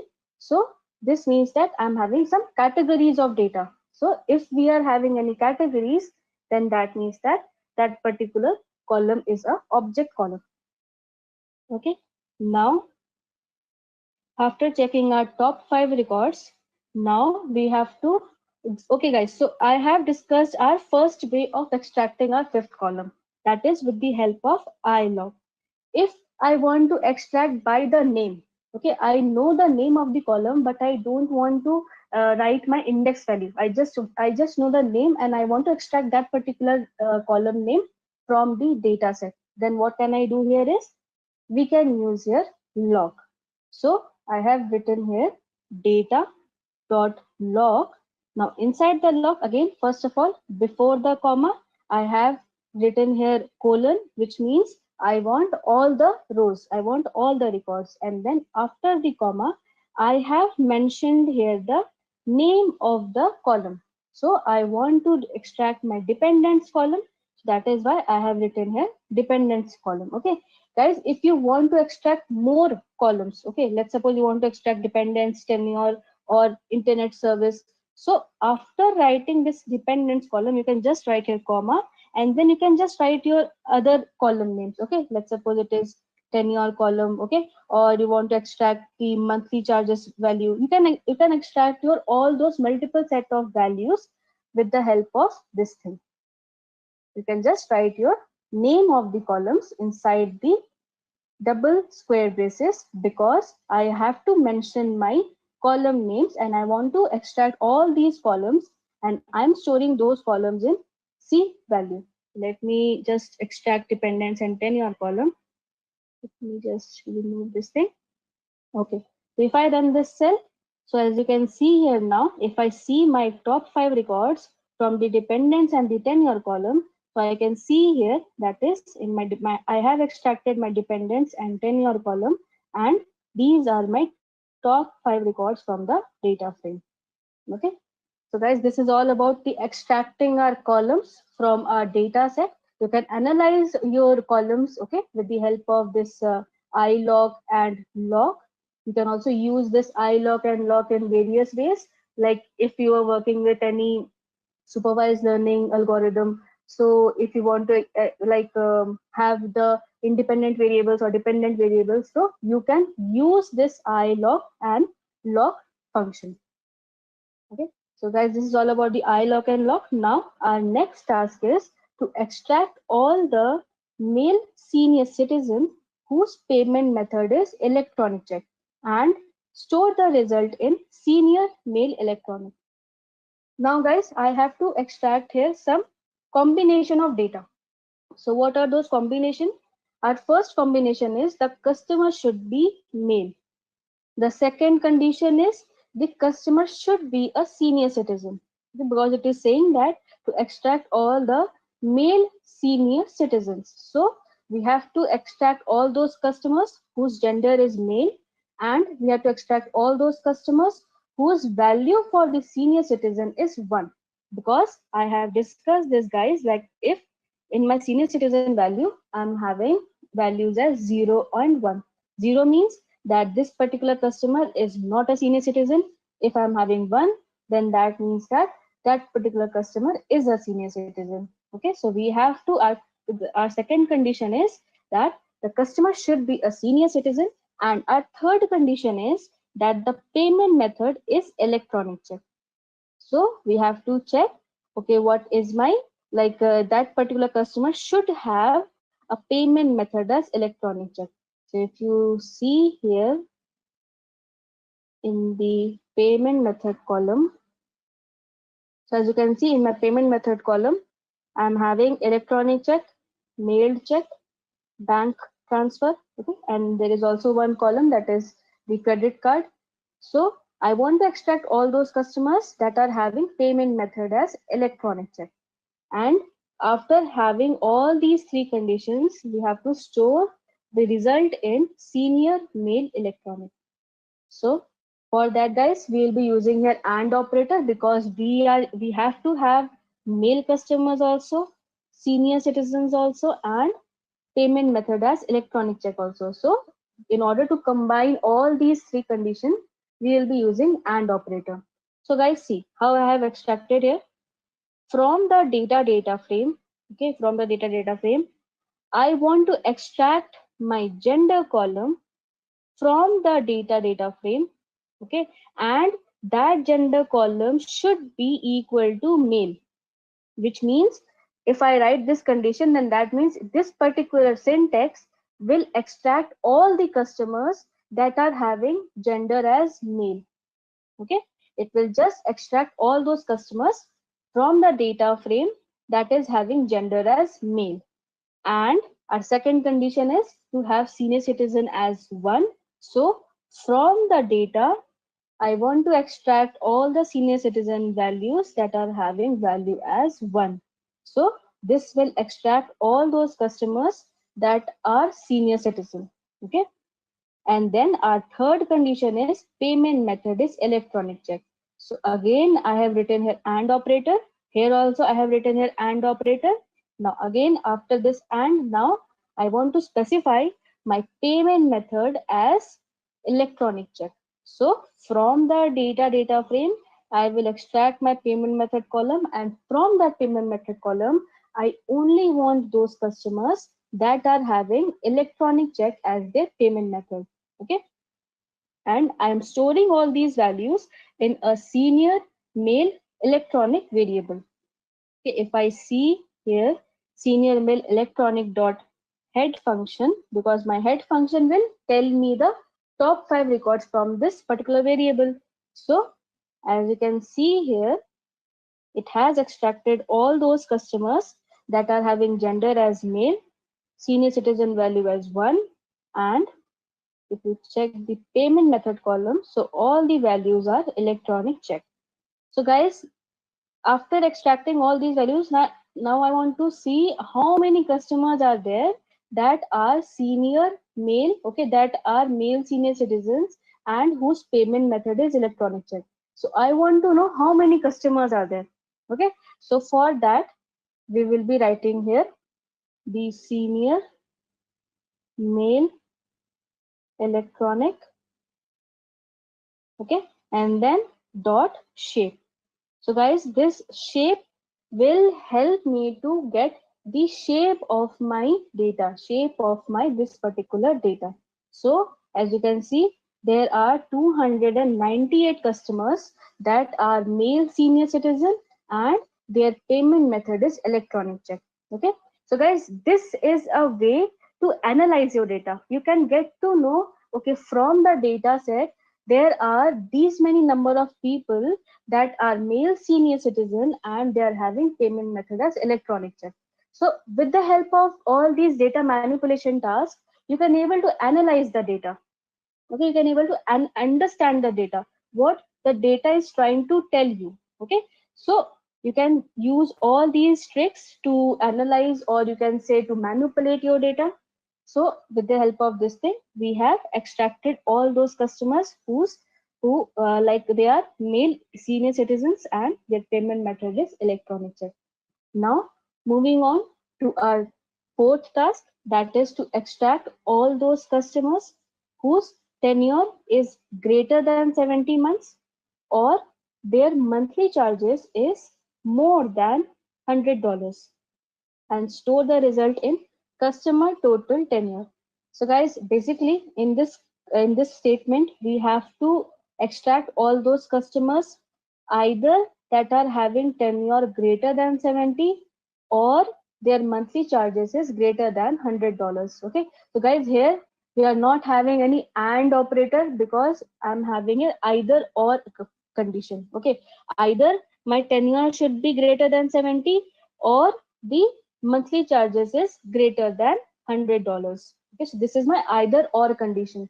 So guys, for this particular statement we will be using here or symbol. So from the data, again I have extracted my tenure column and I have set my condition that I want to extract all those customers that are having tenure greater than 70. So this particular syntax that I have highlighted, this particular syntax will extract all those customers from the tenure column that are having tenure greater than 70. Okay, then or I have written here or, then or my either condition was this thing, then or my monthly charges from the data frame should be greater than $100. Okay, so this I have written here after the or symbol. So either this condition should be true or this condition should be true. So here, and after extracting all those customers, then I have stored that in customer total tenure column. Okay, customer total tenure variable. Then if I see my customer total tenure, so as you can see here, these are all the values, and there are 1259 customers. Okay, there are these many number of people that are having either tenure greater than 70 or monthly charges greater than $100. Okay, so if you guys check this code here, this output here, so my tenure here is less than 28, is less than 70. So my this condition fails here. So if I'm having tenure less than this, then I should have my monthly charges greater than 100. Let us see here for the monthly charges. As you can see here for the monthly charges, I'm having value greater than $100. Okay, so these are all the customers that are having monthly charges greater than $100, and for these set of customers only, I'm having tenure less than 70. Okay, so there are basically 1259 customers that are having either tenure greater than 70 or their monthly charges is greater than $100. Okay, so guys, this is all about the extraction. Okay, data extraction. Now again, our fifth task is to extract all the customers whose contract is of 2 years, payment method is mail check, and the value of the churn is yes, and we have to store the result in to mail yes value. So guys, basically here we have to extract all those customers from the customer churn data set whose contract is of 2 years. Okay, the payment method should be mail check, and the value for the churn is yes. So I'm having again three conditions. So our first condition is from the data. Okay, I have written here from the data. I have to extract my contract column. So I have extracted my contract column. So data of contract column, and I want to extract all those customers that are having contract type of 2 year. Okay, so from the data, I have extracted my 2 year of contract. Then again and symbol, and then after the and operator, our second condition is that the payment method should be mail check. So and from the data, I have extracted my payment method column. Okay, after extracting my payment method column, I have to extract only those customers that are having mailed check as their payment method. Okay, again, after completing the second condition, now our third condition is the value of the churn should be yes. So from the data, I have extracted my churn column, and I have mentioned that I want to extract only those customers that are having churn value as yes. And I have stored all these values in this to mail yes variable. Okay, if I check my to mail yes, so as you can see guys, there are only three people, okay, that are having contract type of 2 year, payment method as mail check, and they have churned out of this particular telecom company. Okay, basically they are not using this telecom company because uh, you can just extract this particular information from the data that there are three customers that were having the contract type of 2 year. You check here, contract type of 2 year, and payment method as mail check, and they have churned out of this particular telecom company. The value is yes. Okay guys, so this is all about the data manipulation. Now we will be extracting some random set of data from our data set. Okay, so our next task is to extract 333 random records from the customer churn data frame and store the result in customer 333. So now we have to extract here any n random records from our data set. So here, guys, n has been mentioned as 333. So guys, for extracting any random set of records, okay, extracting any random set of records from this particular data frame, we can use here sample function. Okay, so I have written here data dot sample function. Inside this particular function, I have passed my n as 333. I have mentioned that I want to have 333 random records, and I will store all these random records in a variable that is customer underscore 333.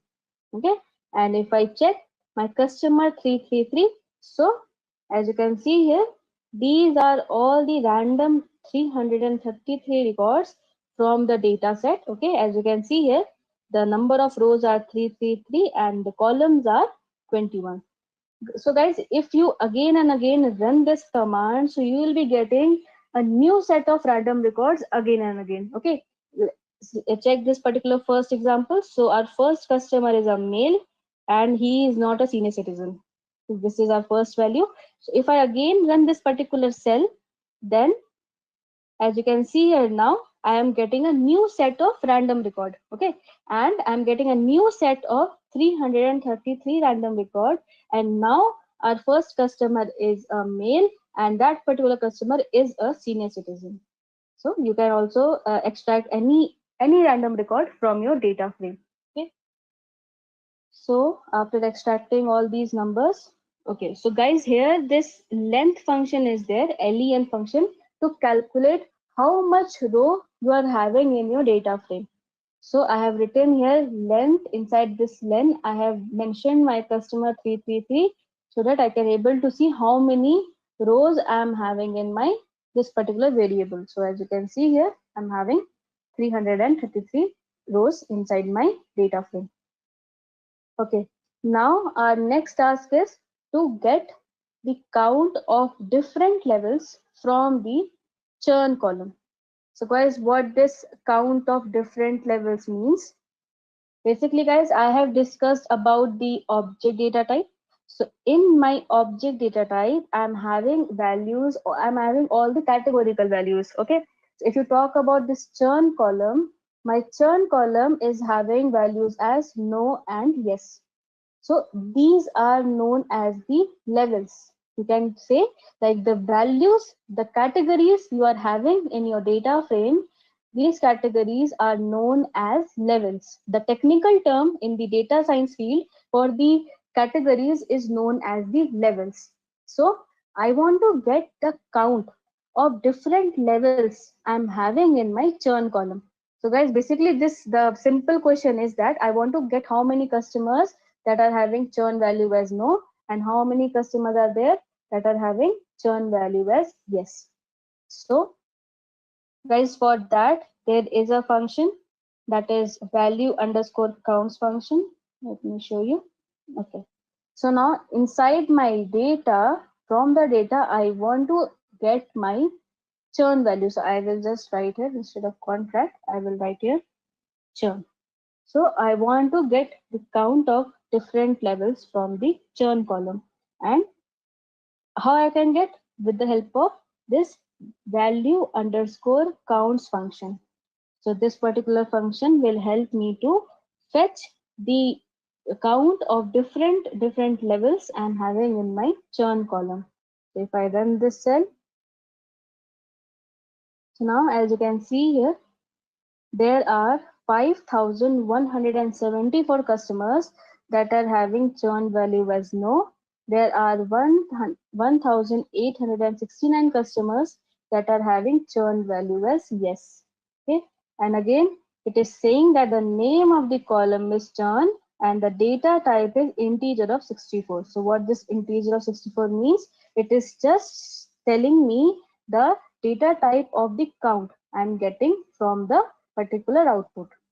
Okay, so I'm getting a data type as integer of 64 bits. So these are all my integer of 64 bits. So guys, with the help of this value underscore counts, you can get to know the whatever different columns, different levels you are having in a particular column. Okay, so you can also analyze your data in this manner also. Now, guys, we are done with our data manipulation. Now we will be working with data visualization. So guys, here we will be talking about some graphs that are there from the we will just trying to build some graphs with the help of the data set. Okay. Okay. So now guys, our first task inside my data visualization is to build a bar plot graph for the internet service column. So what we have to do here basically, okay. So what we have to do here is from the data set, okay, for the internet service column, I have to, okay, where is my internet service column? Okay. So I have to build a bar plot graph for this particular column. So guys, in this column, basically I'm having three types of data. Let me show you what all the different levels I'm having in my internet service column. Okay, let me,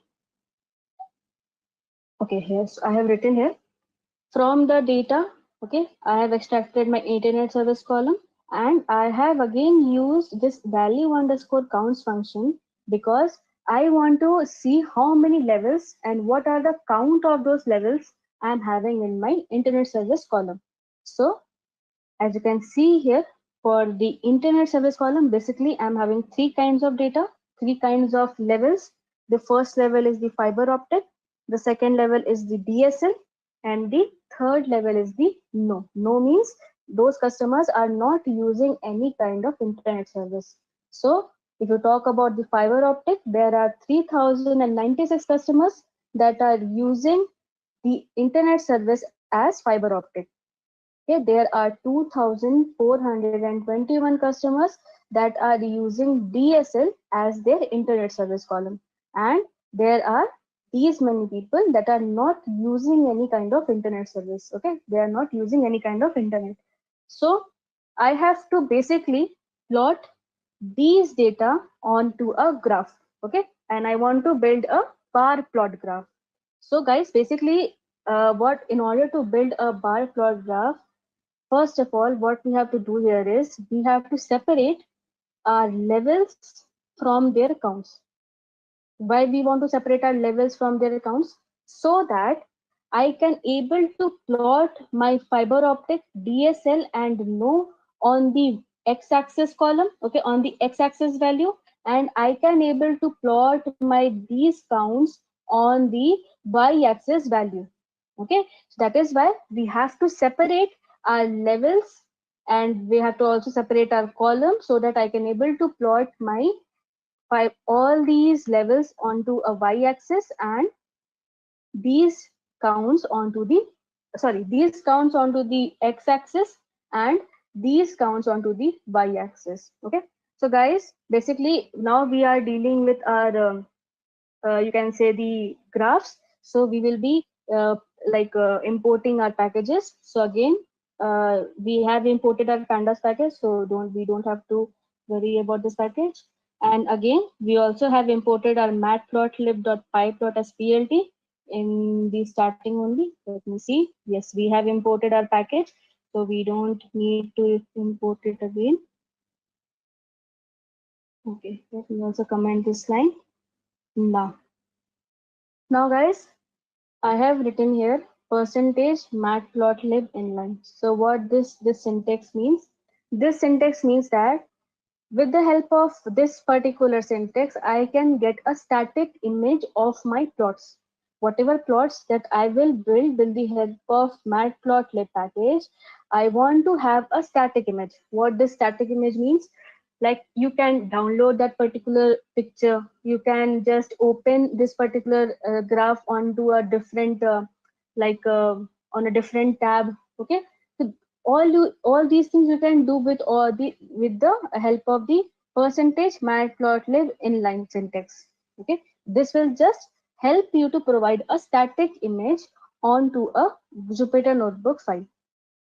Now I have now guys, I will be separating my levels and my uh, the counts. So for first of all, I will be separating my levels. So guys, see, if I want to separate my levels, okay, there is another term that is key. Okay, so these fiber optic, DSL, and no, these all text that is there, these all texts are known as keys. Okay, if we talk about in this like inside this value underscore counts function, there are keys and counts. Okay, these are known as the keys and these are known as the counts of that particular key. So we have to basically extract all the keys from this particular data, and I will store all those keys in x-axis value. So guys, what I have written here is from the data. Basically guys, I want to extract data from this only. So I will be writing, see, from with the help of this syntax, with the help of value underscore counts function, I am getting this data. So my this data will remain same. Okay, from from the internet service column. Okay, I have extracted my all the values of the counts. Okay, that is this thing. Now from this data, I want to extract only the key values. So I have written here dot keys function. So guys, this dot keys function will help you to extract all those key value I'm having in my data frame. Okay, I'm having here inside this data. So now this particular syntax, let me highlight the syntax. So this particular syntax will help us to calculate, to extract all the keys from the data. Guys, basically this particular thing will extract all the category names you are having in your object type of data. And after that, after extracting all these keys, now I will be converting all these key value into a list so that I can able to easily plot all those lists onto a graph. So that is why I have written here dot to list. So this particular method will help us to convert all these key values into a list so that I can able to easily plot all those lists into a graph. Now again guys, in the y-axis value, I want to have my internet service column, and from that I will be having my all these data, because see, in your y-axis value you want to know, okay, if I'm getting this much count, then I should plot fiber optic. If I'm getting this much count, then I should plot DSL. If I'm getting this much count, then I should plot no. So these all information will be stored in my y-axis value. So in the y-axis, I have written here data of internet service dot value underscore counts. So till here, it will extract all these values. Now I am just converting all these values into a list so that in my y-axis column I'm having the information. Okay, when I'm getting this particular frequency, or you can say this particular count, then I should plot my fiber optic. If I'm getting this particular count, then I should plot my DSL. Okay, same for the no. So that is why in my y-axis I have mentioned as dot value underscore counts and then dot to list. So I run this cell. Okay. Now after that, I will be, now I have defined my x-axis value and the y-axis value. Now I will be just plotting my bar plot graph. So with the help of PLT, guys, this PLT is the package that is from the matplotlib.pyplot as PLT. So PLT.bar function. Now inside this bar function, first of all, I will be writing my x-axis value, that is my internet service column. Then I will be writing my y-axis value, that is my counts that are there. Okay, and then I have assigned the color of the bar as orange. So guys, whenever you want to change any like you want to change the thickness of the graph, okay, or you want to change the color of the bar, so you can write all those parameters inside this particular bar function. Okay, and then I have just mention my title, my X label. X label basically means it will just show the title for the X axis. Okay, so my X label I have written here as categories of internet service. Then for the Y label, I have written here as count of the categories, which means that on the y-axis, it will be labeled as count of the categories. Now I have mentioned a title for the bar plot as distribution of the internet service column. Okay, so if I run this cell, so now guys, as you can see here, I have built a bar plot graph, and on the y-axis, on the x-axis, I'm having fiber optic, DSL and no as my value, and on the y-axis, I'm having all the counts of the customers. Okay, so as you can see here, for the fiber optic, I'm having value 3096. If you talk about DSL, then I'm having value as, can check the value here. For the DSL, I'm having value as 2421 value. Okay, if you talk about no, then for the no, I'm having discrepancy. So, and on the, as you can see, it has been labeled on the x-axis, it has been labeled as categories of internet service. On the y-axis, it has been labeled as count of categories, and the title for the whole graph is as the distribution of internet service. Okay, so guys, this is all about how you can build a graph. Okay, how you can analyze your data with the help of graph. Okay, so here we have used a bar plot graph.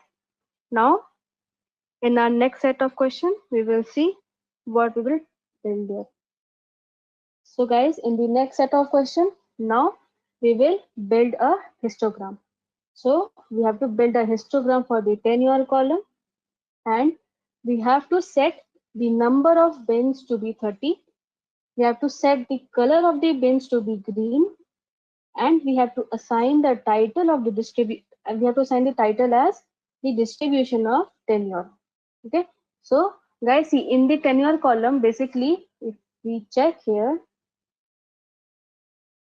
okay, in my tenure column, basically I'm having numeric kind of data. So here we don't have to divide our data into keys and values. We can only work with the tenure column because our tenure column is of numeric kind of data. So okay. Now for that, again we'll be using here PLT, that is our matplotlib package. PLT.hist function is there. So inside the hist function, first of all, I have to mention what data I want to plot on the histogram. So from inside the hist, the data should I want to plot is the tenure column. So from the data, I have extracted my tenure column. Okay, so it will plot my tenure column on the histogram. And then again, I have assigned my color as green. So I have assigned my color here as green. And also, it is saying that to set the number of bins to be 30. So I have set my number of bins as 30 here. Okay, and again, it is saying that to assign the title or as distribution of tenure. So guys, again, plt.title, and inside this title, I have mentioned here the name of the title, that is distribution of tenure. So if I see here, so this is our histogram. Okay, so guys, if you don't mention here the number of bins, just eliminate this thing, then by default, you will be getting here 10 number of bins, that is 1, 2, 3, 4, 5, 6, 7, 8, 9 and 10. You will be getting here 10 number of bins. But if you have mentioned here the number of bins as 30, then you will be getting here 30 number of bins. Okay, so guys, what this particular histogram will tell you, let me show you. Okay, so guys, see, from the minimum value for the tenure column is, let's suppose as from 0 it is starting. So from 0 till, let's take this particular range as 2. So from 0 to 2 months, okay, this is my tenure. On the x-axis, I'm having tenure value. So from 0 to 2 months, there are more than 800 customers. Okay, basically you can say like that Like in my data set, I'm having more than 800 customers that are having tenure ranging from 0 months to 2 months. Okay. If you talk about this second bar, so this second bar is starting from 2 months. Okay. And it is ending till 5 months. Okay. It is ending till here. It is middle value, that is 5. So you can say like that there are around 350 customers, or you can say it is from like 360 or 370 customers that are having tenure from 2 months till 5 months. Okay, so you can analyze your data in this manner also. Okay, so we are done with our tenure also. Now we have to build a scatter plot. Okay, so for that we have to build here our scatter plot between the monthly charges and the tenure column, and we have to map our monthly charges to the y-axis and tenure to the x-axis. Okay, so it has been mentioned here that on the y-axis I want to plot my monthly charges, and onto the x-axis I want to plot my tenure. So guys, basically monthly charges and tenure both are having the numeric kind of data. So here also we don't need to separate our keys and values data. Okay. Now, okay. So with the help of PLT, that is our matplotlib package. So plt.scatter method. Now inside this method, first of all, I will be mentioning my x-axis value. So inside this x, I have mentioned here from the data. Okay, I want to extract my tenure column. Guys, see, basically, if you try to build a scatter plot for the whole data, because in my data set, I'm having 7,043 number of records. Okay, so it will plot, my scatter plot will plot all these 7,043 records on this particular graph. So it will be very complex to analyze the data. So that is why what I will do here is I will just try to build a scatter plot on top of the top 20 customers. Okay, I will just plot my tenure column. Okay, and from the tenure column I will only take the top 20 records from the data set, because I don't want to complex my plot here. That is why I just want to take a look at my top 20 records from the data set. So that is why I have written here, from the data it will extract the tenure column, and from the tenure column it will extract only the top 20 records, the top 20 values from the tenure column, and it will store all those 20 records in my x-axis value. Okay, and again after this comma I have mentioned here my y-axis. So in my y-axis I want to plot my monthly charges column. So from the data frame I have extracted my monthly charges column, and from here again I want to plot only the top 20 records from the data frame. Okay, so this will extract my top 20 records from the monthly charges column, and it will store all those 20 records in my y-axis value, that is on this value. And guys, again I have mentioned my color as brown here. Okay, so that I can plot my the color as brown on the dots that will be there. And now I have again labeled my x and y axis. So on the x axis I have labeled as tenure of the customer. On the y-axis, that is y label, I have mentioned my monthly charges of the customer, and on the title I have mentioned as tenure versus monthly charges column. So I run this cell. So now as you can see here, I'm getting my scatter plot. Okay, and it is not very complex because it is only plotting my top 20 records from the data frame. As you can say, like top 20 records from 7,043 records. Okay, so it is a very huge number. So if you plot all those 7,043 points here, then it will be very complex to analyze the data. So that is why I have just used my top 20 records. Okay guys, so here I have used here plt.show function. So this show function will help you to show your graph. Okay, this is what this particular function will do. Now we are done with our scatter plot also. Now we will be plotting our box plot uh, graph. Okay, so we have to build a box plot between tenure and the contract column, and we have to map our tenure onto the y-axis and contract onto the x-axis. Okay, so guys, here I am not using the matplotlib package to build my box plot. Okay, because from the pandas package I am having a function that is box plot function. Okay, so here I will be not using the function from uh, the matplotlib package. Okay, so I'm using here from the data. It will extract my, it will build my box plot graph. Okay, so data dot box plot. Now inside this function, okay, so now data dot box plot, and inside this particular method, first of all I have to mention my column argument. Okay, so this is my first argument inside my box plot. So guys, see, whatever you want to plot on the y-axis value, you have to pass that particular value to the column attribute. Okay, so I want to plot my tenure column onto the y-axis. That is why on the column attribute I have defined my tenure. So from where it will fetch my tenure column? From the data frame. Okay, so that is why I've written a data dot box plot. So whatever values I write inside my function, it will extract these values from our data frame. Okay, so I have mentioned my column. Then our second argument is by argument. Now inside this by argument, I want to mention my contract type on the x-axis value. So again, inside the by argument, you have to write here the y-axis value. That is the contract type. Okay, the contract column.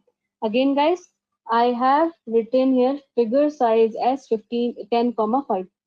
First, let me show you. Let me eliminate this particular value. Let me show you how this box plot looks like.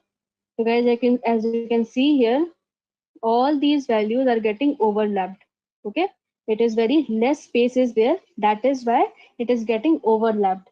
So what I have done here is inside this box plot method only, I have mentioned my figure size as 10 units by 5 units. So guys, this particular thing will increase my figure size. It will increase my figure size of the plot. Okay, so I have mentioned as 10 units by 5 units. So 10 is the width, okay, and 5 is the height. So it is 10 units by 5 units. And as you can see here, we have created our box plot. Okay guys, so let me tell you what are the different lines are there. So guys, see, this particular black line is there. So this particular black line means that this is the minimum value. Okay, this is the minimum value. Let me first tell you about the technical terms and then I will explain this in detail. So this black line, whatever that is there, this line is known as the minimum value. Okay, this particular, the starting line of the box plot, okay, the starting line of this box is known as the first quartile. Okay, the first quartile is there, which means that 20% of the data it will cover. Okay, if you talk about this green line, then green line basically means that this particular thing will cover 50% of the data, or you can say it is the median value. Okay, it is the median value. If you talk about this blue line, so this blue line means that this particular thing is the third quartile. The third quartile means it will cover my 75% of the data. And if you talk about this particular black line, so this line means that this is will cover the this is the maximum point for my data. So let me tell you what is 25%, 35, what are those values. So guys, see, for the month to month contract, okay, so these are all the customers that are having contract type of month to month. Okay, so guys, if you talk about this black line, so this black line means this is the minimum value. So whatever customers that I'm having in my contract type of month to month, okay, so let me first tell you about just a second guys, let me add another column here. Okay, I have added here. So guys, see, for month to month, okay, I'm having contract type of 3,875 customers.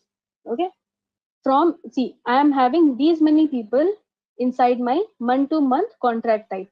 Okay, so from this 3,875 customers, my minimum value, that is the minimum value for the tenure column here, is 2. Okay, so like, see, there, from these customers, okay, the customer that is having tenure, the minimum value for that particular tenure value is 2 here. Okay, and if you talk about this blue line, so this blue line means the first quartile, which means the 25% of the customers. So from these count, from 3,875 number of customers, from here 25% of this particular number, okay, 25% of this particular number is having tenure ranging from 2 months till, you can say this as 3 or 4 months. Okay, you can take this value as 3 or 4 months. 4 months, let's take 4 months. So 25% from this month to month contract, okay, 25% of this data are having tenure ranging from 2 months to 4 months. Okay, guys, are you getting this 25% of the data?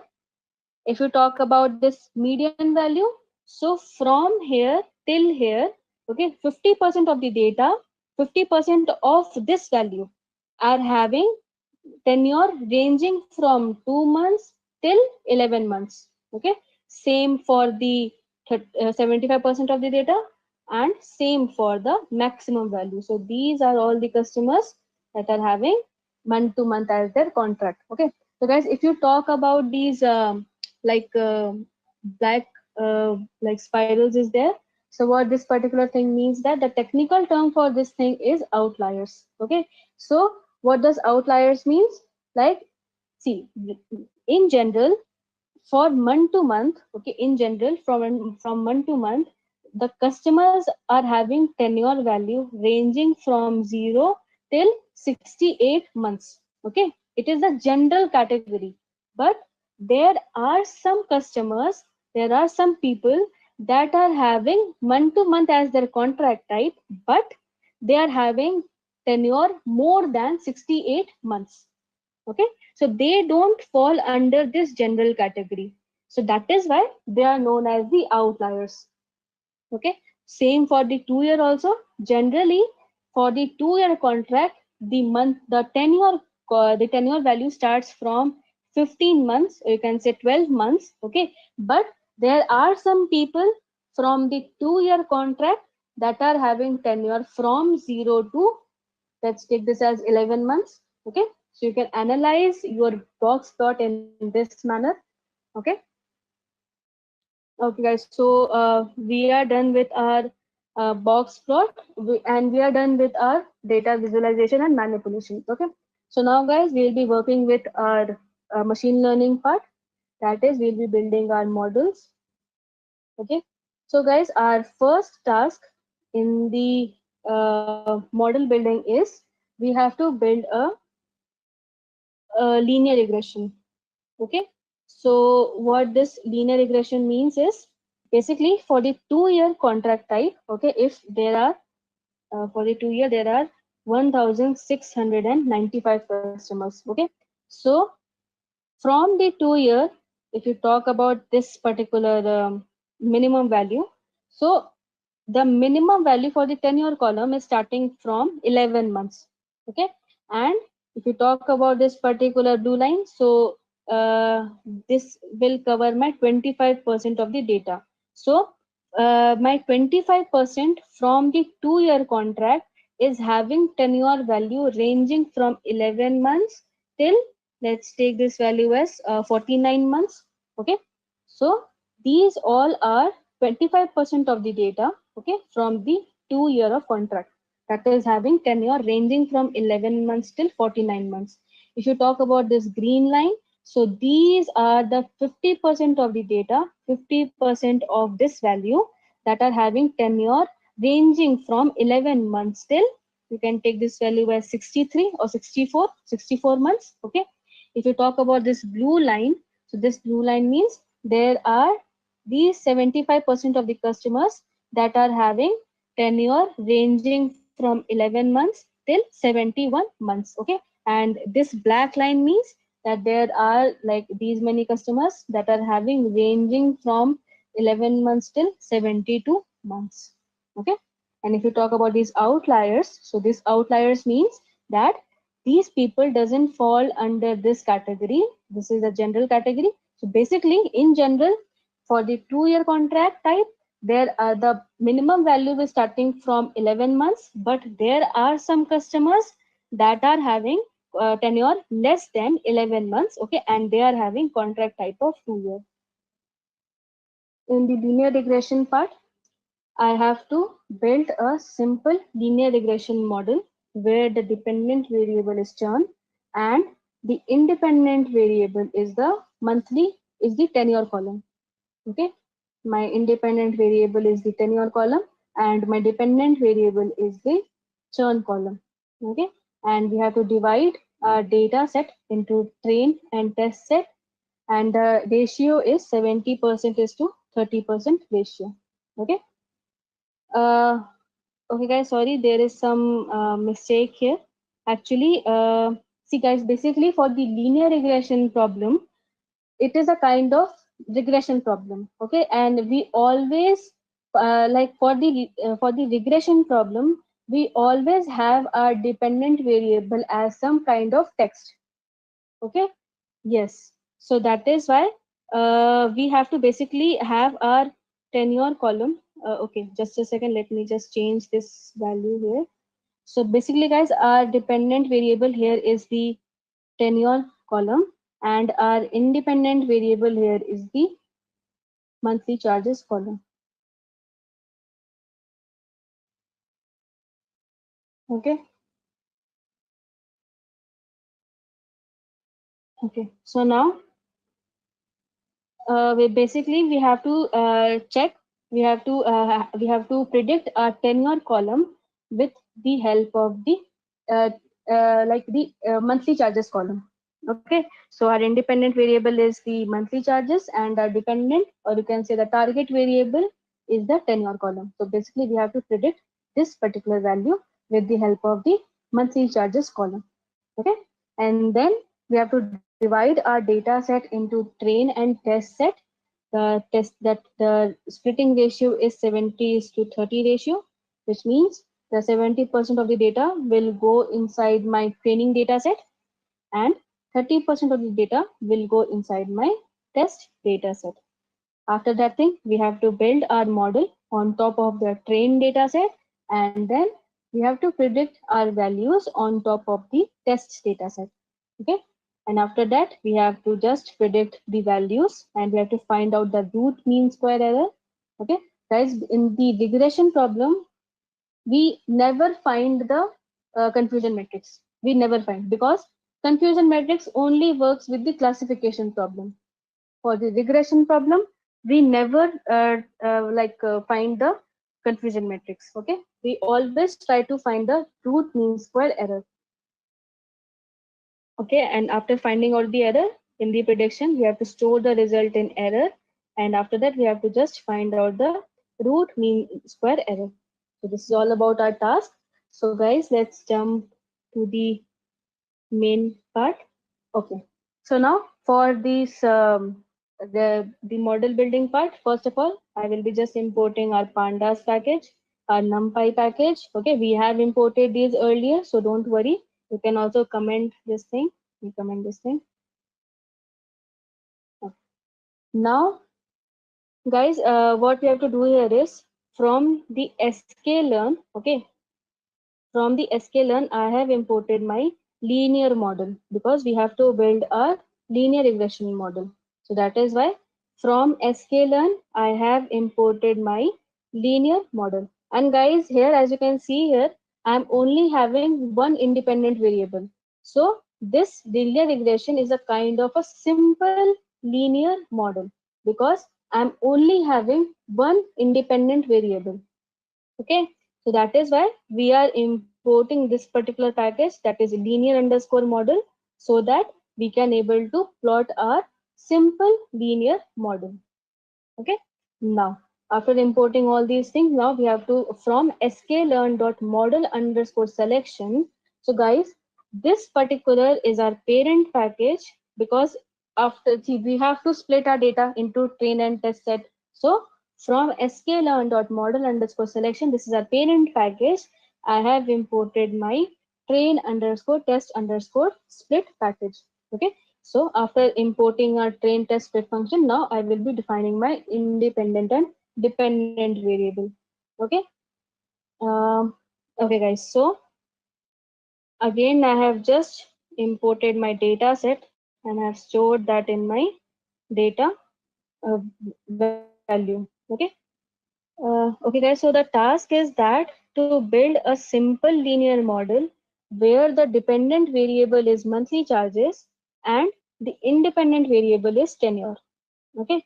So guys, basically here, if you talk about the task that is there, so our dependent variable is monthly charges. So guys, basically here, forget about this syntax. Okay, forget about these comments. Just look into this particular syntax. So we have to build a simple linear model where our target variable, that is whatever value that we have to predict, is the monthly charges value. So guys, basically we have to build a monthly charge, like we have to predict our monthly charges value, and our independent variable is tenure. So basically guys, with the help of tenure column, we will try to predict our monthly charges value. Okay. Now in my x value, okay, in my x variable, I have defined my independent variables. Okay. So data dot lock.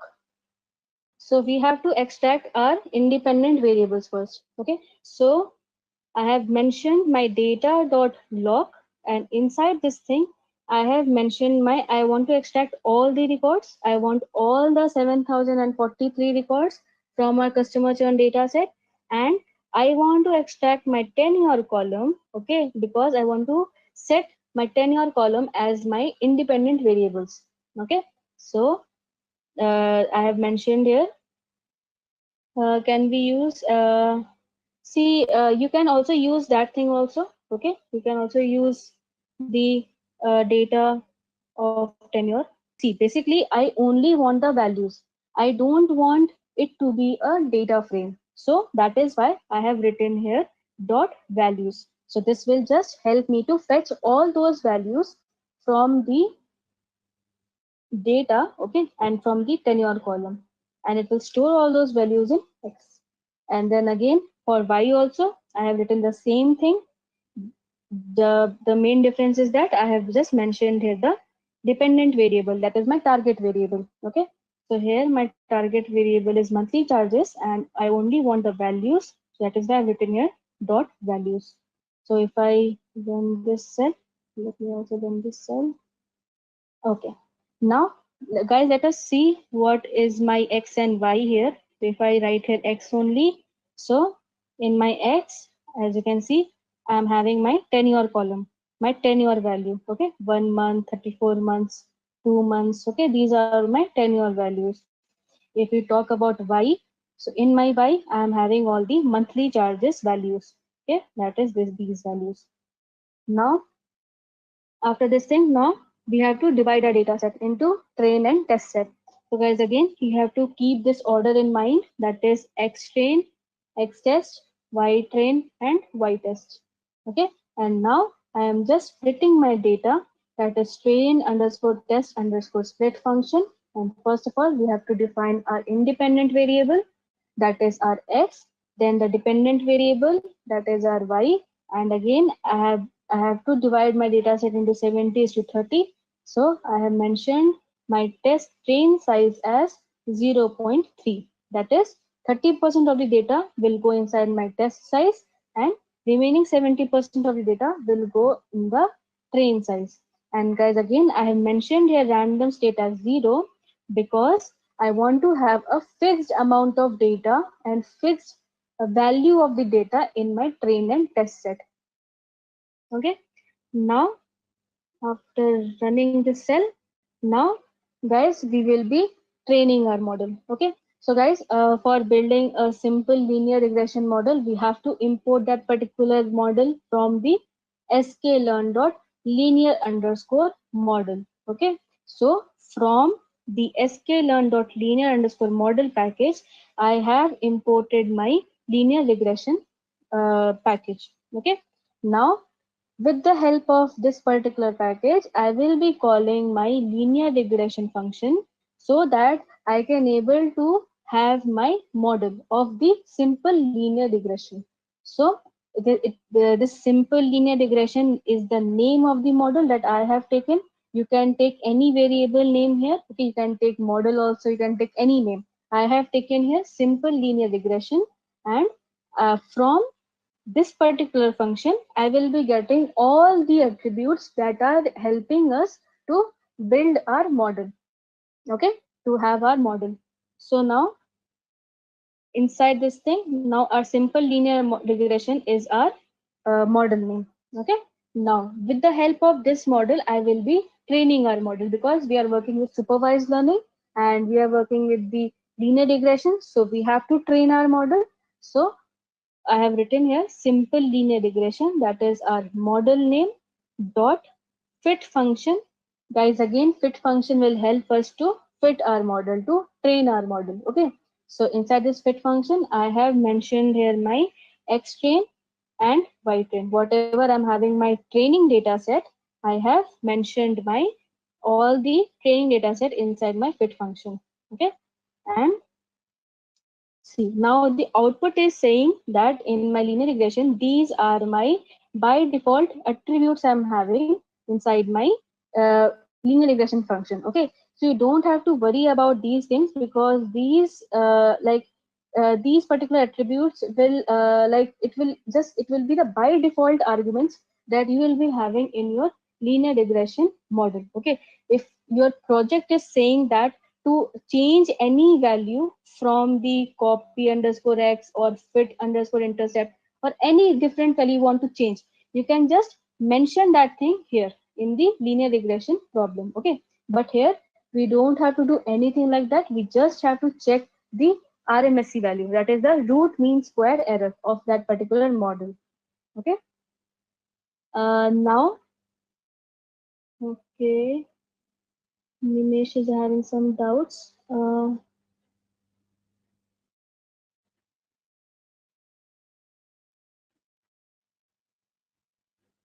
Okay, I'm having any. Okay, you're not having any attributes info. Nimesh, you can just mail your doubts to the support team. Okay, because I'm not knowing how what code you have written there, so that is why you can just screenshot the error and mail to us. Okay. Okay. So now after building our model on top of the trained data set, now we will be predicting our model. Okay, so that we can find out our root mean square error. So again, our model name, that is simple linear regression model name dot predict function. Okay, so again guys, with the help of this predict function, we can able to easily plot our we can able to easily predict our data. Okay, so simple linear regression model dot predict function, and guys, on top of which data we want to predict, on top of the x test data. So that is why we have passed here the x test variable here, and I have stored all those predicted values in a variable that is y underscore pred variable. Okay, so if I see my y pred here, so as you can see here, our first predicted value is 60.95. Okay, so guys, if let me add another cell here, let us see our actual value. Okay, so guys, our actual value is stored in my y test function. Okay, so as you can see here, for the first data, okay, for the first data, my model has predicted that the monthly charges should be 60.95. Okay, but the actual value was 58.2. If you talk about the second data, the predicted value that the model has predicted is 72.98, but the actual value was 116.6. Okay, So these are all the predicted value and these are all the actual value. Okay.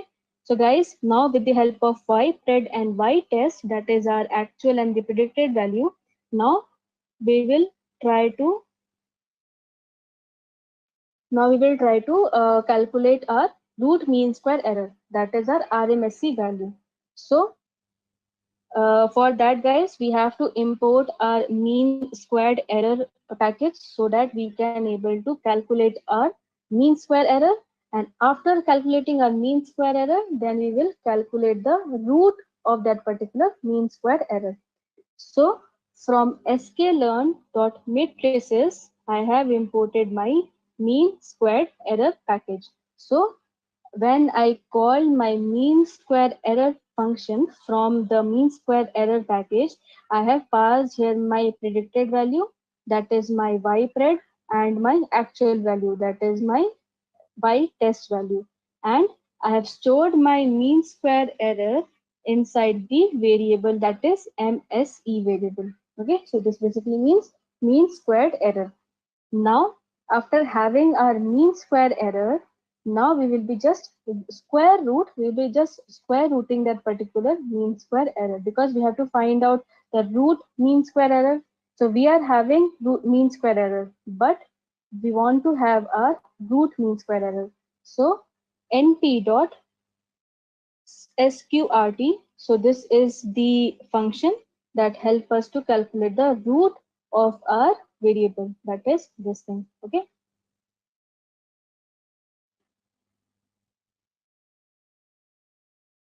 Uh, okay. See, basically this is the syntax only. First of all, you have to pass the predicted value and then the actual value.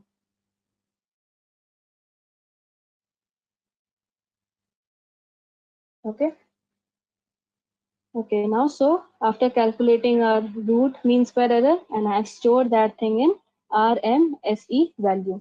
And if I see my RMSE value, so the value is 29.39. So guys, basically see, if your RMSE value is very low, low means it is below 10 or 11, then that means that your linear regression model is working fine. Okay, it is predicting somewhat correct values. But here, as you can see, I'm having very high RMSE value. So this basically means that we cannot use this particular model to predict our monthly charges column, because I'm having very high RMSE value. I'm having very high amount of root mean square error. Okay, so that is why it is better. Like if you want to guys change this particular root mean square error, then you can just play with the independent and dependent variable. You can change your independent and dependent variable, and you can calculate your root mean square error. Okay, if the root mean square error is very less, then it will like you can use that particular model to predict the future outcome for the target value. Okay, so for this particular set of values, our root mean square error is very large here, very high here. So it is better to leave this particular model. Okay, we will not use this particular model to predict our future outcome, because our RMSE value is very high. Okay, now moving on towards the logistic regression. So first of all, in the logistic regression, we have to build a simple logistic regression model where the dependent variable is churn and the independent variable is the monthly charges column. So basically guys, here our dependent, or you can say the target variable, is churn here. And guys, churn value, if we talk about the churn column, I'll show you. Okay, for the churn column, I'm having value as yes and no. Okay, let me show you some different data set.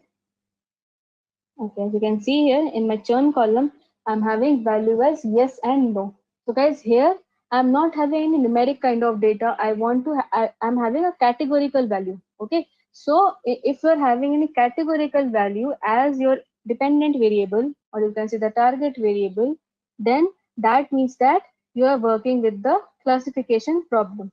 Okay, you are working with a classification problem because you have to predict your churn value, and churn value is either yes or no. So that is why we will be using here a logistic regression. As you know that logistic regression works with the classification problem. Now okay, we have defined our dependent and the independent variable. Now again guys, we have to divide the data set in 65:35 ratio. So we will be dividing our data set into this particular ratio. Now again we have to build our model on top of the trained data set, and we have to predict the values on top of the test set. So guys, let us build our model. So guys, first of all we have to like mention our dependent and independent variable. So data dot log, again I have used here this log, so I want all the columns, sorry, I want all the rows. Okay, and I want only my churn column to be my dependent variable, that is my target variable. Okay, and on the x value I'm having my independent variable, that is the monthly charges column. And I only want the values. I don't want it to be a data frame. I just want the values from those churn and monthly charges value. That is why I have written here dot values, and again for the x value also I have written here dot values. Within this cell. Okay. Now I have to divide our data set into the train and test set. So again guys, X train, X test, Y train, and Y test. I have mentioned my these data set. Now I have just written here train test split function. Now inside this particular function, I have first of all I have to mention my independent variable. So my independent variable is X. So I have mentioned here X. Then the dependent variable, that is our target variable, that is our churn value. And guys, then here I have to divide my data set into 65:35 ratio. So guys, I have mentioned here the train size. You can also mention here the test size also as 0.35, but here I have mentioned my train size as 0.65. And then again, I have mentioned my random state as 0 so that I can get a fixed set of data in my train and test set. Now, again, we have to build our logistic regression. So from sklearn dot linear underscore model function, sorry, it is a package, parent package. I have imported my logistic regression package. So with the help of this package, we can able to build our model. So I have called here my logistic regression model here, this function from this logistic regression package, and I've stored my model in my log model variable. Okay, so this is my logistic model, that is log model.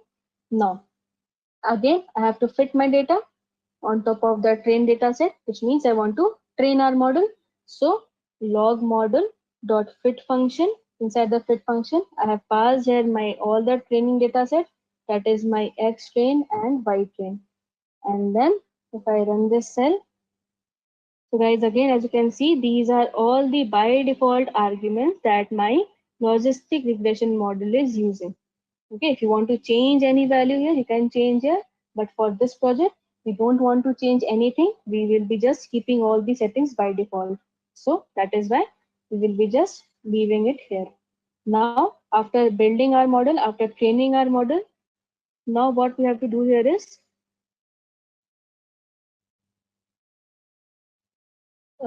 okay, Vasant is having some error. Value could not convert string to float as yes. I think Vasant, you have made some mistake regarding the dependent and independent. I think you have made the dependent value as monthly charges and independent value as churn. I think that is why you are getting this error. Just refer to the correct syntax, because churn column is having the object data type, that is having categorical values, and all those categorical values should get stored inside the independent variable. So, here also you have to first mention your the independent variable, then you have to mention the dependent variable. So you have to keep these things in mind. Okay. Now, after building our model, now again we'll be predicting our model. So ypred, again I have taken a variable here, and I have written here log model, that is a model name dot predict function. So inside this predict function, I have passed here my x test, because on top of this data set only, on top of the x test only, we will be predicting our model. So, and I will be storing all these things in ypred variable. Okay, if I see my ypred, so as you can see, it has predicted these set of values. So let me have here the actual value also. So the actual value is getting stored in y test. So as you can see here, guys, for the first record, my model has predicted that that particular customer will not churn out. That is, the value is no, and the actual value is also no here. Okay. If you talk about the second data also, the second data also is having value as no. The model has predicted the value as no, and the actual value was also no here. If you talk about this data also, it is same as the predicted value. Okay, if you talk about this data, so this is some data that the actual value was yes, but the model has predicted as no. Okay, so as you can see here, most of the data is getting predicted correctly only. So I think I will be getting some higher rate of accuracy here. So if we talk about the accuracy and confusion matrix, so guys, now here from sklearn.matrices, this is the parent package, I will be importing my confusion matrix and accuracy score, so that I can build my confusion matrix and I can build my accuracy score. So, okay guys, so now what I have written here is confusion matrix. I have taken this function, and inside this function, I have first passed here the predicted value, and then I have passed here the actual value. And again, I have written here comma. You can just write down in the different line. So accuracy score function, and inside this function, I have passed here my actual value, sorry, the predicted value, and then the actual value. Okay, so this particular thing, let me just print it, this thing. So I will just pass all these things in the print statement, and for this also print statement, and I will pass here the accuracy.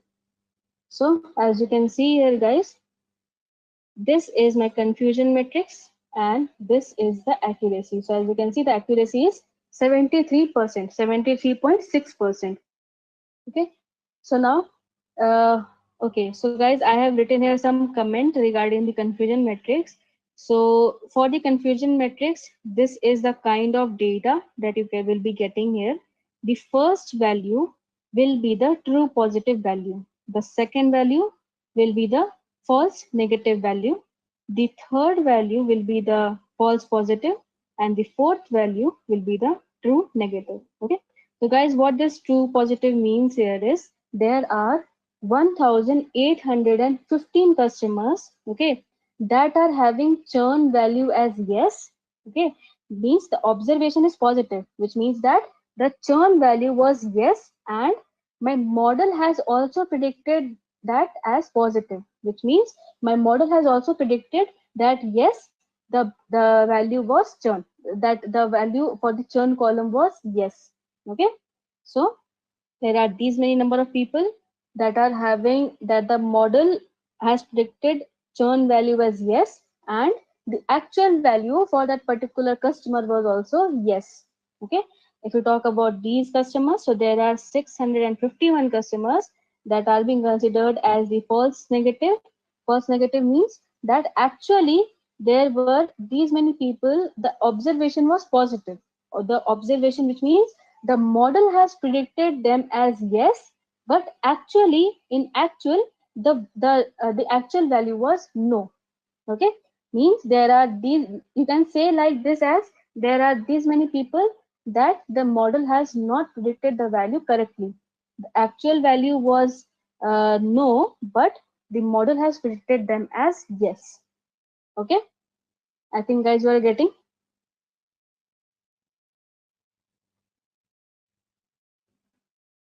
Okay, so now after calculating our prediction, after calculating our confusion matrix and accuracy score, we have to keep this thing in mind that for the simple logistic regression, we get an accuracy score of 73.6%. Okay. Now let's talk about multiple logistic regression. Okay. So now guys, for the multiple logistic regression, we are having multiple set of independent variables. Okay. So we have to build a multiple logistic regression model, and where the dependent variable will be churn, because we have to predict only our churn column, and our independent variable will be our tenure and monthly charges column. So guys, again, I have written here X. This is my independent variable. So in my X, I have written here data.log, and inside this again, I have written here colon, which means I want all the rows, and I only want my monthly charges and tenure to be my independent variable. And again, I have written here dot values, which means I want all the values from the monthly charges and tenure column. And I have stored all those values in my X variable. So X here is my independent variable. If you talk about Y, in my Y, I'm having my churn column as it is only, because this is my dependent variable, or you can say the target variable. So after mentioning our dependent and independent, guys, again, we will be just splitting our data. Okay, so here our splitting criteria is 80:20, which means 80% of the data will go inside my training data set, and 20% of the data will go inside my testing data set. So I run this cell. So now we have splitted our data. Okay, I have mentioned my train size as 0.8 here. Now again, we will be just building our logistic regression model. So guys, the steps will be same here. From sklearn.linear model, I have imported my logistic regression, and again I have written here as log model, and I have just called my logistic regression model, and after that I will be just fitting my model on top of the training data set, that is my xtrain and pytrain. You run this cell. Okay. Now, after building our model on top of the training data set, now we will be just predicting our model. So, log model, that is our model name, dot predict function. Again, inside the predict function, I have to pass here my X test, that is my on top of the tenure and monthly charges, I will be predicting my churn column. So, and then I have passed my X test, and I have stored all the predicted values in ypred. Okay, run this cell. Okay, now again guys, if I want to see here what is my ypred, so these are all my predicted values. Okay, if you want to check the actual value, you can also check your actual value. Just insert another cell and just write here y test. Now guys, again we will be just building our confusion matrix and accuracy score. So from sklearn.matrices, I have imported my confusion matrix.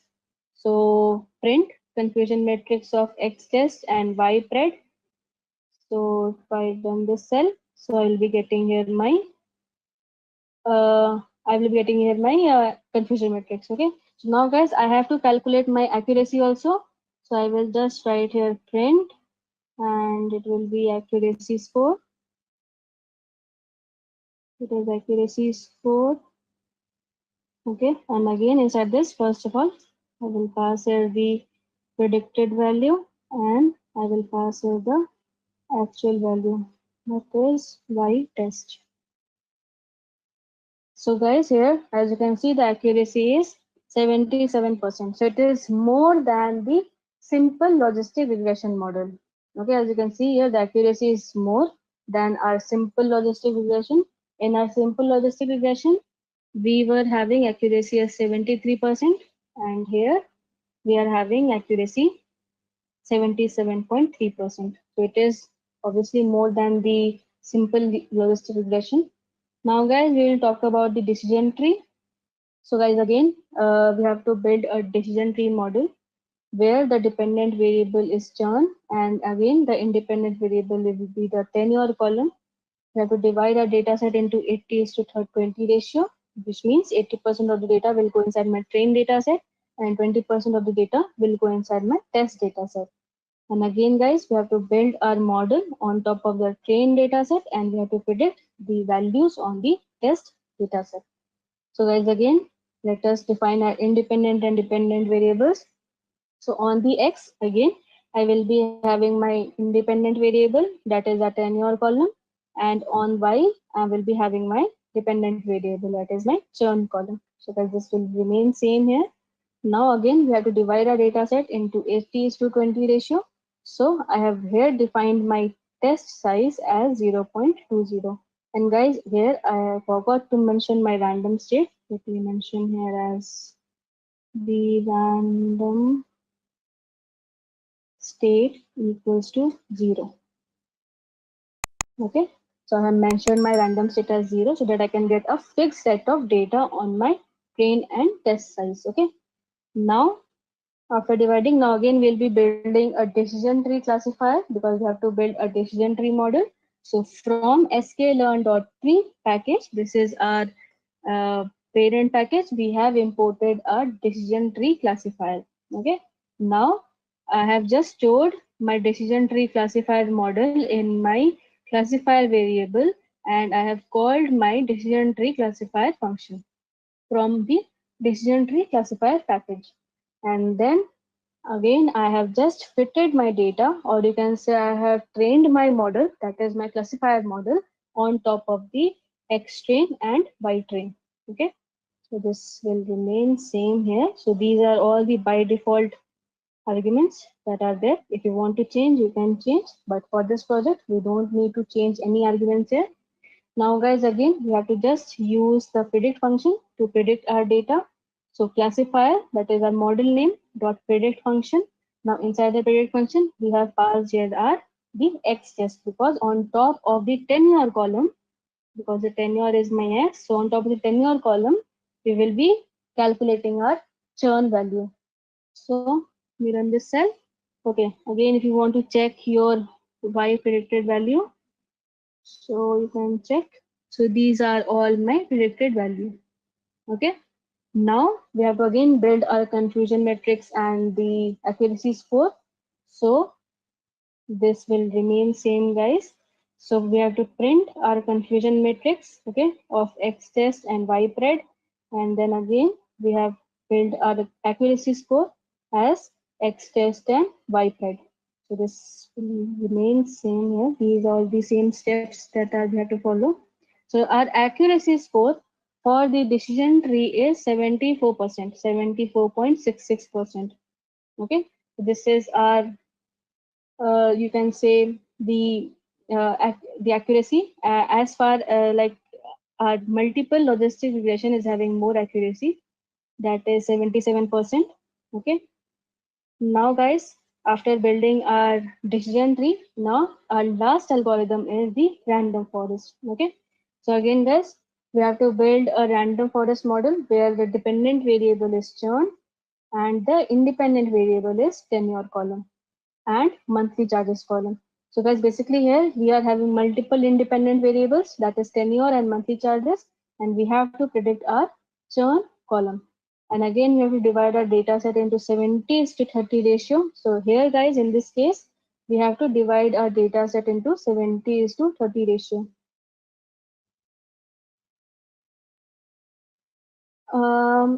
Okay, Nimesh is having some doubt. We can display map for decision tree. Nimesh, we can display. Okay, there is a package that is graph viz package is there. You can use that particular package to plot your decision tree, like whatever tree that you have built there. Okay, you can use that particular package. There is a package for building your, for mapping your decision tree.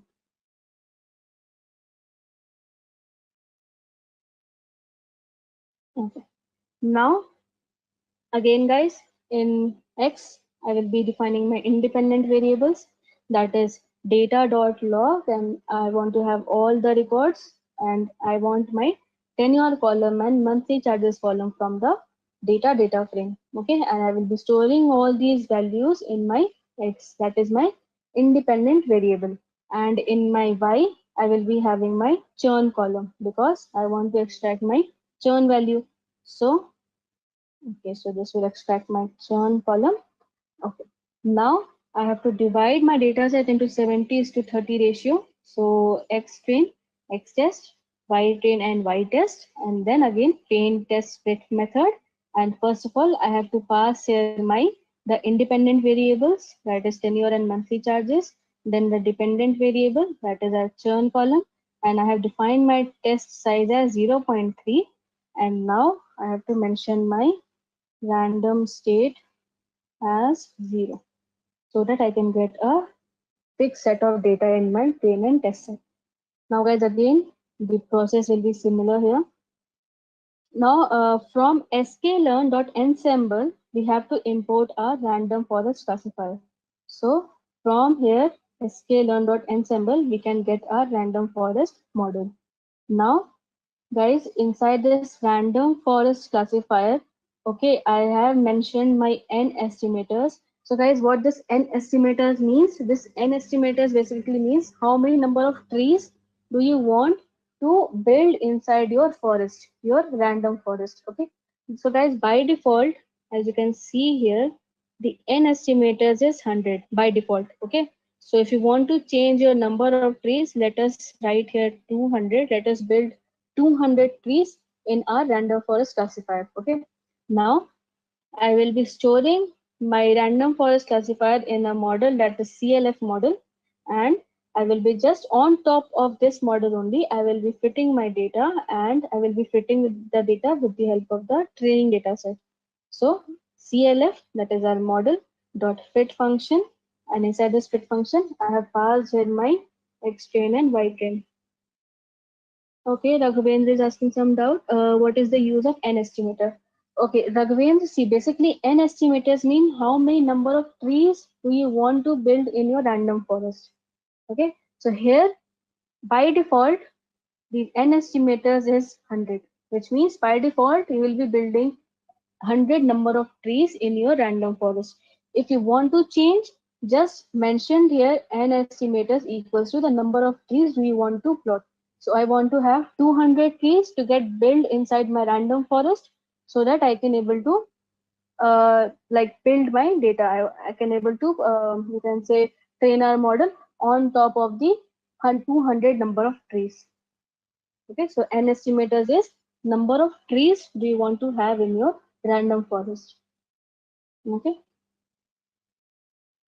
okay, let us run this cell. Now as you can see here, now our n estimators got changed to 200 because I have mentioned here n estimators as 200. Now after building our model, now again we'll be just predicting our model. So y print equals to CLF, that is our model name, dot predict function. Now inside this predict function, you can just write here the on what data set you want to predict. So on top of the tenure column and on top of the monthly charges, I want to predict my churn column. So okay, so that is why I have passed here my X test. Let me run this code also. Now again, guys, we have to just see the accuracy. So from sklearn, import matrices. I have just imported in matrices. You can use this particular package here. Just a second, okay. You can use, guys, this particular package from sklearn.matrices, import confusion matrix, comma, accuracy score. You can have you can say the categorical values as your independent variable. Okay, but the main thing is that for the classification problem, that you always have to have your dependent variable as the as the object data type. Okay, or you can say the categorical value should be there as your dependent variable. Okay, you have to have your dependent variable or the target variable as some kind of categorical value, that is either the particular customer is churning out or not. Okay, either the particular customer is having some heart disease or not. So this is what the categorical value means. So you can have you can have categorical value in your independent variable. Okay, but it is must to have a categorical value for the dependent variable. Let's have a quick quiz question, guys. What does DBSCAN stands for in context of clustering? Option A, density-based python clustering of application with noise. B, distance-based sequential clustering of attributes with noise. Option C, dynamic binary search for cluster analysis with nodes.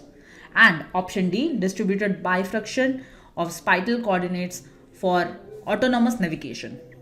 You can comment your answers in the comment section. Now let's move ahead with our session. Just a quick info guys, Intellipaat offers machine learning course in collaboration with IITM Pravartak.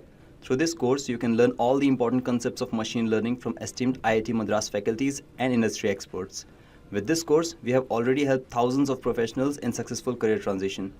You can check out their testimonials on our Achievers channel, whose link is given in the description below. Without a doubt, this course can set your career to new heights. So visit the course page link given below in the description and take a first step towards career growth in the field of machine learning. So let's start with machine learning interview question. Here is your first question. It is a kind of pretty basic question, and the question is, explain machine learning, artificial intelligence and deep learning.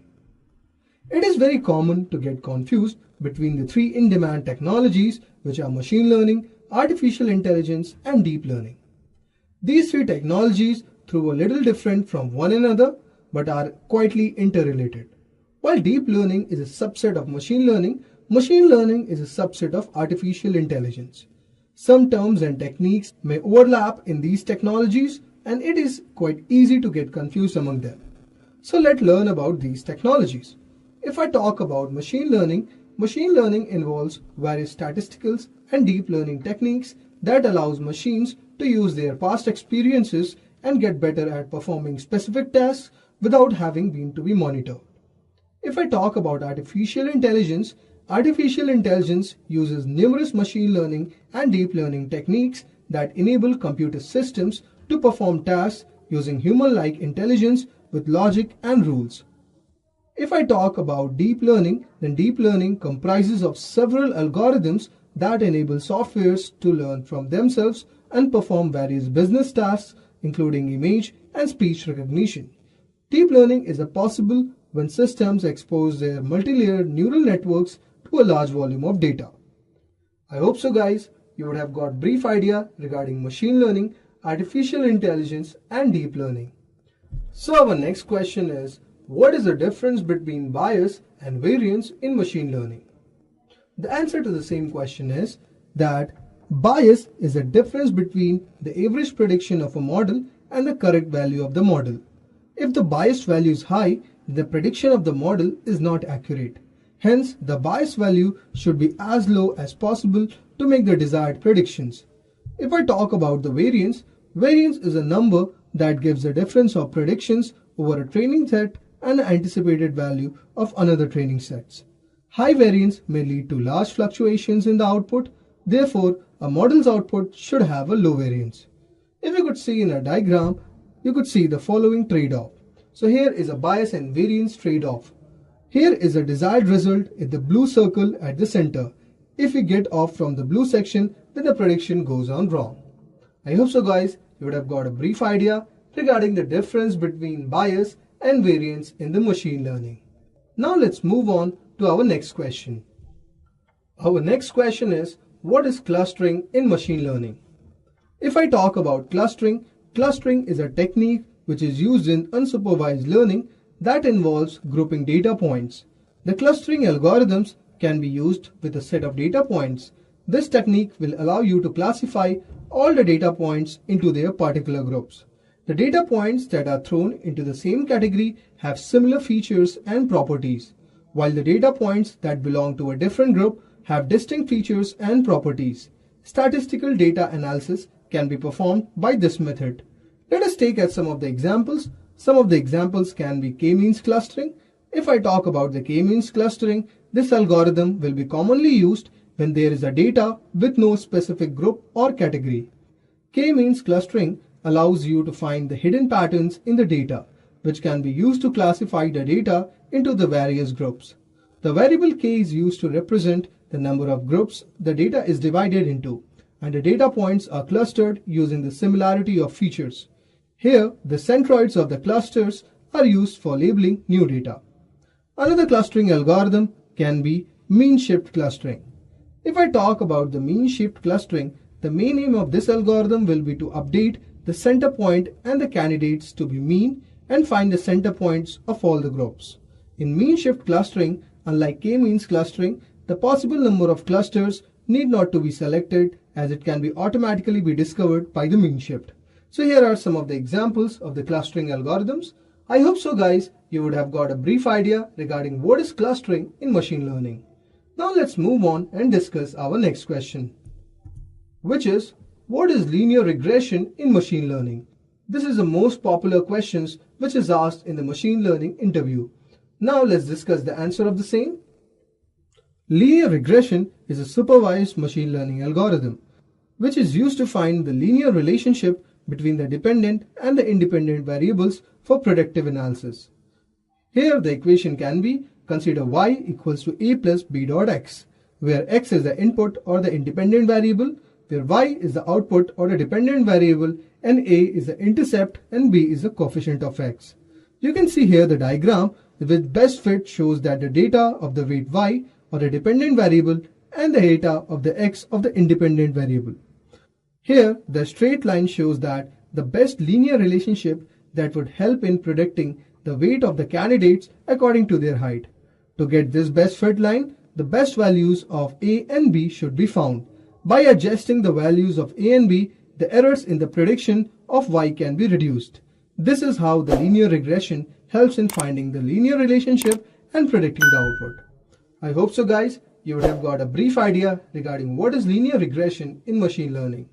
Now let's move forward and discuss our next question. Our next question is, what is decision tree in machine learning? If I talk about the decision tree, a decision tree is used to explain a sequence of actions that must be performed to get the desired output. It is a hierarchical diagram that shows the action. This algorithm can be created for a decision tree on the basis of the set of hierarchy of actions. In the above decision tree diagram, a sequence of actions has been made for driving a vehicle with or without license. So you can see how the decision tree algorithm works in the machine learning domain. I hope so guys, you would have got a brief idea regarding what is decision tree in machine learning. Now let's move forward and discuss our next question. Our next question is, what is overfitting in machine learning? Actually, overfitting happens when a machine learning has an inadequate dataset and tries to learn from it. So overfitting is inversely proportional to the amount of data. For small databases, overfitting can be bypassed by the cross-validation method. In this approach, a dataset is divided into two sections. These two sections will comprise the testing and training dataset. To train the model, the training dataset is used, and for testing of the model for new inputs, the testing dataset is used. This is how we can avoid the overfitting. I hope so guys, you would have got a brief idea regarding what is overfitting in machine learning. Now let's move forward and discuss our next question. Our next question is, what is hypothesis testing? If I talk about the hypothesis testing, machine learning allows the use of available dataset to understand a specific function that maps the input to the output in the best possible way. This problem is known as a function approximation. Here, the approximation need to be used for the unknown target function that maps all plausible observations based on a given problem in the best manner. Hypothesis in machine learning is a model that helps in approximating the target function and performing the necessary input to output mappings. The choice and configuration of algorithms allow defining the space of the plausible hypothesis that may be represented by the model. In hypothesis, the lower H is used for a specific hypothesis, where the uppercase H or the capital H is used for hypothesis space that is being searched. So this is what exactly the hypothesis testing is. I hope so guys, you would have got a fair idea regarding what exactly is hypothesis testing.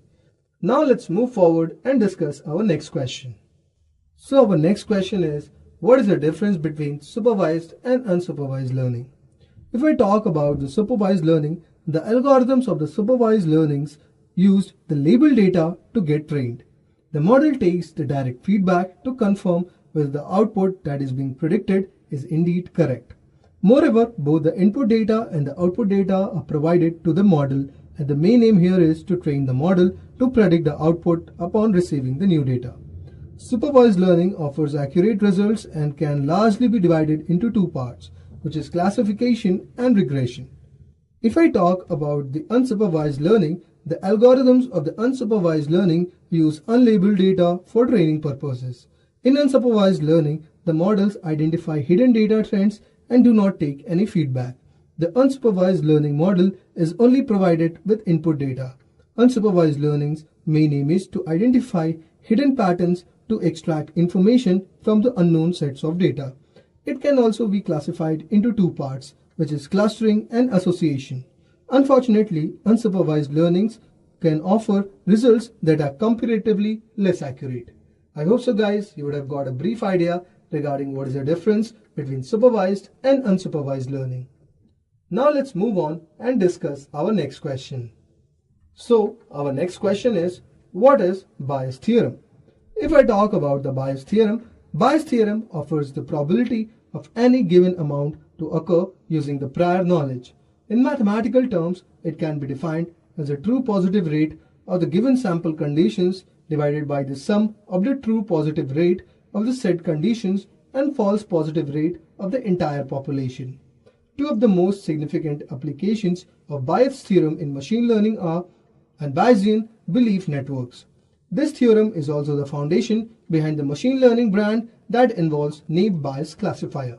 So as you can see the formula here, P of A by B equals to P of B by A dot PA divided by PB, where P of A by B is a probability of occurring B given the evidence B has already occurred, where P of B by A is equals to probability of B occurring given the evidence A has already occurred. Here PA is a probability of A occurring and PB is a probability of B occurring. I hope so guys, you would have got the idea regarding what is Bayes' theorem. Now let's move on and discuss our next question. So our next question is, what is PCA in machine learning?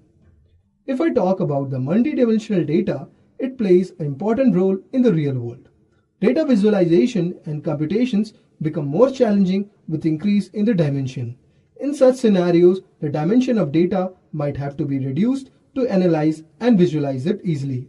This is done by removing irrelevant dimensions and keeping only the most relevant dimension. This is where the principal component analysis is used. The goal of the PCA is to find a fresh collection of uncorrelated dimension or orthogonal and rank them on the basis of variance, which defines the process of PCA in machine learning. I hope so guys, you would have got a brief idea regarding what is PCA in machine learning. Now let's move on and discuss our next question. Our next question is, what is SVM in machine learning? If I talk about SVM or support vector machines, it is a machine learning algorithm that is majorly used for classification. It is used on the top of the high dimensionality of the characteristic vector, which basically defines what SVM is in machine learning. I hope so guys, you would have got a fair idea what are support vector machines in machine learning. Now let's move on and discuss our next question. So our next question is, what is cross-validation in machine learning? If I talk about the cross-validation allows a system to increase the performance of a given machine learning algorithm which is fed a number of sample data from the dataset. This sampling process is done to break the dataset into smaller parts that have the same number of rows, out of which a random part is selected as a test set and rest of the parts are kept as a train sets. Cross-validation consists of the following techniques, which can be holdout method, k-fold cross-validation, stratified k-fold cross-validation, and leave p out cross-validation. I hope so guys, you would have got a fair idea regarding what is cross-validation in machine learning. Our next question is, what is entropy in machine learning? The answer to the same question is, entropy in machine learning measures the randomness in the data that needs to be processed. The more entropy in the given data, the more difficult it becomes to draw any useful conclusion from the data. For example, let us take the flipping of a coin. The result of this act is random and it does not favor heads or tails. Here, the result of any number of tosses cannot be predicted easily as there is no definite relationship between the action of flipping and the possible outcomes. I hope so guys, you would have got a brief idea regarding entropy in machine learning. Now let's move forward and discuss our next question. Our next question is, what is epoch in machine learning? If I talk about epoch in machine learning, which is basically used to indicate the count of passes in a given training dataset where the machine learning algorithm has done its job. Generally, when there is large chunk of data, it is grouped into several batches, and all these batches go through the given model, and this process is referred to as iteration. Now, if the batch size comprises the complete training dataset, the count of iteration is same as that of epochs. In a case, there is more than one batch, which is equals to d.e equals to I star b, which is a formula where d is a dataset and e is the number of epochs and I is the number of iterations and b is the batch size. So you can remember d.e equals to I.b, where d is a dataset, e is the number of epochs and I is the number of iteration, and where b equals to batch size. So this equation generally defines the relationship between epoch, dataset, iteration and number of batches.